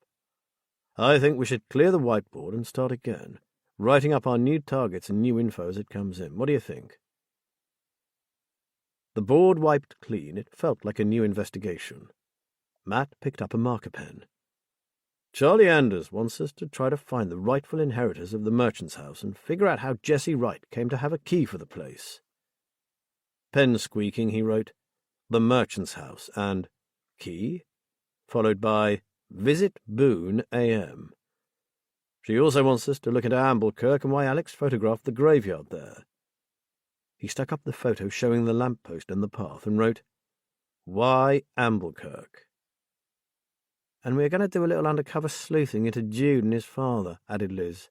"I don't think I'll be able to sleep well until that man either does a runner because it's too hot for him here, or Lincolnshire's finest throws him into the slammer and turns the key." "I know it's not really our concern, but—" David hesitated. "Who do you think took that little boy from the merchant's house?" Neither Liz nor Matt answered immediately. Then Matt said, "As I see it, it can only be one of two people, Anna or Jude." "That's what I thought," said Liz. She turned to Matt. And if you believe that Jude didn't kill Henry, then I suggest that Anna did, which places her fair and square in the crosshairs for having abducted Simon Burton. David stared unseeing at the board. So no matter who has him, that vulnerable little boy is in the hands of someone very dangerous. Matt shivered. Seems that way. He put down the marker. I think I've had enough of all this for one night.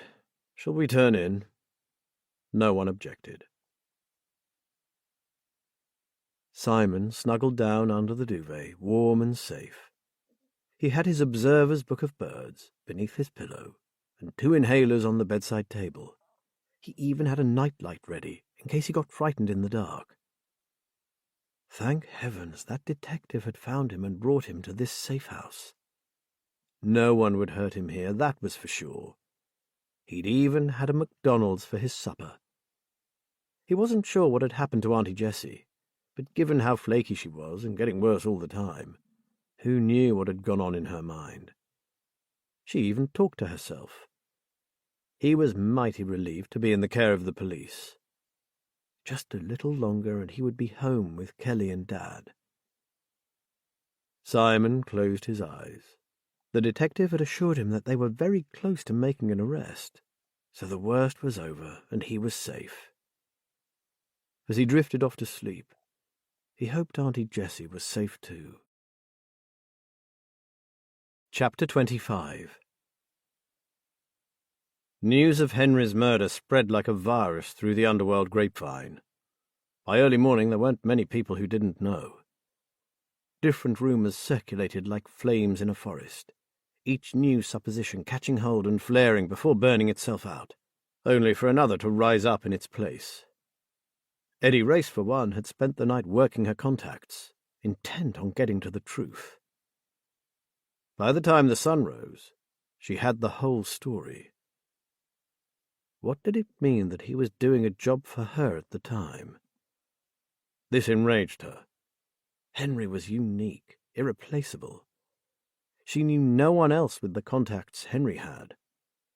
His loss forced her to turn to Raymond Leonard and his like. And Eddie was not a team player. She always worked alone, and the thought of having to cooperate with people she considered beneath her sent her into paroxysms of fury. For the umpteenth time, she went over what Henry had said during his last visit. He had given her a lot, but it hadn't been quite enough. Eddie needed the name of the man in charge. Meanwhile, Harrington had come up with a contingency plan and had blocked the funds she had agreed to pay Henry. All well and good, she wasn't out of pocket. But she had to know how to proceed. Her empire depended upon it. Eddie paced her office like a caged animal. Either she continued to deal with the man without a name and risked going down with him if the police discovered what was going on, or she cut her ties with him, thereby kissing goodbye to the biggest profit she'd ever made. Bullet 6 was the hottest designer drug to ever hit the streets, and she, Eddie, held the franchise for the entire Fenland area. Eddie herself had never taken anything stronger than 2 paracetamol and a glass of malt, but she'd been told that this drug produced a hit like nothing on earth. The punters certainly seemed willing to pay the enormous amount it was going for. Considering the money to be made, there wasn't much contest when it came down to it. She'd wait until her supplier contacted her later that morning and, depending on what he told her, take it from there. Meanwhile, she'd have Harrington ring-fence her assets as far as he was able. He'd do his best, obviously, because if he didn't, he'd stand to lose a great deal of money himself, and Harrington liked to live well. Her father had once said that if you paid greedy people top money for their services, you would retain their loyalty. No one wanted to kill the golden goose, did they? It didn't occur to her that she was included among the greedy. Bullet 6 was the golden egg, and Eddie Race couldn't bring herself to kill the goose that laid it. Edward Boone agreed to see Matt as soon as the office opened in the morning. After all, this was police business, even though Matt Ballard had no official role. The old man admitted to being utterly at a loss as to how the drug dealers had gained access to those storerooms. We only ever gave a cursory glance to those rooms, but they were empty, and we never saw the slightest hint of anything having been disturbed. Our priority was the house itself." He looked quite contrite. "I am saddened to think that we were guilty of a dereliction of duty, Mr. Ballard, especially having made such a show of knowing better than you in the matter of intruders." Sorely tempted to say "I told you so," Matt said instead, "They did an excellent job of clearing up after each shipment, Mr. Boone. Without a very detailed examination of those rooms, it's unlikely anyone would have noticed anything untoward." He levelled his gaze at Boone. "However, our priority right now is not the drug dealers, it's the woman, Jessie Wright, who commandeered one of the upstairs rooms as a hideaway for her young nephew." Boone spread his hands. "This I simply cannot understand. She had a key, Mr. Boone. Can you tell me how on earth she could have obtained it?" "I can't. Ever since I heard what happened, I've been over every conceivable possibility any number of times, and I'm sorry to tell you I've arrived at no conclusion at all." He stared helplessly at Matt. "It's beyond me." Matt tried a different tack. Maybe the old man would have an answer for this one. "Okay, we'll come back to that. Last time we spoke, you told me you were close to finding one of the missing heirs to the merchant's house.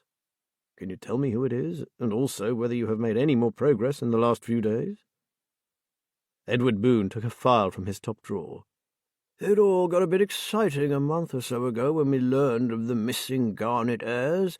Then, to our chagrin, the son of the last documented Garnet on our client's list, a man called Carson Garnet, took his own life.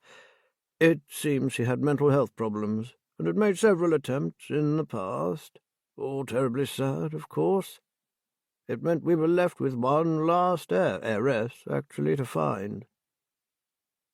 Matt was suddenly reminded of something P.C. Debbie Hume had told him. At some point in her ramblings, Jessie Wright had sworn that the place they were staying in belonged to her friend, Anna. "What is the woman's name?" he asked, with a shiver of anticipation. Boone looked down at his records. "Anna Davina Garnet."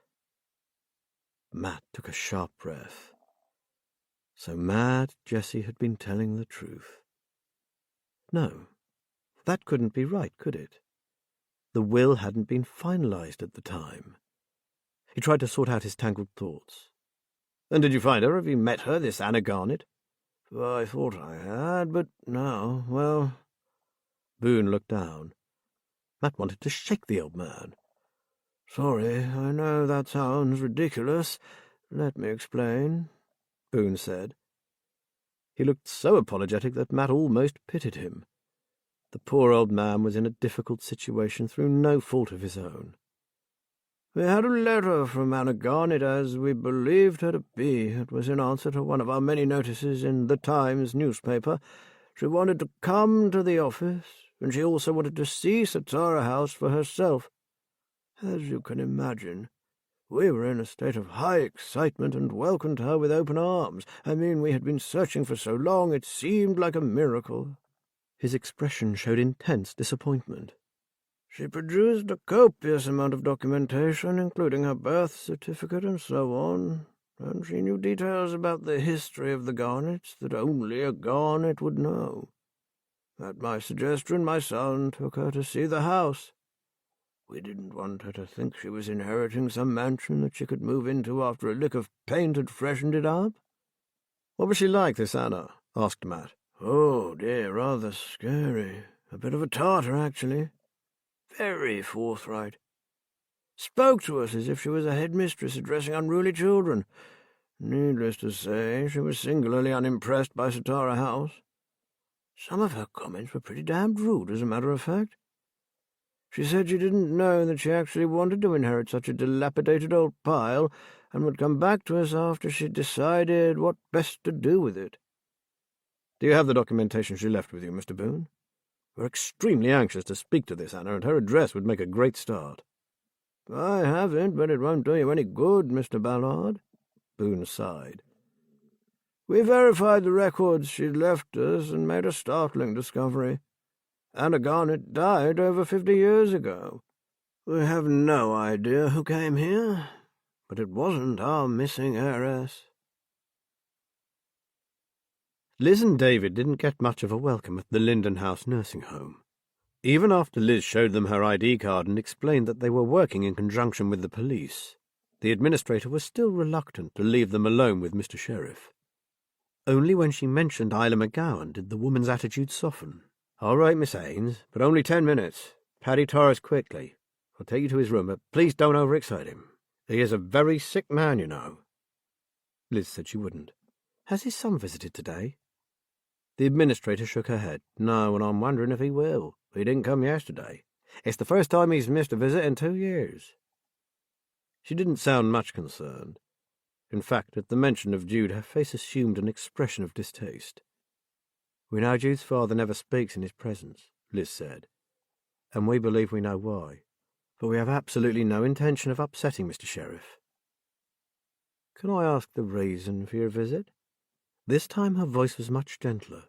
"Only to be frank, we don't think Paddy will be with us much longer, and we're doing our best to make his last days tranquil and pleasant." This made Liz want to laugh. The man had been a career criminal, a dangerous thief who had been responsible for a number of major heists. And here he was being treated like royalty in a private nursing home, and by people who genuinely cared for him. Oh well, she thought. At least he never actually killed or maimed anyone, unlike his son. We need to find Jude. He's suspected of involvement in a number of serious crimes in Fenfleet.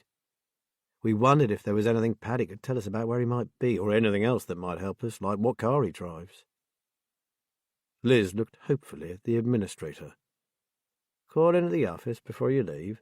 I have those details, including his application for long-term parking here, if it comes to that. I have quite a few other details, too, as he pays his father's bills. Don't bother Paddy with all that. Just keep it to a few personal questions, if you really must. I'll give you more concrete information myself. Right, here we are." She opened the door and called out brightly, "Visitors, Paddy, friends of Isla's." Liz had never met Paddy Sheriff, only knowing him from mugshots, and old ones at that. The man she saw now was a far cry from the rather dashing hoodlum who had robbed several high-class jewellers. Liz knew from Minty that Paddy must be approaching 70, but he looked much older than that. His face was pale and haggard. His features on one side had collapsed. His hair was thin and wispy, and he was so skinny his pyjamas hung loosely. Yet his eyes had a steely glint. According to the administrator, Paddy was drawing near the celestial pearly gates, but he clearly had no intention of checking in with St. Peter just yet. "You coppers," he growled, then grinned. "Well, you are." He pointed to Liz with a bony finger. "Not sure about the schoolboy, but you know what they say about policemen and doctors getting younger." Liz returned the grin. "Nice to meet you, Paddy. I'm Liz, and this is David. And we do know Isla, and we really are friends of Minty. In fact, we've had to magic him away. See, we think he's in danger." "And I know who from. My fucking psycho son." "Jude's in a lot of trouble, Paddy. We need to find him. We think he may have abducted a child, a vulnerable little boy who suffers from asthma." Paddy's wrinkled features creased up even further. "Asthma? A little boy, you say? That's not good at all." "The police will be watching this place, Paddy. If he does come and visit, he'll be picked up.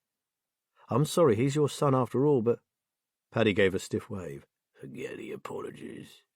Believe me, if I could get him to come, I would. Then you could catch him. But he won't come near the place if he suspects you're watching him." "There's a chance he might not suspect. He's never worked this area before, and we only learnt his name from someone undercover. He could believe he's untouchable and simply go about his usual routine. You see, he's been involved in bringing in and distributing drugs, and we're pretty sure the operation is still ongoing, even though we've busted one cell. They're cool as cucumbers, this gang of his." Paddy nodded. "He told me his boss is even more ruthless than him. But we all know that's not possible." "He didn't mention a name, I suppose?" asked David. Afraid not. But they hate each other, I'll pick that much up. Paddy started to cough. Sorry, time's up. You better go now before they chuck you out. Liz and David stood up. We'll see you again, Paddy. Then don't leave it too long, he wheezed. Clock's ticking. Downstairs they found the office of the administrator, whose name was Carol Courtney. She handed Liz a sheet of paper. Not much, but it might help. Jude Sheriff doesn't give much away, and if, as you say, he's mixed up in criminal activities, I see why now. Liz glanced at the page in her hand and saw that Jude drove a BMW. The licence number was there, along with the details of the bank account from which Paddy's medical bills were paid. To crown it all, Carol had written down a mobile phone number. It's not as useful as you might think, I'm afraid, Carol said, evidently having noticed her smile. He emphasised that we were only to use that number in the event of his father becoming seriously ill. He also stipulated that we have to call from this number here. She pointed to her own phone, or he won't answer, so there's no point you trying it. Otherwise, he said he'd be visiting on a daily basis, so any new treatment or medication could be discussed then. And true to his word, he came every single day until yesterday.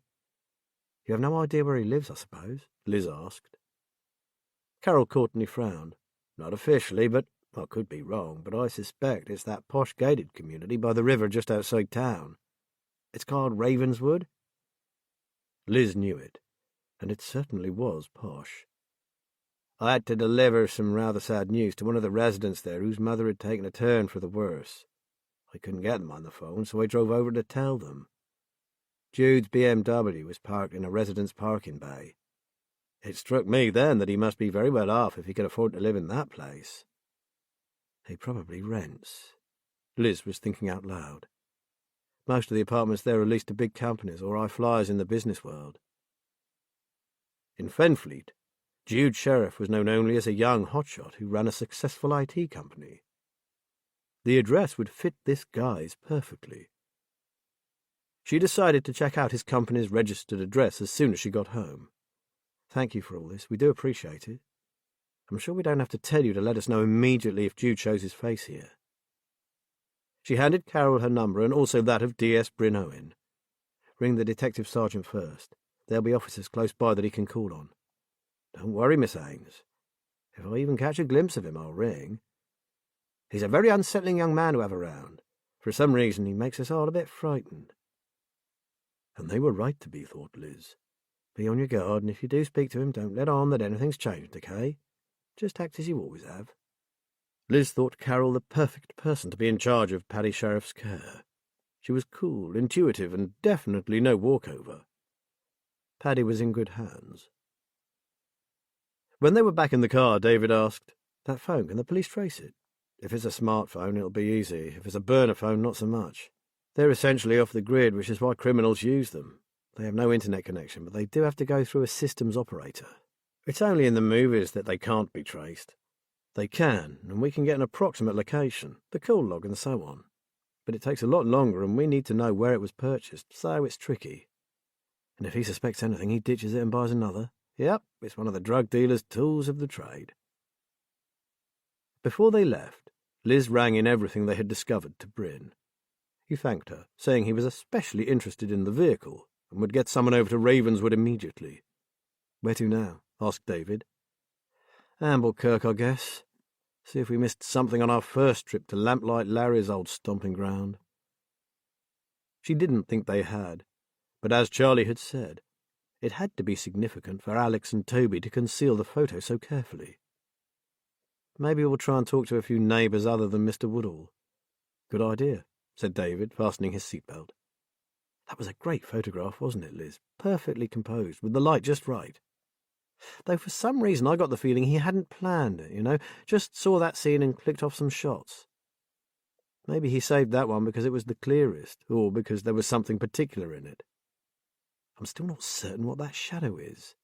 Charlie Anders was going to have their IT guys work on it and see if they could make it any clearer. I'll ring Bryn later and see if they've had any luck." Liz was just pulling into the road out of town when Matt called. "Find out anything exciting from old man Boone?" she asked. Matt's voice filled the car. That depends on how you feel about finding the mysterious Anna and then losing her again in the space of a few minutes. Don't talk in riddles, Matt Ballard. Explain, please. She and David listened to his story in amazement. Then who was... Look, I'm not sure what your plans are, but I'm on my way home. Why not head back to Tanner's Fen? Then we'll grab some lunch and talk about it. Sure, said Liz. We're through at the nursing home and we're about to go to Amblekirk, but we can do that after lunch. In fact, you could come with us. Maybe we missed something last time. Liz turned off the road again and headed for Cannon Farm.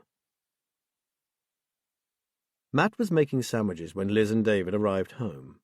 He'd been going over in his head what Edward Boone had said, but was no further forward. They gathered around the kitchen table. Liz handed out mugs of tea. So this woman arrives at the solicitor's with ID and a good knowledge of the Garnet family background. She tells them she's Anna Garnet and demands to see the property she might be about to inherit. Am I right so far?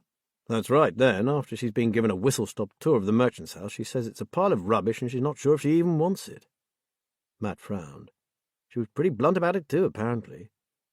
She then marches out, telling them to verify her claim and she'll be in touch. But she never did? Nope. Matt sat back. The thing is, old Boone told me that on closer inspection, it turned out that the birth certificate and most of the other documents were copies. Not that that was unusual, given her age. Lots of people don't have their original certificates. Things get lost over time, and if they need them, they download copies. Nevertheless, he said she knew enough about the Garnet family to convince him that she was the real deal. It was only when they checked in more depth that they found a death certificate. Liz nibbled on her sandwich. This raises all manner of questions, doesn't it? And not only about who the devil she was. I wish we'd met this Jessie Wright, Anna's best buddy. I feel like I've been thrown into the middle of a TV drama and I don't know who half the characters are, Matt said through a mouthful of food. I've had an idea, said Liz suddenly. She pulled out her phone and a few moments later was talking animatedly to PC Debbie Hume. Sorted. In half an hour, so long as she gets the okay from Charlie Anders. Debbie and Swifty will be here with the missing boy's sister, Kelly. She knows more about Jessie and her friend Anna than anyone. Smart thinking, Liz.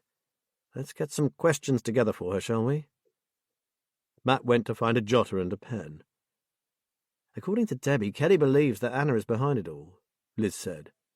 She told Debbie and Swifty that her late mother advised her not to trust that woman. Curiouser and curiouser, murmured Matt. So what on earth is Anna's game? Can I butt in? Said David. Who do we really think has kidnapped the boy? Anna, whoever she really is, or Jude? Neither Liz nor Matt answered. Finally, Matt said, Sorry, lad, but I have no idea. One minute I feel certain it was Jude Sheriff, the next Anna. Me too, said Liz. But if I had to make a choice, I'd go with Anna. After all, if someone as ruthless as Jude had found the boy and suspected he might have seen what they were up to, why not just kill him in situ? Kidnapping him could lead to all manner of problems, including having the police on his tail hunting for the missing kid. Why attract unwanted attention when his main focus is the drugs operation? Yeah, killing a little boy would mean little to Jude from what we've heard of him, Matt said. While they were still making notes of questions to ask Kelly Burton, they heard the crunch of tyres on the gravel drive. Liz opened the door to admit Jack Fleet, Debbie Hume, and young Kelly Burton.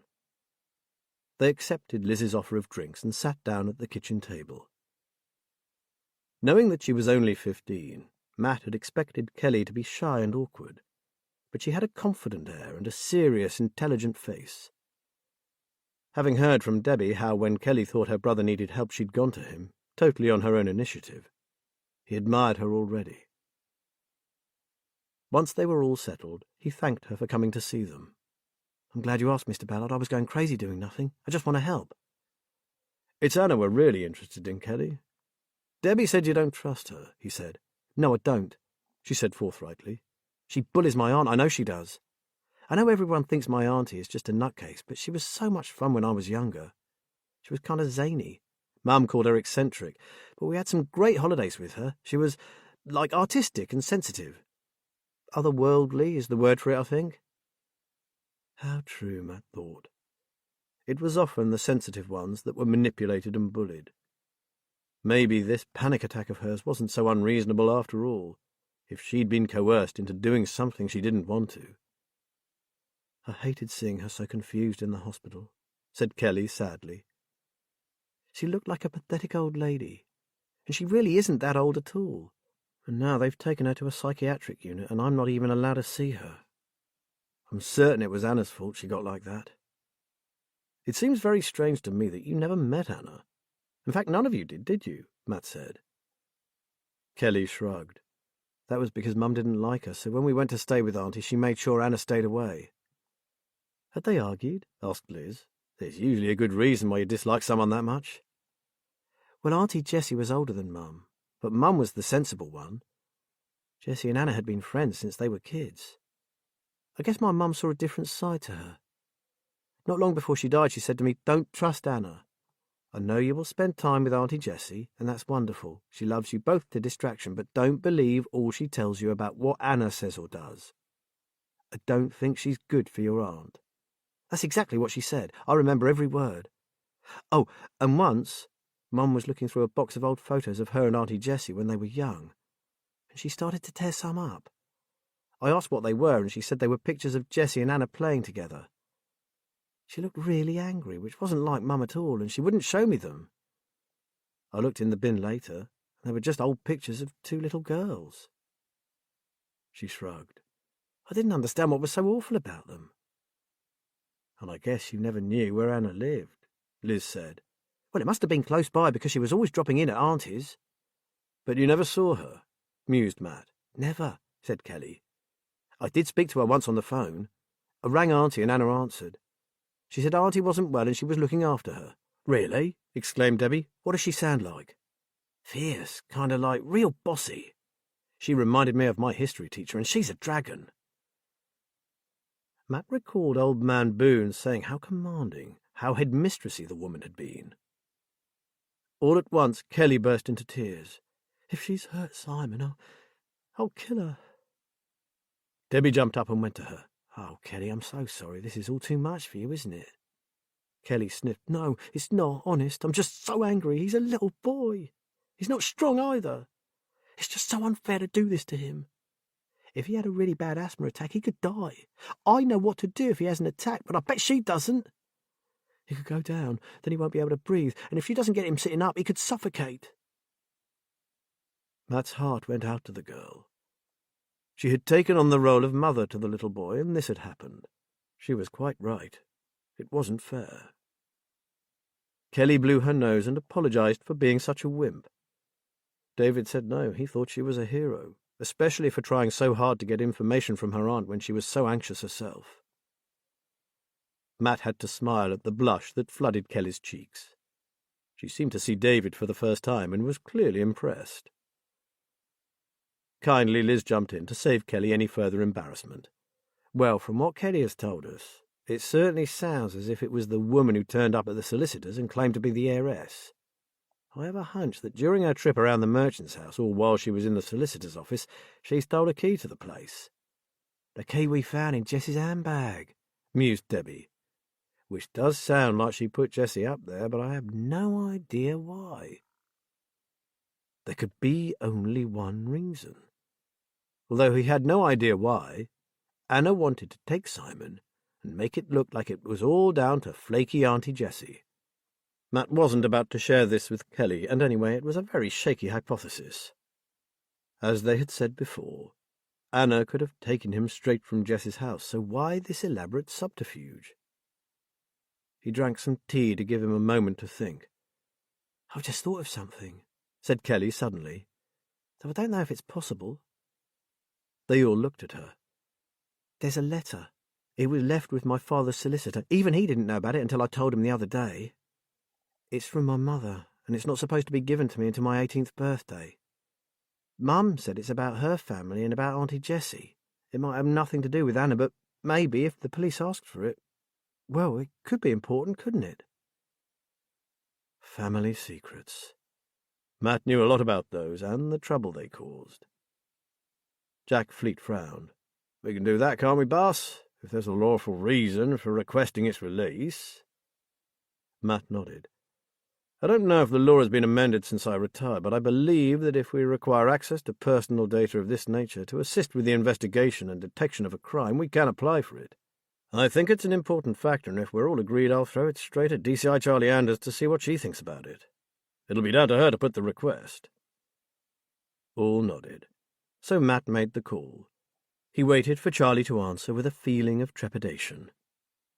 Family secrets were rarely good news. Chapter 26. Niamh Conran was working on an article for the paper when she had a call telling her that the infamous Henry had been found dead in a deserted house in Cutler's Alley. The shock hit her like a runaway truck. Henry dead.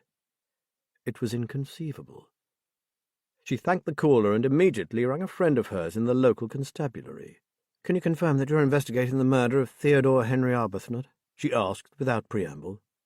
"There'll be an announcement later, Niamh. The DCI's given a press statement in front of the station at 6. It'll be pretty succinct, I'm sure." Niamh thanked them and looked at her watch. It was only 2, but the news had killed all desire to work, so she walked home.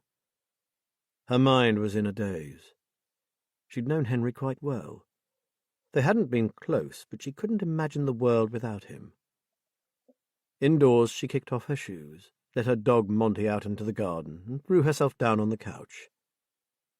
Monty soon clambered up to join her, and she lay for a long time hugging the shaggy beast, feeling uncharacteristically tearful. She extricated her phone from beneath the dog and read Henry's last message to her, a text that must have been sent not long before he died.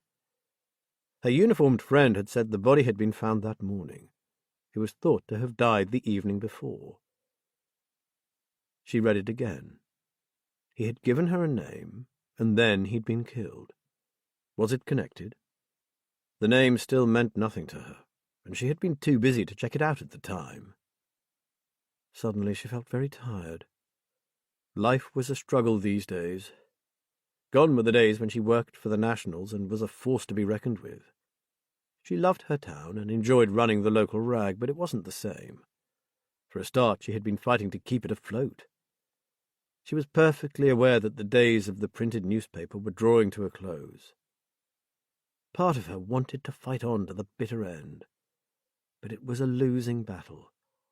It would be nice to have more time with her partner and her dog. Time to relax.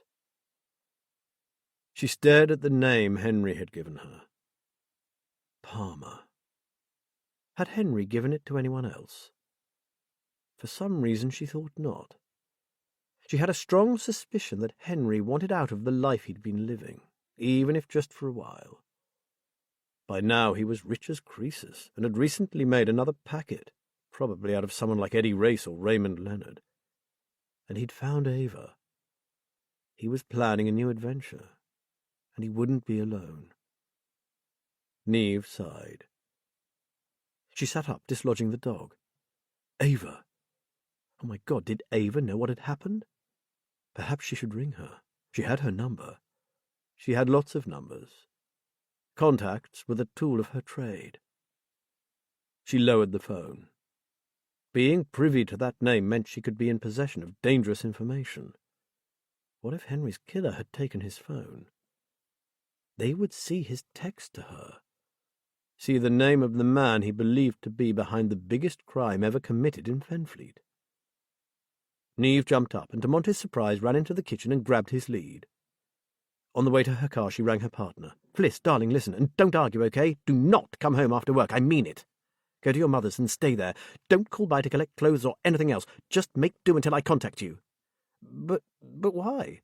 Fliss stuttered. "I may have something valuable in my possession that a dangerous character wants to get hold of, and he might harm you in order to get it. I have Monty with me, so don't fret about him."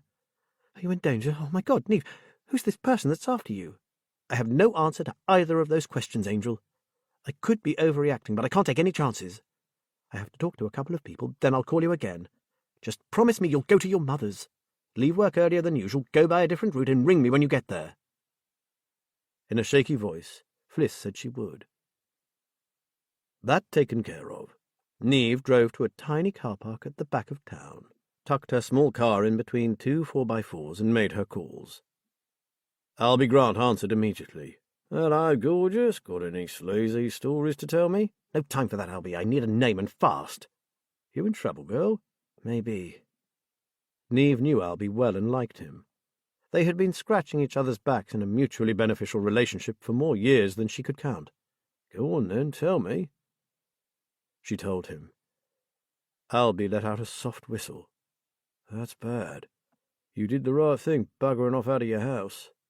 Palmer's not local, but he's got quite a reputation, and it's not good." "Who do I give this to, Albie? The authorities or the local underworld? I can't just go to the police. If I do, I'll burn all my bridges, and I'll never get another good story. But Henry was killed. He deserves some justice, don't you think?" Albie said nothing for a few moments. "Okay, where are you? I think I've got a kind of compromise for you. We'll take my car." A few minutes later, Albie's old Nissan chuntered into the car park and pulled up a short distance from hers. After a quick glance around to make sure no one was watching, she got Monty out of the back of the car and hurried across to where Albie was waiting. "Sorry about the dog, but I was afraid to leave him." Albie snorted. "It's me you should be apologising to him. You haven't seen the state of this car. Come on, jump in." Neve asked where they were going. Albie laughed. "To see that compromise I was telling you about. He lives in this place called Tanner's Fen, wherever that is." It was a busy day at Cannon Farm. Jack, Debbie and Kelly had just left when their next visitors arrived. Matt recognized Neve Conran immediately. He watched her extricate herself from the old Nissan, wondering what had brought her here, chauffeured by Albie Grant of all people. Albie had called to say they were coming, but not why. Whatever it was, it sounded urgent. Neve's giant mutt made a beeline for Liz. He jumped up, placed his front paws on her chest, and gazed adoringly into her eyes. "Oh, I'm so sorry," gasped Neve. "He just loves women, and he's really taken to you. I hope he hasn't got mud all over your clothes." Liz laughed. "Doesn't matter, he's adorable." Neve called Monty to heel and explained her problem. "I heard you'd retired, Matt, but it didn't dawn on me that you'd turned private detective. I guess it's hard to just switch off and leave it all behind, eh?" "Something like that, but the name you've just given us has got me pretty worried." And indeed, his anxious thoughts were snapping like firecrackers in his head. He knew of Palmer's reputation, but had never come face to face with him. He was one of those shadowy figures, a faceless puppeteer pulling strings from the back of the stage. "And Henry said he suspected Palmer of being behind this massive drugs ring?" asked Liz. Neve took out her phone and showed her Henry's last message, looking sorrowfully at it. She missed Henry, as did many other people, including Liz and Matt. Henry had the gift of always making whoever he was talking to feel special, even though that person was perfectly aware of what a rogue he was. "Fenfleet won't be the same without Henry, will it?" Matt said. "And right to the end he managed to keep one step ahead of us." "He certainly was smart," said Neve. "He intended to live to a ripe old age, free to the last. I just hope the police catch whoever killed him. I know he was a criminal, but still." "It's small consolation," said Matt. "But even the DCI is pissed off about his murder." This made Neve smile. He'd like that. The smile faded. "But what should I do with this information? I can't go to the police. It'd cost me my job." "I suggest you leave it with me. I'll make sure your name doesn't come up. Believe me, Neve, we don't want that man in this neck of the woods. Even the other criminals think he's vermin. Now we have the problem of what you and your partner should do. You obviously realize that Henry's message is a danger to you, not only you, but this Ava he seems so enamored with." "I was thinking of calling her, but I wasn't sure if I should." "Do you have her number?" said Liz, getting her notebook out. "And her place of work, though not where she lives." Neve gave Liz the details. "Leave her to us," Liz suggested. "Better you keep at a distance from anything to do with Henry. Is there somewhere you could go and stay for a few days, Neve? You and your partner and this lovely chap," she indicated Monty, "would be safer elsewhere at present." Neve frowned. "I suppose I could, although I hate to leave the paper. It's a tricky time in the newspaper industry right now. But Fliss and Monty come first, so yes, I have somewhere to go. It's out of the area and no one knows us there." Can you go there now without going home? I mean, we could go with you, but I wouldn't recommend it, Matt said. Well, the place is a bolt hole we go to when we can. We leave a few clothes and toiletries there, so we can manage. Good, Matt said. Now, I'm going to make a suggestion. He glanced at David. No one around here knows David, so what if Albie drops him wherever you left your car? Then he can drive it back here to you. If it's not too much of an imposition, Neve said. No problem, I'm happy to, said David. Where's Fliss? Liz asked. At work, said Neve. I asked her to leave early and go to her mother's place. She lives in one of the villages outside town. When I'm ready to leave, I'll ring her, pick her up, and we'll ride off into the sunset. Then let's get moving, Matt said. You okay with that, Albie? Ready and willing, Mr. Ballard. He turned to Neve. See, smart move coming here, wasn't it? She reached across and squeezed his arm. Thank you, Albie. I really do owe you one this time. She looked from Matt to Liz. And I owe you too. I won't forget this, and please do warn Ava. I'm as worried about her safety as I am about mine. Assuring her that they would, they left Neve in the kitchen, on the phone to the paper. Matt clapped a hand on David's shoulder. Go carefully, son, and before Albie leaves you, make sure there's no one hanging around her car. If there is— Oh, no, the ropes, Mr. Ballard, sir, interrupted a grinning Albie. We'd leg it as fast as my old banger will go. Well, lad, you're in good hands. This old reprobate will look after you. Just be vigilant. Matt was just about to go over their next move with Liz when Charlie rang. Charlie, you've just saved us a call. We have something else for you we reckon could be pretty big. Matt put the phone on loudspeaker so Liz could hear. Far away, I was only wondering if you had a chance to check out Amblenkirk yet. Bryn and I reckon that photograph has to be connected to what got those two boys killed, but the gang never caught on. Not yet. We'll be going out there in an hour or so. Meanwhile, we've not been slouching. We've been following up a lead from an old snout, and the name Palmer came up. Seems he could be the head honcho of the drugs ring. Matt held the phone away from his ear as Charlie let out a string of oaths. Where the hell did that come from? She said after a while. A very reliable source, believe me. I think our Jude has teamed up with Palmer for this particular operation, Palmer being the brains. That's why it was running like clockwork until Mad Jessie decided the middle of their distribution centre would be a good place to keep her nephew for a bit. It would also explain the efficient clean-up job. Both Jude and Palmer hate loose ends. Matt well knew that this was not the kind of news any DCI would want to hear. This could be a double-edged sword, Matt. Catching him will be like trying to knit with Fenland fog. But if we do get him, it'll be the best collar we've had in years. Having said that, I could have done without it now, what with the poor little kid still missing.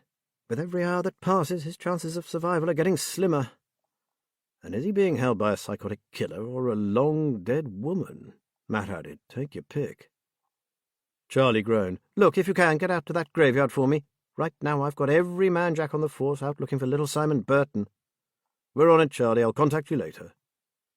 He ended the call, then added, after we visit a certain lady called Ava. Chapter 27.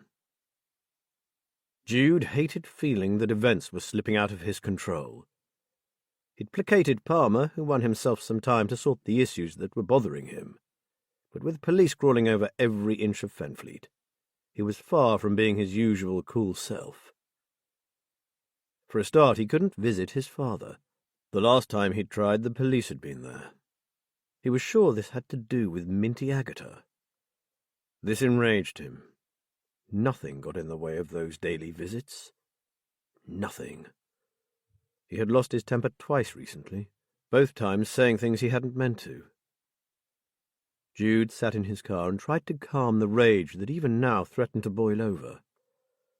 At least his money had come through, the single positive in this whole mess. It had been good, too. Palmer hadn't lied about that. Going over the figure in his head, he came to a decision. He'd do one more. See one more shipment in and safely out again, and then he'd bid Palmer, along with this God-forsaken hellhole, a last farewell, and beat it out of the country. His mood darkened. First, however, he had some matters of his own to sort. starting with a certain lady.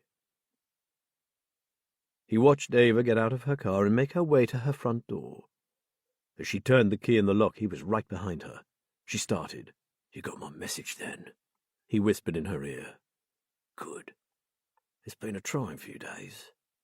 I could do with some of your relaxation techniques."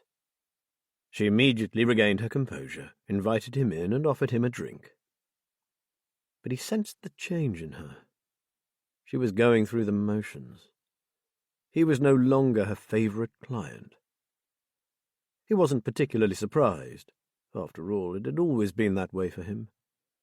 Even in his childhood, his father had preferred the useless Fion, even though he, Jude, had been the one with the brains and the daring. Same with this trollop. How could she favour that pretty boy Henry? He smiled to himself. Well, she'd be getting no more visits from him. All his pent-up rage found expression, and he took her hard, in silence. When it was over, he accepted that drink. She hated him now. Her hand shook as she sipped her drink. Without attempting to restrain him, she watched him reach across the bed and pick up the phone lying beside it. He found Henry's last message and showed it to her. Ava set her glass down carefully. "This isn't your phone, then?" "No, it's not. You know very well whose it is." She remained silent. "Come on, Ava. I thought you were supposed to be running away with him. Poor old Henry. Poor dead Henry." Still she said nothing, but she failed to mask the shock and desolation that took over her features. Finally she managed to croak, "You killed him. At this stage it doesn't matter much who killed him. The end product is the same." Suddenly she galvanized. She fell on him, beating him with her fists, screaming that she hated him, until she had no energy left and she subsided on the bed, sobbing. Jude started to laugh. He laughed until he couldn't see the joke anymore. Then he started to hit her back. Only Jude didn't stop. "Hi, Matt." Charlie's voice reverberated through the speaker in his car. "I forgot to mention something. We have a hit on that partial registration number from the car in the photo, the one in Cutler's Alley, and it ties in a treat with what you've just told us about Palmer. The car, an Audi, is currently being used by a Dutchman, someone we and Interpol have been keeping an eye on. Ostensibly a high-flying businessman, he has some very influential international connections. But beneath this impeccable facade lurks the manufacture of some of the most sought-after designer drugs in the world." "The stuff that Palmer is distributing?" said Matt. "The same. It's no wonder that photograph had to disappear, and the photographers with it," Charlie said. "Palmer knew that if the Dutchman found out he'd been caught on camera outside the store the latest shipment was headed for, he'd have pulled the plug on their imports and most likely have had both him and Jude terminated. Please convey our thanks to your young sleuth. That photo and what he saw in it are gold dust. Tell him he ought to consider joining the force." Matt winced. "Touchy subject, that, Charlie. For one thing, he's here with us in the car, and as a matter of fact, joining the force was exactly what he wanted to do, but he failed the bleep test. As you can imagine, he's far from happy about it." "Really? Well, when all this is over, I'd like to chat with you, young man," said Charlie. "There's more than one way to serve, you know. Maybe you just need a guiding hand from a virago with pips on her shoulder." "Can't hurt, can it?" said Matt. "Thanks, Charlie, we'll hold you to that." Call ended, Matt speeded up, now extremely concerned about this Ava woman. As soon as David had returned with Neve's car, they had headed for Amblecirk, via the address they'd obtained from the health club where Ava worked. It was a detached house in a sleepy avenue that led out into the fen lanes. Matt's hackles rose as they drew up in front of it. There were no visible signs of anything being wrong, but alarms were sounding in his head. "Stay here, David. You too, Liz. I'd like to take a look around first." Liz made to protest, but stopped when she realized he didn't want David left on his own. Matt approached the front door, the alarms clanging louder with every step he took. The door stood ajar. He pushed it wider and called Ava's name, saying he was with the police and not to be frightened. No answer came. He stepped inside, calling out to reassure her. The silence was palpable. Matt had lost nothing of his old policeman's intuition. Something was terribly wrong. He found her in the bedroom. Without even pausing to check for any sign of life, he dialed 999 and called for the police and an ambulance. To his surprise, he detected a faint pulse. Could she make it? He couldn't imagine how she could possibly have lived through such a brutal attack. Driving home the seriousness of her injuries, he told the operator that blue lights and sirens were the only thing between this woman and certain death. Then he raced downstairs to tell Liz and David to watch out for the ambulance and flag it down. "Don't come in, guys. Crime scene. I can't leave that poor woman alone." He raced back upstairs, 2 at a time, and knelt down close to the bed. "Ava, I'm Matt Ballard. Help is on its way. Just hold on, please." She breathed, a slight murmur. "Shh! Don't try to talk. The ambulance will be here soon." Watching closely, he realized she was trying to tell him something. He brought his ear close to her lips. "You're telling me it's Jude who hurt you?" She whispered a faint yes. The ambulance seemed to be taking forever. While he waited, Matt rang Charlie Anders. "He has to have been here within the last hour. Get the Soccos here, and an OIC. This is attempted murder, and if the damned paramedics don't get here soon, you can leave the attempted part out altogether." Charlie said she had already been notified by uniform and that some officers, including Bryn Owen, were on their way. "Keep talking to her. Don't let her think she's alone. Ring me later with an update." Time was not on Ava's side. God knew what injuries that madman had inflicted on her. It must have been an all-out frenzied attack. And as far as Matt could make out, he'd used nothing but his bare hands. Such rage was hard to comprehend. Just as he was beginning to think help would never arrive, he heard the welcome sound of 2 tones coming ever closer. Then he heard something else. Ava was again trying to speak. Initially he tried to stop her. Then, when she began to get agitated, he stopped protesting and listened. But her tongue had probably been bitten. She had broken teeth and split lips. He strained to make sense of the words, but her speech was slurred. The door swung open, 2 medics burst in and ran to her. Matt was left trying to make sense of the odd words he had been able to understand, like a game of Chinese whispers. It wasn't until he was back in the car and waiting for Bryn that he realized she had been trying to tell him an address. It could only belong to the man who'd attacked her. She was trying to tell him where Jude lived. The administrator at the nursing home had told them she thought Jude lived in the Ravenswood gated community, but that didn't tie in with any of the words Ava had uttered. He scribbled them down in his notebook. Swan, black, tree, drive. They meant nothing to Liz either. "Shall we give up on our trip to Amblenkirk?" she asked. Matt looked at his watch. "We're halfway there. Let's check in with Bryn and then get Amblenkirk over with. I don't think we'll see anything more than what you found last time." "Which was nothing," sighed Liz. "Still, Charlie wants it done, so yes, you're right. We'll do it and then go home." "Via the fish and chip shop," added Matt to cheer them all up. "It's been a sod of a day, so it's cod and chips and mushy peas tonight, and a couple of lagers, hey, David?" "Perfect," he said. "I'll second that," said Liz. "And here's Bryn's car. We can tell him what we know and get ourselves over to Lamplight Larry's graveyard." Matt was beginning to worry about Neve and her partner Fliss. If Jude had Henry's phone, he would have certainly read the message he'd sent her. After all, that was how Jude knew about Ava and Henry preparing to go away together, and the reason for his attack on her. The fact that Henry had given Neve Palmer's name left her very vulnerable.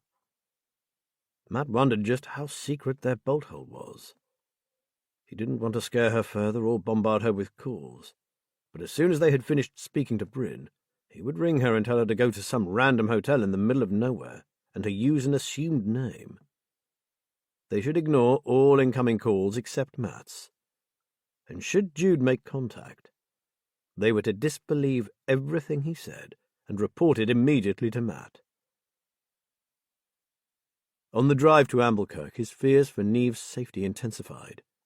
"Liz, listen. Ava told me it was Jude who hurt her. That's a fact. Jude had Henry's mobile phone, also a fact. So, he was in that merchant's house when Henry was murdered. But did he kill Henry? I initially believed not, because it's not his style at all, but seeing what he did to Ava, I'm not so sure. What do you think?" Liz thought for a while. "I think he did kill Henry." "Why?" "I think the stress he's under is causing him to unravel. Think about it.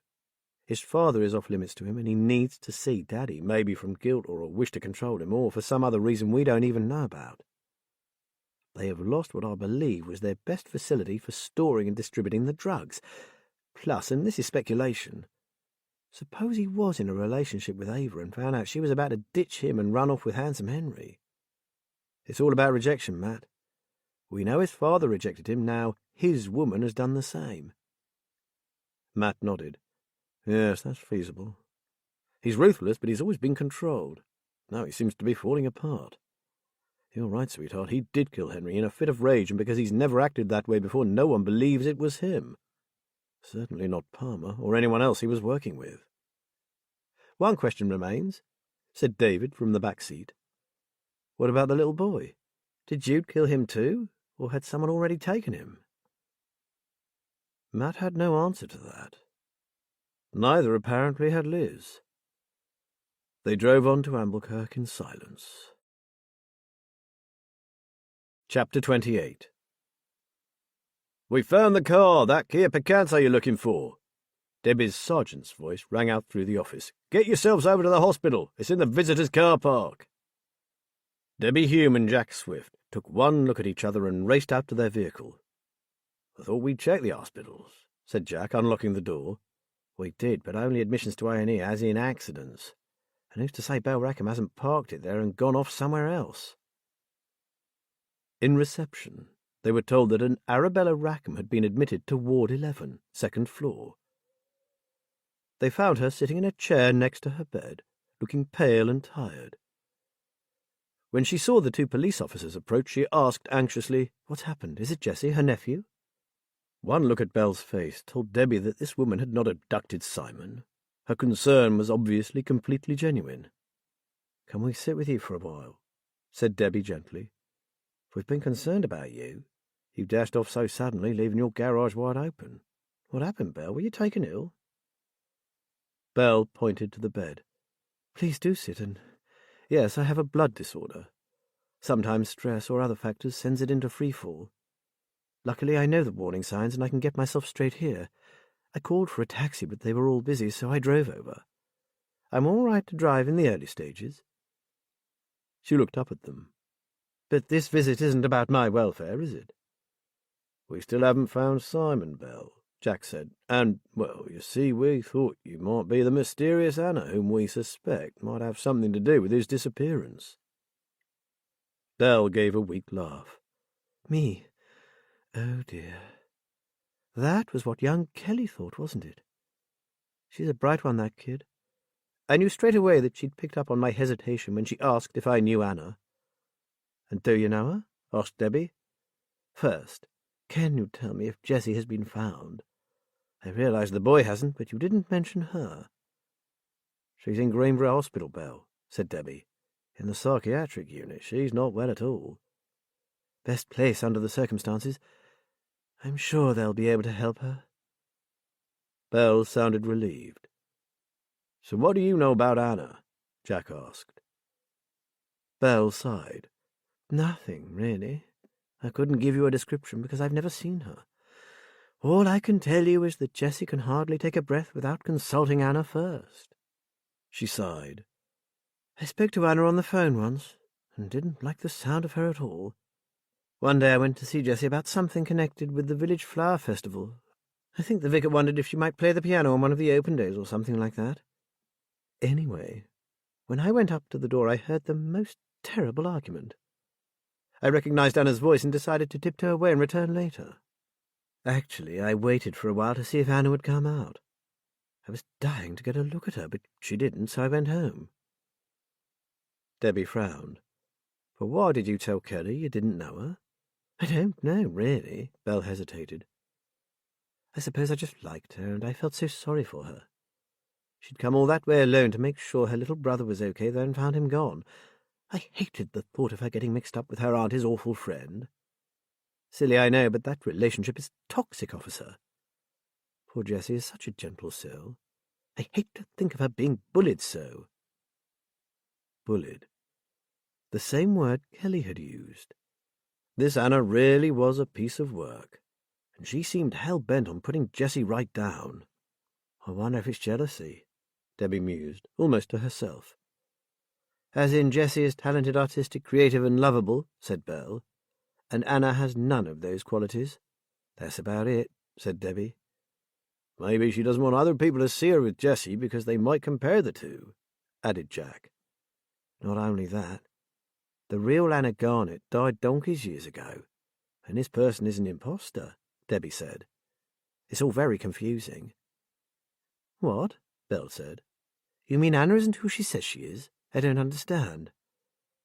"Neither do we, unfortunately," said Jack rather sardonically. "What we do know is that Anna told Jessie she could use her house to hide in with young Simon. The house in question is empty, waiting for the solicitors to find the rightful heir to the property, which turns out to be Anna Garnet." He rolled his eyes. "However, the woman who turned up to claim her legacy was not Anna Garnet because they found her death certificate dated over 50 years ago." "So who—" "Don't ask, Belle," Debbie said. "And you thought I was her? That's upsetting." "In our defence, we knew nothing about you, and we know even less about this person who has been trying to destroy Jess's sanity, or why, for that matter." Jack sighed again. "But at least she can't get at her in the psych unit. Jessie's safe there." "How do you know that? Is someone watching her 24/7? Belle said. Jackie looked at Debbie, eyebrows raised. No one was watching her, other than the medical staff. Every available officer was out looking for Simon. "I see," said Belle flatly. "Well, far be it for me to advise the police, but maybe it's not just Simon who is in danger from this supposed Anna Garnet." Palmer had the jitters, which usually meant that something bad was about to happen. He had no idea why. After all, he'd received regular updates from Jude, Deezer, and Dasso. The cogs were well oiled, everything proceeding smoothly. Now that Cutler's Alley had been decommissioned, they had shifted the venue for their consignments to a second site, and had a third ready to take any additional deliveries. The next shipment was on course, and everything was ready for them to take charge of it. Initially, Palmer had balked at continuing their activities while the town and the surrounding villages were alive with police on the hunt for the missing kid everyone was talking about. He relented when he calculated the profit to be made. It was worth the risk. It had taken a while for Palmer to understand that the cause of his discomfort was Jude. He was acting strangely, with a kind of manic intensity about him. For the first time since he'd been working with Jude, Palmer had doubts about his judgment. He sat at his desk and stared into space. It had all begun with their disagreement over Minty Agatha and what should be done with him.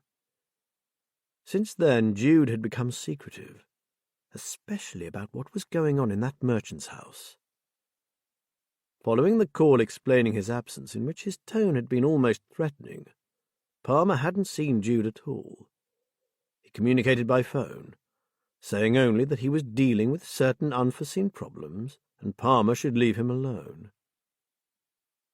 Palmer sensed he had lost the old Jude, the ruthless, calculating fixer he had come to rely on so heavily.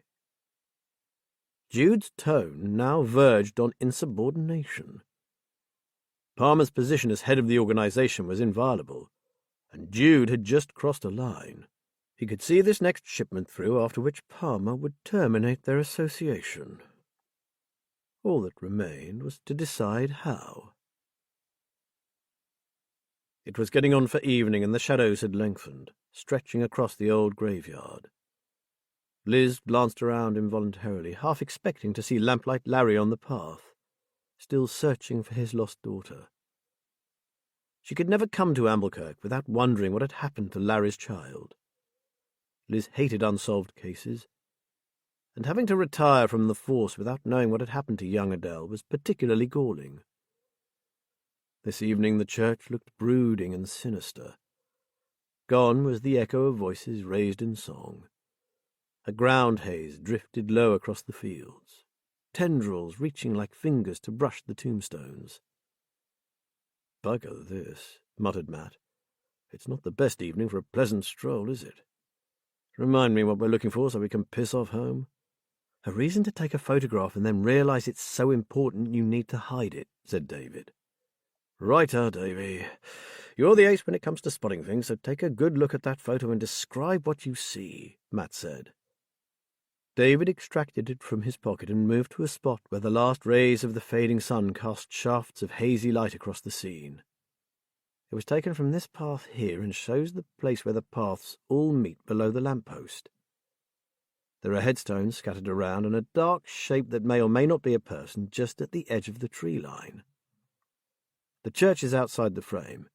All we see are the paths and the lamp. There's nothing lying on the ground that I can see, and apart from a small gap in the trees on the boundary of the churchyard, it's exactly as it is now." Liz frowned. "Can I take a look?" She squinted at the photo. She hadn't noticed that gap in the trees before, but the photo had been taken at night and much of it was in deep shadow. Now it was light. She saw the gap David had referred to. It gave a narrow view out across the fields. She moved over to the exact point from where the picture had been taken.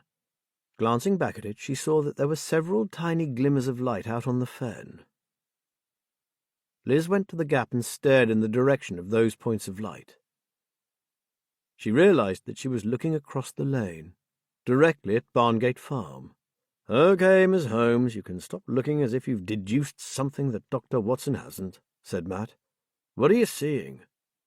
"I think—" She continued to stare across the fields towards the old farmhouse. "I think Alex saw lights on at Barngate Farm, and for some reason thought it significant." "But why would seeing lights on after dark bother him?" asked Matt. "I have no idea, but for some reason I think it's important." She recalled what Mr. Woodall had told them about the unfriendly new occupants and the huge renovations they were doing to what had been a rather lovely old farmhouse. "Let's take a drive past. There's nothing more here for us to see, so we'll have a peek at the work going on there." They piled back in the car. Liz pulled up a short way from the entrance, and they all cast their eyes over what was almost a building site. Fortunately for them, the setting sun emerged from the clouds for a moment, and the mist lifted. "Much the same as before," David muttered. "Organised chaos." "Exactly the same as before," whispered Liz. "Nothing's moved, has it? The cement mixers, the JCB, the trucks, the vans, everything is where it was when we came here the other day." "Maybe they're doing the work themselves and have to fit it in with their day jobs," offered Matt. His expression changed. "That's odd." "What?" Liz said. "Could be nothing, but I don't recognize a single local name on any of the works vehicles parked there." Liz, drive on, but slowly." "I thought so. Someone is eyeballing us." "Give him a friendly wave." Waving at the man glaring at them from the side of the main house, Liz moved off at a fairly normal pace for a fen lane. "Hopefully he'll think we're just locals wondering what their neighbour is having done to their house." Matt took out his notebook and scribbled down several names. "David, get on that smartphone of yours, lad. Look up these two names for a start. Iron Sea Property Care and J.T. Beer and Sons, Plumbing and Heating Engineers." David did as asked. "Nothing at all, Matt." "How about Bright Night Electricals?" He spelled the names aloud for David to search. They knew what the answer would be. "None of them are listed anywhere," David said. "These days every business, no matter how small, has either a website or a trade listing. They don't exist, do they?" Out of sight of Barngate Farm, Liz speeded up, and soon they were passing through Ferndyke Village and on their way home. "Well," she said, My best guess is that our photography student couldn't pass up the opportunity to take an evocative nighttime shot in that graveyard. Then saw what he thought was a figure in the undergrowth. She frowned. He took the shot hoping to capture the person if it was one on camera. Maybe he didn't even notice the gap in the trees and the light on at Barngate Farm. Then, when he printed it off, he did see them and they bothered him for some reason. Possible, but still all conjecture, sweetheart. But okay, let's just suppose that something they saw in Cutler's Alley brought them to that graveyard. It would mean they suspected foul play of some sort and were looking for clues. If that was a man watching them from the undergrowth, he was heading in the direction of the lane to Ferndyke Village and Barngate Farm. Matt looked over his shoulder at David. Was there a time on the photograph? David answered immediately. 2:40 a.m. I remember it distinctly. So, lights on at almost 3 in the morning would have been unusual, mused Liz. I suppose there was no mention of this in that journal of Alex's, was there? Not that I saw, David said. But it might be worth going through it again. He might have hidden this episode in a different folder. He grinned. Looks like another late night for me. We'll make sure it worth your while in fish and chips, Liz said. And don't forget the lager, added Matt. What more could I ask for, said David. Sleep, perhaps? Chapter 29. Jude bundled all his blooded clothes into refuse bags and took them to the big hopper that served the residents of Ravenswood. No one in that exclusive community would think of poking about in those foul, stinking waste bins, and anyway they were due to be collected the following day. The madness had subsided, and he now felt oddly numb. But it wasn't his habitual icy calm. This was a different feeling altogether, and very unpleasant. Never before had he lost control. It had been his main attribute, bringing him huge rewards for any work he did, and earning the respect of his collaborators. Nothing fazed him, and in the rare cases when things did go wrong, he always had a plan B ready.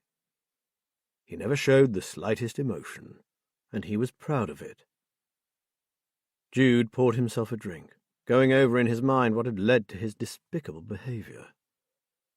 The wheels had started to come off the moment he saw that idiot student taking photos in Cutler's Alley on the very night the supplier had chosen to inspect their setup, and had parked his car outside the merchant's house.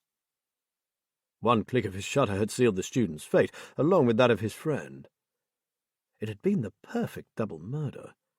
A faulty gas-water heater, who could question that? But from that moment on, things had started to go wrong. Although he got the shipments through safely and made a small fortune doing so, he realized how much he hated working with Palmer. Then his father calling out Minty's name. That unsolved mystery had eaten its way into his very bones. He could still hear his father, speaking after all those years, but calling out that bastard's name instead of his. It had cut him to the quick. He flung himself down onto a leather recliner. Then, if that wasn't enough, Henry had turned up, posing a threat to his and Palmer's operation, along with all the money that drugs brought in. There'd been no time for a plan. He'd killed him, left him there, and flatly denied any involvement. But what had completely derailed him was finding Henry's phone. Why had he read those messages? Why hadn't he just got rid of it? The cause of Ava's coolness being Henry, of all people, was mortifying. It had to be rectified. Well, he'd rectified it all right. Whether she lived or died, Ava would never work again. His thoughts caused the rage to boil up in him again. This wouldn't do. He had certain things to take care of tonight, and he couldn't do so feeling like this. He drank more vodka. Briefly, he regretted destroying Ava. She had always been able to relax him. First, he had an important visit to make which couldn't be postponed. His second task could probably wait until tomorrow. He stood up. And what then? Move on, what else? He had plenty of money, though he'd be throwing away thousands by leaving before the next shipment was due in. But he no longer trusted Palmer, and right now he no longer trusted himself. He would go far away and regroup. Later, he'd come back stronger than ever, strong enough never to need Palmer again. By 10:30 that evening, David had located the hidden file that told of Alex and Toby's visit to Amblekirk, and why they had gone there. The three of them read it through. It turned out that Liz had been right. As they were leaving Cutler's Alley on their last recce of the merchant's house, the boys had noticed a small white van drive away from the old property. They had decided to follow it and tailed it as far as Amblekirk, where they lost it close to the church car park. For a while they wandered around the old church. Then Alex decided to get a shot of the graveyard. He heard a noise and became convinced that they were being watched. The bushes stirred and he heard running footsteps. He took his shot and they got away from the place. It wasn't until he uploaded it that he saw the lights through the trees coming from Barngate Farm. Since they had traced the van from Cutler's Alley to there, they deduced that the people who had imprisoned the woman in the window were using those barns, probably for people smuggling. "They got that wrong," said Matt, "but little else. Like us, they were fooled by the face at the window." He pulled his phone from his pocket. "Time to ring this in. I know it's late, but Charlie needs to know. After all, if we add what young Alex wrote in his journal to what we saw for ourselves, I reckon we have another drug distribution centre." "The building work on at the farmhouse is all a sham," Liz said. "Those vehicles aren't builders' vans at all, but are used to shift the drugs. You're as likely to see a plumber or an electrician at that farm as you are a fish climbing a tree." Matt made the call. "Charlie's well happy. She's going to set up round-the-clock observation on the place and wait for the next shipment to come in. They could get the lot, the drugs and all the people involved, including Dasso and Jude. I do believe this is all coming together at last." "Except for one lost little boy," Liz reminded him. "I know it's nothing to do with our case apart from finding the room he'd been kept in, but I can't help worrying about him." "What are his chances, Auntie Liz?" asked David. "I mean, realistically." "They're getting slimmer with every hour that passes, David. We always say the first 72 hours are crucial. But this boy isn't just missing. He didn't run away, someone's taken him. And his safety, even his life, depends on how that person treats him, and why they took him in the first place." "So it's in the lap of the gods," David said, and sighed. "No, son," said Matt. "Not divine intervention, but good policing. Every man and woman in the division is moving heaven and earth to find him." "True," said Liz. "But a few well-directed prayers wouldn't go amiss either." The small hotel that Kelly and her father had been moved to was very comfortable indeed, and at last Kelly was able to sleep. Even so, she woke early. While she was getting dressed, she heard the phone ring in the adjoining room where her father slept. She ran in, hoping it was news about Simon. When the call ended, her dad said, "They want us to go to Greenborough Hospital. There's been what they call a development with Jessie, and they want to speak to us urgently." He frowned, looking puzzled. "The police, too?" Kelly went cold. "Has something happened to Auntie? Please don't tell me that Anna woman has managed to get in and hurt her." "No, lass, I think it's something quite different, but they didn't want to discuss it over the phone. I had a bit of a job persuading them to let you come too." "Thanks, Dad. I can't be left out, not if it's anything to do with Simon." "You won't, love, I promise. Now I'd better get dressed. Debbie and Jack are going with us. Oh, and Debbie thinks the DCI has managed to get your mum's letter released from the solicitor. It'll be available around lunchtime. Hopefully then we'll get some answers." Debbie Hume and Jack Fleet arrived at the hotel at just after 9. Not wishing to draw attention to Kelly and her father, both were dressed in plain clothes. "Do you have any idea what this is about?" asked Donald. "The hospital wouldn't say, but it sounded pretty serious." Debbie knew no more than him, except that Jessie Wright had had an episode in the night, and both the family and the authorities needed to be made aware of it. "I'm pleased the DCI was able to get your letter released from the solicitors," said Debbie on their way to the unmarked police car. "She had to fight her way through the data protection regulations, but the seriousness of Simon's situation clinched it in the end." "I'm dead nervous about it," said Kelly. "I keep imagining that all sorts of terrible things are going to come out. When Mum told me about it, she looked really, serious. You know, like it was some dark secret or something really bad." Debbie, too, had a vivid imagination and thought the kid was probably on the right track. You didn't leave letters disclosing family secrets with solicitors just for the fun of it. Oh well, no good speculating.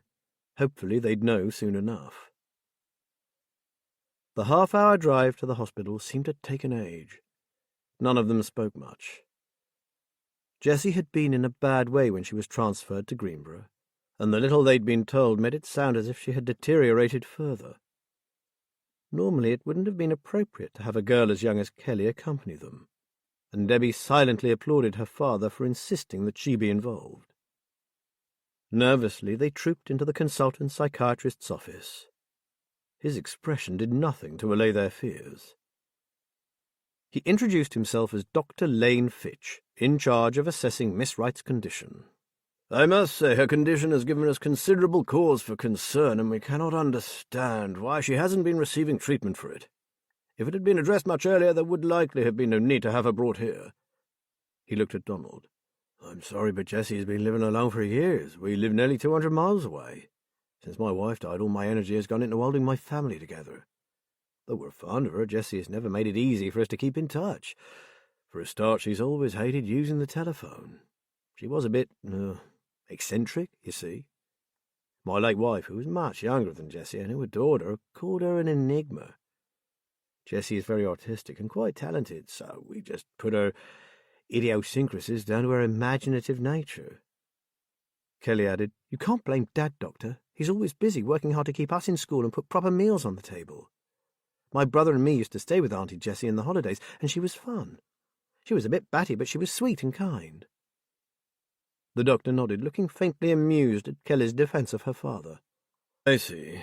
Well, mental health issues are often cleverly concealed by the sufferers, and if you weren't close, it's hardly your fault that her condition went untreated."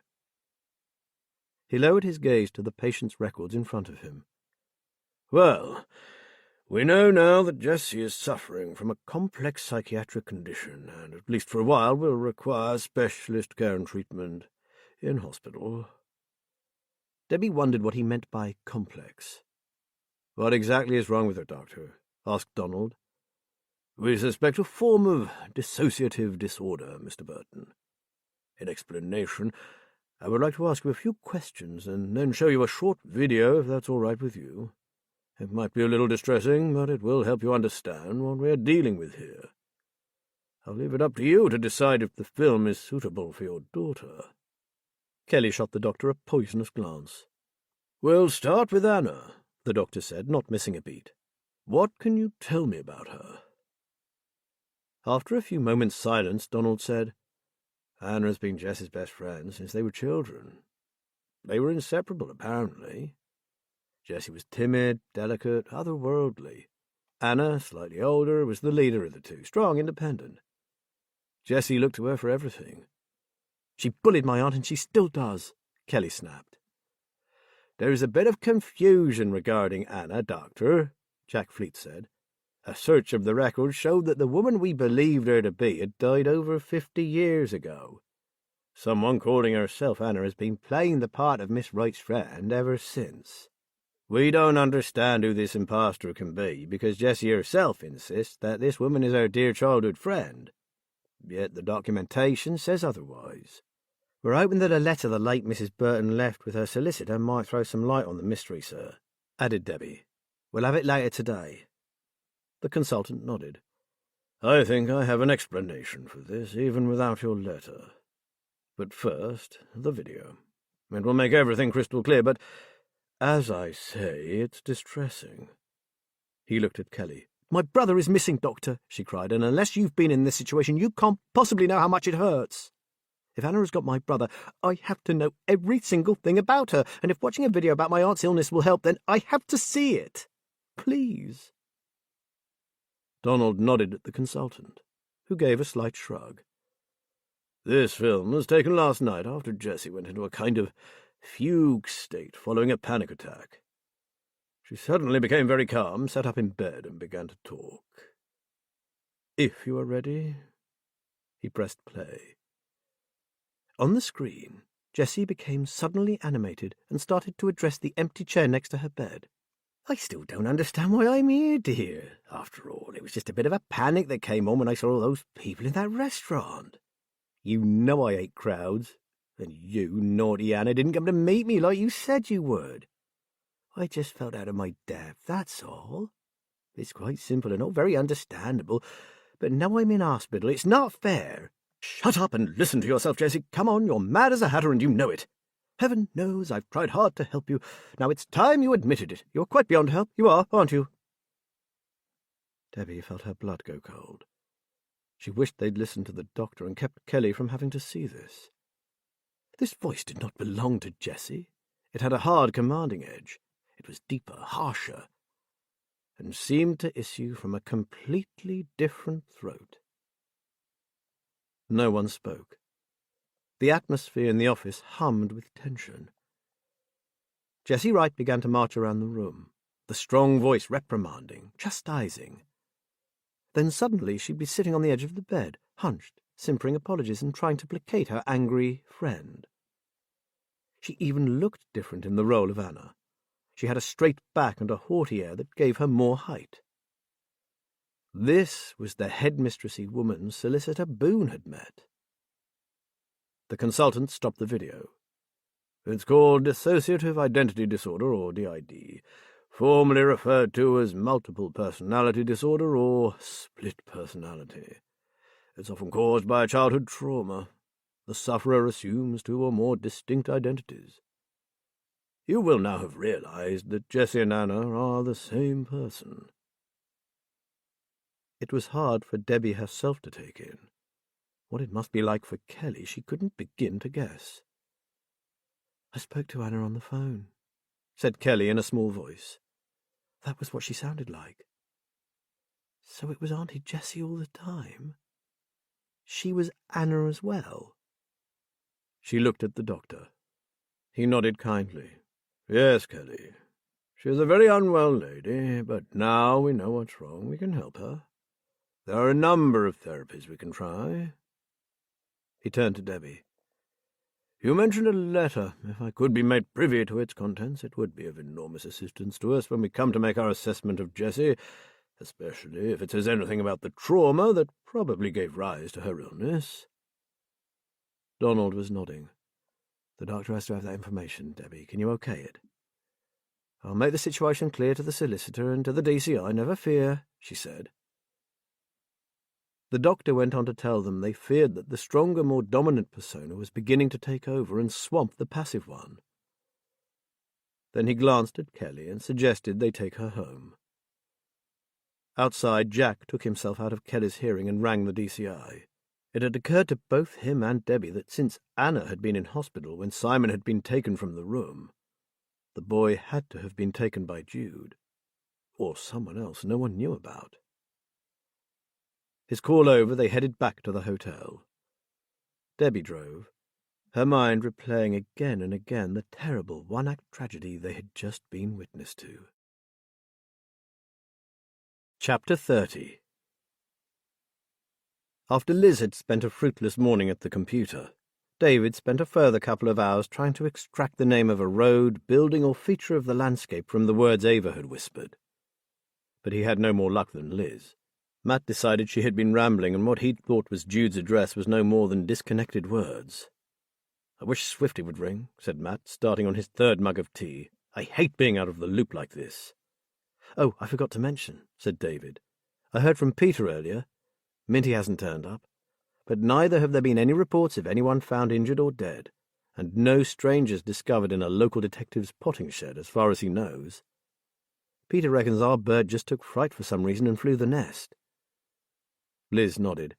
Exactly what Isla McGowan said. I guess we'll just have to take her advice and hope for the best where Mint is concerned.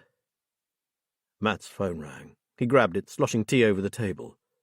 Not Swifty, but Charlie Anders. Several things, Matt, but I'll keep it brief. Her tone was clipped. She was obviously busy.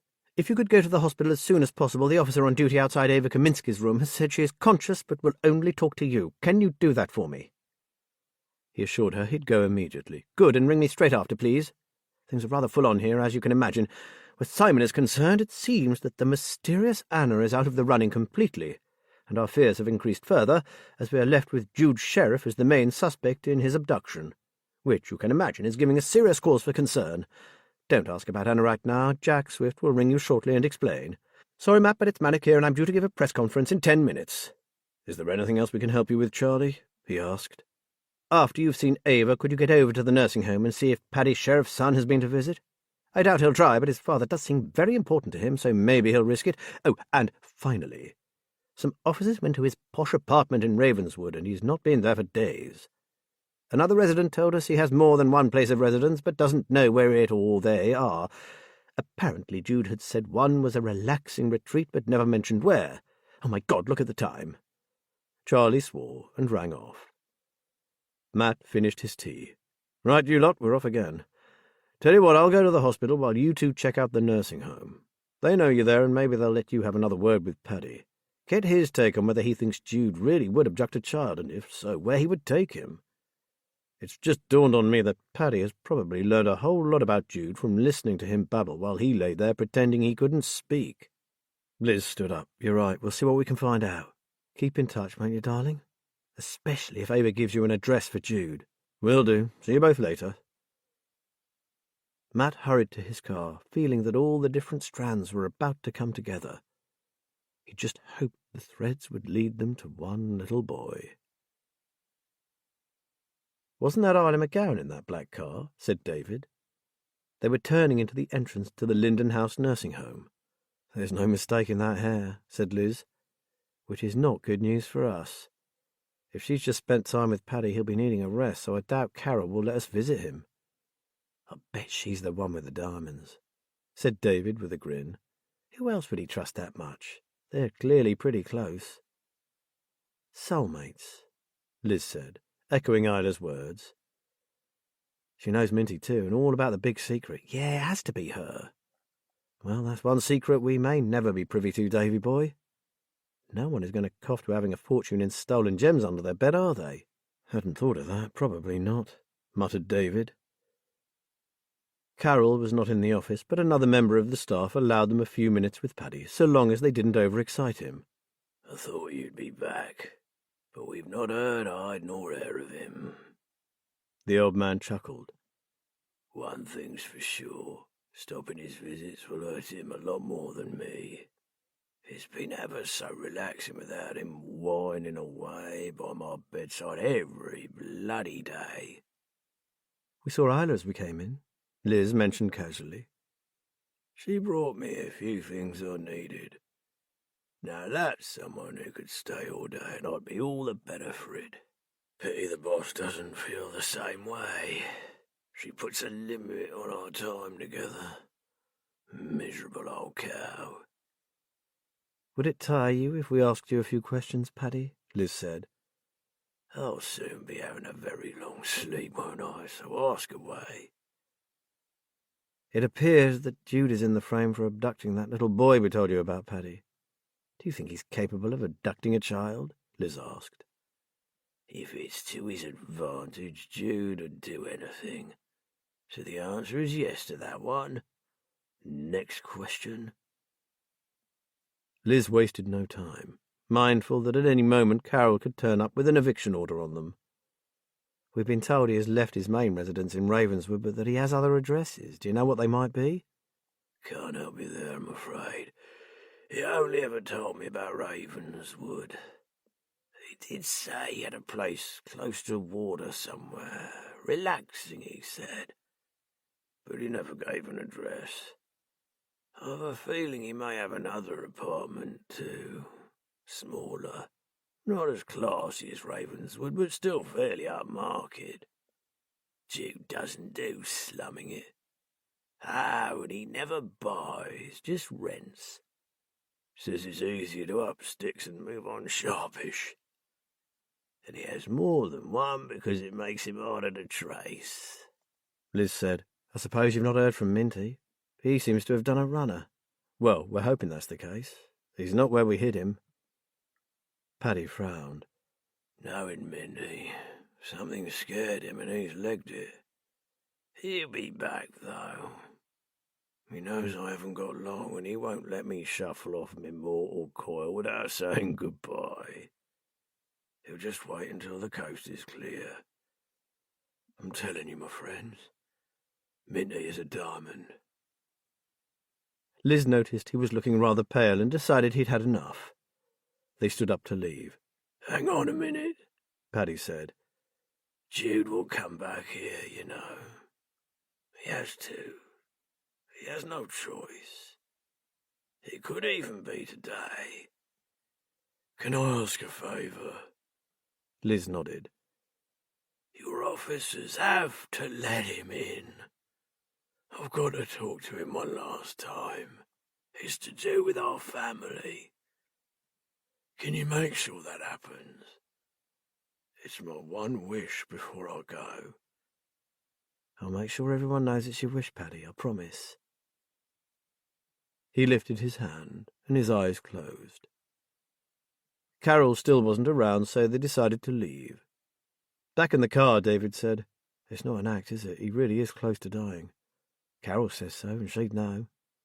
Apart from the medical evidence, they get a sixth sense for impending death in places like this. And I hope Minty doesn't run into Jude when he comes to say his last goodbye. David looked quite disturbed at the thought. All I can do is ring Bryn and give him Paddy's wishes in the hope he complies. Meanwhile, I'll get our scouts to watch out for Minty. She glanced at David. I like old Minty too, Davy, and I don't want to see him in trouble with that shit Jude. She decided to call Bryn immediately. He said that in any case it would probably be better if their officers took Jude on his way out of the home. That way they wouldn't disturb the patients. He also promised to watch out for Minty should he decide to visit at an inopportune moment. Matt felt nervous about seeing Ava again. Her injuries had been so severe that even people she knew well wouldn't recognize her. He was surprised she had survived at all. He wondered what her life would be like from now on. Doc wants a word with you before you go in, Matt. Matt knew the constable on duty pretty well. He was an old-timer, retirement age or more. Sure, Alan. He glanced towards the closed doors. How is she? Touch and go, so they say. I've seen my share of beatings, but this one takes the biscuit. They say you found her, that right? Matt nodded. Yeah, for my sins. And I agree with you about the attack. Brutal doesn't begin to describe it, does it? Alan pointed to a nurse's station a little further along the corridor. You want Dr. Malik? She should be down there now. Dr. Zara Malik looked relieved to see him. Mr. Ballard? Good, good. And thank you for getting help for my patient. Any longer and she'd have choked on her own blood. She ushered him into a small office and indicated a chair. She insists on seeing the man who helped her. She's terrified of every other man. The thing is, we're not sure if she'll pull through. She has internal injuries as well as severe facial trauma and head injuries.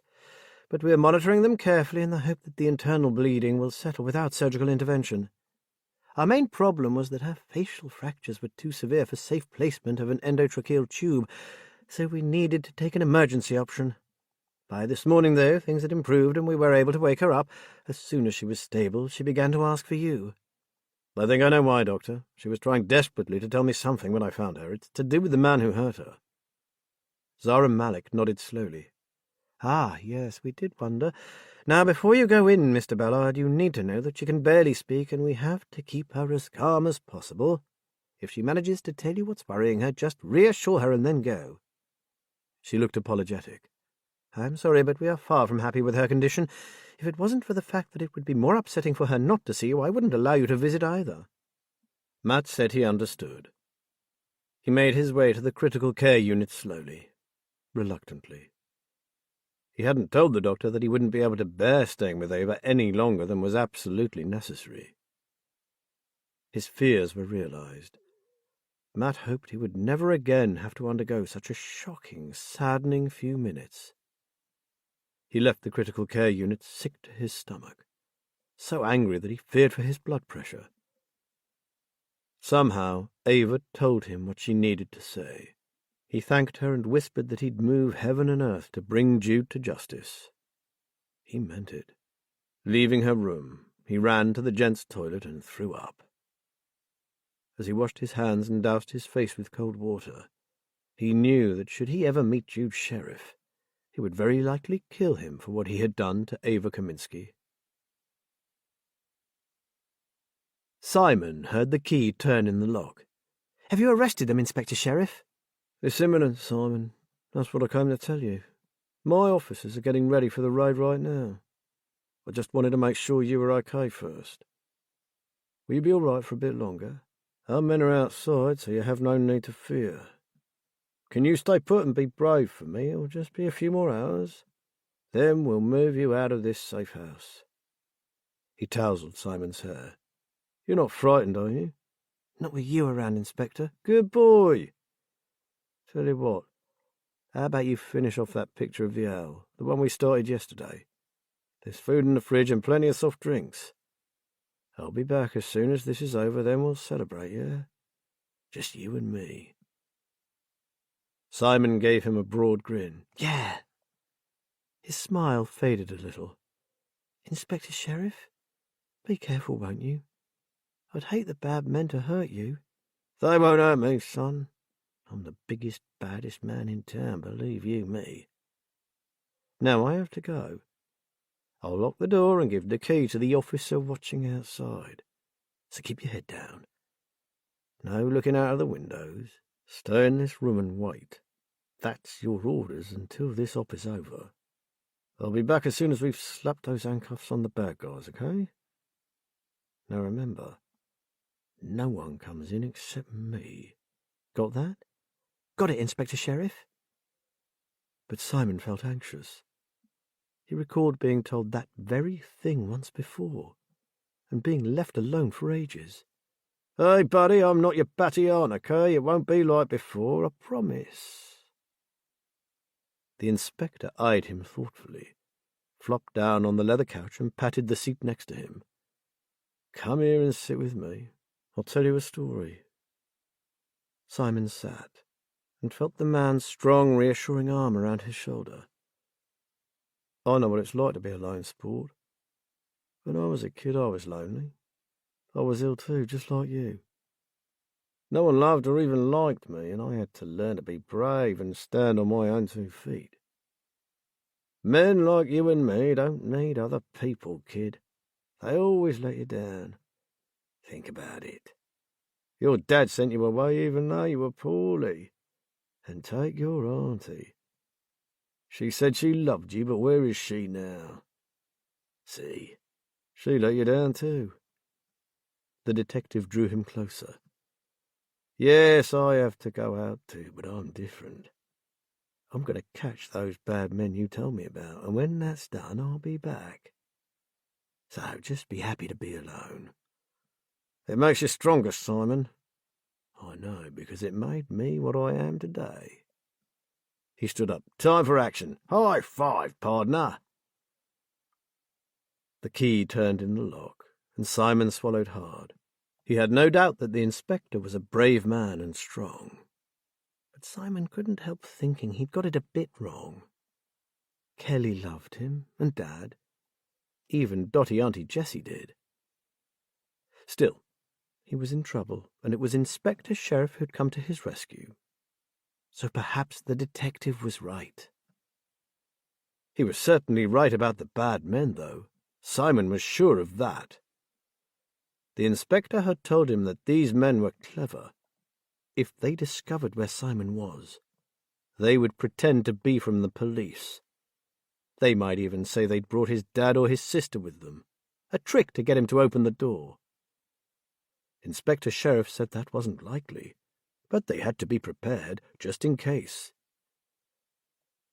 Simon got himself a drink, sorted out his paints, and sat down at the table. "Just think, you could be on your way home later today." Gosh, he'd have so much to tell Kelly. He couldn't wait to tell her about being saved by a real detective, just like in the films. When he grew up, he was going to be a detective too. A hero, just like Inspector Sheriff. Chapter 31. Finally, the call he had been dreading. It came from the prearranged number, so it was genuine. Her voice had been solemn. His father had deteriorated suddenly and was indicating that he wanted something urgently. She could only think it was to see his son for the last time. He said he would come, but it would take him a couple of hours because he was working out of the area. That should buy him some time. It was risky, but foreseeing that this might happen, he had long ago worked out how to get in without attracting attention. He left his car some distance away and approached the place by way of the grounds at the rear. He could see a marked patrol car parked close to the main entrance. They were waiting for him. He had expected this and had stayed away, but now he had no choice. He had to see his father one last time. He would just have to avoid everyone, especially Carol and the other staff. It might be difficult if his father was in the act of breathing his last. They'd hardly leave him alone then, would they? Still, all he needed was a few minutes. The fates were with him, it seemed. The two nurses who had been with his father left together, and there was no one around. He slipped inside. "Dad, it's me, Jude. They said you're not so good."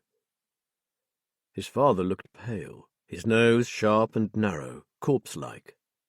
Jude stood looking down, shot through with fear and anger. Then Paddy's eyelids flickered. He took his father's hand in his.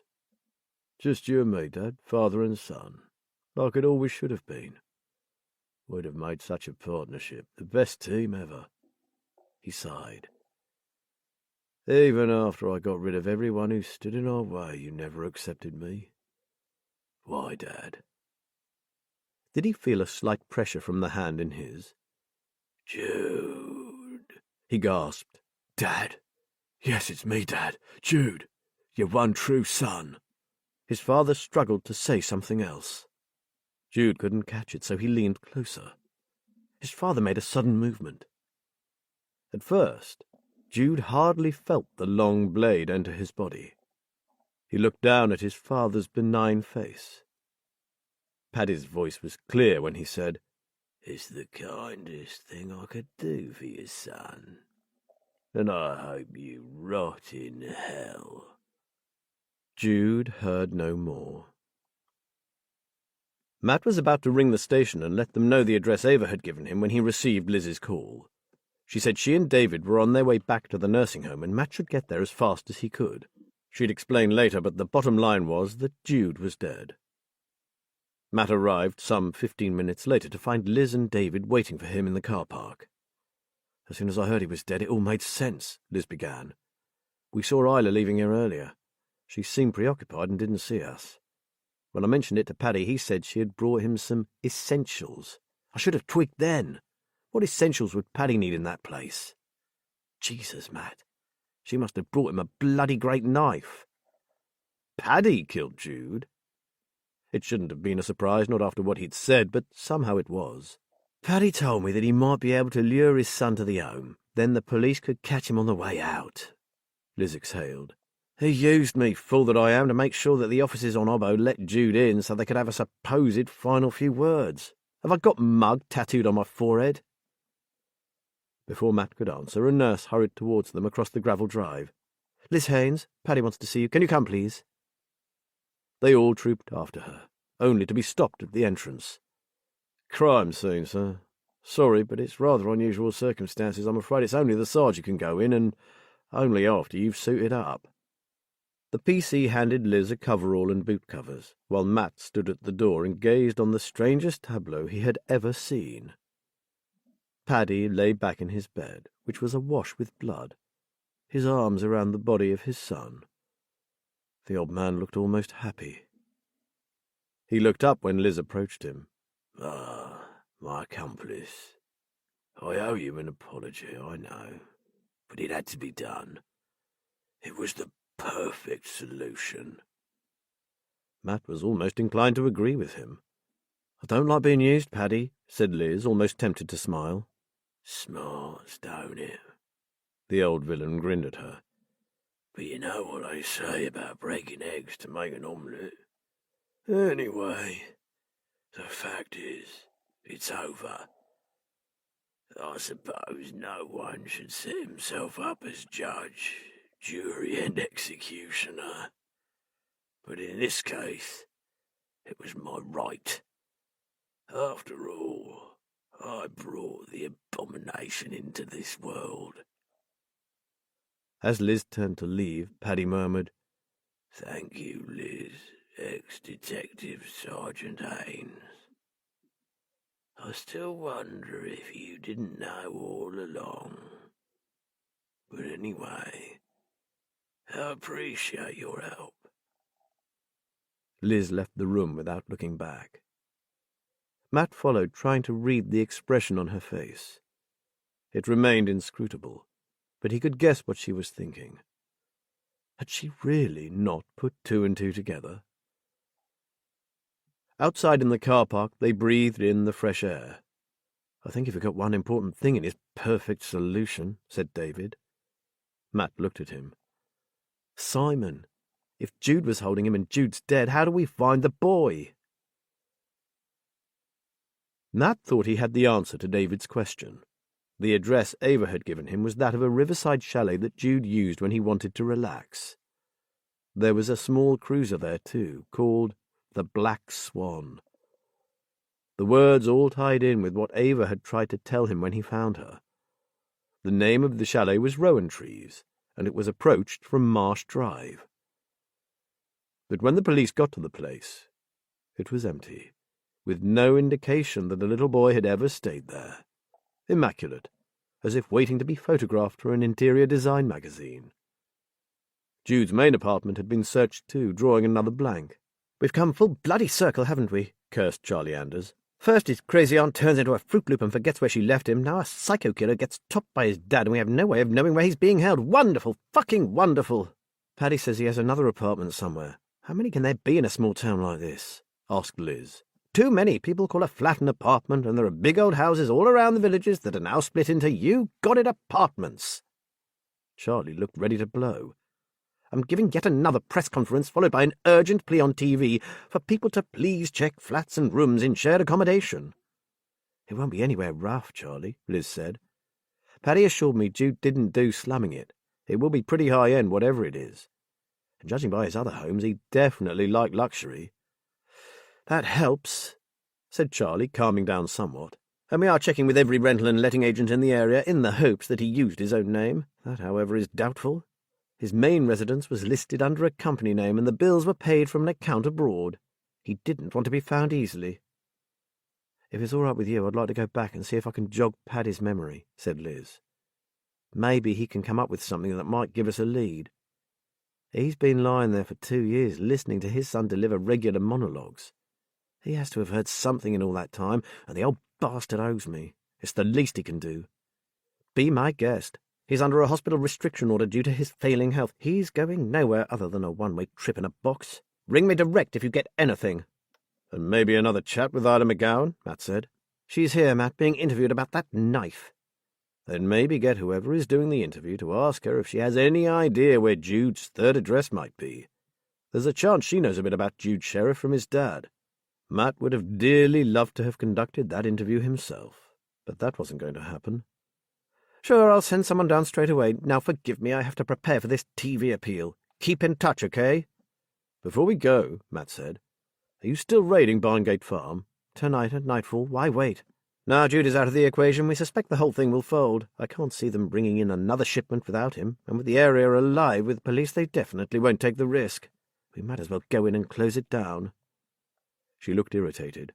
We'll miss getting our hands on Dasso, which is a bit of a bummer, but better we arrest whoever is there and hound the rest out of our area for someone else to worry about. And Palmer? Asked Matt. Charlie shrugged, grabbed her bag and made for the door. He's the businessman, the man behind it all. He wouldn't dirty the soles of his designer shoes by actually showing up where the action is, so we wouldn't have nabbed him anyway. We have other people tracking him, and they're using some pretty sophisticated tools, so watch this space. But right now all my thoughts are with that little boy left alone again. Hell, what a world we live in. P.C. Debbie Hume had rarely felt so utterly helpless. It was her sworn duty to protect and save life, and here she was, having to deliver the news to his father and sister that they still had no idea where young Simon was. Not only that, but they suspected he had been secreted somewhere by a man who had since been murdered. As far as she was concerned, they had failed this family. She and Jack Fleet watched the DCI's emotive request for the public to join the search for this vulnerable little boy. A picture of Simon loomed large on the screen along with a helpline number. A team of civilians had been drafted in to cope with the influx of calls, and volunteers travelled the streets of Fenfleet and the surrounding villages calling attention to his plight. Neighbours popped in on neighbours to let them know. Others checked empty properties and notified the police of any likely places.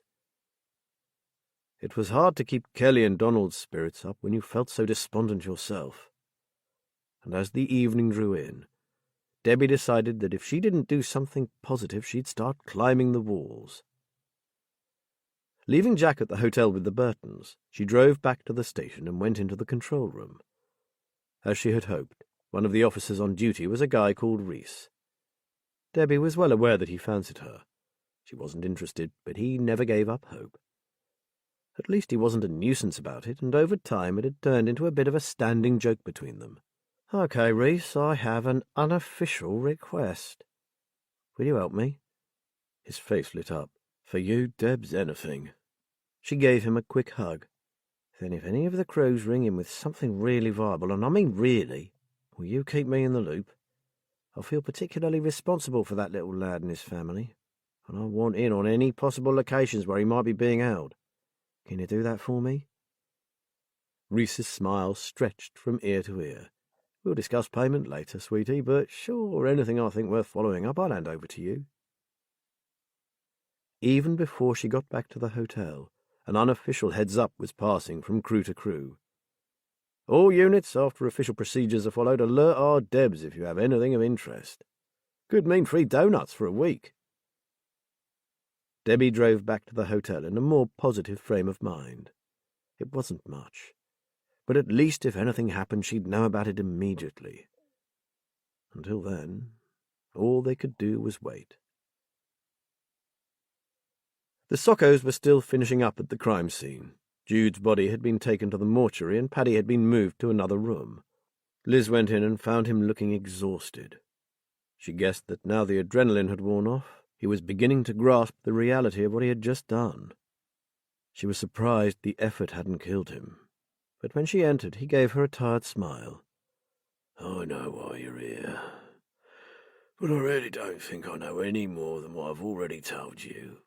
"Come on, Paddy." Liz pulled up a chair close to his bed. "Jude sat here talking day after day. He must have said something about where he lived."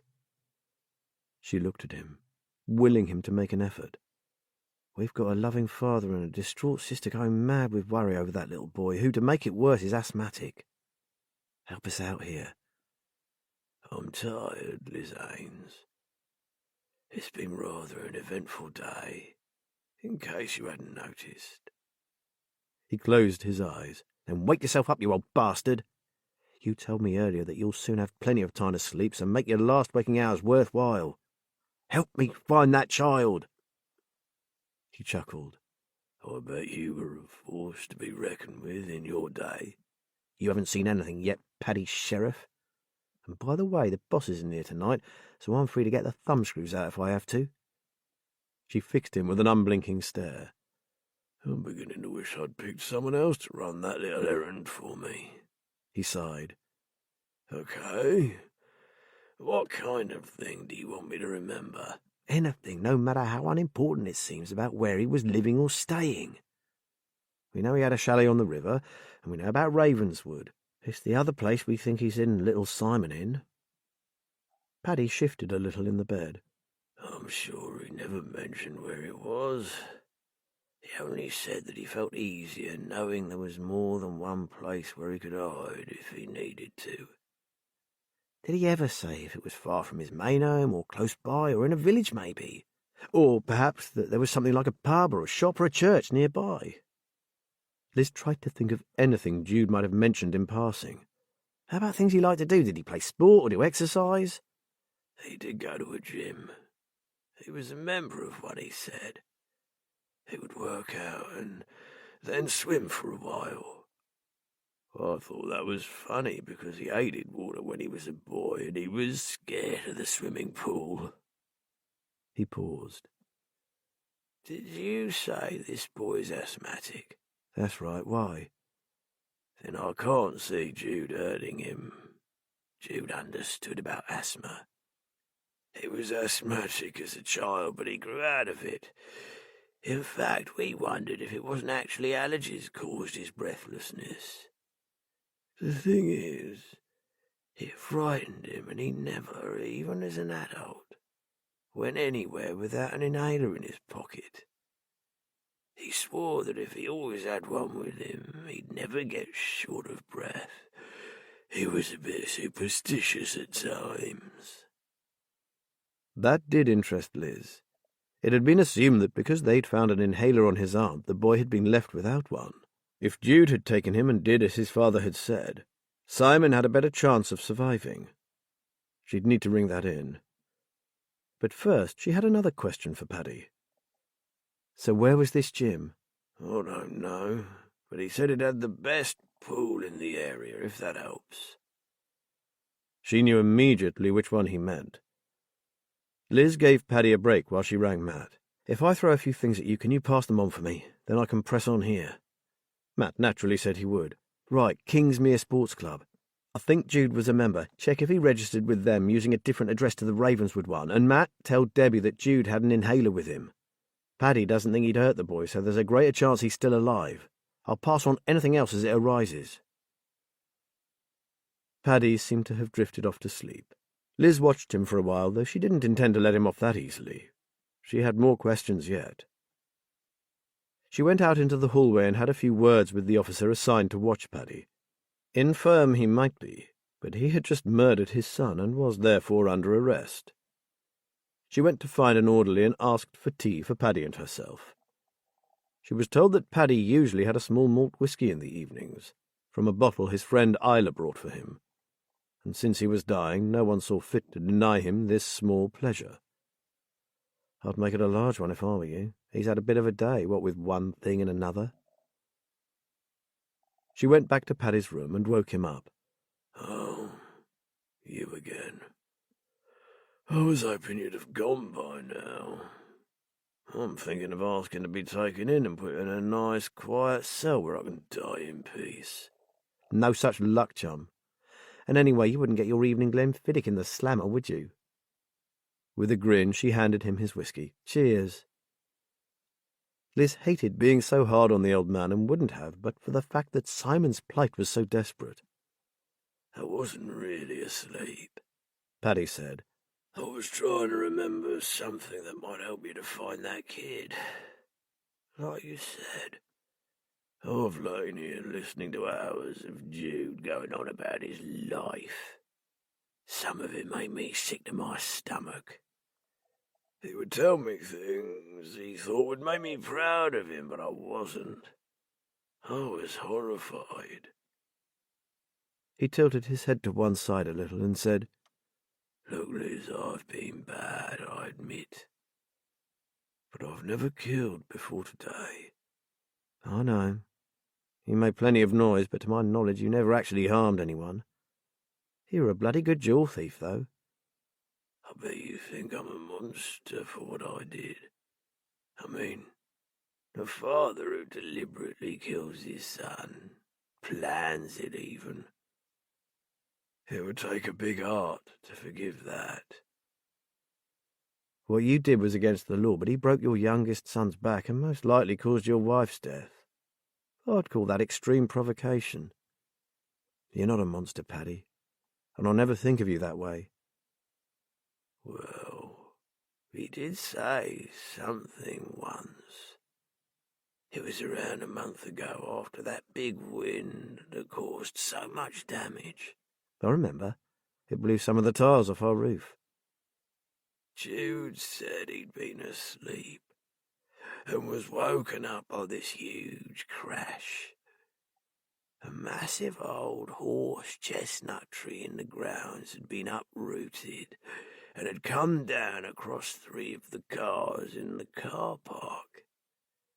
There are no old trees on the Ravenswood estate, Paddy was right. Ravenswood was one of those places with manicured lawns and walkways and flower beds, but there were no old trees. She recalled photos of the damage caused right across the country, including some showing trees lying across crushed cars. This was something they could check out. Thank you, you're a gem. That's the very thing we needed to help us find that poor frightened little boy. I just hope I'm right about Jude not hurting him. Don't forget, my son was insane. So don't get your hopes up too much. Enjoy your whiskey and try to sleep, Paddy. And thank you again. I'm sorry I pushed you like that. I won't bother you again. Liz suddenly felt sad, sorry that this would be their last meeting. How could she feel this way? The man was a criminal, a murderer. She'd have to think about that, but not now. She had calls to make. Chapter 32. I know it, Matt said. Abbey Meadows. It's a small luxury estate in the grounds of the old Cistercian monastery on the outskirts of Ferndyke. I remember that picture of the old tree and the 3 cars it wiped out. I even remember what they were, 2 Mercs and a BMW. Then ring Charlie immediately, Matt, Liz said. And do me a favour and ring Debbie Hume as well. The constable outside Paddy's room says she's asked for a heads-up. I'm on it. You on your way home? He was already on his feet. No way, I'm off to Abbey Meadows, said Liz. We might not be police anymore, but this case is partly ours. I'm not missing out on this. We'll meet you there. Matt ended the call and spoke to a very edgy Charlie Anders, telling her what Liz had said. Yes, we just need the actual address. I'll get some officers onto the Residents' Association there. It's a small community, and I seem to recall they have a manager on site, but we'll knock on doors if necessary. I've got a unit ready to roll, as we have no idea what we might find. Also, a couple of special victim officers are on alert to deal with the boy. Plus, we'll need an ambulance standing by. Thank Liz for me, would you? Actually, knowing you two, I'll do it myself. I'm guessing you're on your way there. Well, you know how it is, Charlie, old habits and all that. Just hold back until I have the units and personnel in place, okay? Yes, ma'am. See you there. Debbie pulled her jacket tighter around her, but the cold she felt had nothing to do with the temperature. It was all due to her anxiety about what they might find in Abbey Meadows. She was grateful to Matt Ballard for calling. She had told Donald and Kelly that they must be prepared for all eventualities. For a start, no one knew what Jude's state of mind had been when he abducted Simon from the merchant's house. Simon might not even be there. He could be hidden in any of the hundreds of deserted barns and outbuildings scattered across the county. He could be anywhere. It was also possible that Jude hadn't taken the boy at all, and Simon was in the hands of a complete stranger. Sitting in the lay-by outside Abbey Meadows, Debbie went over all these possibilities in her mind. Her heart, however, told her that Jude's sheriff had brought Simon Burton here. Now Jude was dead, and Simon was alone. Kelly had been silent the whole way. Now she said, "He's here. I know he is." "Don't get your hopes up, darling," cautioned Donald. "This is only a possibility, so don't be disappointed if it's a false alarm." "He's here," she said adamantly. Donald shrugged and stared out of the window. After what seemed like forever, Jack, who had gone ahead to get a situation report, came hurrying back to the car and dropped into the passenger seat. "They've located the address. It's not an apartment, as Paddy seemed to think. It's a single-story detached residence, a bit like a posh log cabin. The DI has sent a drone to fly over the place and check for heat sources inside, indicating a human or animal presence. They've spoken to the warden, who said that Jude moved into the cabin 6 months ago. Makes life easier for our guys." Debbie's pulse rate increased. Not long now. "They hope the warden would hold spare keys, but apparently the policy is to respect the residents' privacy, so the DI asked Forensic to let her know if there were any keys on Jude's body, and there were. They've been released to her so she can see if they fit the locks on the cabin. They're on their way now." Debbie looked over her shoulder at Kelly in the back seat. "Not long to go. As soon as that drone confirms that there's someone inside, they'll be able to get him out." "He's in there," Kelly said. Matt watched the drone go up, frustrated that they could only sit and observe. He wondered if he'd ever get used to not being part of the action. Jack Fleet was busy running between the active units, he and Debbie Hume keeping them all updated on the state of play. David sat quietly, taking everything in, thrilled to find himself involved in a major incident like this. At least the press hadn't got wind of it yet, although it wouldn't be long before news of a major operation taking place spread through the grapevine. Jack approached their car. "One hot spot on the infrared camera, boss, and it's not big enough to be an adult. The governor is cautiously optimistic." He stuck a thumb up and hurried off to take the news to his crewmate and the Burtons. Matt could only imagine the father and sister's reaction to this piece of news. "Let's move forward on foot, Matt," said Liz. "Then we can get closer without getting in anyone's way." The three of them got out of the car and went to join the throng of people on hand in case the need arose. It was exasperating for Matt to be so powerless. Liz touched his hand and smiled at him in understanding. He glanced behind him. At the very back of the crowd, well away from the action, stood Debbie and Jack with Donald and Kelly Burton. Father and daughter were both white as ghosts. Matt told himself not to be so selfish. The frustration he felt was petty compared to what that poor man and his daughter were going through right now. The waiting crowd fell silent. You could have heard a leaf fall as two figures slowly approached the front door of the luxury cabin. Charlie Anders stared at the closed front door as if she might see through it. She and the child victim support officer knew exactly how to play a situation like this. But you never quite knew how the victim would react. He would be traumatized, that was for sure. They had no way of knowing what the boy had suffered in the time since his aunt had left him, and had to work on the worst-case scenario. Everything depended on their ability to convey to the child that the danger had passed, and they were here to ensure his safety. Somehow they had to win his trust. Charlie stood close to the door, speaking just loudly enough to be heard inside. "Simon, it's the police. I'm DCI Charlie Anders, and we are here to help. Please don't be afraid. We have come to take you home. You're safe now, Simon." Silence. This was going to take some time. His back to the wall, Simon sat on the floor, wedged between the end of the sofa and a long, low coffee table. As time had passed and D.I. Sheriff had not returned, he had begun to fear the worst. And now it had happened. He heard a woman's voice, telling him they had come to take him home. His detective had said that the bad men would be clever, and using a woman was very clever indeed. He remembered Inspector Sheriff telling him to hold out for as long as he could, because he would come for him. Simon would hang on. More lies tumbled through the door, things the detective had warned him they would say. Well, he was cleverer than those bad men. He knew what they wanted. They thought they could hold him to ransom, and when they found out that his father had no money, they would kill him. "I must hold on, I must hold on.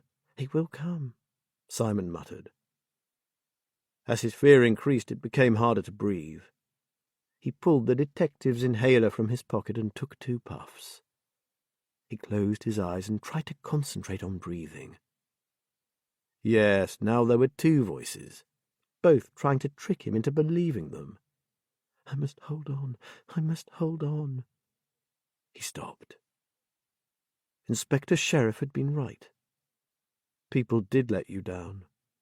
His father had sent him away. His auntie had deserted him. His mother had gone away forever. And if everyone let him down, that meant Inspector Sheriff would too. He wasn't coming back. "Simon, listen. I'm going to unlock the door and come in. You mustn't be frightened. We'll wait just inside, okay? When you're ready, you can ask us in or come towards us. You're perfectly safe. No one is going to hurt you again. We are here to help." He heard the scrape of the key sliding into the lock and screamed, "No, no, don't come in!" He took 2 more puffs from the inhaler, but couldn't seem to get any of the medication into his airway. Memories of how his sister had helped him whenever he had an attack rose into his mind. He remembered the pack of stamped postcards she had given him. Kelly loved him. Kelly wouldn't leave him. "Kelly!" he cried. "I want Kelly!" He fought to breathe, hearing voices shouting outside the door. He managed to stand up and stagger out from his hiding place. Then everything seemed to go into slow motion. He slid to the floor, gasping for breath. Debbie heard the call go up and grabbed Kelly's arm. "Quick, your brother needs you." The girl and Debbie pushed through the throng of people. As soon as she saw them approach, the DI turned the key and they went in. Debbie looked around for the boy, but Kelly was already beside him. She got behind her brother and hauled him up into a sitting position, propped up against her legs. She took her emergency reliever inhaler from her pocket and, timing the puffs, administered one every 30 seconds. All the while she talked, calming the little boy, and to Debbie's relief, he started to respond. 2 paramedics stood in the doorway about to go to him, but Charlie held them back, asking them to wait until the boy realized he was safe. "His sister is the only person he trusts right now," she whispered. "Let's not crowd him. And Kelly really does know what she's doing." Watching Kelly assist her brother, the medics nodded. "Someone should suggest she takes up a career in the ambulance service," murmured one of them. While Debbie watched, Kelly sat on the floor beside her brother with her arm around him. She had stopped using the inhaler. "Mum," he whispered. "No, darling, it's me, Kelly," she said. "I know it's you. But, Mum, where has she gone?" Kelly sighed. "She's not here, Simon. She went away." "But she was. She was with me. She told me to call you. She said you'd come to help me." He looked around almost accusingly. Then, seeing that his mother wasn't in the crowd of people by the door, he gave his sister a big, warm smile. "She hasn't really left us, sis. Maybe we can't always see her, but she's with us when we need her. How cool is that?" Debbie could barely see for the tears in her eyes. Brushing them away, she slowly approached the child. "This is my friend Debbie," said Kelly, sniffing. "She's been really worried about you. Everyone has." Debbie crouched down and smiled at Simon. "Your sister is not kidding.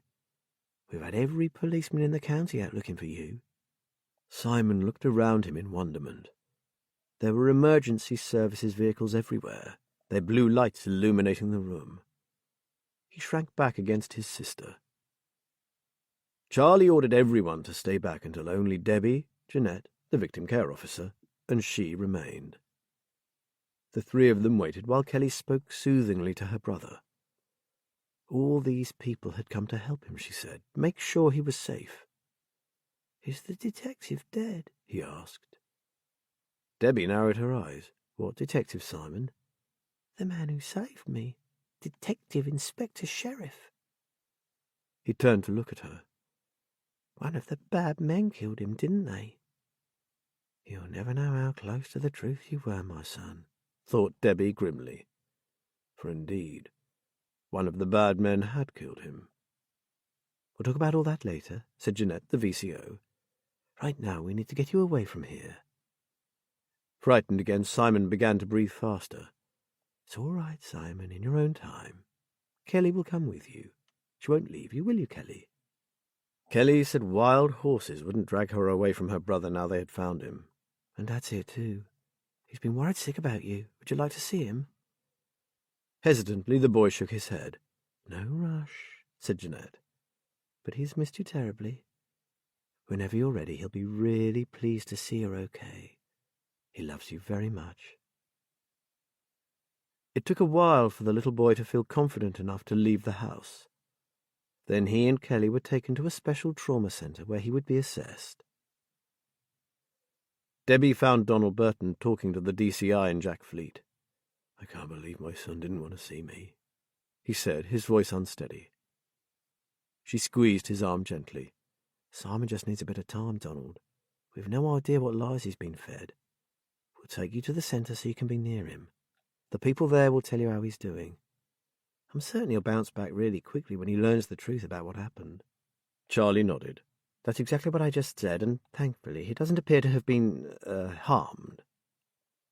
Debbie was pretty sure he hadn't.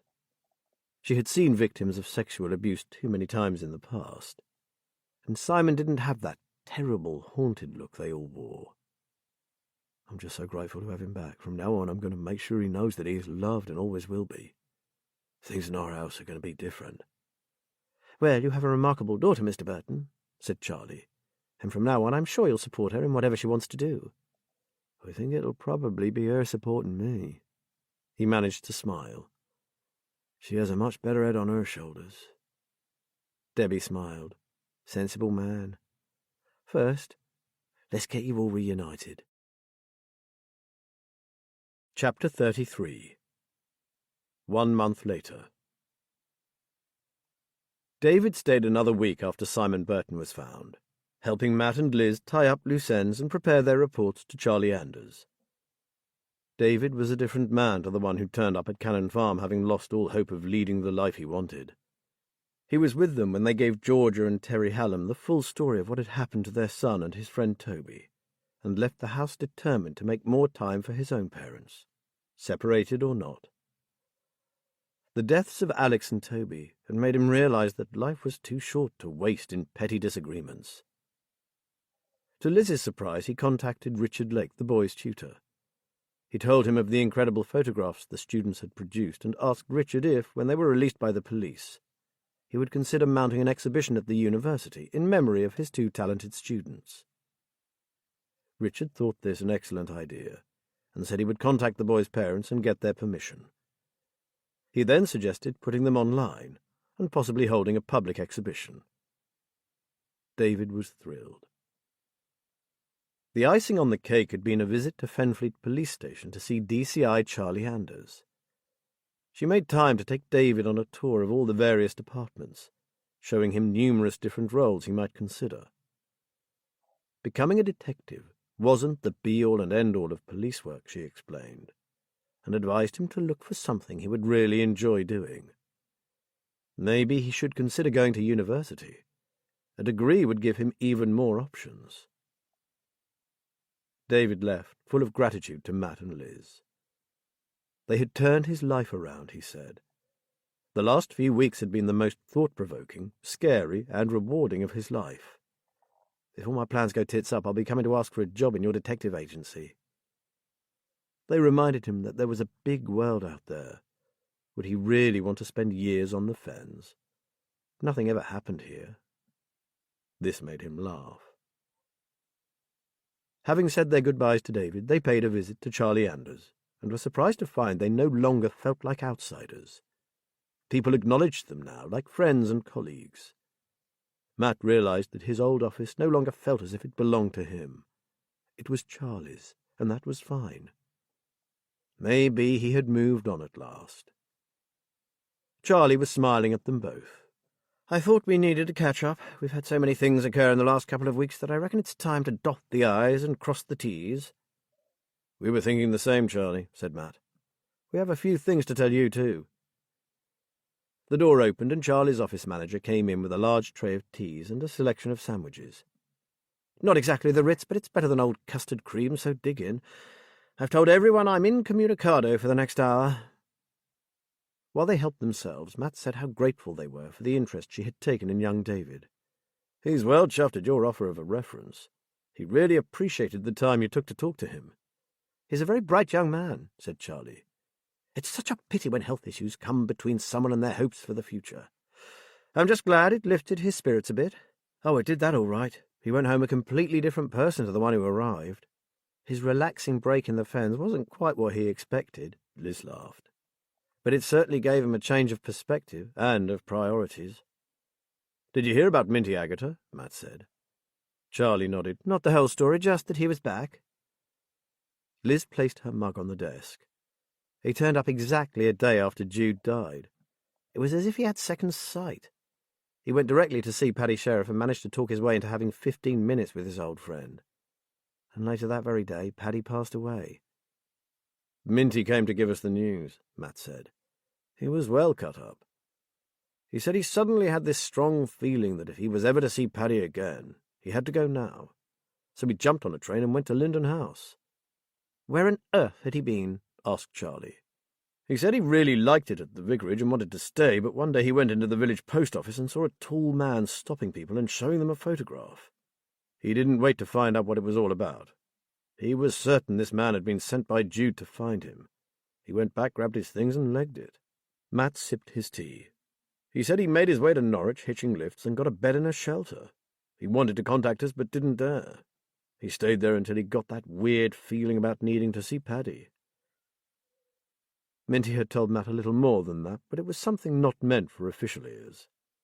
Talking about Paddy, Liz said, has Isla McGowan been charged with anything, Charlie? The detective gave them a wry smile. No. The staff at the nursing home swear she only called in to drop off a bottle of whiskey for Paddy. He, in his turn, was adamant that the killing had nothing to do with Isla, and that someone else, who he refused to name, brought him the knife.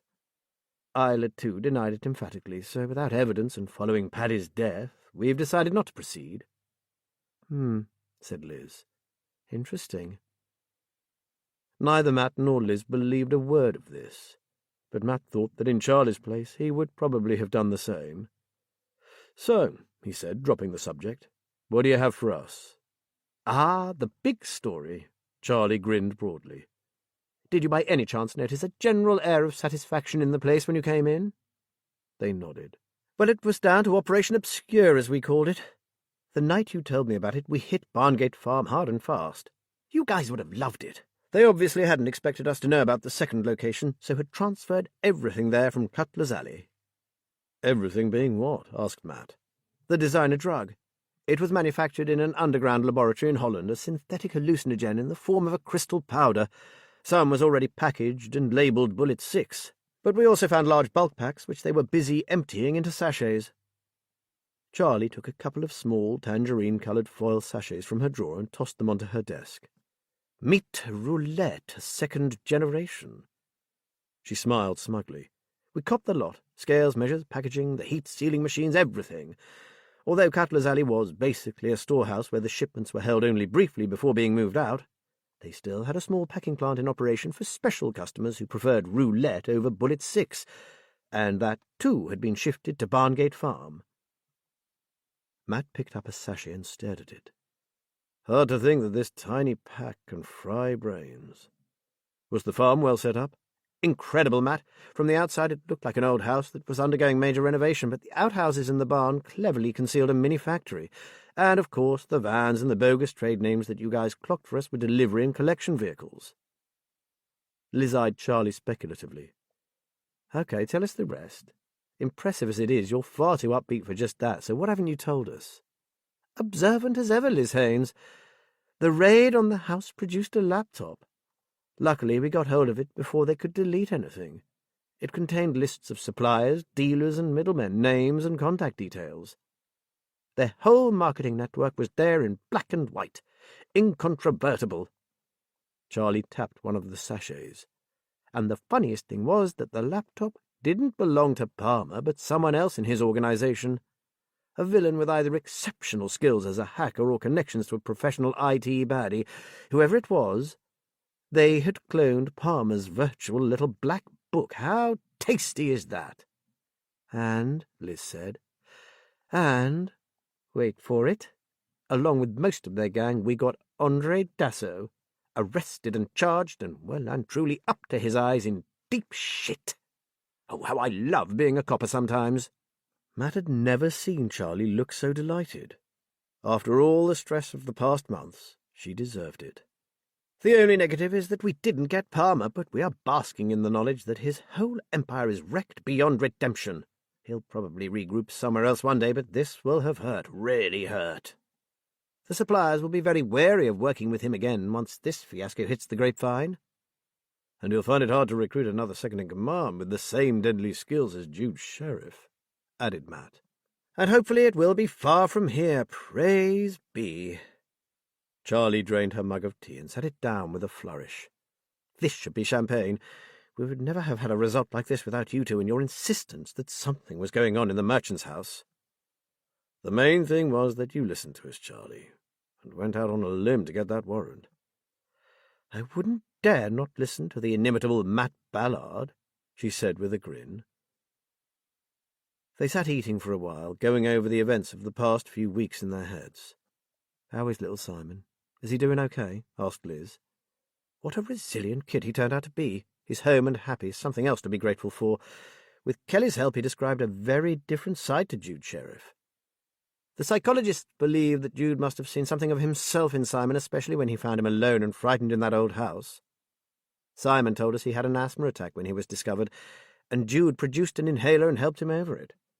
He honestly believed that Jude was a detective sent to save him." Charlie frowned. "There is a grey area here. Henry must have walked in on them at some point. Simon said Jude bundled him out of the room, and when he returned he had blood on him. Jude told him it had been a bad guy, and he'd sorted him out. Simon never saw him again, so we suspect that Jude killed Henry and hid him in the bathroom so that Simon wouldn't see the body when he got him out of the house." "Sounds about right," said Matt. "Simon said that while he was in the safe house, Jude brought him a McDonald's meal one evening and drew him a picture of a big tawny owl. The lad said he was brilliant at drawing, which was confirmed when we searched Jude's home and found artists' materials and some very professional sketches. Jude sketched the owl so that Simon could paint it, as he'd left his own painting book in the merchant's house. Apparently he then read him a story and stayed with him until he went to sleep. Simon said that when D.I. Sheriff had been a little boy, no one had loved him, and Simon felt sorry for him." "Does he know Jude's dead?" asked Liz. Charlie nodded. "He's only been told as much as a child his age can understand, but Kelly is helping him work through it. She told Debbie, who keeps in touch with her, that the best thing of all is that Simon now talks about their mum. He even looked in a memory box his mother had left him, and asked Kelly to explain about all the mementos and what they meant.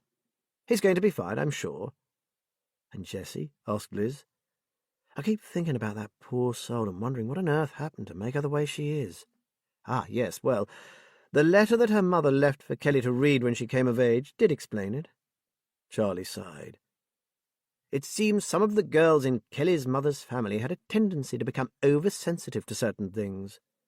Girls who inherited this trait didn't cope well with situations that gave rise to stress or anxiety. Luckily, Kelly's mother wasn't affected, but her older sister Jessie was. Unfortunately, she had a friend called Anna, a very bossy girl who ordered poor Jessie around like a sheepdog herding a bewildered lamb. Anna was always trying to make the timid Jessie do things that terrified her. Even so, Jessie adored her and came to rely on her far too much. The letter said that one day when Jessie was about 8, they were playing in the farmyard where the family lived, and Anna tried to get Jessie to walk along the top of a high wall like a tightrope walker. Jessie refused, and Anna said it was easy. She'd go first to show Jessie how simple it was and how silly she was being. The wall was unsafe, and Anna fell. She impaled herself on the tines of a piece of rusty farm equipment that was leaning against the base of the wall. She bled to death in front of Jessie. "Oh, dear Lord, what a thing to happen," breathed Liz, aghast. "Indeed," agreed Charlie. Slowly, over the years, Jessie built up an image of her childhood friend in her mind, recreating her until she became real. Kelly's mother considered Kelly too young to understand, so told her not to believe what her aunt told her about Anna. Charlie paused. I don't know why she never confided this with her husband, although she mentioned it was a subject not talked about in the family. Maybe she believed that as it thankfully had missed Kelly, she had no need to. Anyway, for the most part, Jessie remained the sweet, creative, artistic musician and artist that she always had been. But gradually, and especially recently, the persona of Anna began to take over. Charlie shrugged. She's been admitted to a psychiatric hospital long-term. No one knows how she'll respond to therapy. They can only hope. Matt felt terribly sad for her. If someone had understood her condition at the time, Jessie's life could have turned out quite differently. He sat back in his chair. There's one thing that still bothers me. The merchant's house. Was Anna really a Garnet? Charlie said that she was. As a child, she had subjected Jessie to repeated stories of how she was an heiress to a fortune that her family wanted nothing to do with. She kept telling Jessie that when she got older, she'd fight for what was hers. She filled Jessie's head with stories of rich merchants and sailing ships, and shipments of rare spices and beautiful silks. She repeated the names that she'd overheard her parents mention, and at some point, as the alternative personality began to grow, Jessie started researching Anna's family history. Old Man Boone can only think that she saw one of the advertisements they had placed in the Times and the Telegraph in their search for the missing heirs, and finally, when the disorder really took hold, she visited them in the persona of Anna Garnett. Matt groaned. And now all the heirs are dead, and poor Edward Boone's lifelong quest has come to nothing. What a bummer. Not quite, Matt. Last time I saw him, he told me that they'd tracked down the last Garnett, who'd sadly committed suicide. But the man had a son. Boone has finally found the legitimate heir to the merchant's house, and believe it or not, the new owner is planning to renovate it. That sad old house might just rise from the ashes again. Matt let out a low whistle, and Old Man Boone can finally retire. As soon as the dust settles, he tells me he's off to India, to visit the pomegranate-growing region where the Garnets first started their business. He said it would bring his long journey to a perfect conclusion. Charlie grinned broadly, and good luck to him. "Hear, hear," said Matt. "Well, we too are off on holiday in a day or so to the Peak District, a less exotic destination with plenty of beef and ale pie, good beer, and long walks." "Sounds idyllic," sighed Charlie. "When do you come back?" "I guess that will depend on who rings the detective agency next," said Liz. "I just hope it's an easier case than the last one, and less traumatic." "Amen to that," echoed Matt. "Lost pets are looking more and more attractive by the minute." "Cobblers!" exclaimed Charlie Anders. "When it comes to investigations, the stranger they are, the better you like them. Now bugger off and pack your cases. I have proper work to do." With his hand on the door, Matt said, "Oh, by the way, if you get stuck again and need a hand, you know where to find us. Shall I leave you our card?" Back in their car, Liz nudged Matt. "You left something out of that story about Minty, didn't you? And you didn't even tell me. Spill the beans, Matt Ballard." Matt chuckled. "Well, between you and me, our Minty felt pretty bad about ditching the Reverend Peter and lying to us about Paddy not speaking. So he decided to make amends. He's told me about the diamond necklace. In fact, he drove me to where he took it and told me the story behind it." "You sly old fox. You never told me. Where was it, then?" asked Liz. "A small home that cares for the disabled. It's where Paddy's other son, Fionn, lives. Isla has been keeping touch with him over the years and has looked out for him. He's in a wheelchair and paralyzed from the waist down, but he can talk. Minty says he's a kind and gentle man." "The complete opposite to Jude," mused Liz. "Absolutely. Along with the diamond necklace, Paddy left a name, that of a trusted associate of his from the bad old days, who promised to fence it to a buyer who had been after it for years. Now Paddy's dead, the deal will go through, courtesy of Isla and the bent accountant. The money they get from it will pay for disabled living accommodation for Fionn, close to where Isla lives." "And you, a retired detective chief inspector, are not telling the authorities about this highly illegal offence?" Liz asked in her best outraged schoolmarm voice. "Nope." "Good. That's sorted then. Now can we go home and pack?" This concludes Trick of the Night by Joy Ellis. Narrated by Matthew Lloyd Davis. Copyright 2022 by Joy Ellis. This unabridged audiobook is published by arrangement with Joffy Books, care of Lorella Belli Literary Agency, and was produced in the year 2022 by Tantor Media, Incorporated, a division of Recorded Books, which holds the copyright thereto. Please visit tantor.com for more information on our growing library of unabridged audiobooks.